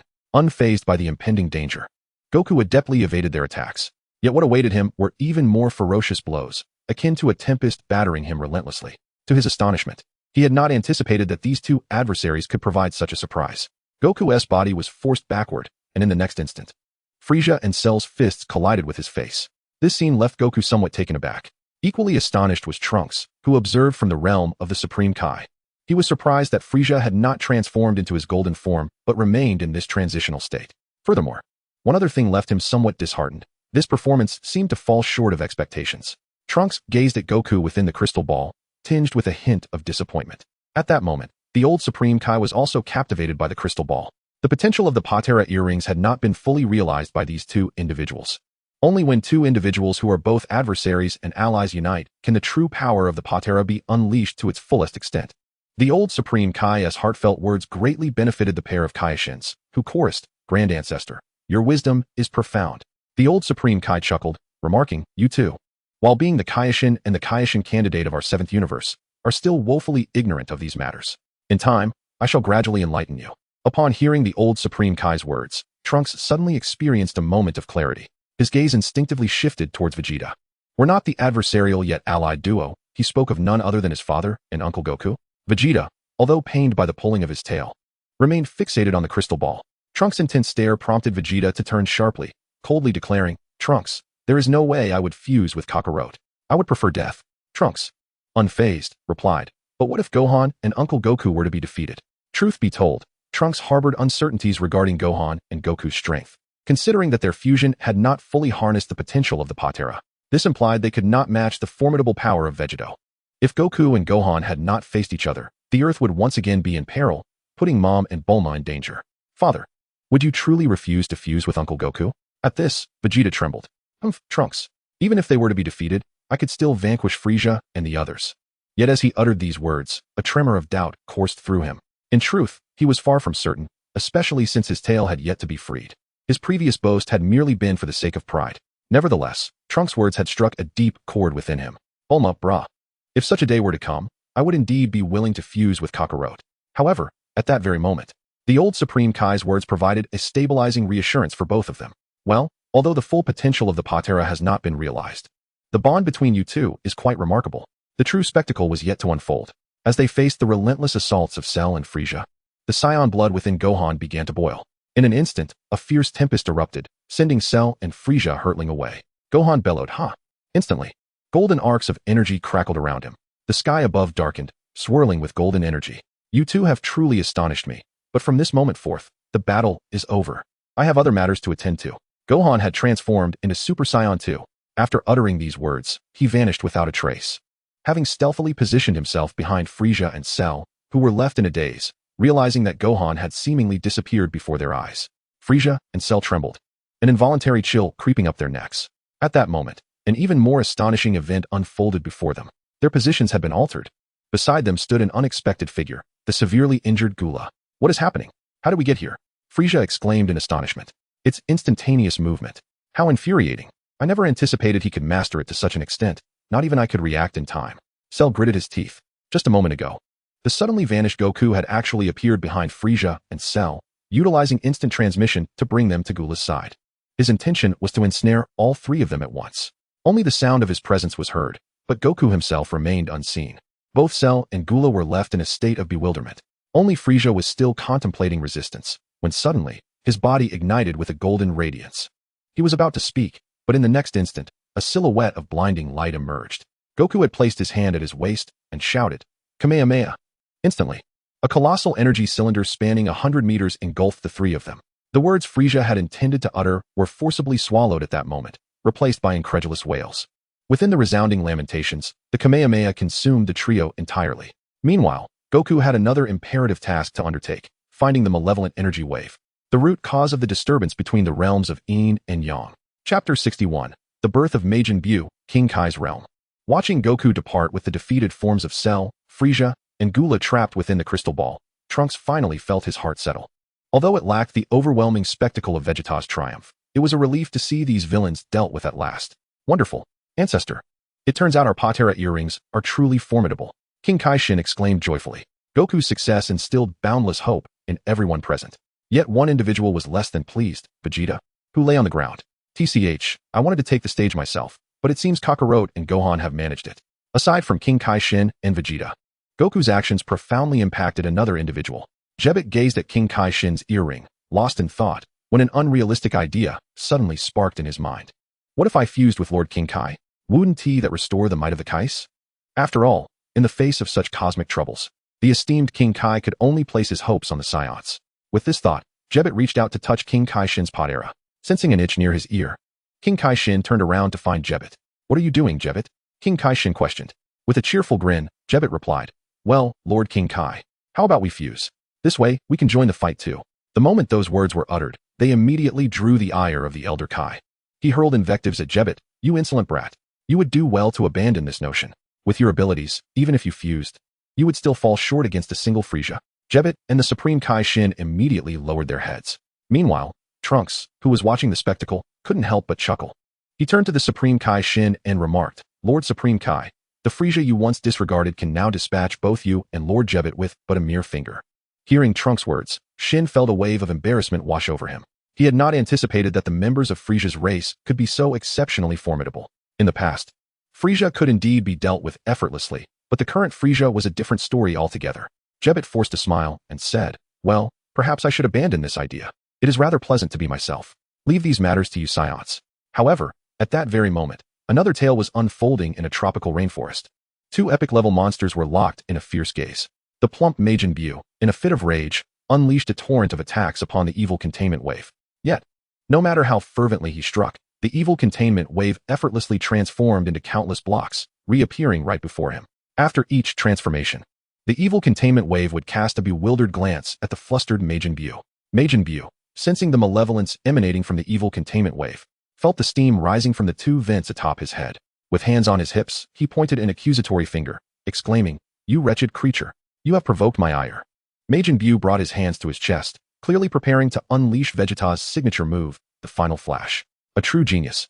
He had merely caught a glimpse of Vegeta's Final Flash and was able to master it in the blink of an eye. The golden energy beam shot forth with unerring precision towards the evil containment wave. This time, however, the evil containment wave did not evade. It stood still, seemingly waiting for the opportune moment. And indeed, just as the Final Flash was about to strike, the corner of the evil containment wave's mouth twitched slightly, and it confidently placed its hands across its chest. A white hole materialized instantaneously at its core, absorbing the Final Flash in that very moment. This scene ignited an explosive rage within the already volatile Majin Buu. How infuriating. You absorbed my Final Flash, you scoundrel. How dare you? The pressure atop his head intensified, and the next moment, a white hole appeared above Majin Buu. Boom. The Final Flash, which was intended for the evil containment wave, instead detonated upon Majin Buu's head. However, being a creature of magic, Majin Buu's formidable regenerative abilities allowed him to recover instantly. You insufferable wretch, this is driving me mad, he muttered to himself. Just as Majin Buu prepared to retaliate, a peculiar voice whispered in his ear, You truly are a waste of space, unable to even defeat him. Would you like me to assist you?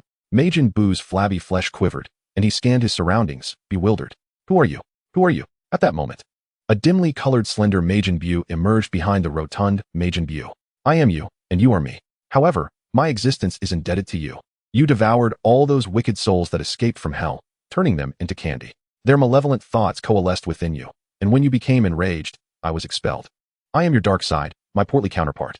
As he spoke, the slender Majin Buu stuck out his tongue in a mocking manner. Nonsense. I am myself, bellowed the rotund Majin Buu. The slender Majin Buu chuckled nonchalantly, mimicking the larger Buu's words. Nonsense.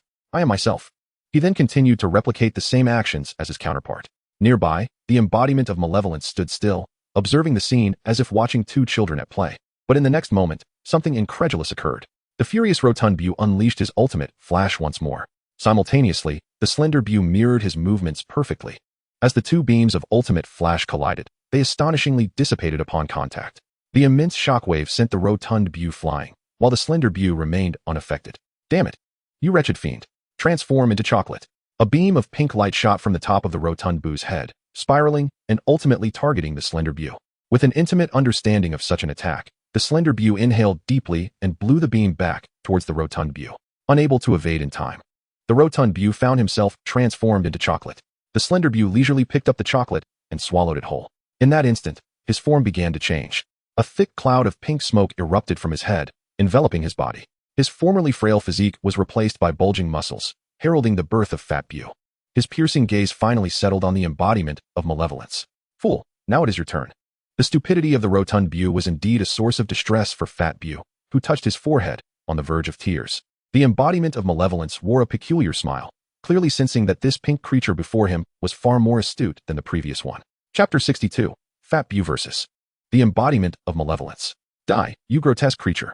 With that furious roar, an endless fury and murderous intent flickered in Fat Buu's eyes. His body trembled slightly, gathering strength from within. Suddenly, a strange glow began to emanate from the tips of Fat Buu's fingers. Initially faint pink, the light swiftly ignited like flames, becoming dazzlingly brilliant. As time passed, the pink laser grew increasingly powerful, its radiance surpassing everything around it, releasing unparalleled waves of energy. Under the pressure of this formidable force, the surrounding space seemed to warp and distort. Countless radiant beams surged towards the embodiment of malevolence like a cataclysmic torrent, brimming with ferocity. As if intending to tear the very fabric of space apart, these beams formed a suffocating web of light, crashing down upon the embodiment of malevolence with the force of a thunderous storm. However, at that heart-stopping moment, the situation underwent an earth-shattering transformation. Majin Buu's eyes widened in disbelief, his face a canvas of incredulity. The events unfolding before him had far surpassed his imagination and expectations. He could scarcely fathom the astonishing spectacle that was about to transpire. Without hesitation, Evil Buu raised his arms high above his head, and an immense white hole suddenly materialized. This white hole loomed like a colossal mountain, exuding a disquieting aura. Immediately, Evil Buu, with astonishing speed, shifted the white hole to his chest, resembling an impenetrable shield. The lasers shot forth by Majin Buu surged like a tidal wave. Yet, at the moment of contact with the white hole, they were devoured, absorbed entirely. Simultaneously, in another direction, a new white hole quietly emerged, targeting none other than Majin Buu himself. In an instant, a torrential downpour of laser beams cascaded down. These lasers were as dense as pear blossoms in a deluge, overwhelming Majin Buu in their onslaught. He had assumed that unleashing a massive attack would leave Evil Buu with no refuge, but he had gravely underestimated Evil Buu's true power. To his astonishment, the white hole possessed the ability to expand further. What a peculiar technique. How splendid it would be if I could wield it for myself. At that moment, a thought abruptly flickered through Majin Buu's mind. In an instant, his body transformed into a mass of flesh, subsequently splitting into countless small pieces. This maneuver allowed him to evade all the lasers rebounded by Evil Buu. However, his true intention extended beyond mere evasion. The drunken man's intention was not on the wine. Appropriating Evil Buu's abilities was his genuine objective. Before long, his form swiftly reconstituted, presenting itself anew before Evil Buu. What do you think, fool? My power is formidable. Is it not? He had anticipated that Evil Buu would extol his abilities, yet Evil Buu remained rooted in place, seemingly in a stupor. Evil Buu, Evil Buu. Observing Evil Buu's blank expression, Majin Buu began to comprehend that this individual could only utter those three words. Hey, is that all you can do, this rebound trick? You merely mimic others. How unoriginal. And is there something amiss with your brain, you fool? Is it just Evil Buu for you? With that, Majin Buu imitated Evil Buu's vacant yet crystalline gaze, extending his tongue. Evil Buu, Evil Buu. Following this taunt, Evil Buu finally ceased his stupor. Realizing he had just been insulted, his expression darkened, and he conjured a blue energy sphere in his hands. This strike was the very one that had gravely injured Goku. The blue energy sphere in Evil Buu's grasp grew increasingly radiant, while Majin Buu's demeanor became ever more sinister. He chuckled softly, his voice akin to that of a night owl. Oblivious to the unfolding events behind him, Evil Buu remained wholly focused on concentrating the energy sphere. Suddenly, a faint sound penetrated the senses of Evil Buu, yet he remained oblivious to this anomaly as he immersed himself in the gathering of power. However, it was this subtle sound that became the pivotal turning point in the battle. Majin Buu's eyes were fixated on the mangled flesh behind Evil Buu. In an astonishing display, an enormous net of flesh lunged at him from behind, moving with the swiftness of lightning streaking across the night sky. In the blink of an eye, the net ensnared Evil Buu completely. Success! Majin Buu exclaimed with unrestrained glee. Oh ha ha ha! His laughter echoed, harsh and jarring like the cries of a baboon. Majin Buu believed victory was assured, yet an unexpected turn of events unfolded. His laughter abruptly ceased, replaced by a look of astonishment. Before him, Evil Buu's form dissolved into pixelated fragments, successfully evading the net. In the next moment, his body reassembled itself. Flash! A blue energy sphere ignited once more in Evil Buu's hand. Boom! Majin Buu was taken aback, astonished that the seemingly foolish Evil Buu possessed such intelligence. He had no time to evade. His body was obliterated into countless pieces. Evil Buu remained rooted in place, gazing at the writhing mass of flesh scattered on the ground. The grotesque chunks began to coalesce once more from all directions, though this time, the process took significantly longer than before. Damn it, Majin Buu cursed. He fixed his gaze on Evil Buu, convinced that this bizarre creature was his equal. Just as Majin Buu pondered this, a sharp blade materialized in Evil Buu's hand. Flash! The blade was drawn. The crimson light reflected off Evil Buu's face as the sword's aura swept toward Majin Buu. Reacting swiftly, Majin Buu executed a full 360-degree spin in midair to evade the strike. Boom! The sound of explosions drew his attention, and upon turning, he discovered the earth had split open. Trees in the jungle behind had been cleaved in two. The oppressive presence of Evil Buu instilled a flicker of fear in Majin Buu. At that moment, a white void suddenly appeared above his head. Evil Buu's fist descended ominously. It was bizarre, exceedingly so.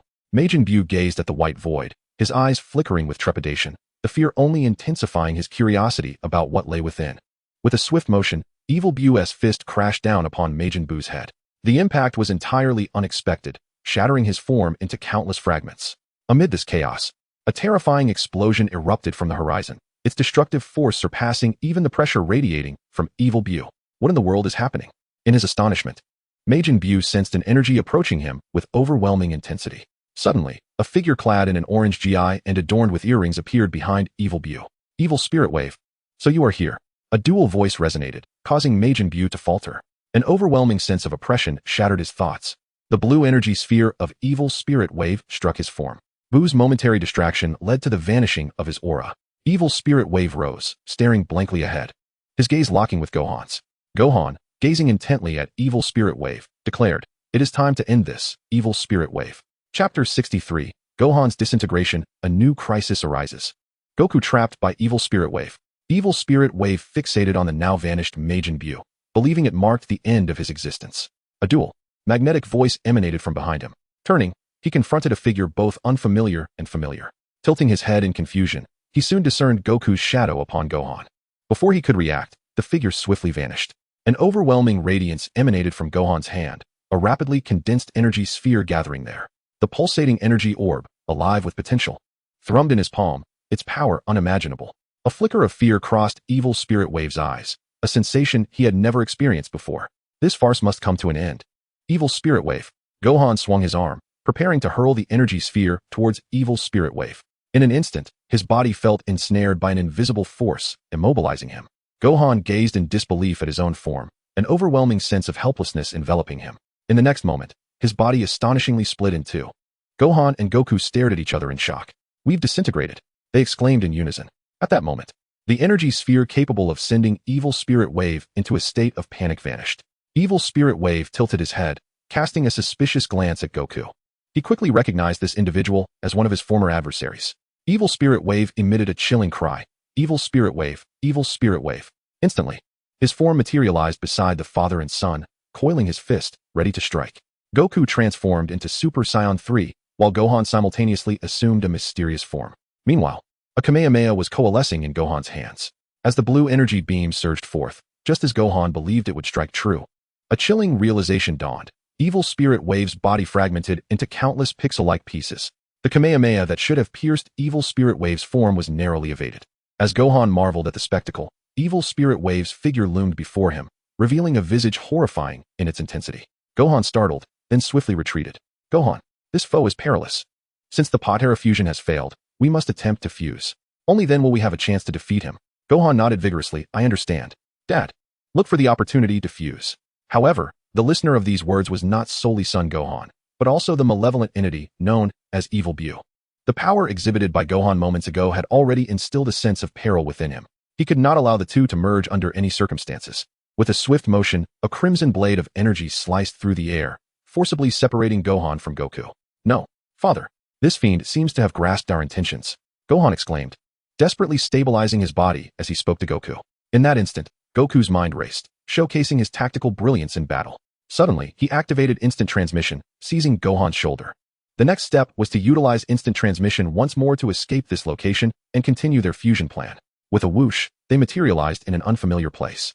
Gohan, hurry. Fuse, Goku urged. However, Gohan countered, no, father, Evil Bu. It was only then that Goku realized that Evil Bu had also been transported along with them. Goku's plan had been so exquisite, yet just as he was about to employ instant transmission to flee, Evil Bu's hand unexpectedly rested upon his shoulder. Evil Bu, Evil Bu. The malevolent creature remained expressionless, swinging a blade towards the father and son duo. Once again, they were thrust apart, and at that moment, a familiar voice rang out. Old son, Gohan, Piccolo exclaimed in astonishment, accompanied by Krillin and others. Goku had sensed Piccolo's energy before utilizing instant transmission. The onlookers gazed in shock at the father and son, not due to them, but because lurking behind them was the demonic Evil Bu. Krillin, startled, took a few steps back. Goku, how could you have brought this fiend along? I'm sorry, Krillin and everyone else, I was careless. Evil Bu's speed is astonishing. You all must flee. The battle will endanger you. This is between me and Gohan. Upon hearing this, the group swiftly made their way to safety. Piccolo, filled with concern, called out to Gohan, be careful, Gohan. Gohan nodded slightly, and seeing this gesture, Piccolo reluctantly departed. Gohan resolutely faced Evil Bu, then made a bold decision. Father, go find Uncle Vegeta. Use the Potara to fuse with him. I will hold him off. Upon hearing this, Goku did not hesitate, but at that moment, Evil Bu's hand surreptitiously appeared behind Goku. Watch out. Father, behind you. Gohan shouted urgently. Yet, it was too late. A white portal opened behind Goku. Evil Bu's hand emerged from the portal, and Goku felt an irresistible force binding him, dragging him into the white void. Before he could react, Goku vanished from the land. Witnessing such a surreal scene, Gohan's mouth fell agape. Father? This scene unfolded unexpectedly. Sun Wukong had never anticipated that the evil spirit bomb possessed such intelligence. In a bid to thwart their fusion, it directly absorbed Sun Wukong into a white hole. This irrevocably eliminated any possibility of their unification. Son Gohan's pupils dilated in an instant, his facial muscles contorting as he bellowed in a voice strained with fury. You bastard! Give my father back to me. His father had already perished once. Son Gohan's mind spiraled into chaotic thoughts. What would happen if he were to die again?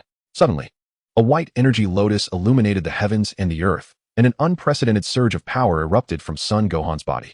The enigmatic brilliance of Gohan shone resplendently, and in a fit of rage, his form seemed to be enveloped by a white dragon, with the strength to transcend the very fabric of existence and an unfathomable speed. Son Gohan's punch struck the evil spirit bomb with undeniable force. This unstoppable blow even astonished the evil spirit bomb. At the moment of contact with its face, it felt as though half of its visage had vanished. It was then that the realization dawned upon it. Its body swiftly transformed into countless crimson chunks of flesh, only to reassemble flawlessly before Son Gohan once more. It was bizarre, utterly bizarre. Son Gohan had not expected that his full-powered strike would fail to inflict any harm upon the evil spirit bomb. Chapter 64. The Absorbed Sun Wukong and Son. The Birth of Super Bu. Seated beside the crystal ball, King Kai was intently observing the battle when he suddenly stood up, utterly stunned by the outcome he never envisioned. The evil spirit bomb was remarkably astute. This surpassed all his expectations. Impossible. How could this creature's intelligence have surged so dramatically? King Kai was taken aback. It had successfully ensnared Mr. Goku. Thus, the possibility of reuniting or fusing was utterly extinguished. This revelation jolted Trunks into alertness. How could the evil spirit bomb, which appeared so foolish, possess such cunning? Vegeta, who was in the midst of pulling his tail, was equally flabbergasted. What? Kakarot has been trapped. He then sensed Sun Wukong's energy, and indeed, he felt nothing at all. Damn it, Kakarot. Old man, hurry up and pull. Trunks turned to Jebbet beside him and implored. Lord Jebbet, please take me to the battlefield. Now, only Gohan and I can fuse. With that, Trunks swiftly removed the earrings from King Kai's sides. And in the flurry of actions, King Kai was oblivious to when the earrings vanished. Upon hearing this, Jebbet nodded resolutely. He embraced Trunks, and in an instant, they disappeared from the spot. On the battlefield, a hand suddenly rested on Son Gohan's back, prompting him to turn around. There stood Trunks, directly offering the Patera earrings to Gohan. Gohan, stay strong. We will win. Uncle Goku should still be alive. Believe me. Witnessing Trunks rushing to the battlefield reignited Son Gohan's fighting spirit. He took the earrings and donned them without hesitation. Trunks, let us endeavor to rescue our father. The two had adorned the Patera earrings, yet an unexpected occurrence transpired. There was no reaction. They did not fuse. Trunks' body quivered in realization. He surmised the reason. Gohan had recently fused with Goku, and the power belonging to Gohan from that fusion had yet to be restored. Much like in the original narrative. After Vegeta and Goku's fusion, the earrings remained on their ears, but since the power from their fusion had not been recuperated, they could not merge again. In essence, fusion, like any union, is contingent upon the availability of power. Gohan and Trunks exchanged glances, both unprepared for such a predicament. Then, an even more astonishing event unfolded before Trunks' eyes. The malevolent energy wave that stood idly transformed. Its crimson skin was supplanted by a pink form. The seductive gaze from those eyes revealed that the figure before them had morphed into Majin Buu. More specifically, it was the malevolent energy wave version of Majin Buu. Indeed, just moments ago, the malevolent energy wave had believed it had annihilated Fat Buu. Yet, in the instant the blue energy sphere detonated, Fat Buu had slipped into the white hole emitted by the malevolent energy wave. To its astonishment, while it was nearly impossible to absorb the malevolent energy wave from the outside, once inside the white hole, the essence of the malevolent energy was unveiled. The white hole was filled with malevolent thoughts, which constituted the very foundation of the malevolent energy wave. After entering, Fat Buu absorbed all the malevolent thoughts, transforming into the current form of the malevolent energy wave Buu. Subsequently, an even more ludicrous occurrence unfolded. The malevolent energy wave Majin Buu was clad in a martial arts uniform. Not only had it absorbed the malevolent energy wave, but it had also consumed Goku. Haha. I am now the most formidable being. Are you perplexed by how this fool could possess such cunning? Haha. In truth, it is Buu who has been orchestrating everything. Majin Buu laughed maniacally. He was now, without a doubt, the most powerful Majin Buu to date. To label him as Super Buu would not be an exaggeration. Trunks gazed in shock at this incarnation of Majin Buu. Matters had grown increasingly dire. With Goku's emergence, all attention was directed towards him. The crystal sphere revolved incessantly around Goku. As for Majin Buu's movements, Trunks remained focused on his noble intentions. Little did he anticipate that absorbing the multitude of evildoers from hell would influence him with their malevolence. Thus, Fat Buu made his entrance. The situation had escalated to such an extent. My apologies, Gohan. It is my oversight. Trunks lowered his head, clenching his fists tightly. Just then, he sensed an unusual sound emanating from behind. A rustling noise. Trunks and Gohan turned in unison. In an instant, a fleshy net lunged towards Gohan. This is bad. Gohan. Be careful. Trunks cautioned Gohan. In a fleeting moment, Trunks transformed into a Super Saiyan 2 and unleashed his ultimate flash towards the gelatinous web of Majin Buu. Yet, how could Trunks hope to match the formidable Majin Buu in his current state? The ultimate flash failed to penetrate the malleable net that ensnared Gohan's form, which was ultimately enveloped like prey caught in the jaws of a ravenous tiger. In the astonished gaze of Trunks and Jebbet, Gohan was absorbed. Ha! The strongest among you has now been consumed. Majin Buu taunted, his voice dripping with malice. Well then, little one, you shall be next. Wait. This little brat seems rather weak. Perhaps I shall spare you. Though Majin Buu's words were laced with cruelty, Trunks felt no anger. There was a grim truth to Buu's statement. Those absorbed by him were, at the very least, of Super Saiyan 3 caliber. Although Trunks had unlocked some of his potential. When compared to Gohan, his own capabilities were but a mere drop in the ocean, insufficient to manifest a new form. The notion of a mysterious Trunks was merely a fanciful idea, for no one could surpass the potential of his brother Gohan. Presently, Trunks had indeed grown stronger. Yet he remained but a speck in comparison to Majin Buu. However, he could distinctly sense an enhancement in his physical strength. At that moment, Majin Buu flashed a sinister smile and addressed Trunks. In that case, I shall turn you into a cookie and devour you. With a surge of focus, Trunks understood the dire threat posed by Majin Buu and swiftly moved to Jebbet's side. A moment later, Trunks turned to Jebbet, pressing his ear close. Jebbet, we must flee. Upon hearing this, Jebet instantly transported them away from the perilous vicinity. Majin Buu, bewildered, tried to sense Trunks' energy but found nothing. On a distant planet, far removed from Earth, Trunks had concealed all traces of his energy, acutely aware that Majin Buu, having absorbed Goku, could teleport instantly. To prevent their location from being discovered, he masked his presence. Meanwhile, he earnestly inquired of Jebet, "Jebet, your teleportation can reach anywhere in the universe, correct?" Jebet nodded vigorously, affirming this fact. Encouraged, Trunks smirked. "I must atone for my mistakes." Chapter 65, Super Buu. My aspiration is to become the sovereign of the world. In the desolate wasteland, an air thick with the stench of blood pervaded. Purple chunks of flesh writhed incessantly. Cell, having sustained a fatal blow from Gohan, was not completely vanquished. Enhanced by the modifications he had undergone, the cells of the Namekian race now fortified him. At this moment, he was manipulating his own mind to regenerate his body. Beside him lay the remnants of Frieza and Cooler, their forms equally grotesque.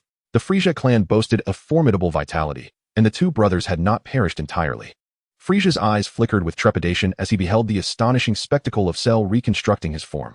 The sheer magnitude of Cell's ability left him utterly astounded, a feeling of envy welling within him, for he lacked such a power. However, a moment of exhilaration soon gripped him as a pink figure abruptly materialized upon this desolate land. The newcomer was none other than Majin Buu, who regarded the disappearance of Trunks and Goten with indifference, considering them utterly inconsequential. He had far more pressing matters to attend to at this very moment. Casting a disdainful glance at the rejuvenating Cell, he then turned his attention to Frieza, greeting him with a friendly demeanor. "Hello, how are you?" Frieza was taken aback, his astonishment deepening as the unexpected unfolded before him. Super Buu placed his hand upon Frieza's battered form, enveloping him in a radiant green glow of healing energy. Miraculously, Frieza's body began to mend. In no time, a revitalized Frieza emerged anew. With a bewildered expression, he inquired of Super Buu, "You saved me?" Super Buu feigned nonchalance, claiming it was merely a coincidence that he happened to pass by. "By the way, how did you end up like this?" he inquired with a feigned concern. Frieza's fury ignited at this question, his fists clenched tightly as the visage of Goku flashed in his mind. "Damn it, Goku and Gohan. I will have my revenge." Anger consumed him, intertwining with a deep-seated hatred for Cell. "You wretched creature. If it weren't for you destroying the hyperbolic time chamber, I would have stabilized that form." With that, Frieza cast a glance at the floor where Cell lay, a luminous energy igniting in his hands. Witnessing this, Super Buu grew anxious and quickly intervened. "Hey, wait. Don't act rashly. What do you mean by that form?" Frieza's body quivered slightly. After all, Super Buu had saved him, and his gentlemanly nature compelled him to show respect. Suddenly, a golden radiance erupted from Frieza's form. His body tensed as he endeavored to transcend his limits. "Damn it, I must surpass myself," Frieza roared, his mind consumed by hatred, particularly towards Goku. The golden light surrounding him intensified, becoming purer under the catalyst of his rage. Finally, after an intense minute of transformation, a brand new Frieza stood before Super Buu. With a maniacal grin, Frieza exclaimed, "Ha ha ha, behold, I am now Golden Frieza." He added, "My dear friend, I am grateful for your assistance." Yet, as soon as he uttered these words, a torrent of blood erupted from his mouth. He realized that his body had not fully recovered. Super Buu had merely restored his physical form. The transformation into Golden Frieza is exceedingly taxing on the body. Presently, he is merely a weakened version of Golden Frieza. Gazing at the bloodied Frieza, Super Buu revealed a sinister smile, albeit fleeting. "It seems you are rather premature in your joy. Come, relax, allow me to heal you once more." Frieza suddenly became alert, scrutinizing the Majin Buu before him, as the king's past counsel echoed in his mind. Yet, confronted with Super Buu's seemingly benevolent demeanor, Frieza found himself wavering in suspicion. Unexpectedly, calamity struck. Majin Buu unveiled his true form, ensnaring Frieza in a net of flesh. Frieza, taken aback, was unable to evade such an assault, rendered too feeble to react. This predicament was precisely what Super Buu had orchestrated, deliberately withholding full healing from Frieza.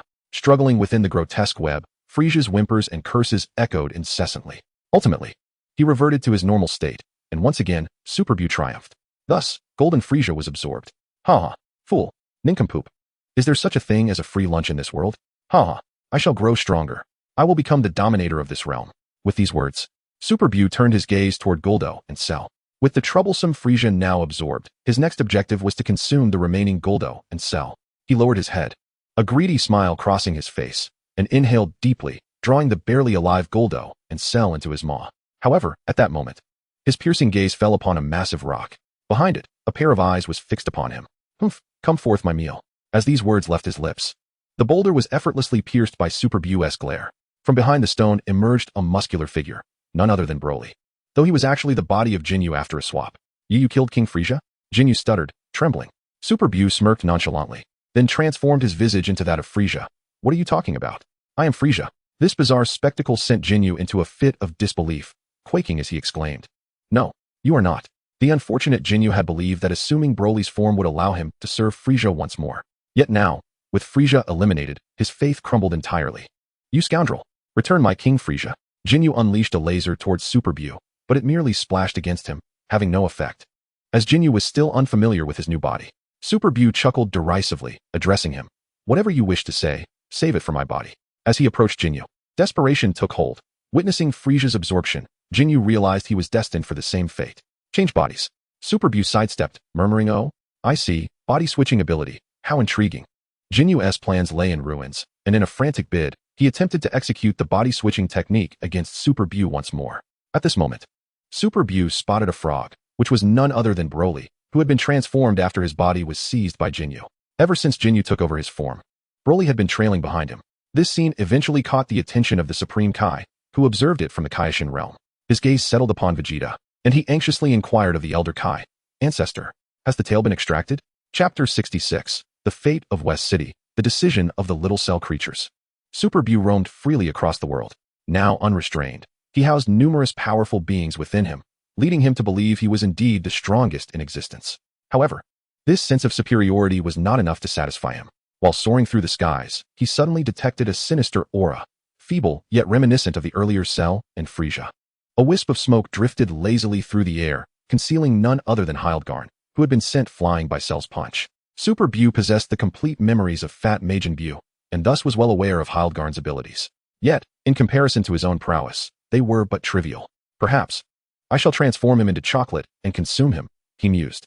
A beam of light shot forth from the top of Super Bu's head, directly transmuting the struggling Hildgarn into chocolate. Extending his arm, he brought the confection to his mouth, and this action awakened his taste buds. Delightful, he exclaimed. Now, let us seek out more chocolate. With that, Super Bu began to sense the remaining life forces on Earth. Intrinsically, he felt several relatively powerful auras swirling about West City. In truth, he had already absorbed all the strong beings on the planet. Those that remained hardly caught his attention. Nonetheless, to satiate his cravings, Super Bu resolved to investigate further. After all, in this apocalyptic world, most of the surviving inhabitants were gathered in the bustling West City. Thus, he took flight toward West City. In West City, the warriors had gathered. Just moments ago, they had sensed the simultaneous disappearance of Goku and Gohan's auras. Piccolo's expression darkened considerably, for he also sensed the approach of Super Bu. What should we do, Piccolo? Krillin asked in a flustered tone. Tien, Kaiatsu, Yamcha, Bulma, and Bulla all bore anxious expressions. Where's Vegeta, Piccolo? Wasn't he with you? Bulma inquired urgently. Meanwhile, Bulla stepped forward, her demeanor starkly contrasting her usual gentle self. She rolled up her sleeves, positioning herself defiantly in front of the group. Don't go. You are no match for him. Goku and Gohan's auras have vanished. And Vegeta is unaccounted for. It all revolves around that individual. Upon uttering these words, silence enveloped the gathering. Yet in the next instant, Bra transformed into a Super Saiyan. Now, the burden of battle rested solely upon my shoulders. Bra's declaration resonated with noble righteousness, leaving the onlookers in stunned silence. For her words seemed far beyond those of a mere child. Bulma, poised to speak to Bra, was interrupted by a whimsical voice emanating from the back. Hey. I say, everyone, surely you haven't forgotten about us. The speaker was a diminutive cell. The crowd turned to behold 5 little cells, each poised for combat. The leader among them proclaimed, our boss has often bestowed favors upon us. Now that his family is in peril, we shall undoubtedly step forth. Bra's gaze grew distant as she glanced at the little cells, never anticipating that these little creatures would come to their aid. However, their strength, combined with Bra's, would still fall short against him. Piccolo's words struck like a bolt of realization. The 5 little cells were merely at the latter stages of Super Saiyan. I do not intend to dampen your spirits, but the situation is exceedingly dire. Piccolo's assertion cast a shadow over the little cell's enthusiasm. Yet, gazing at them, a flicker of hope ignited within Piccolo. In the next moment, he continued, I possess a method to enhance your power. The 5 little cells exchanged glances, their eyes gleaming with anticipation as they inquired, what is this method? Their uniform stature and abilities were perfectly suited for the Metamoran fusion technique. Fusion, follow my lead. Perform this motion in pairs, and you shall merge your powers. Piccolo demonstrated the fusion technique. The little cells stared, bewildered, as Piccolo's movements appeared comically exaggerated. One could not contain a laugh, exclaiming, what is this? Ha ha. Piccolo's expression darkened as he snapped, no laughing. The situation is grave. You must follow my lead. Boom, boom, boom. Lasers descended from the heavens like a tempest, painting the sky a vivid pink. Super Bu cackled maniacally from above, declaring, "Transform into chocolate. All of you." Ha ha. In an instant, magical lasers surged through the city, turning countless humans into chocolate. Meanwhile, the warriors labored to maintain a protective shield. Hurry, we cannot hold on much longer. Piccolo, teach them quickly, Krillin shouted, pressing his hands against the shield. At that moment, the leading little cell placed a hand on the shoulder of another. Hey, wasn't that elder just a Namekian? This fusion he mentioned seems rather awkward, doesn't it? What do you think? The others mirrored his expression in agreement. Seeing this, Piccolo was about to urge them again when he suddenly sensed a mysterious light blossoming from the little cells. Before long, for diminutive cell clones simultaneously placed their hands upon another. Piccolo was momentarily taken aback. This scene was strikingly familiar to him, reminiscent of the moment years ago when Nail had merged with him on Namek. The small cell, too, bore cells from Namek, prompting Piccolo to react swiftly. Stop. You will lose your consciousness. However, the other 4-cell clones merely smiled with indifference and spoke in unison. Uncle, there's no need for your concern. We have already made our decision. 5 individuals merging into one, sharing the same toy, allows us to play together, eliminating the need to compete for it. If we do not act now, we may find ourselves devoid of any opportunity to play in the future. What pertains to our leader is also our concern. As the words hung in the air, the 4 small cells vanished simultaneously, giving birth to a singular, formidable supercell. In that moment, all preconceived notions regarding the small cells dissipated. They had never anticipated that the very beings who nearly exterminated Vegeta and Gohan years ago would choose to merge for their sake. Before the eyes of all, the 5 small cells combined into one. Beneath the surface, there appeared to be no alteration. Yet, Piccolo, who shared the Namekian bloodline, instantly discerned the distinction of this new cell. The 5 playful souls fused into one, mirroring the gestures Piccolo made. Simultaneously, Piccolo sensed that the combat prowess of this new cell had escalated to an unfathomable degree. Hee. Now, it is time for my supercell to make an entrance.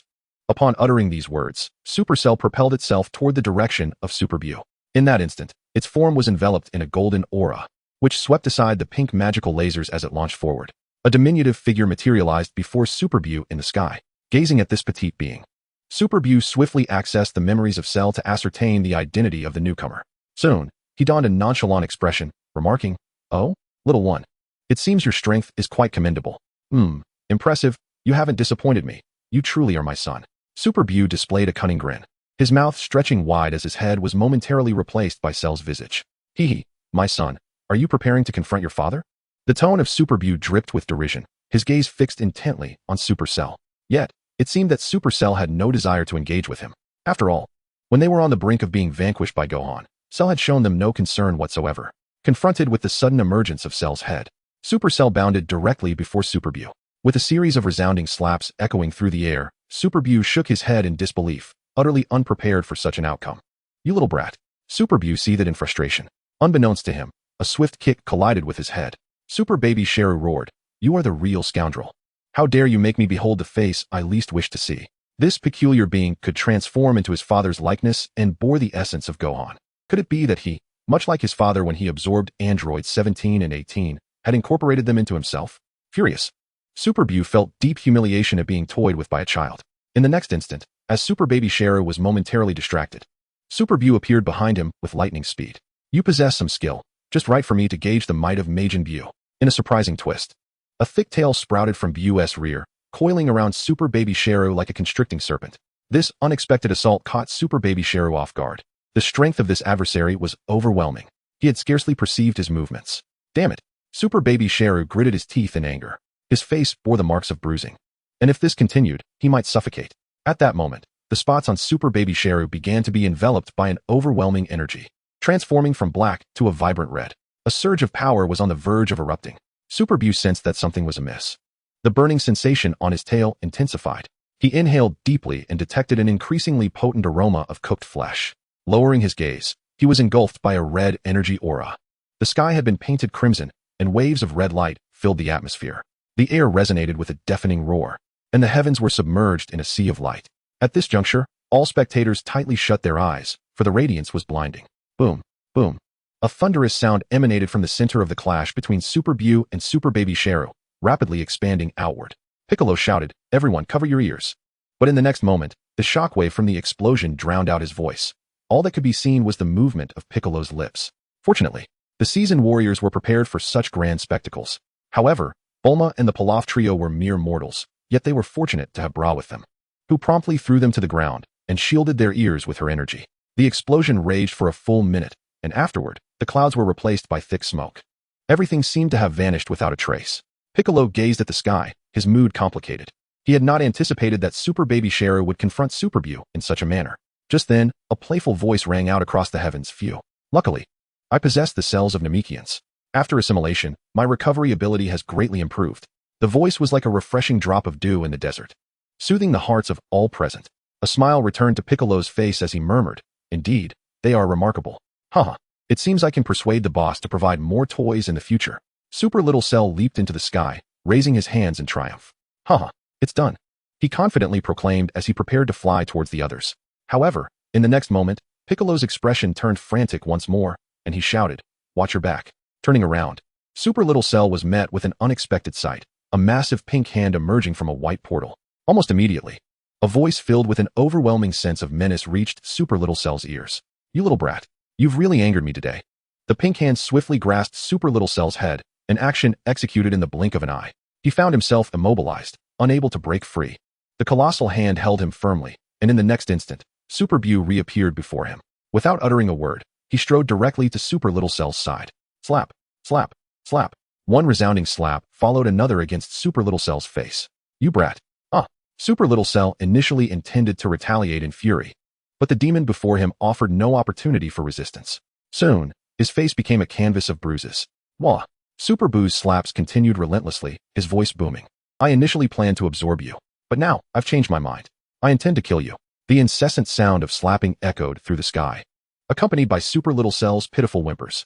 Piccolo clenched his teeth, his forehead pressed against his fingers, already channeling his special beam cannon.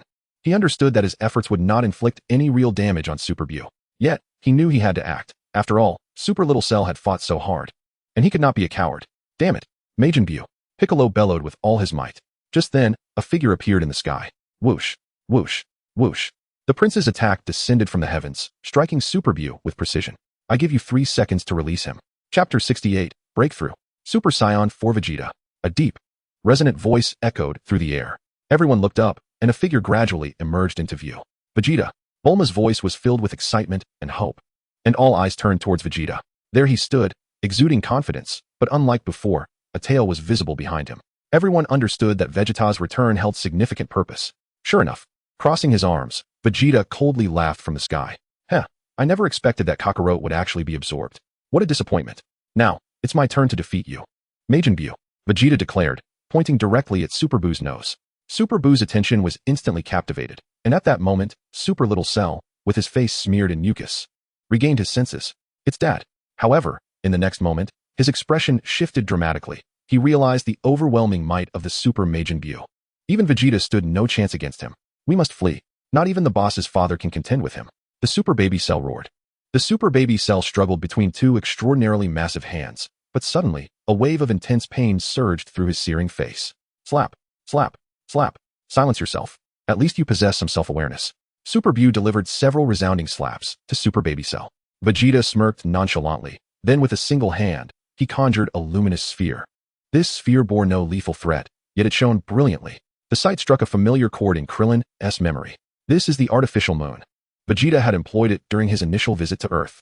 Could it be? Is Vegeta planning to transform into a great ape? At this revelation, the hearts of the onlookers sank once more. Yamcha voiced his concern. Ever since Goku transformed into a Super Saiyan, he has never utilized this form. It seems far weaker than a Super Saiyan. Upon hearing their words, Piccolo's expression grew grave. He too recalled past events. The enhancement from the Great Ape transformation pales in comparison to that of a Super Saiyan, and he couldn't help but ponder Vegeta's intentions. Yet, he felt that Vegeta wouldn't undertake such actions without reason. "I believe my father has his own rationale for this," Bra declared resolutely. Just after her words, the artificial moon began to shine brighter and ascended steadily. Ultimately, Vegeta gazed upward. In an instant, Vegeta's body began to swell rapidly. Fangs sprouted from his mouth, and his eyes turned fierce at that moment. A colossal creature emerged in the sky, but unlike before, this was a golden great ape. Roar! With a thunderous bellow, Vegeta extended his arms, embracing this newfound power. The energy within him surged, and his blood began to boil. Vegeta sensed that his strength had ascended to another dimension, peculiarly. The power did not cease its ascent. Transforming into a golden great ape, he retained his rationality. An incredible phenomenon transpired once more. In the next moment, Vegeta's body shrank dramatically. The massive form reverted to that of a human. The golden fur shifted to a vibrant red, and his muscles grew denser than in any of his previous forms. 2 flowing black locks rested upon his neck, and his eye sockets turned crimson. He emanated an aura of dominance.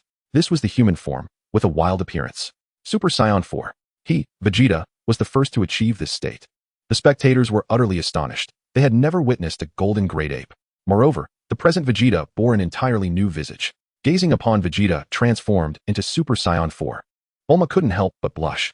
In this form, Vegeta appeared even more handsome. Vegeta clenched his fists, swinging them a few times to attune himself to this entirely new physique. Subsequently, he nodded in satisfaction. So this is the Super Saiyan 4. Indeed, Trunks was not mistaken. With a fierce gaze, Vegeta directed his attention towards Super Buu and bellowed. I am now brimming with power. That fiend who absorbed Kakarot. Release Kakarot at once. I want him to witness my magnificent new form. As he spoke, Vegeta's wild form lunged at Super Buu like a ferocious beast. Super Buu merely smiled faintly in response to the oncoming assault, and in an instant, his body followed the energy signature of Vegeta. Bang!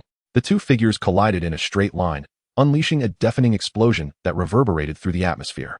Waves of energy cascaded around them, as if attempting to devour the very sky. With a sinister grin, Super Buu remarked, Heh, not bad, Vegeta. You certainly do not disappoint. But it feels rather underwhelming. Vegeta smirked, retorting, why don't you take a look behind you? Observing Vegeta's confident demeanor, Super Buu was visibly puzzled, marked by a large question mark hovering over his head. Following Vegeta's gaze, he turned to see that the trapped Super Baby Cell had been liberated. It turned out that Vegeta's rapid movements through the sky were not merely a display of speed. During that interval, he had severed the bonds restraining Super Baby Cell, thus facilitating his escape. Vegeta shouted to Super Baby Cell, get everyone out of here. Leave this to me. Super Baby Cell nodded in understanding and swiftly turned, transforming into a streak of light as he sped towards the others.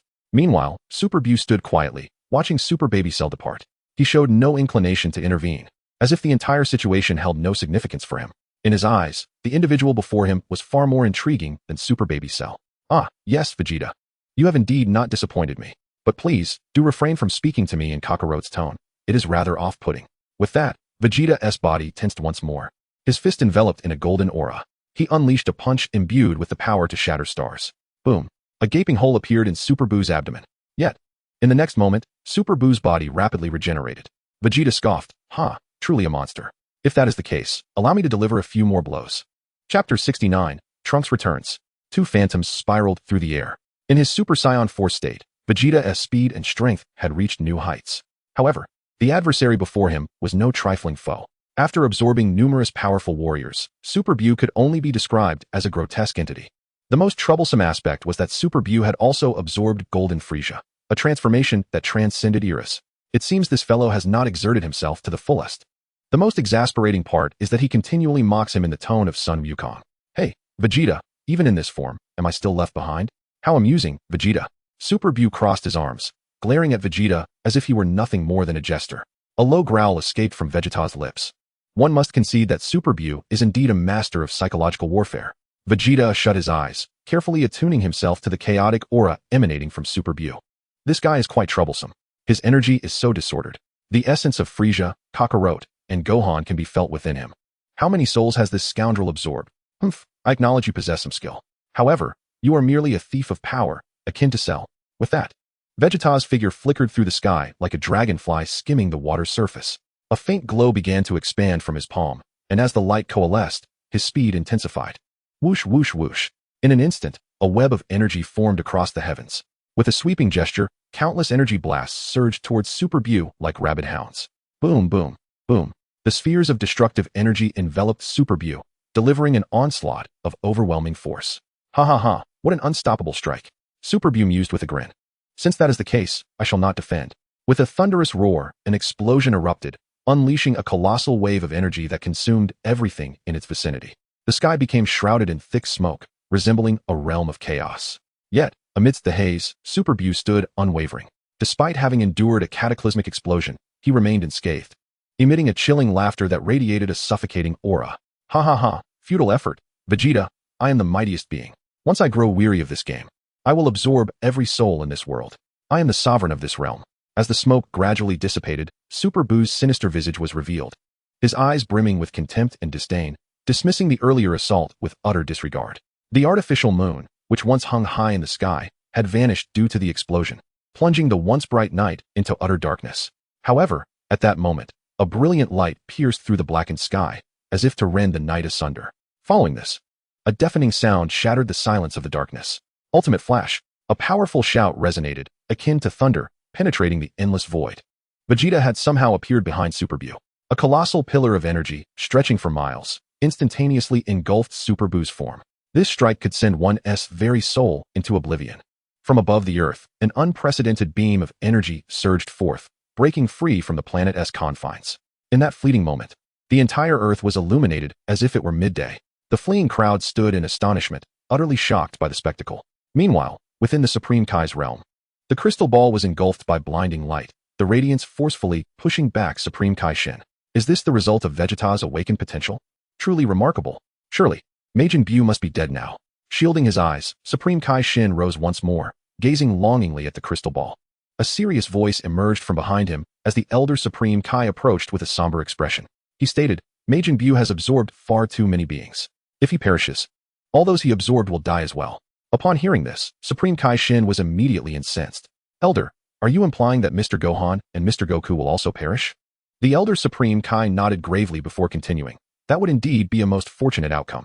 Supreme Kai Shin hesitated, his emotions tumultuous. Damn it, they cannot die. They must not die. With that, he clenched his fists tightly. As expected, the elder Supreme Kai's words rang true. Super Bu had not been vanquished by Vegeta. His form had transformed into countless particles, and even in this state, he could regenerate. With a chilling laughter, Super Bu's voice echoed once more. The particles coalesced into bloody fragments, which swiftly reformed. Vegeta was struck with disbelief. He had never anticipated that his most powerful attack would have no effect on Super Bu. Curse it! This creature is indeed a monstrosity. Even more terrifying was the fact that this being possessed an astonishing regenerative ability. From the very beginning, it seemed Super Bu had no intention of evading the strike. This deranged entity was still assessing Vegeta's might. Approaching step by step, Super Bu taunted, I can confirm now, you cannot defeat me. Therefore, let us conclude this game. That technique you just employed, the final flash, is it? A mere glance is all it takes to learn it. As he spoke, Majin Buu mimicked Vegeta's stance, gathering energy for his own final flash. Just as Vegeta prepared to unleash his full power, a familiar figure emerged in the sky. Dad, I'm here to help you.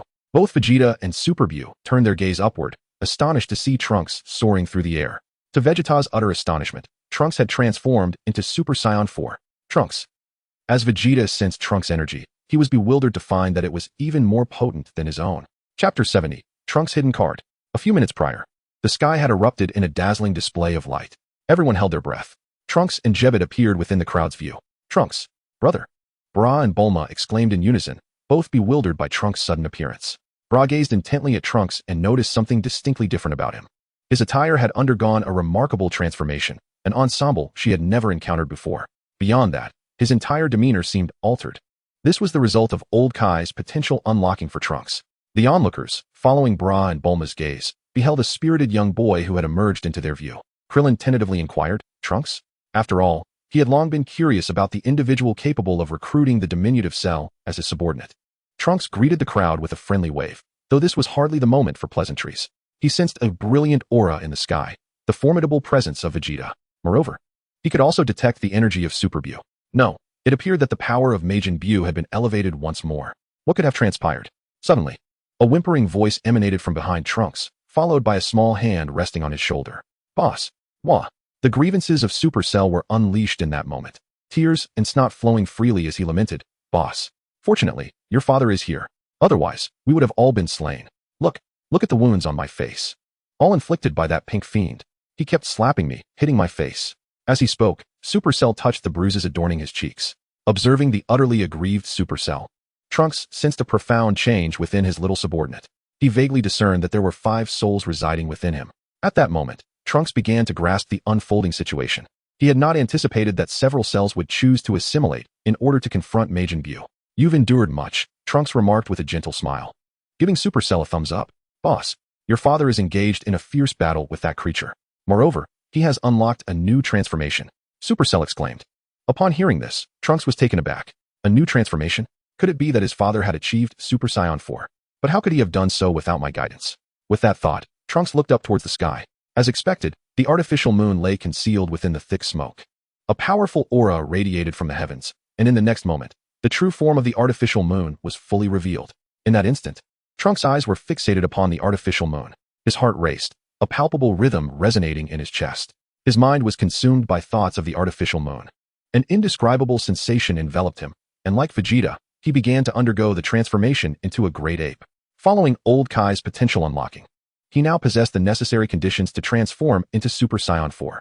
In a flash, another colossal being materialized before the astonished onlookers. Krillin exclaimed, "This is the golden great ape."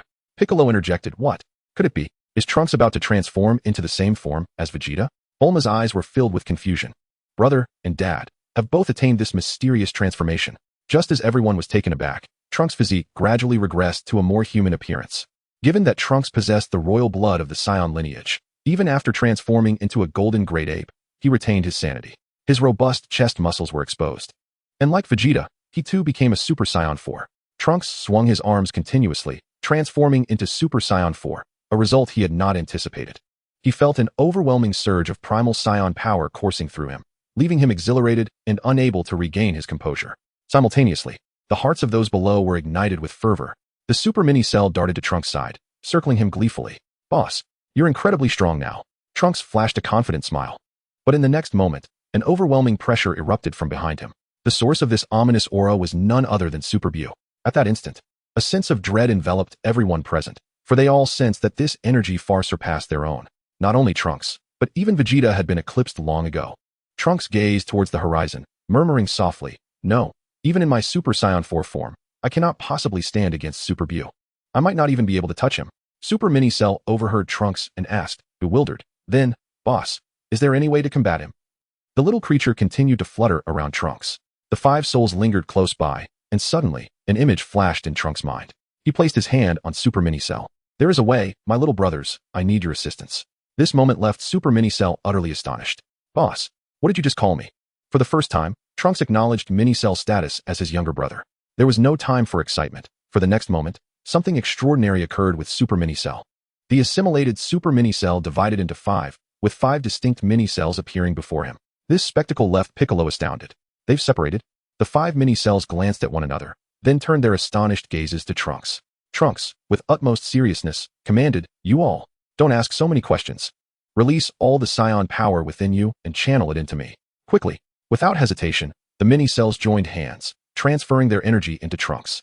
In that moment, Trunks' power surged once more, his aura rising above even Vegeta's. After completing this, Trunks dashed towards the battlefield.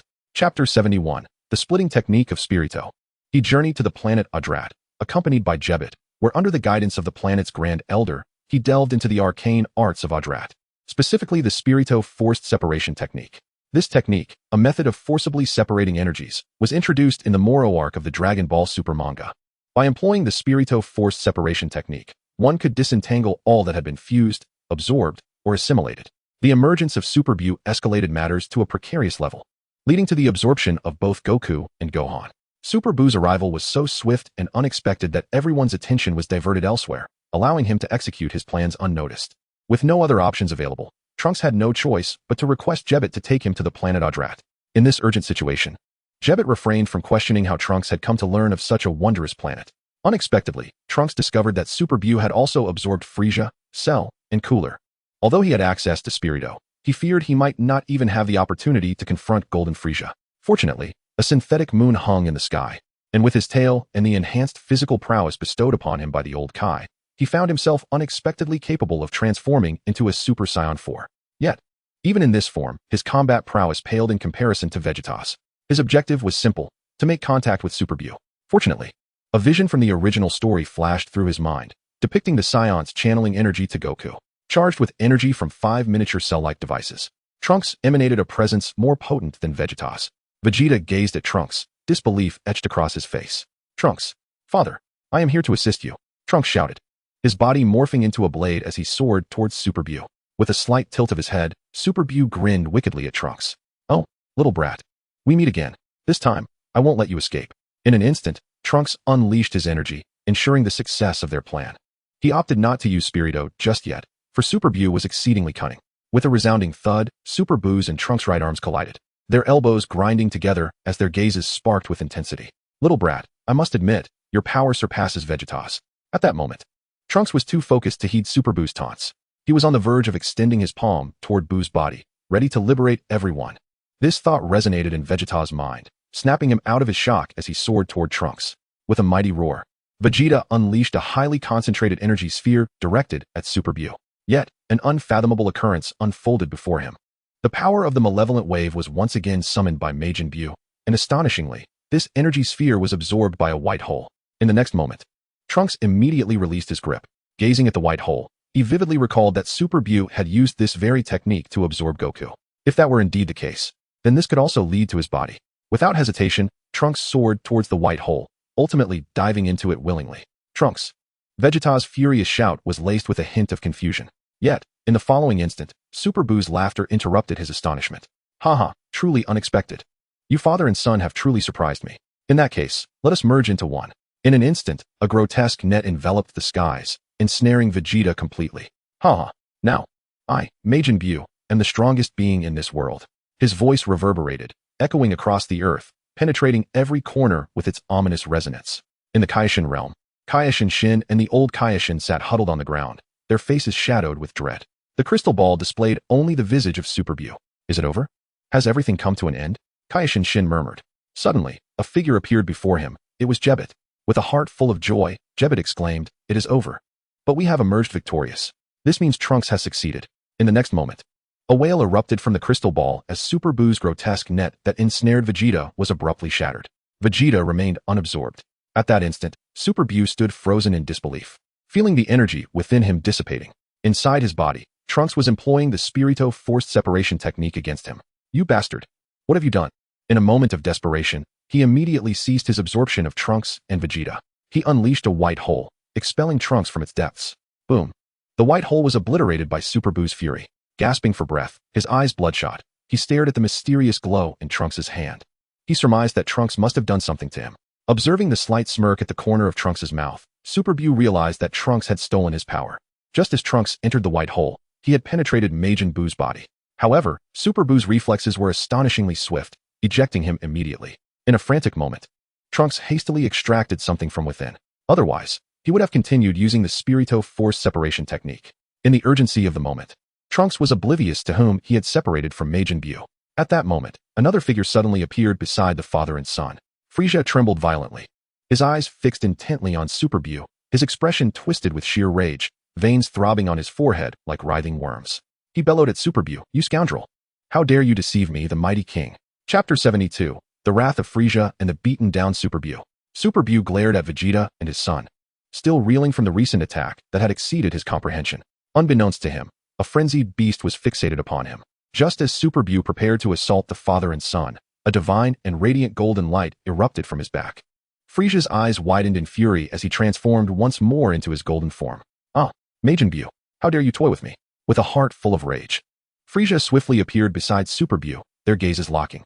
Yet, in a startling twist, Super Buu's eyes betrayed a flicker of fear, and beads of cold sweat began to form on his forehead. Frieza unleashed a flurry of punches at light speed, leaving Super Buu momentarily stunned. The sound of countless punches whistled past his ears, an ominous force rendering him immobile as it struck his face with devastating impact. The suddenness of it all left Super Buu wide-eyed with terror as he stared at the golden Frieza. But in the next instant, a glimmer of cunning flashed in his eyes as he calculated the distance between himself and Frieza. Frieza's fist was mere inches from his face. "You bastard!" In an instant, Super Buu's face contorted, morphing into a mass of flesh. He intended to envelop Frieza's fist, hoping to absorb him once more. However, Frieza was no fool, having suffered once. He would not allow Super Buu to succeed again. Frieza's fist ignited with golden flames, forcing the pink mass away with sheer power. "Fool! Do you think I would fall for the same trick twice? How dare you desecrate me?"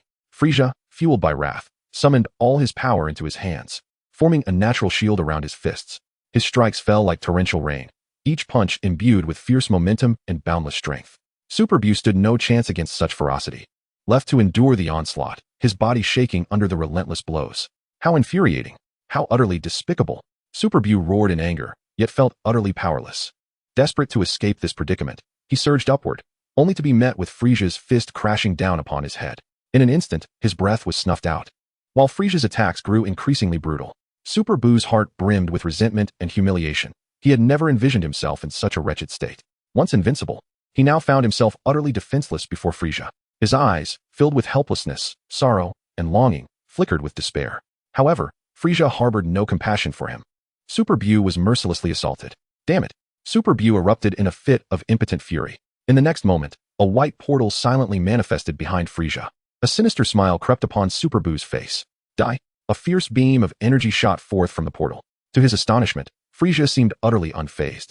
With a mere surge of his aura, he deflected the laser effortlessly. Frisia's smile twisted into a more malevolent grin as he fixed his predatory gaze upon Majin Bu. Heh! I see why my father warned me against provoking you. Your abilities are indeed somewhat terrifying. However, to me, they seem rather trivial. With that proclamation, a series of thunderous collisions erupted around Super Bu. Frisia struck him from the sky down to the ground, and then through the earth itself. The cacophony left the watchful father-son duo utterly dumbfounded. Trunks murmured, I never imagined Frisia would harbor such animosity towards him. Vegeta's unwavering gaze remained fixed on Frisia. His fists clenched tightly, seething at the sight of Frisia toying with Majin Bu. After all, Super Bu's current predicament was largely due to Trunks. Damn it, Frisia, Majin Bu is mine. In an instant, the radiant aura of Super Saiyan 4 illuminated the battlefield as Vegeta soared towards Frisia and Super Bu. At that moment, the golden Frisia, engaged in battle with Super Bu, found himself in a precarious situation. Though he exerted overwhelming power in his fury to suppress Super Bu, he was not at his peak condition and was panting heavily. It was then that Super Bu sensed an opportunity. A fragment of flesh lurked ominously behind Frisia. Just as he was about to strike, Vegeta, from a distance, had already perceived his intentions. This guy intends to absorb him. I want to allow that. Frisia, get away from me. A crimson figure suddenly descended from the heavens, landing firmly before the exhausted Frisia. Unbeknownst to him, Vegeta had positioned himself behind Frisia and delivered a sudden flying kick that caught Frisia off guard. Boom. With a resounding impact, Frisia was sent sprawling through the air. Damn it, Vegeta, how dare you ambush this great king? Simultaneously, Super Bu ground his teeth in frustration. With Vegeta's arrival, his meticulously devised plan had once again unraveled. Frisia, infuriated, was preparing to strike once more when another crimson figure appeared before him. Trunks cautioned, you are far too weakened now. You've exhausted your energy. If you wish to avoid being absorbed again, my dear King Frisia, I suggest you remain here obediently. Frisia fixed his gaze intently upon Trunks, the young man before him appearing somewhat unfamiliar. Yet, the aura he exuded was undeniably more potent than that of Vegeta. Frisia found himself in a state of considerable weakness. Although Trunks' words irked him, they bore an ominous truth that struck at his vulnerabilities. Reluctantly, Frisia conceded, a sardonic smile creeping across his face as he remarked, Ho ho ho. You must be the son of Vegeta, are you not? You were the one who just liberated me from that wretched creature, correct? I shall remember this favor. Trunks narrowed his eyes slightly, nodding in acknowledgement, and replied with a grin, then I trust you will treat me well, Frisia. However, I have far more pressing matters to attend to. Chapter 73. A cornered dog barks desperately, the last resort of Super Bu.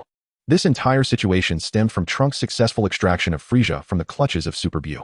It was precisely due to Trunks' earlier kick that sent Golden Frisia flying that Super Bu was rendered unable to reabsorb him. If Frisia's earlier display of power had left Super Bu shaken, the strength now exhibited by Vegeta instilled a profound fear within him. Fortunately, Trunks had liberated Frisia from Super Bu's grasp. Without Frisia's power, you seem rather lackluster, Vegeta declared, his fists relentlessly pounding against Super Bu's chest. You scoundrel. Spit out Kakarot. I want him to witness my transformation into Super Saiyan 4. With each of Vegeta's strikes, he exercised extreme caution, fully aware of Super Bu's cunning nature. One misstep could provide the opportunity for Super Bu to absorb him. Hence, Vegeta's fists were enveloped in a protective aura. Super Bu's expression soured. Caught off guard by his own vulnerability, without Frisia's power. You filthy scoundrel. He roared in frustration. His body then fragmented into countless pieces. Employing the technique known as the evil aura wave, a white portal materialized behind Vegeta as Super Bu sought to find a chance to absorb him. The sole method he could conceive for a comeback. However, the next moment, Vegeta flashed a devilish grin, allowing himself to be ensnared by the meaty net that emerged from the white portal. I've succeeded, Super Bu bellowed. Yet, in the following heartbeat, Vegeta's confidence radiated once more. You seem quite pleased, Majin Bu. He taunted, flames enveloping his form as a torrent of energy surged forth, incinerating the meaty net into oblivion. That grin, reminiscent of a devil, pressed against Super Bu's forehead. What are you so happy about? Vegeta smirked. At that moment, a highly concentrated energy sphere had already been positioned against Super Bu's chest, leaving him bewildered as to when Vegeta had amassed such power. Boom, boom, boom. The anguished cries reverberated through the air. This strike disintegrated Super Buu's form into countless fleshly fragments, and Vegeta gazed upon the scene with satisfaction. He gasped for breath, his gaze fixed intensely upon Vegeta. Damned fool. His eyes had turned a furious crimson. First, he had been toyed with by Frieza, and now he was being struck by Super Saiyan 4 Vegeta. At that moment, Trunks materialized before him. Super Buu's back teeth were nearly ground to dust. Oh, how infuriating. Why should this be? In an instant, he let out a primal scream, his mental state spiraling into irrationality. Following this roar, he stood motionless, his expression vacant and hollow. At that very moment, Trunks sensed impending doom. Super Buu's power was escalating rapidly. He urgently called out to Vegeta. Father, this is bad. We must escape. Just then, Vegeta and Trunks vanished from sight. Within Super Buu's belly, two forms of Super Buu were engaged in bizarre movements. One bore the visage of Goku, while the other bore the face of Gohan. These peculiar antics were none other than the steps of the fusion dance. Super Buu had accessed the memories of Goku and Gohan, realizing that this could create a formidable warrior. Fusion was distinct from absorption. Its effects far surpassed mere assimilation. Why had Super Buu chosen Gohan and Goku from within? Because he had witnessed the might of Goku and Gohan firsthand. Upon transforming into a Super Saiyan, their power would multiply exponentially. In the next moment, Super Buu's aura surged dramatically in the outside world. He was astonished to find himself growing stronger once more. Frieza. With a thunderous roar, Super Buu charged toward Frieza. His fist, as large as a sandbag, collided with Frieza's face. Spluttering, bile and blood erupted from Frieza's mouth. Damned. Frieza's eyes darted about, searching for something, yet he could not locate the father and son duo. Curse it. When did those two leave? Damn it. This energy. It is a fusion of Goku and Gohan. Super Buu unleashed a flurry of punches upon Frieza, repaying the humiliation he had suffered tenfold. Ah, you two. Where have you gone? Frieza bellowed, transforming once more into his golden form. However, an unforeseen event unfolded. The power within Super Buu was ascending yet again. This energy, it belonged to Cooler and Cell. The mad Super Buu's eyes turned white. Within him, he orchestrated the synchronized fusion dance of those he had absorbed. Overusing the fusion dance allowed him to siphon their powers. Such overwhelming strength had driven Super Buu's nerves to the brink, pushing him towards madness. Reason had fled his mind. Yet, in this fleeting moment, his singular aim was to annihilate everyone. Now he finally comprehended why Vegeta and Trunks had chosen to flee. Madly, Super Buu raised his hands above his head, and a colossal pink energy sphere, measuring 10,000 meters in diameter, swiftly coalesced. The entire sky was illuminated in a vibrant pink hue as he bent his body sharply and hurled it towards Frieza. Frieza's pupils constricted in alarm, and he exclaimed, "Madman! This lunatic intends to obliterate the Earth." How infuriating! He was acutely aware that if he did not withstand this energy sphere, he would perish alongside the planet. In the next instant, Frieza resolutely plunged his hand into the core of the energy sphere. A cacophony of anguished cries erupted. Smoke billowed from Frieza's hand as he gritted his teeth against the pain. Yet he chose to persist in his struggle. However, his strength proved woefully inadequate.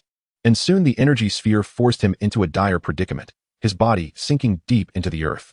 Clenching his teeth in agony, Frieza cursed, "You wretched thing. Vegeta and his son have displayed such irresponsibility. They profess to protect the earth, yet they have vanished." As he lamented, memories flooded his mind. Having already faced death once, he was uncertain of what awaited him should he die again. A resigned smile emerged on Frieza's face as he muttered, "Damn it. I haven't even avenged myself yet." A wave of searing heat began to engulf Frieza's being, threatening to consume him entirely. Suddenly, he sensed a profoundly restorative light permeating his body, and in that instant, his power was miraculously restored. His golden form reactivated. Frieza turned in confusion to see a wrinkled, unfamiliar man administering treatment to him. Beside this stranger stood a red-haired man, simultaneously familiar yet unknown, adorned with a pair of earrings. The unfamiliar red-haired man smiled gently and remarked, "Well done, Frieza. I never anticipated you would choose to protect the Earth." Chapter 74. The Fusion of Father and Son, the Mysterious Warrior, Vegeta. A few minutes earlier, sensing the abnormal energy fluctuations within Super Buu, Trunks urgently summoned Vegeta. The duo sped away at light speed towards a safe location, which happened to be where the others were gathered. As they returned, a solemnity enveloped the group, for they realized that the energy signature emanating from Super Buu had begun to swell ominously. The appearance of the father and son duo indicated that the situation had escalated to a perilous level. Yet, silence reigned among the others. Only 5 small cell clones swarmed around Trunks, one of them asking, "Boss, why did you run away?" In response, Trunks clenched his fists tightly. Why did they flee? The answer was simple: they were outmatched. This lunatic had gone mad. Now, there was but one method left to defeat Majin Buu. As Trunks spoke, all eyes converged upon him. Bra looked up with admiration in her gaze, thinking, "Indeed, This brother can rise to the occasion when it matters most. Meanwhile, another thought flickered in her mind. Alas, even in this rebirth, I find myself standing in my brother's shadow. As Piccolo slightly tilted his body, he was astonished that a mere child could utter such profound words. Meanwhile, Vegeta radiated with pride, reflecting inwardly, truly, he is my son. Beside them, Bulma displayed an expression of eager anticipation. Trunks, what is your plan? Among all present, none were more eager to know the answer than Vegeta himself. He urged, speak, Trunks. In the next moment, Trunks lifted his gaze towards the heavens and called out, Lord Jebbet, please come to my side swiftly. Upon this invocation, Jebbet appeared in an instant, as if propelled by the wind. Realizing Jebbet's arrival, Trunks immediately approached him. Just as Jebbet was about to speak, he abruptly fell silent. Unbeknownst to Jebbet, Trunks deftly removed the two Patera earrings from his ears. Holding the earrings in front of Vegeta, Trunks earnestly declared, Father, the solution lies in our fusion using the Patera earrings. Although the fusion may not match the prowess of you and Uncle Goku, it is the only method I can conceive to break this deadlock. Vegeta's countenance shifted dramatically, his earlier anticipation evaporating. His eyelids trembled as he retorted, No, it is impossible. The proud prince of the Saiyans cannot fuse with another. With that, he crossed his arms and turned his back on Trunks, dismissing him entirely. Trunks, undeterred, instantaneously reappeared before Vegeta and unleashed his ultimate technique. His expression turned earnest as he implored, Father, do you wish for us to be defeated, leaving Mother and Bra in peril? Trunks' words pierced through Vegeta like needles, striking at the very core of his being. In that moment, Vegeta's inner world became a void, only to be filled with the images of Bulma and Bra. His body shuddered, and he resolutely turned to face them. Then, he cast a glance at Trunks. These were the individuals he yearned to protect. Suddenly, a strange sound brushed past his ear, and the Patera earrings in Trunks' hand vanished. Trunks smiled faintly, realizing his tactic had indeed borne fruit. Vegeta turned away, hastily adjusting the Patera earrings. Observing this, Trunks likewise donned his earrings. A brilliant flash of light engulfed them, stimulating the eyes of all present, as the two figures were irresistibly drawn together by the radiant glow. The disparity in their sizes became inconsequential as they fused, culminating in the emergence of a brand new super warrior. The amalgamation of their powers birthed a mysterious fighter, embodying Trunks' steadiness and Vegeta's arrogance and confidence.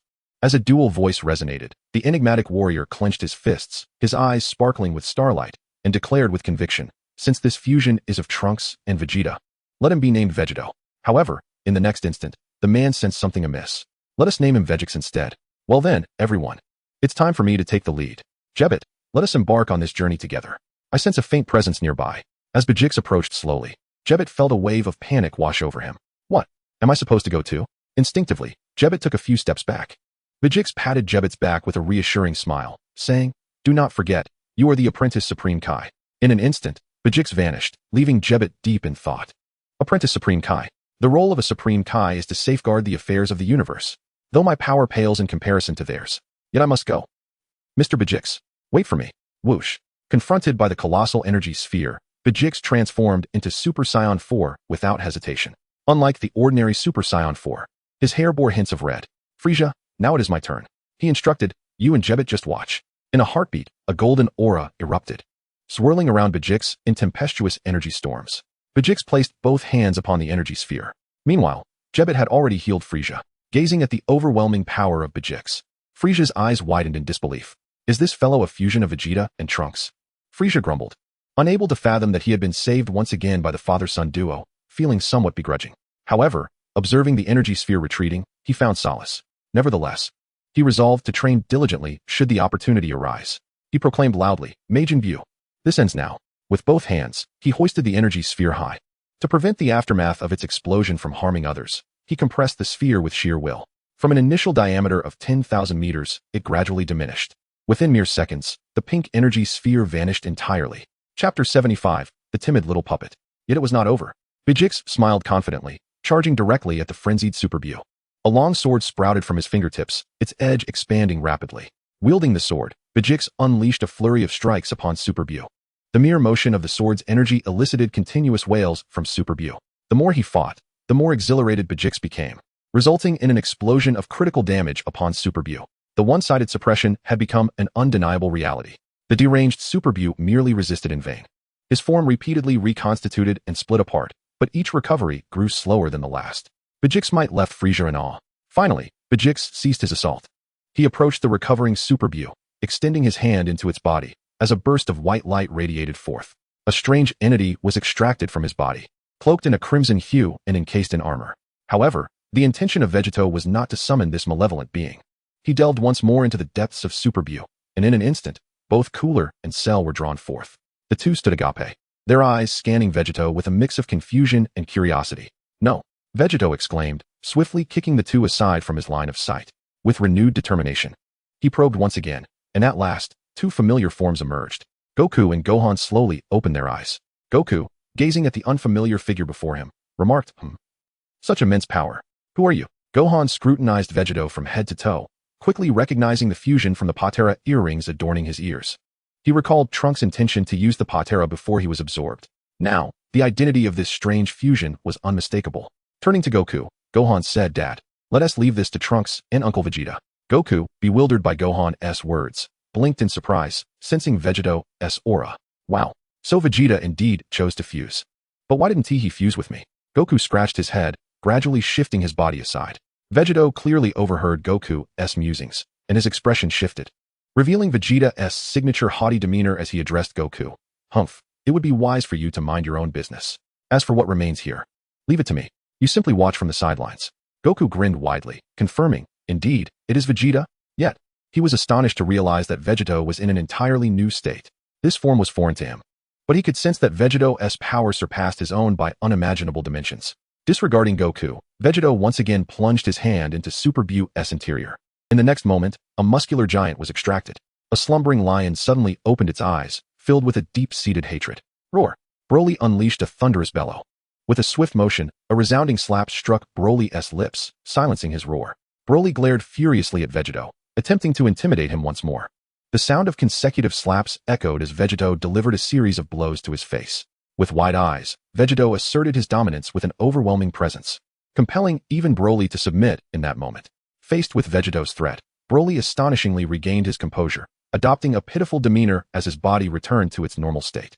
The corners of his mouth twitched menacingly, a reaction that did not go unnoticed by Vegeta.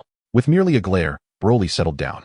Beside him, Sun Wukong gazed at the rationalized Broly and approached him with an amicable gesture, extending his hand in salutation.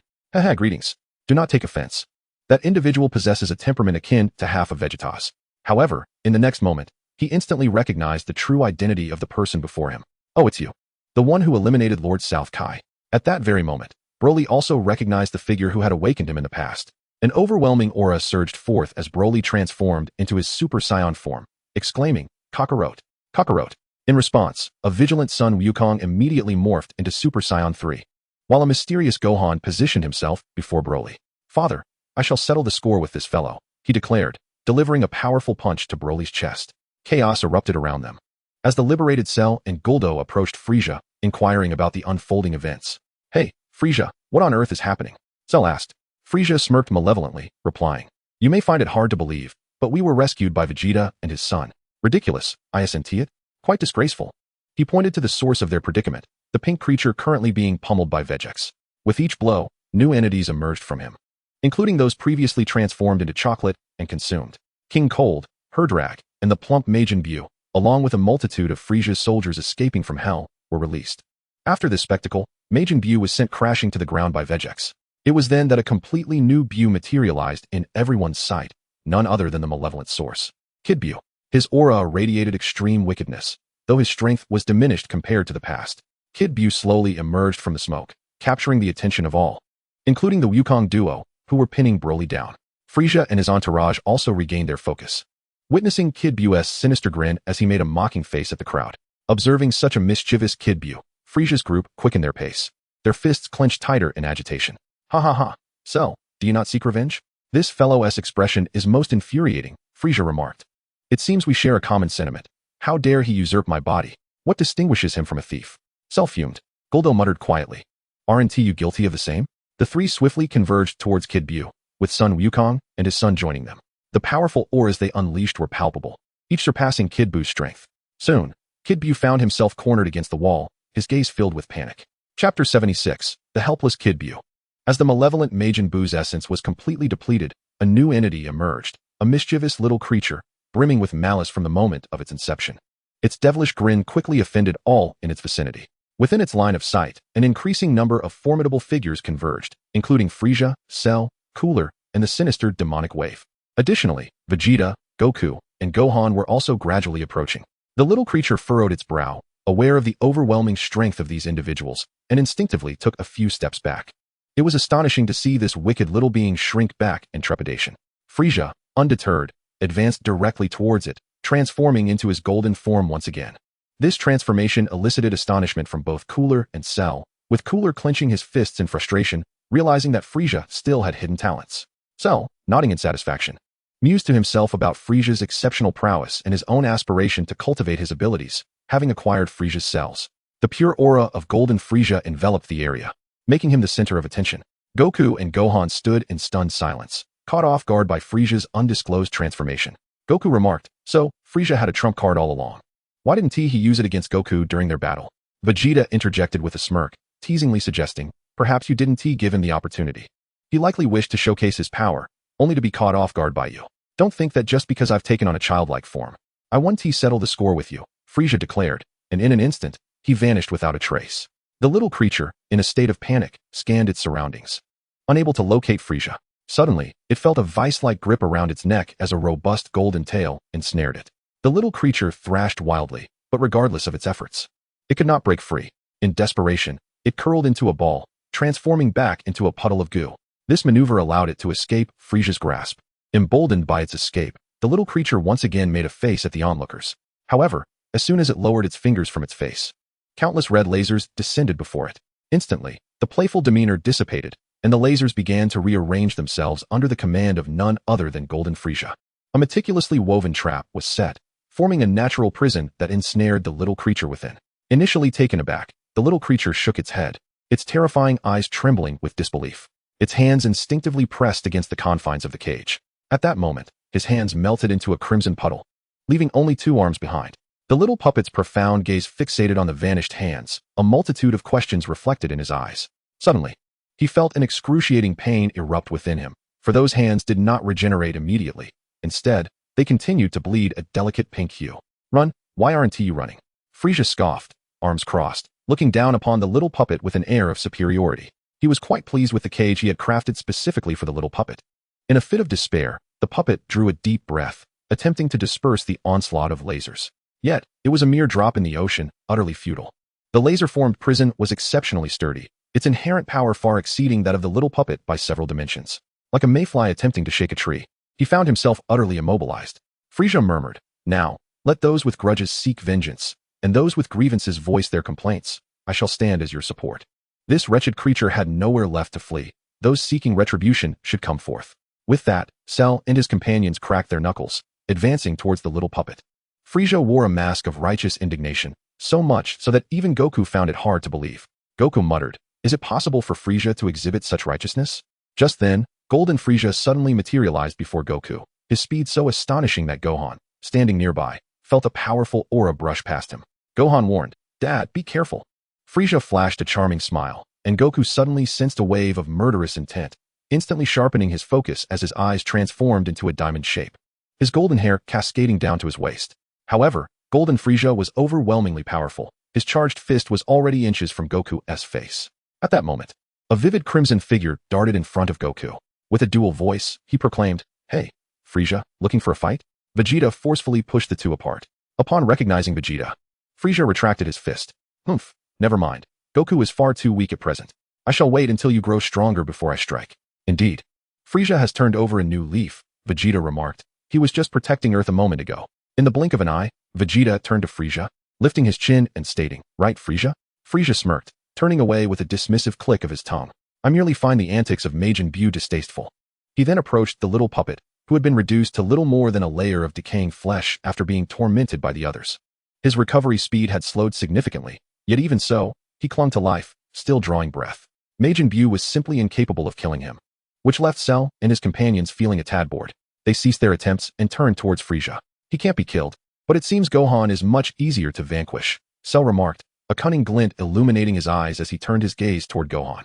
Yet in the next moment, he merely caught a glance from Vegeta, which extinguished that thought. Suddenly, a flash of white light surged forth. In an instant, Vegeta split into two, revealing the figures of Trunks and Vegeta to the onlookers. However, the two had now also reverted to their normal states. Sal Gula and the others exhibited their wicked grins once more, swiftly converging towards their adversaries. Chapter 77, Spirit Bomb, the Puppet's Demise. Currently, the puppet was indeed restrained by Frieza. Yet, just moments ago, Vegeta had sought to separate Goku and Gohan from within him, consequently extricating these villains as well. As they beheld the approaching foes, Goku and his son steeled themselves for a desperate fight. Vegeta and his son also yearned to transform back into their Super Saiyan 4 forms. They both erupted with energy, but their Super Saiyan 4 state was fleeting. Damn it, I'm out of strength, Vegeta cursed. Meanwhile, Trunks remained vigilant, keeping a close watch on Vegeta's movements.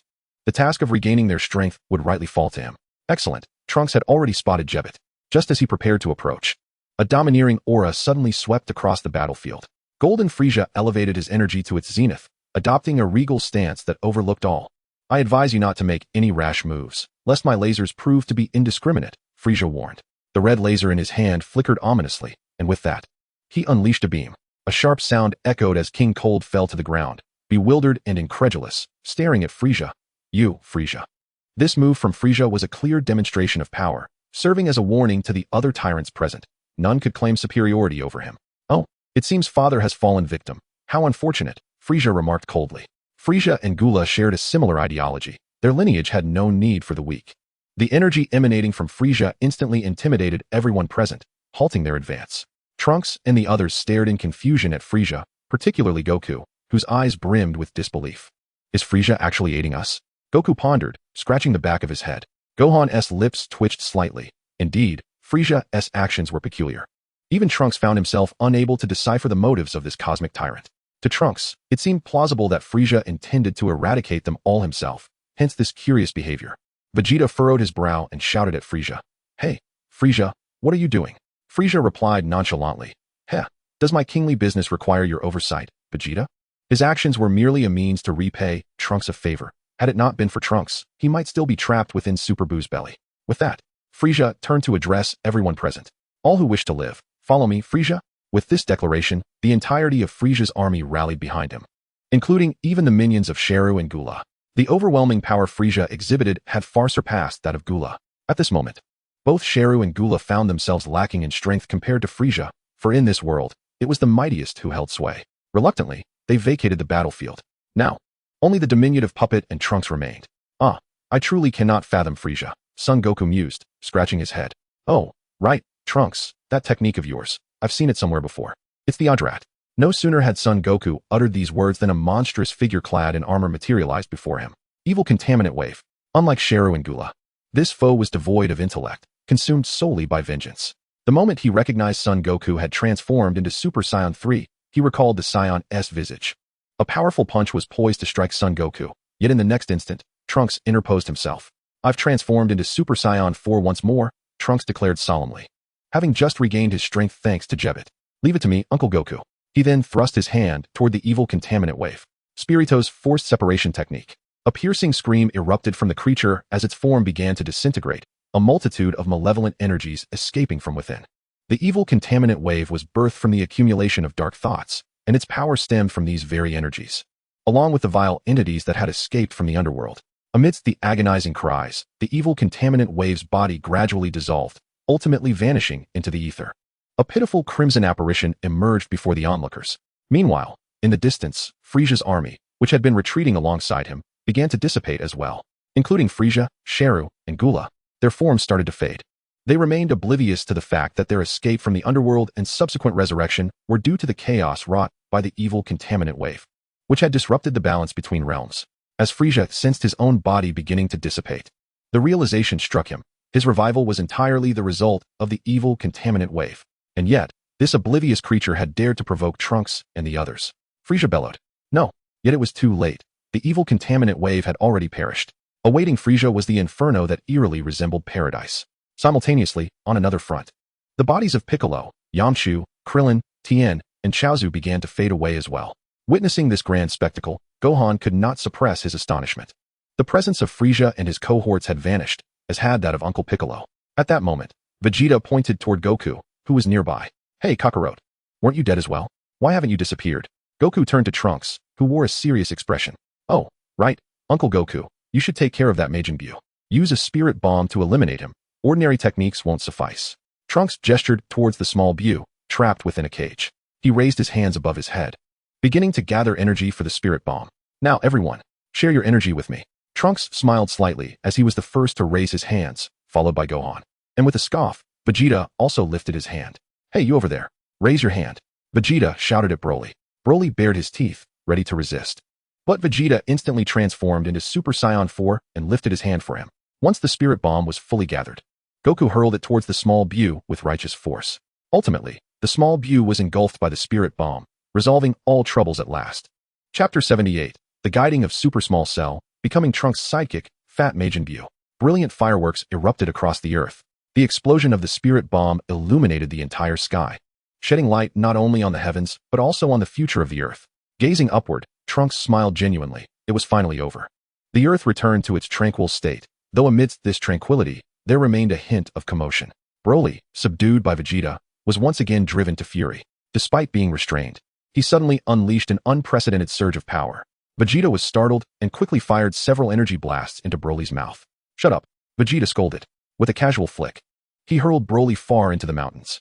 In an instant, the mountains crumbled, and dust rose into the air. Broly shook his head and climbed out from the rubble. But just then, he noticed a plump figure approaching him. Fat Majin Bu walked straight toward him, his eyes squinting into crescent shapes. Hey, you noisy fool. Can you be quiet for a moment? But Broly paid no heed and swung a massive fist at Fat Bu. Despite his rotund form, Fat Bu was surprisingly agile. Dodging the attack and retorting, "Go to sleep already." Fat Bu then unleashed a magical beam, transforming Broly into chocolate. With a smirk, Fat Bu devoured him. At that moment, a figure swiftly approached Fat Majin Bu. Goku's eyes widened in disbelief. Weren't you dead? Wait, did you just absorb him? Fat Bu stuck out his tongue, revealing a mischievous grin as he confidently replied, Yep. Goku became wary, for this creature bore a striking resemblance to the small Bu from before. Sun Wukong clearly regarded the rotund Majin Bu as an adversary, particularly now that he had absorbed Broly, potentially transforming into an even more troublesome entity. However, within the next moment, Sun Wukong dismissed this notion. He sensed no malevolence emanating from Majin Bu, and Broly's essence had not merged with his. Suddenly, Trunks appeared beside them. Addressing Majin Bu, Hello Bu, you haven't consumed that fellow, have you? After all, he reeks and is hardly appetizing. Why not come with me? I have plenty of delightful treats and fun at my home. With that, Trunks produced a lollipop from seemingly nowhere and presented it to Majin Bu.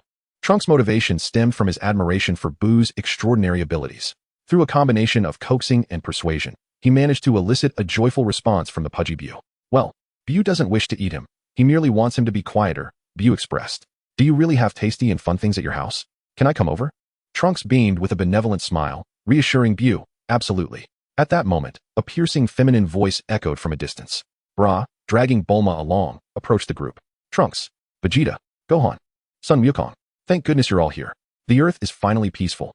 With that, Bulma dove into Vegeta's embrace, her small hands grazing his muscular chest. I knew you could do it, Vegeta. This display caused Vegeta's face to flush crimson. Gohan cleared his throat awkwardly, chuckling. Hee, Bulma. This is all thanks to Trunks and Vegeta. My father and I only added to the chaos. At that moment, Sun Wukong dashed in front of Vegeta, inspecting him closely and even feeling the tail behind him, before swiftly moving to Trunks, stroking his tail as well. Could it be that your transformations into this form are due to your tails? Sun Wukong pondered aloud, tapping his head. Vegeta, brimming with confidence, replied with a smirk, Huh? Kakarot. This form transcends Super Saiyan 3. I call it Super Saiyan 4. And I, Vegeta, am the first Saiyan to attain this level. He then turned to Trunks, standing even taller. And my son, Trunks, is the second Saiyan to achieve Super Saiyan 4. Sun Wukong listened earnestly to Vegeta's proclamation, then posed a question. But why does Trunks' energy surpass yours? Upon hearing this, Vegeta fell silent, his gaze shifting to Trunks. Indeed, this boy's Super Saiyan 4 power exceeds mine.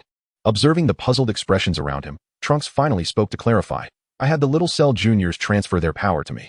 At this revelation, a small figure materialized behind Trunks. The individual in question is none other than Super Baby Cell. Indeed, we have bestowed all our power upon the leader. Trunks cast a glance at Super Baby Cell and inquired, How have you assimilated once more? Super Baby Cell responded with a grin. Oh, it is all for the safety of our leader. Besides, our leader can separate us at will. With that, Super Baby Cell turned his attention to Majin Bu, who stood beside Trunks. This fellow seems somewhat familiar. Why is he hiding behind our leader? Is he a new recruit? Majin Bu, looking perplexed, asked, Recruit? What does that mean? Super Baby Cell, exuding confidence, elaborated. A recruit is one who eats, drinks, and plays at the leader's behest, obediently following the leader's commands. And when the time comes, is willing to go through fire for the leader. So, if you wish to be our leader's recruit, you must heed his words. There is an abundance of delightful food and entertainment, and our leader will ensure you receive your fair share. Then, leaning closer to Majin Buu, Super Baby Cell whispered, "Let me let you in on a secret. Our leader is the richest person in the world. He can procure all the fun and delicious treats before anyone else." Impressive. Isn't it? Upon hearing this, Majin Buu could not contain his drool. "Then let us be recruits together." As he spoke, Super Baby Cell bowed deeply to Trunks. Majin Buu eagerly nodded, his mind filled with visions of delectable delights, and imitating Super Baby Cell, he respectfully addressed Trunks, "Leader." This scene left everyone present momentarily stunned. Subsequently, Super Baby Cell continued to introduce Majin Buu. "This is our leader's mother, and this is our leader's father, who is undeniably strong, but we need not concern ourselves with him. Lastly, this is our leader's sister. She still requires our protection." Listening to Super Baby Cell, Ra helplessly raised her hands. "It's not that I am weak. I have grown significantly stronger compared to my past life. It's just that in this life, my father and brother are exceedingly powerful." Chapter 79, A Refusal to be Revived, The Noble Son Goku. Super Baby Cell persistently worked on Majin Buu's mindset. It was at this moment that Goku's gaze fell once again upon Vegeta. "Vegeta, this Super Saiyan 4 feels incredibly formidable. Could you perhaps teach me how to achieve it?" Goku's ultimate intention was finally unveiled as he ingratiated himself around Vegeta. Vegeta scoffed and turned away, unwilling to engage with Goku. However, Goku was relentless, pleading, "Please, Vegeta, I beg you, teach me. I will teach you instant transmission in exchange." "Uft, who cares? Your instant transmission is nowhere near as effective as Jebediah's," Vegeta retorted disdainfully. "Unless you admit that I, Vegeta, am stronger than you, I shall not reveal the secret." "Really?" Goku exclaimed joyfully like a child. In the next moment, with a serious tone, he declared, "I, Son Goku, the Saiyan known as Kakarot, acknowledge that Vegeta is stronger than I." Having finished speaking, Sun Wukong turned once more to Vegeta, grinning mischievously. "Is this satisfactory, Vegeta?" Vegeta, momentarily at a loss for words, stood frozen in place, utterly taken aback by the shamelessness of the very person he had once ardently pursued. In that fleeting moment, he felt that all his past endeavors to surpass Sun Wukong had become utterly meaningless. How had he ended up in a fierce contest with such an individual? It truly irked him. Nevertheless, he decided to share the method. "First and foremost, you must possess a tail, which only the old Kai can provide." As soon as the words left his mouth, Sun Wukong placed his hand on Vegeta's shoulder. In the blink of an eye, the two vanished from their location and arrived at the Kaishin realm. Sun Wukong eagerly addressed the old Kai, exclaiming, "Oh, now I understand why Vegeta requested the old Kai to remove his tail. Please, old Kai, grant me the same favor." The sudden arrival of the two left both Shin and the old Kai momentarily startled. Sun Wukong's impatience prompted the old Kai to douse him with a metaphorical bucket of cold water. "I can indeed remove your tail, but if you wish to assume Vegeta's form, merely having a tail will not suffice. You are currently deceased. Your physical strength is not what it was in life. To reach that pinnacle, you must return to life." Upon hearing this, Sun Wukong's expression fell instantly. He was all too aware of the arduousness of reviving himself, as he had perished from a heart disease in this world. It was precisely for this reason that the Dragon Balls could not resurrect him. Consequently, the upheaval on Earth was something he had only just become involved with. How he longed to protect his wife, children, friends, and to fight alongside Vegeta. Alas, as he sought the path to Super Saiyan 4, the harsh reality of his death struck him once more. After a moment of contemplation, Sun Wukong let out a resigned sigh. "In that case, I suppose it is futile, at least as a deceased being. I can still maintain my Super Saiyan 3 form in the afterlife without losing my essence." He consoled himself. Observing Sun Wukong's demeanor, Vegeta clenched his fists and delivered a punch to his chest. "You fool, Kakarot, there must be a way," the Saiyan Prince commanded. "You will gather your strength once more." Sun Wukong did not evade the blow. Rather, he willingly accepted it. Lowering his voice, he replied with a faint smile, "Heh, Vegeta, I will train diligently in the afterlife. Earth has you, Trunks, and Gohan to protect it." His tone bore a hint of acceptance. Seeing Sun Wukong in such a state, Vegeta felt a surge of empathy and rested his hand on Sun Wukong's shoulder. "Kakarot, I will await your return even stronger." The two men elevated the atmosphere to a poignant climax when, suddenly, a cough interrupted their exchange. The old Kai remarked, "Hey, you two, could you refrain from displaying your camaraderie until you've listened to the entire conversation?" At this, Vegeta promptly withdrew his hand from Kakarot's shoulder. "Humph. Who considers him a brother? I have long since taken my brother's life with my own hands." The old Kai chuckled softly and added, "Since the issue is now apparent, why not simply resurrect him? That would resolve the problem, wouldn't it?" Although the old Kai's words were quiet, they resonated deafeningly with Goku. In that moment, Both Goku and Vegeta, along with King Kai, turned their attention towards the old Kai. Goku exclaimed in astonishment, "Old Kai, is that truly the case? I perished from heart disease. Even the Dragon Balls cannot bring me back. Furthermore, the Dragon Balls of Earth and Namek have both vanished." The old Kai responded with a sly grin, addressing Goku, "Humph, the Dragon Balls? Those wish-granting orbs created by the Namekians.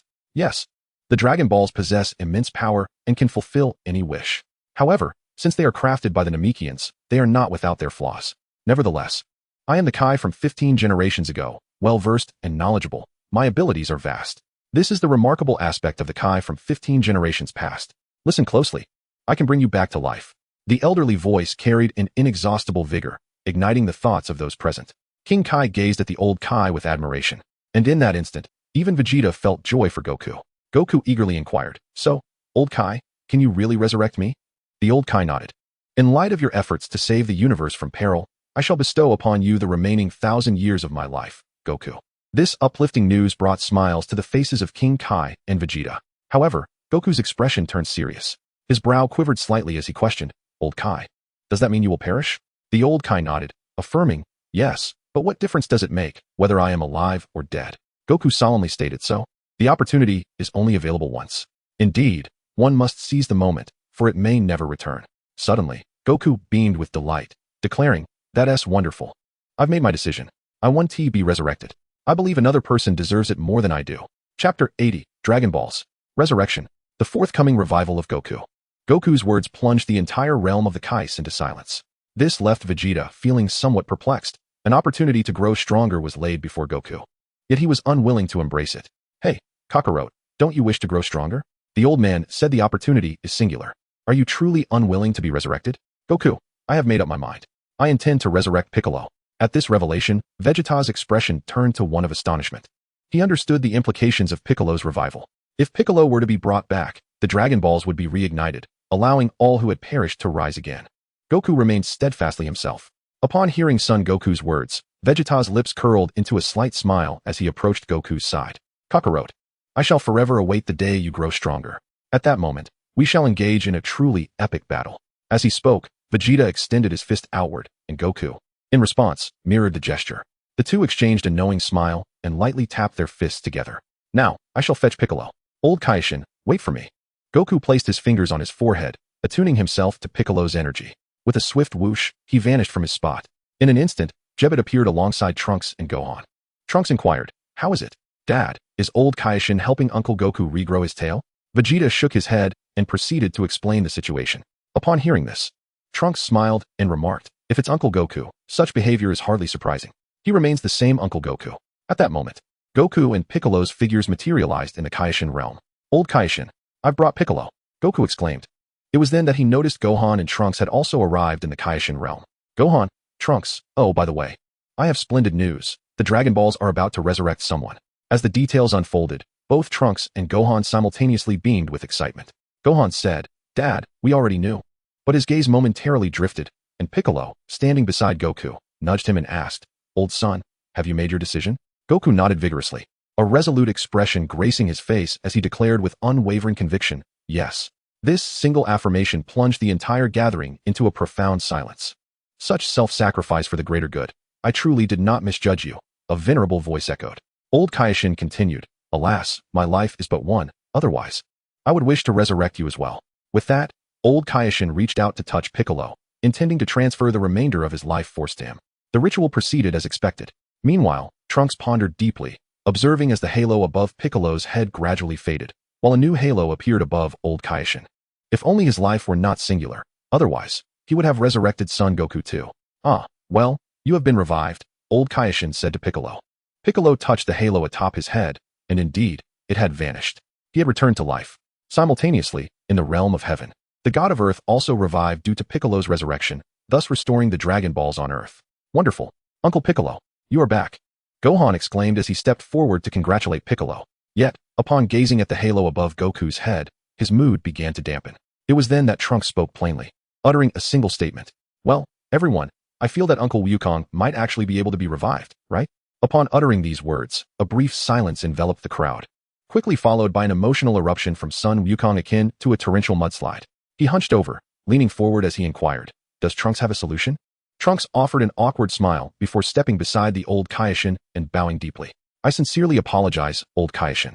It seems we may need to trouble you to perish once more. The old Kaioshin's eyes widened in disbelief. What? I have already died once. How could I possibly die again? Trunks, with a playful grin, turned to look at Piccolo. Uncle Piccolo has already been revived. The Dragon Balls can restore him. Therefore, if we use the Dragon Balls to resurrect the old Kaioshin, we can grant life to Uncle Wukong once more. Trunks' words fell upon son Wukong like refreshing rain after a long drought, instantly warming his heart. With excitement, son Wukong exclaimed, Of course. How did I not think of that? So, old Kaioshin, we kindly ask you to die once again. Glaring at the grinning son Wukong, the old Kaioshin erupted in fury. Hey, what do you take me for? I am a god. How can I simply bestow life upon another? Have you no respect for the elderly? In response, Trunks hurriedly reassured. Old Kaioshin, my sincerest apologies. Only you possess such extraordinary powers. It would be impossible for anyone else. Moreover, should a crisis arise in the universe again, having Uncle Wukong around would provide us with another ally. After all, aren't the Kaioshins meant to protect the peace of the universe? With flattery, Trunks endeavored to appease the old Kaioshin. They had located Bulma, and the long-dormant dragon radar was once again retrieved by her. In no time, the 7 Dragon Balls were gathered by Son Gohan. Gazing at the shimmering orbs, hope filled the eyes of the group.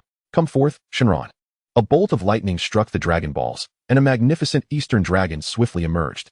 Seeing Shenron after so many years caused Son Gohan's eyes to glisten with emotion. State your desires.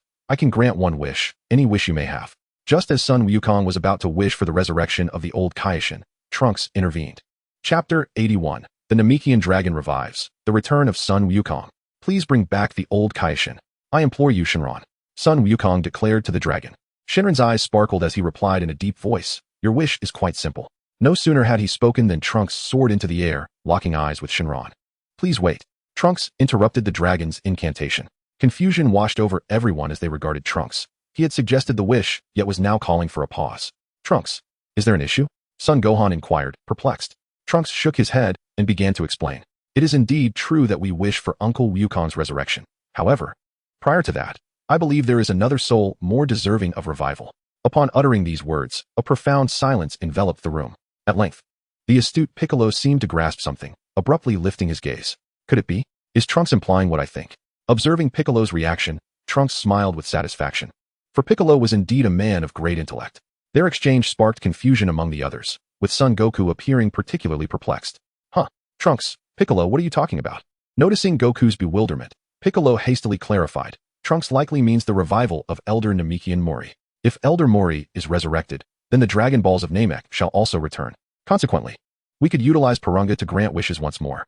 Piccolo's brilliance was undeniable, and without needing further explanation from Trunks, everyone comprehended at once. Just as Piccolo had articulated. Trunks grinned and gave Piccolo a thumbs up. He approached the Eternal Dragon and stated, Then, Dragon, please resurrect Elder Mori of Namek. The dragon's eyes emitted a crimson glow. And soon his deep voice resonated once more. I am sorry, your wish cannot be granted. Mori has been deceased for many years, and currently, my capabilities do not extend to this. Due to the fact that Dandy had not become the god of Earth in this timeline, the Earth Dragon Balls had not been upgraded. Upon hearing this, the crowd fell into a contemplative silence. Hey, Lord Jebbet, come with me. Trunks seized Jebbet and they vanished from sight. A second later, he returned with another elderly figure. Piccolo's expression fell as he realized that the individual Trunks had brought was none other than the old Kai. I believe that with the old Kai's words, we can surely upgrade the dragon, Trunks inquired. Gazing at the dragon soaring above, the old Kai slowly closed his eyes, infusing the dragon with a miraculous power at that moment. Old Kai, are you bestowing strength upon me? The dragon no longer exuded his previously lofty demeanor. The old Kai nodded slightly and replied, Indeed, I am aging, and this is all I can achieve at present. You may now fulfill their wishes. The dragon's crimson eyes sparkled anew, addressing the crowd. Your wishes have been granted. Now, old Kai, I bid you farewell. The dragon once again soared into the Dragon Balls, heading towards Earth. It was at this juncture that Trunks leapt forward, gathering all the Dragon Balls into his embrace. In the depths of the cosmos, on the new Namek, an elderly figure suddenly appeared amidst the ruins. Elder Mori gazed around, puzzled, for he distinctly remembered being in paradise, and in the blink of an eye, he found himself revived. Whoosh! 2 figures descended rapidly upon the new Namek, and Elder Mori fixed his gaze upon them. An overwhelming sense of pressure washed over him, prompting Mori to turn away. He beheld Jebbet and Trunks advancing toward him. Who are you? Jebbet introduced himself, stating, I am the servant of the Supreme Kai, and also an apprentice Supreme Kai. This individual named Trunks is the one who summoned Shinron to resurrect you. Trunks waved at Elder Mu Li, saying, Elder Mu Li, I presume you have already heard about this recent turmoil in the afterlife. Now, the issue has been resolved, but we require your assistance. Elder Mu Li relaxed his guard, having discerned the intentions of those before him. Are you suggesting the use of Purunga? Trunks smiled knowingly, acknowledging Elder Mu Li's astuteness. Indeed, Elder Mu Li. However, I have one more request. Both Elder Mu Li and Jebit displayed expressions of curiosity, prompting Mu Li to inquire. What is your request? Trunks straightforwardly replied, please upgrade the Namekian Dragon Balls. This was the true purpose of his visit. Although the Namekian Dragon Balls could grant 3 wishes, they could not revive multiple individuals at once. If they could be upgraded, reviving several at a time would no longer be an issue. Elder Mu Li stroked his chin and then walked into the room. Shortly, he emerged, carrying 7 magnificent Dragon Balls. The 7 orbs regained their luster, shimmering brightly. The reason they were all together was that the tyrant Gula had forced the Namekians to gather them. Elder Mu Li placed his hands upon the Dragon Balls, releasing an extraordinary stream of light. In an instant, the power of the Namekian Dragon Balls was elevated.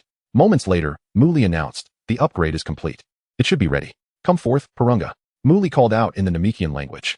With a resounding roar, golden light struck the 7 Dragon Balls, accompanied by flashes of lightning, as the mighty dragon Purunga manifested upon the earth. Observing this magnificent dragon, Trunks felt a surge of excitement within.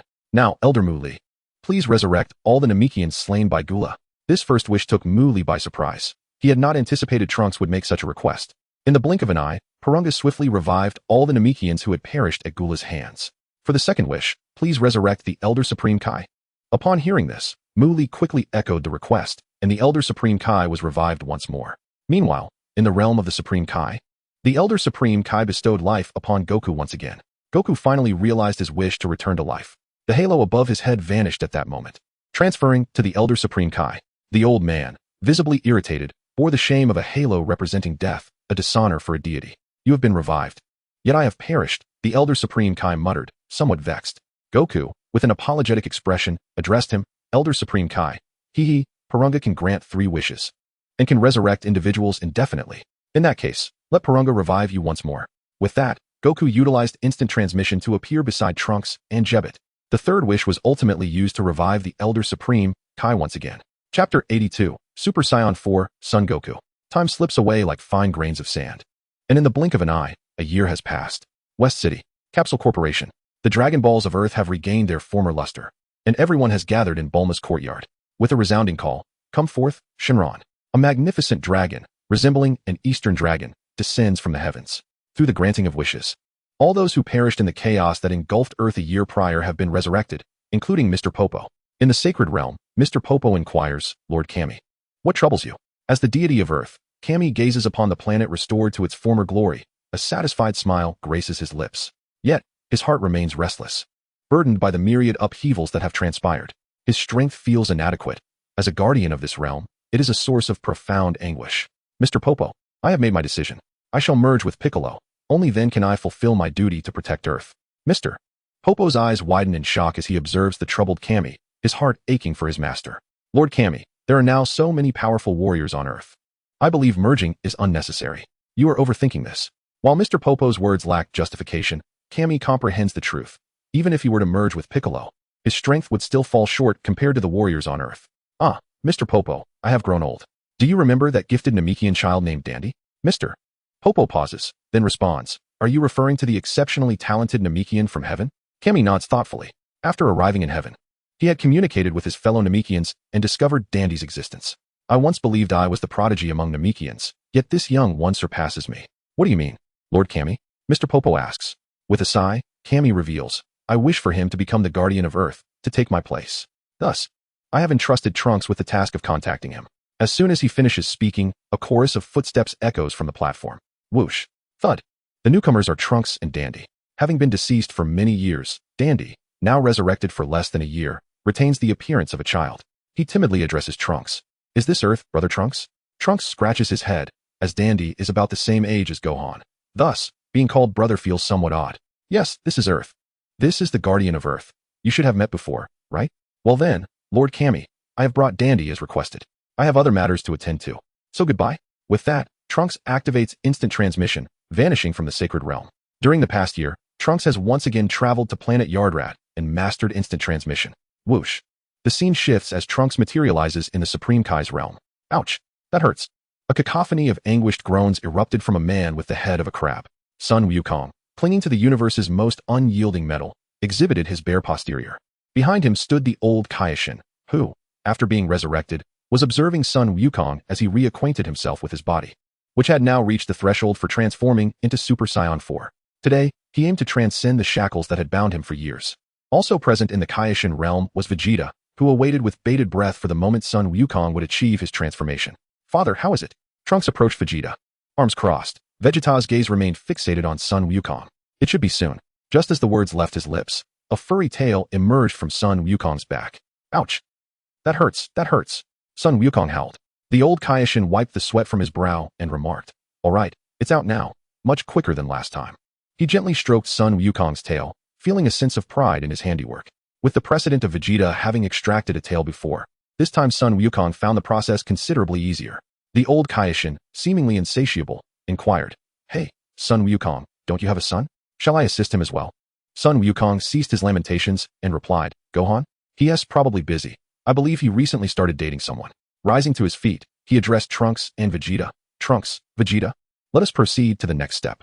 Vegeta scoffed, astonished that Sun Wukong had managed to remove his tail so swiftly. Under Vegeta's urging, an artificial moon began to ascend. Soon, the blinding rays from the moon rapidly affected Sun Wukong. His body expanded exponentially, fangs protruded from his mouth, and fur sprouted all over him. A golden great ape towered over the ground. Roar. However, the golden great ape did not regain its sanity. This was a common affliction among lower-tier warriors. In a frenzied state, he wreaked havoc upon his surroundings. Indeed, Uncle Goku is still unable to regain his composure like my father and I, Trunks murmured softly. At that moment, the golden great ape unleashed a beam from its mouth, obliterating everything in its path. The old Kaioshin and the Supreme Kai began to flee in all directions. Hey, Kakarot! Vegeta suddenly shouted at the golden great ape. The great ape turned its gaze upon Vegeta, and they locked eyes for a fleeting second. Roar! Yet, it was futile. Sun Wukong continued to roar in fury, extending his menacing claws toward Vegeta. You bastard! Kakarot, what happened to your promise to grow stronger? Is this how you intend to achieve it? In an instant, Vegeta transformed into Super Saiyan 4, unleashing a torrent of energy that enveloped the surroundings. He leaned his body slightly, deftly evading the attack of the golden great ape. Bang! Bang! Bang! Vegeta continued to roar. Wake up, you fool Kakarot. If you do not regain your senses, I shall strike you until you do. His relentless fists once again rained down upon the golden great ape, showing no mercy. Ultimate Flash. Vegeta bellowed, as the energy wave in his hand became fully concentrated. Just as he was about to unleash his finishing blow, the golden great ape began to shrink dramatically. With a cold snort, Vegeta halted the ultimate flash and approached Son Goku. Humph, splendid, Kakarot, you have not disappointed me. Under Vegeta's fierce onslaught, Son Goku triumphed over himself, marking the birth of yet another Super Saiyan 4. Chapter 83, Sorb and Tagoma. Son Goku felt the surge of power inherent to the Saiyans. He gazed at his own body in awe. Incredible, Vegeta, I have also achieved Super Saiyan 4. However, scarcely had Son Goku uttered these words when another crimson figure flickered around him at an astonishing speed. Bang! A muffled sound echoed, causing the entire King Kai's realm to tremble. Son Goku's piercing gaze locked onto the opposite side, where Vegeta's figure stood. In that fleeting moment, their fists aligned perfectly in a direct line, and the excitement on Vegeta's face was vividly reflected in Goku's eyes. Kakarot, you have indeed succeeded. Now, let us engage in a fierce battle. Son Goku's expression shifted. He had long anticipated this clash, waiting for this day throughout the past year. Let it begin, Vegeta. In an instant, the King Kai's realm was engulfed in chaos. The sounds of their fierce combat echoed incessantly, prompting the old King Kai to exclaim in frustration. You two rascals, stop fighting. However, the two warriors, brimming with fighting spirit, feigned ignorance and continued their aerial skirmish. The duo of King Kais trembled in fear. They are so powerful. King Kai closed his eyes, unable to witness the spectacle. Beside him, Jebet clutched King Kai's robe tightly, exclaiming, we're doomed. We'll be blown away. Suddenly, a protective barrier emerged before the three of them. Trunks sheepishly remarked, hee, I apologize, but that's just how Dad and Uncle Goku are. With the barrier in place, the three found a moment of stability. Oh dear, with these two around, I wonder how much longer I can survive, the old King Kai grumbled. It's all right. Lord Old Kai, we have the Dragon Balls, right? Trunks replied with an awkward smile. Upon hearing Trunks' words, the old King Kai's expression fell once again, angrily muttering. You little rascal, are you jesting with me? I am a deity, and as for the Dragon Balls, they should be used sparingly. The old King Kai's words suddenly triggered a realization in Trunks. Did the old Kai mean the evil dragons? A tremendous roar echoed through the heavens. The ultimate flash. The Kamehameha wave. ZZZZ. Golden and azure energy beams erupted from the hands of the two combatants, twisting and spiraling upward like two celestial dragons ascending into the sky. In the blink of an eye, they reached the Midair realm. Subsequently, the beams intertwined, coalescing into a colossal sphere of energy. This sphere radiated a blinding brilliance, compelling onlookers to avert their gaze. As the energy continued to converge, arcs of electricity began to crackle and emerge from the intersection of the two waves, dancing like tiny bolts of lightning and producing a cacophony of popping sounds. How dazzling! King Kai exclaimed. Boom, boom, boom. At last, the explosion occurred. Amidst the smoke, a disheveled figure emerged. Goku panted heavily, clutching his shoulder, and with great effort, he managed to give a thumbs up. Vegeta, this time you have triumphed. Goku collapsed to the ground. Having just transformed into Super Saiyan 4, he was no match for Vegeta. Observing this, Jebbit hurriedly ran towards Goku, placing his hands on him and softly murmuring, it's finally over. Mr. Goku, I am here to heal you. Thank you. Goku expressed his gratitude. But in the next moment, his pupils dilated in shock. Once his body had healed, he sprang to his feet. He was not the only one reacting. Trunks and Vegeta also displayed expressions of astonishment. The energy of Earth has multiplied. Goku could not contain his exclamation. Just moments ago, atop the Earth, the Supreme Kai had relinquished his position to Dandy, who utilized his powers to upgrade the Dragon Balls. This transformation allowed the Earth's Dragon Balls to grant 3 wishes. The humans slain by the androids were resurrected. Furthermore, Dandy sought to erase the fears that had plagued humanity over the years. The world was once again enveloped in tranquility, as if nothing had ever transpired. In the vastness of the universe, a colossal spaceship traversed the cosmos. A diminutive, unattractive blue alien stood before the window, his face betraying an uncontrollable excitement. This individual was none other than Sorb, a fervent follower of Frieza. Even after Frieza's demise, he had not abandoned his allegiance. Instead, he had reassembled the disbanding Frieza force. Is what you say true, Tagoma? Sorb inquired of a tall figure resembling a stick insect, his tone laced with incredulity. Standing tall, Tagoma affirmed, absolutely, Commander Sorb. A year ago, King Frieza, King Cooler, and King Cold reappeared on a planet known as Earth, the very planet where King Frieza had fallen. It seems that King Frieza is even more powerful than before. Yet for some unknown reason, he has vanished once again. Tagoma's every word pressed upon Sorb's senses. Yet the only phrase that truly registered was that Frieza had grown even stronger. Indeed, the illustrious Frieza reigns supreme. I shall remain a steadfast follower of Lord Frieza. We must revive the formidable majesty of the Frieza force. Onward, let us journey to Earth. Upon receiving this news, Sorbet became somewhat deranged. Tagoma cautioned, Commander Sorbet, Lord Frieza has vanished from Earth once more. It is likely he. Sorbet was instantly doused with cold water, his emotions stabilizing. However, reliable reports suggest that the Dragon Balls have seemingly resurfaced. The planet where King Cold once ventured, Namek, perhaps we should investigate? Tagoma inquired tentatively. Sorbet shook his head, stating, no, that old fool, having committed suicide once, could very well do so again. So, your implication is that we should proceed to Earth? Tagoma asked. Sorbet rose, revealing a glimmer of trepidation in his eyes. Earth is absolutely out of the question. Tagoma shuddered and asked, then shall we resurrect Lord Frieza? Sorbet let out a chilling laugh. Of course, we must resurrect Lord Frieza. Only he can guide us to glory. Tagoma wished to inquire further, but Sorbet disregarded him, taking command of the spaceship alone.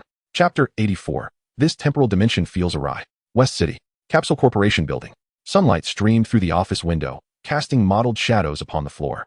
A blue-haired young woman, clad in professional attire, sat at her desk, intently focused on her computer screen, her fingers dancing swiftly across the keyboard. Suddenly, she paused, rising from her chair. The young woman's figure was tall and slender, her curves exquisitely defined. She gently twisted her lithe form, stretching languidly, and as she did, the contours of her muscles subtly revealed themselves beneath her attire. Bra had long since shed her youthful appearance. Experiencing a day as the company president is quite uncomfortable. In her quest to determine the heir to Capsule Corporation, Bulma had invested considerable effort. Trunks was entirely disinterested in participating. Ultimately, Bulma turned her attention to Bra. What she was unaware of was that Bra, much like Trunks, held little interest in the matter, but she did not wish to disappoint Bulma, thus she acquiesced. Today marked Bra's first day experiencing the role of company president, and it was evident that she was restless. Gazing out the window, the air outside seemed crystallized in clarity at that moment, and she inhaled sharply, preparing to leap through the window. Bang! A knock at the door halted Bra's impulsive action. The door opened to reveal a woman in professional attire. The woman bowed deeply, respectfully addressing her. Miss Bra, Miss Mai is here to see you. Upon hearing the name Mai, Bra's face lit up with joy. Mai, a young woman clad in a form-fitting black dress, entered, greeting the woman beside her with a nod before the woman closed the door. Mai, Bra, exhilarated, rushed to Mai's side, grasping her hand tightly. Bra, this lifestyle must feel quite unfamiliar to you? Mai inquired with concern.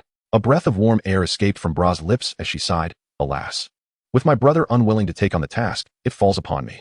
The prospect of experiencing a life she had never known filled her with a flicker of anticipation. Yet, upon entering this new environment, Bra felt a sense of oppression. Xiaowu smiled charmingly, releasing Bra's hand to rest upon her shoulder. It's all right. Take your time to adapt. I shall assist you in the future.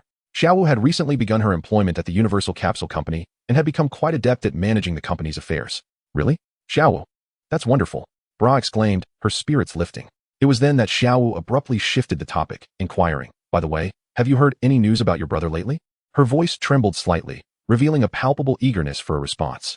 Bra paused, caught off guard by the question, and cast a sly glance at Xiaowu. It seems Xiaowu is quite concerned about my brother, she remarked teasingly.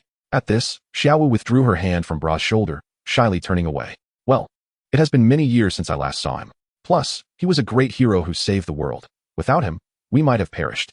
Observing the bashful expression on Xiaowu's face, Bra sensed that there was more to the story. It appears that although this life has changed, Xiaowu still holds a special fondness for my brother. Her brother had embarked on a journey into the cosmos for training, and truthfully, Bra longed to join him. However, their father often insisted that girls should maintain a certain demeanor, forbidding her from accompanying him. As soon as Bra uttered that statement, her voice trailed off, her body frozen in place as she gazed out the window. What is it? Xiaowu asked, puzzled. Suddenly, Bra seized Xiaowu's hand, her excitement bubbling over. Xiaowu, don't you want to see my brother? I'll take you to him right away. With that, Bra leapt out of the window, tightly embracing Xiaowu. In that moment, she shed her work attire, revealing a snug athletic outfit that showcased her perfect figure. A visible tail coiled around her waist. Freed from the constraints of her professional garb, Bra resembled a bird soaring in the sky. Hold on tight, Xiaowu. We're about to accelerate. Meanwhile, above the Earth's atmosphere, a spaceship adorned with the Universal Capsule Company insignia hovered gracefully. Inside, the gravity chamber had reached its maximum settings, where Vegeta was vigorously training. On the other side of the chamber, a strikingly handsome blue-haired young man gazed intently out the window, a serious expression etched on his face. Trunks stared at the blue planet reflected in his eyes, feeling somewhat dazed. He had matured into adulthood, and it had been a decade since the last chaotic upheaval on Earth. What bewildered him most was that Beerus had yet to arrive on their planet. He vividly recalls that, according to the official history, Beerus's arrival on Earth occurred in the year 788 of the age, which is 6 years prior to the present timeline. During that year, Trunks diligently prepared himself for how to engage with Beerus. The household had already stocked dozens of tons of pudding and had even informed Majin Buu to behave himself. Everything was set. They awaited Beerus's arrival on Earth to win his favor and seek his guidance for training. However, he found himself perplexed, as this timeline exceeded his expectations. Trunks speculated that perhaps his world was a small one, devoid of the existence of a god of destruction. But he quickly dismissed this thought, for many years ago. They had already faced the formidable Golden Frieza, indicating that his assumption was flawed. This timeline was indeed chaotic and utterly strange. Perhaps Beerus merely overslept and had not awakened yet? Due to Beerus's absence from Earth, Trunks was taken by Vegeta for cosmic training. Yet, Trunks remained uneasy, convinced that something was amiss in this timeline. He wished to ascertain whether the transformation into Super Saiyan God existed in this realm. Currently, there were 6 benevolent Saiyans on Earth: Trunks, Vegeta, Goku, Gohan, Bra, and Mai. Chapter 85. The Turbulent Timeline and the Arrival of an Unexpected Guest. The enemy is Black Goku. On Earth, Bra soared through the sky at breakneck speed with Mai. The two young women danced gracefully in the air. Bra teased, so how does it feel, Mai? Isn't flying exhilarating? Doesn't it feel refreshing to be free from those mundane chores? And soon, you'll be seeing your brother. You must be thrilled. Bra's barrage of questions lingered in Mai's ears. Truth be told, this was Mai's first experience of such flight, and she was genuinely exhilarated. In that moment, all her worries vanished. What heightened Mai's excitement was the imminent reunion with Trunks, the one she had longed for. Over the years, she had been captivated by Trunks' aloof demeanor. Mai found herself troubled, unable to comprehend why Trunks was so kind to others. He treated even Pilaf and Shu with utmost politeness, yet when it came to her, he became distant. The more aloof he was, the more intriguing he became to Mai. She had long confessed her feelings for Trunks to Bra, who, since childhood, had endeavored to bring the two together. However, Trunks remained oblivious, as if he were made of wood, indifferent to her affections. The truth behind Trunks' behavior lay in his knowledge of Mai's true age, which surpassed even that of her mother. This was the reason for his apparent coldness towards her. Trunks could hardly accept the notion that his future wife was such an elderly woman. Thunder rumbled ominously from the heavens, interrupting Little Dance's reverie. Bra halted in her tracks, gazing skyward. To her astonishment, a black vortex crackling with lightning expanded ominously, instilling a sense of dread. At that moment, the very fabric of space trembled, warping everything around them. Dark energy surged forth, clawing and grasping as it spread in all directions. Suddenly, a tear appeared in the center of the black vortex, growing ever larger. The very essence of space was being torn asunder. In the next instant, a figure clad in black emerged from the chasm. Bra's mouth agape and her eyes quivering. She felt as though her nerves were being ensnared by a scythe. The silhouette before her was hauntingly familiar. The Dark One. Memories of the deceased assaulted Bra's mind, and she could scarcely fathom that the Dark One could materialize in this realm. Indeed, standing aloft in the sky was none other than Black Goku. With an impassive demeanor, Black Goku surveyed the ground with an air of arrogance, arms crossed. Oh, I can hardly believe it was truly successful. Can one indeed traverse time and space? I wonder if the god of destruction in this world has been vanquished. If so, I may finally implement my plan for humanity's annihilation. As Black Goku indulged in his musings, a figure suddenly appeared before him. Small in stature, yet brimming with explosive power. Bra straightened her body and hurled herself towards the all-too-familiar face of Black Goku. Though her punch seemed ferocious, Black Goku effortlessly dodged. Holding his breath, Black Goku regarded the newcomer. A human. What a fortuitous encounter, to have you deliver yourself to me. Thus, let me eradicate your filthy kind. With these words, a wave of dark energy erupted from Black Goku. He swiftly grasped Bra's hand, executing a 360-degree spin in midair. An immense sense of pressure radiated from him. Die, wretched human. As Black Goku uttered this, dazzling golden light burst forth from Bra. Lightning crackled wildly, and her once blue short hair shot upward in defiance. In an instant, Bra ascended to Super Saiyan 2.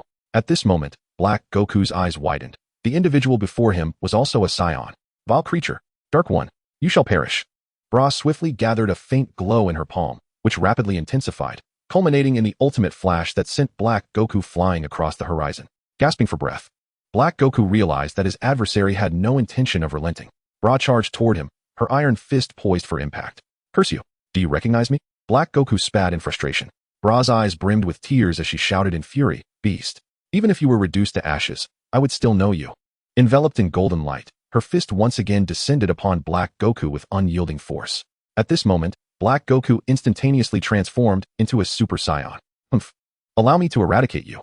The two formidable forces spiraled through the air, their furious fists colliding relentlessly against Black Goku. Ha! What exhilaration. This is truly thrilling. My body is adapting. Despite the relentless assault, Black Goku showed no signs of retreat, instead succumbing to a maddening glee midair. Boom. With a resounding thud, an unprecedented surge of power erupted from Black Goku's body. At that instant, Bra was violently hurled away, her form uncontrollably tumbling towards the mountainside. Bra, no, don't. Xiao Wu emitted a piercing scream. As the smoke dispersed in the air, Bra's vision blurred. Struggling to rise, she beheld a man in the sky, radiating a pink aura.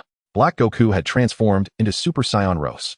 Xiao Wu's presence caught Black Goku's attention, and he scrutinized her from head to toe. Oh, you resemble someone I once knew, but it appears she has perished. Since that is the case, encountering me means you too must meet your end. Black Goku's words instantly revived Bra's long-dormant memories. The haunting imagery of Xiao Wu's demise surged into her mind. Bastard. Silence. Suddenly, Bra conjured an artificial moon in her hands, attempting to transform into a Super Saiyan 4. Please, this time, it must succeed. Over the years, Bra's tail had grown back with the aid of the Dragon Balls. However, her physical strength was insufficient to achieve the Super Saiyan 4 transformation.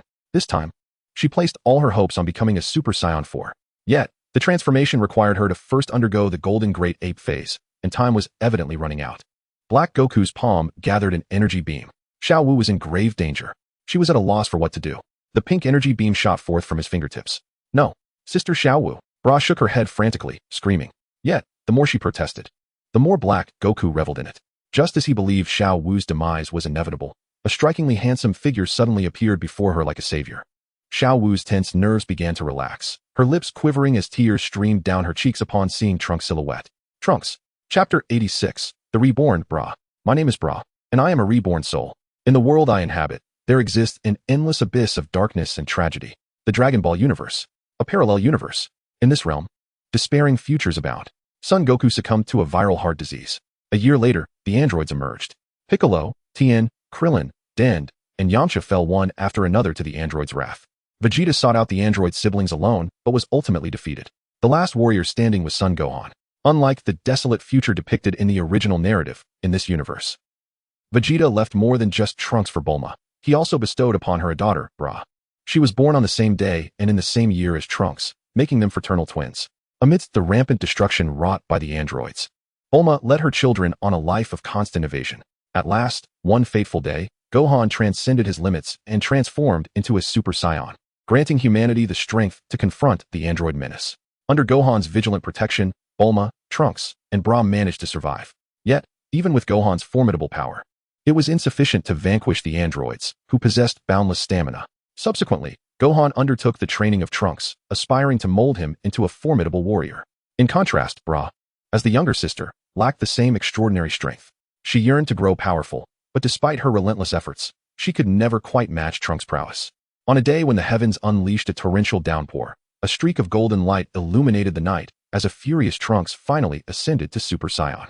Tragically, this transformation came at the cost of his beloved mentor Gohan, slain by the androids. In a bid to alter the course of fate, Bulma constructed a time machine, leading to a series of events that mirrored those of the original tale. Ultimately, the now empowered Trunks wielded his sword to eradicate the androids entirely. The subsequent emergence of Cell met a similar fate, as Trunks dispatched him with his blade. Thus, Trunks emerged as humanity's savior, celebrated as a great hero. This victory brought him into the life of a girl named Mai from the Earth Defense Force, with whom he swiftly fell in love. Under Trunks' guardianship, Earth regained its former tranquility. However, perhaps the blissful peace dulled Bra's initial fervor to become stronger. She believed that as long as her brother was by her side, any challenge could be surmounted. Trunks, in turn, doted on his sister, ensuring her life remained filled with happiness. Yet, this idyllic existence was short-lived. Years later, an evil sorcerer emerged on Earth, intent on resurrecting Majin Buu. To thwart this ominous plan, a Kaioshin named Shin descended upon the planet. With Shin's assistance, Trunks successfully prevented the resurrection of Majin Buu, but at a grievous cost. Kaioshin Shin was slain, and the Kaioshin sword was petrified and shattered. Both Shin and the ancient Kaioshin, sealed within the sword, perished, leading to the untimely demise of Beerus in this timeline. Following this conflict, Earth once again fell into a brief respite. However, that peace would not last. Bra faintly recalled the day when the entire city was reduced to ruins. The sky was shrouded in a dense fog, and the air was thick with the stench of blood. Years of human effort to rebuild their sanctuary crumbled in an instant. The architect of this calamity was a mysterious figure known as the Dark Man. Why is he referred to as a mysterious figure? Because he bears an uncanny resemblance to the once-deceased Sun Wukong. Trunks, the hope of humanity rests upon your shoulders. A sophisticated woman with azure hair presented Trunks with a mere half canister of cerulean liquid. Trunks' expression grew grave as he grasped the time machine fuel. Suddenly, a fierce wind swept outside, accompanied by a barrage of energy blasts. Boom, boom, boom. Following the explosion, a visage that instilled terror emerged before the onlookers. I have found you. This human extermination plan must be executed with utmost precision. Black Wukong, brimming with arrogance, gathered energy blasts in his hand once more. In the face of Black Wukong's declaration, Trunks gritted his teeth. This time, he was determined to engage in a fierce battle. Without hesitation, Trunks transformed into Super Saiyan 2, leaping to confront Black Wukong in a fierce struggle. Be careful, Trunks. Bulma's eyes were filled with anxiety, but the immediate concern was to contact Bra. Subsequently, Bulma swiftly reached out to Bra. At that moment, Bra was with Xiao Wu, soothing the survivors. Upon receiving Bulma's call, Bra hurried towards the underground storage. Xiao Wu, this is entrusted to you. I have more pressing matters to attend to. Bra raced towards Bulma's location, acutely aware that her brother's energy was rapidly intensifying. However, another presence overshadowed her brother's power. Sensing this, Bra quickened her pace. She longed to join the fray, yet felt utterly powerless at that moment. As she soared through the air, Bra suddenly sensed something amiss. Trunks' energy was inexplicably waning. This realization sent her heart into a tailspin. As she felt Trunks was in imminent peril, she desperately accelerated her flight, but in the next instant, her nose tingled, and tears streamed down her face, leaving her momentarily paralyzed. Trunks' presence had vanished. Tears cascaded through the air as the heartbroken Bra finally reached Bulma's side. She uttered not a word. Fearing that revealing Trunks' demise would shatter her mother, Bra stifled her tears, striving to conceal her emotional turmoil from Bulma. Yet, Bulma seemed to sense something amiss. She handed the fuel to Bra, cautioning her gently, "Be careful, Bra." Her nerves were somewhat dulled, her mind consumed by thoughts of the time machine. Just as she was about to reach the storage where the time machine lay, a shadow obstructed her path. The figure was none other than Black Wukong. He smirked dismissively, holding a barely conscious Trunks aloft, as if he were a mere kitten. With a flick of his wrist, Trunks was unceremoniously tossed at Bra's feet. A gasp escaped Bra's lips as she covered her mouth, tears flowing freely onto her fingers. As she bent down, poised to reach out and touch Trunks. A bloodied face was laboriously lifted. "Hurry, sister," came the haunting words that marked Trunks' final moment. Suddenly, a thunderous roar echoed from afar, prompting Bra to turn her head. A multitude of soldiers was launching missiles at Black Goku, and the one commanding them was none other than Mai. "Bra, run. We'll hold off the Dark One." A barrage of smoke bombs was thrown towards Black Goku, enveloping the battlefield in a thick haze. Fear, resentment, and rage ignited Bra's resolve. She dashed toward the warehouse housing the time machine. The cacophony of anguished screams filled her ears, but at last, she managed to enter the time machine. Just as she was about to activate it, the face that instilled dread in her heart reappeared before her. "Little mouse, where do you think you're going?" Bra was flung hundreds of meters away. Fear, helplessness, and despair swirled relentlessly within her. Black Goku closed in, leaving Bra increasingly cornered and powerless. "Get away from her, you monster!" A powerful female voice rang out as Mai aimed her weapon at Black Goku. Yet, it was a futile effort. With a mere flick of his hand, Black Goku deflected the missile, his sinister gaze fixed on Mai. In a flash, a strange sound echoed, and as Mai looked down, she discovered crimson blood seeping from her abdomen. A hand had pierced through her body, and with a thud, she collapsed lifelessly. Black Goku stepped on Mai's head and kicked it towards Bra. "You pitiful humans shall all perish. Oh, and let me show you something." From behind, Black Goku produced a bloodied head. It was Bulma's. In that moment, Bra shed tears of regret. Rage surged through her, and in an instant, her body was enveloped in a golden light. In her fury, she transformed into a Super Saiyan. Yet, it was too late. She witnessed her loved ones perish before her eyes. She loathed herself for relying on her brother. She understood that even transformed into a Super Saiyan, she could never match Black Goku's might. Nevertheless, she resolved to fight one last time. Mimicking Trunks, she unleashed a powerful energy blast. However, it was akin to a mayfly attempting to shake a tree. It was utterly ineffective. Black Goku's hand ultimately pierced through her chest. She too fell. Yet, inexplicably, she seemed not to have perished, but rather to have been granted a second chance. In this new reality, unlike the previous one, she was born after her brother. In this life, she vowed to train diligently to protect those she cherished. Yet, she was astonished to find that her brother appeared to be far stronger than she remembered, seemingly in no need of her protection. Chapter 87, A One-Sided Beating, Black Goku. Trembling, Xiaowu slowly rose from the ground, her unease dissipating entirely at the sight of Trunks. "Trunks," she murmured, calling his name softly. With a swift motion, Trunks placed his hand on Xiaowu's shoulder, offering no verbal response. Only the sound of a whoosh as their figures vanished from their location, reappearing before Bra. "Take care of her, Bra." Bra, having stowed away the artificial moon, received the still trembling Xiaowu, who exclaimed, "Brother." Trunks' piercing gaze shifted to the sky, where Black Goku had transformed into a vibrant pink state. To be frank, he was taken aback. He had anticipated a scenario involving Dragon Ball, yet here stood a being from Dragon Ball Super. Before Trunks could utter a word, Black Goku spoke first. A sinister smile spreading across his face. "Ah, I remember now. It's you. It seems this timeline also bears your presence. The version of you from my world has already met his demise at my hands. Since we crossed paths again, let us eliminate you together." A flicker of pink energy gathered in Black Goku's hand as his disdainful gaze fixated on Trunks. "Killing you will be as effortless as squashing an insect." Mid-sentence, Black Goku realized that the person before him had vanished in an instant. Startled, he began to scan his surroundings. Just then, a powerful punch descended from above, aimed squarely at Black Goku's head. To his astonishment, he noted that Trunks had assumed a form he had never witnessed before, a wild, crimson figure closing in rapidly. The speed was blinding. There was no evading it. He would have to withstand it.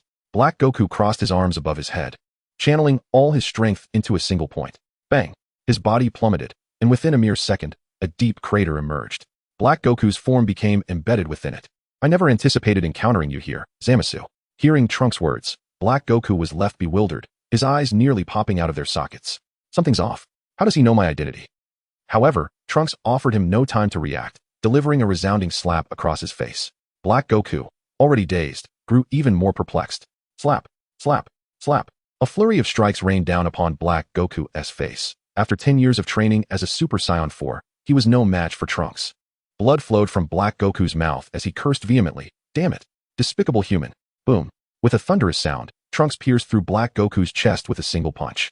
"You've come to the wrong place, Zamasu," Trunks remarked disdainfully. "To usurp a human's body and then call them despicable. How laughable you are." Subsequently, Trunks executed a swift sidekick, sending Black Goku soaring into the distance. Black Goku, who had never tasted defeat, suddenly felt the specter of death looming ominously close.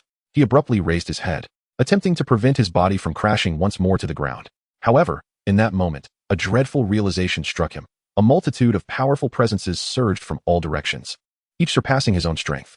At that instant, clarity dawned upon him, and he was filled with profound regret. A brilliantly charged energy wave hurtled towards him, the ultimate flash unleashed by Trunks. As Black Goku closed his eyes, resigning himself to his imminent demise, the very space-time rift that had appeared moments earlier ensnared him, granting him an unexpected reprieve as he vanished from this dimension. Chapter 88. Trunks' plan as the ultimate flash threatened to engulf Black Goku. Trunks pondered whether he had succeeded. Yet, the subsequent events unfolded in a manner he had not anticipated. The rejection response of the time ring expelled Black Goku from this time continuum. In that instant, Trunks sensed the faintest trace of Black Goku's energy and activated instant transmission, striving to seize him. Alas, it was too late. Black Goku's battered form had completely dissipated into the rift, which then sealed itself as if nothing had transpired. Trunks could only sigh in resignation, harboring a sense of regret. Nevertheless, he felt an insatiable yearning to continue the battle, wishing he could plunge into the rift and teach Black Goku a lesson once more. With that thought, a knowing smile crept across Trunks' face. He realized he needed to take action. To traverse time, one must possess a time machine. However, this dimension was chaotic, lacking a counterpart of himself from another timeline. The notion of time travel sparked a memory in Trunks' mind. The visage of Cell flickered in his thoughts. After all, Cell had also traversed from another timeline. This implied that somewhere on Earth, a time machine must exist. With this revelation, a smile tugged at the corners of Trunks' mouth. He was determined to pursue Black Goku. As for locating this time machine, a wish upon the Dragon Balls would suffice. Bra cautiously supported Mai, hurrying to Trunks' side. Trunks turned slightly, offering a gentle smile. Father advised me to train diligently. Observing Trunks' radiant smile, Bra's earlier unease dissipated entirely. Oh, it seems like you've grown over the years, sister. Haha, so has my brother. The sibling exchange was refreshingly simple, with little Mai nestled against Bra, addressing Trunks. At that moment, Trunks noticed a stranger, a woman he had just apprehended, standing beside him. Scratching his head, he scrutinized the young lady's professional attire, struggling to recall her identity. Nevertheless, she was undeniably striking. Trunks inquired of Bra, "Is this your friend?" Instantly, Bra's expression fell, and Mai's face grew awkwardly tense. All along, Trunks had not paid much attention to Mai, for he was well acquainted with her past.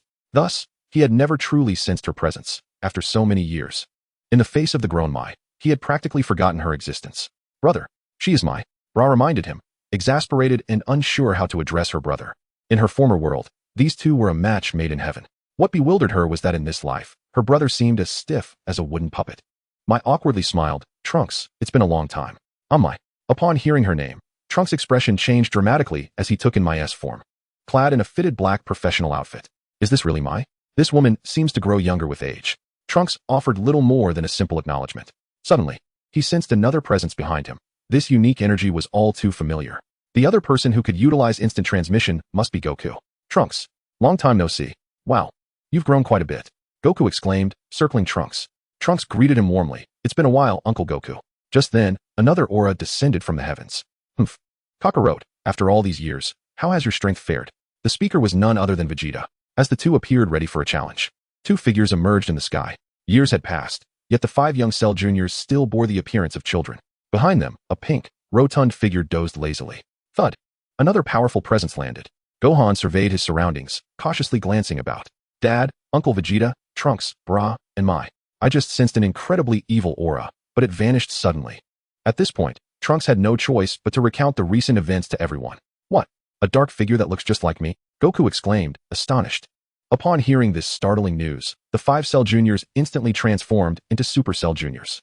"How dare he lay a hand on my sister-in-law? I will not let him get away with it," declared one of the Cell Juniors, as he clung to the slumbering Majin Buu behind him. "Right, Buu?" The oblivious Majin Buu nodded vigorously, seemingly unaware of the unfolding situation. Trunks felt a mix of despair and frustration, while Mai's cheeks flushed with warmth. Vegeta, sensing Trunks' sudden surge of power, was taken aback. It was evident that Trunks had unleashed his strength to protect the girl referred to as his sister-in-law by the Cell Jr. Vegeta cast a proud glance at Trunks, recognizing that he had perfectly inherited his father's trait of cherishing his beloved. The Super Cell Jr.'s outburst was, in fact, influenced by Bra, who was mischievously giving him a thumbs up from the sidelines. She had long shared her intentions of matchmaking Trunks and Mai with the super androids. It was precisely for this reason that Bra had applauded the super android when he uttered those words. However, in the next moment, Bra's expression turned serious once more. After all, Her disdain for the Dark One surpassed that of anyone present. Just then, Vegeta suddenly inquired, "Are you saying this fellow has been excluded from this timeline, Trunks?" "Yes, Dad," Trunks affirmed with a nod. Vegeta cast a glance at Goku beside him, a smirk curling at the corners of his mouth as he remarked, "Heh, Kakarot. I never imagined you to be this malevolent." Goku, feeling singled out, responded with discomfort, "That guy is not me. How could I possibly possess such an aura? To be honest, I would relish the opportunity to teach that imposter a lesson, especially since he bears my likeness." Gohan murmured, "But wasn't that guy excluded from the timeline? We can't even find him." In response, Trunks tilted his head slightly and declared, "I have a solution." Chapter 89. Is this how one uses the Dragon Balls? The group collectively turned their heads towards Trunks. Vegeta silently acknowledged Trunks with a thumbs up, considering that the genuine Goku might hesitate to go all out against a counterfeit, especially one imbued with malevolence. This realization stirred a protective instinct within Vegeta. Furthermore, from Trunks' previous description, he learned that the Dark Goku intended to kill Mai. At that moment, Vegeta had already accepted Mai as Trunks' girlfriend and his future daughter-in-law. Moreover, that fiend had just laid hands on his precious daughter, brah. This was a direct affront to Vegeta's pride. Is what you say true, Trunks? Vegeta clenched his fists, visibly eager for action.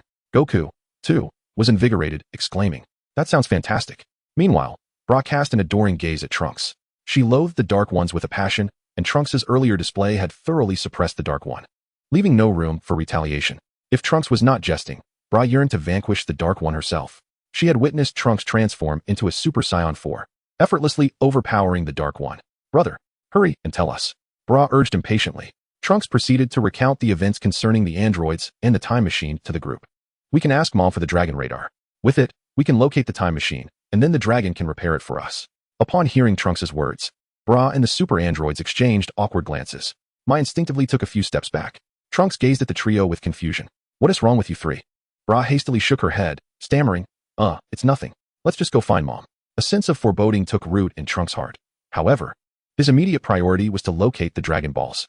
"Everyone, hold on to me," Trunks instructed. In unison, the others, with the exception of Goku, placed their hands on Trunks' shoulders.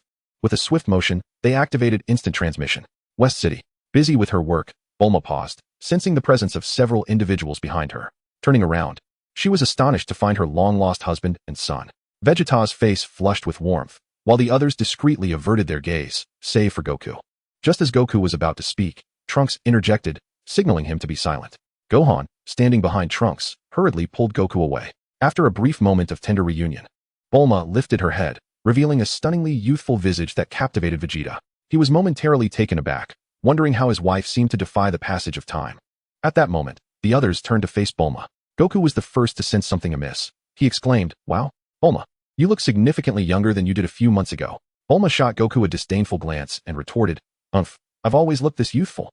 It was this very statement that sent a chill down Trunks' spine as he began to piece together the implications. The reactions from Brahmai and Super Baby were not without reason. Stunned into silence, it was then that Bulma's affectionate hands found their way onto Trunks' shoulders. Let me see. My dear son has grown. Truly, he is the handsome offspring of Bulma." After years apart, Bulma lavished praise upon Trunks. He smiled faintly, acknowledging his striking appearance. However, now was not the time for such considerations. "Mom, can we use the Dragon Balls?" To be honest, Trunks felt a twinge of uncertainty as he voiced this question. Aware that the probability of the Dragon Balls being affected by time was over 90%. Just as he anticipated, his fears were confirmed. "All right, I understand, Mom," Trunks sighed. He then placed his finger to his forehead, beginning to search for the energy signature of the Grand Elder Guru from Namek. At that moment, Ra suddenly interrupted, Mom told me that the Namekian Dragon Balls." Trunks nearly choked on his own saliva, inwardly lamenting, "Using the Dragon Balls like that? My dear mother." This thought echoed in Vegeta's mind as he observed Bulma's increasingly voluptuous figure and flawless skin. He too began to surmise the nature of Bulma's use of the Dragon Balls. Bulma reassured him, "I'm sorry, Trunks. But the Namekian Dragon Balls are different from the Earth ones. The petrification duration is shorter. If I recall correctly, they should be usable by tomorrow." In recent years, Bulma has frequently employed the Dragon Balls to perfect herself. Even the Namekian Dragon Balls have not eluded her grasp. Upon hearing this, Trunks let out a sigh of relief. "Well then, let us discuss it tomorrow." In a parallel universe, within a future timeline, Black Goku lay motionless on the ground. After an indeterminate amount of time, he heard a familiar voice calling out to him, "Wake up, wake up." The speaker was none other than the green-skinned Zamasu. After a vigorous shaking, Black Goku awakened. "What happened, another me?" Zamasu inquired. Black Goku abruptly struck his own head, as horrifying memories assaulted his mind once more. Fear flickered in his eyes. Yet he recounted the tale of his defeat to Zamasu in meticulous detail. It seems that other worlds are far more intricate than we imagined. Everyone in this timeline has been slain by us, hence your body has not been fully developed. However, after this battle, your strength should have increased, correct? Zamasu questioned. Black Goku grinned confidently. Indeed, the Saiyan revival from the brink of death indeed amplifies strength. My power has certainly risen. However, I believe I require your assistance, another me. Chapter 90. The Multifunctional Little Cell, the Birth of the Super Saiyan God. As night descended, everyone eagerly anticipated the events of the following day. Trunks lay on the rooftop, already formulating a strategy to confront Zamasu and Black Goku. He was certain that he could ensure a devastating end for both of them. Just as Trunks was lost in thought, Bra quietly approached from behind. Brother, can I come along tomorrow? She asked timidly. Trunks stood up, a hint of confusion in his expression as he looked at Bra. Bra, do you wish to join the battle? Bra's gaze was distant, yet her fists were clenched tightly. Yes, brother, I must go? Bra's voice was filled with fervor. Trunks was taken aback by her reaction, for he had never witnessed such an intensity of hatred in Bra's eyes. He spoke gently. Then you must seek Father's consent. I have no objections. After all, Father dotes on you the most, and should you be harmed, he would surely blame me. Watching Bra's retreating figure, Trunks muttered to himself, this is rather peculiar. No sooner had Bra departed than the other Super Little Cell appeared at Trunks' side. Boss, can I come along tomorrow too? Super Little Cell asked eagerly. Trunks turned to face Super Little Cell, gazing down at him. The time machine cannot accommodate so many passengers. Currently, it seems that Father, myself, Uncle Goku, Bu, and Bra should be going. Super Little Cell's expression fell as he looked down, saying, why does Bu get to go while I cannot? Boss, that's favoritism. Besides, I'm so small, I hardly take up any space. Super Little Cell's question struck a chord. Why indeed was Bu included? Trunks had already arrived at a conclusion. Oh, boss, if Bu goes, then we need not worry about the time machine's capacity, right? We can venture into Bu's belly. Just as Broly has made his residence within Bu. This brilliant suggestion from Super Baby Cell served as a timely reminder for Trunks, who had surprisingly overlooked such an ingenious plan. He gave a thumbs up to Super Baby Cell and nodded, saying, indeed, that's a splendid idea. Super Baby Cell, hands on his hips, beamed with pride, but in the next moment, he suddenly exclaimed, boss, could we perhaps separate for a bit? Today, the five of us have merged.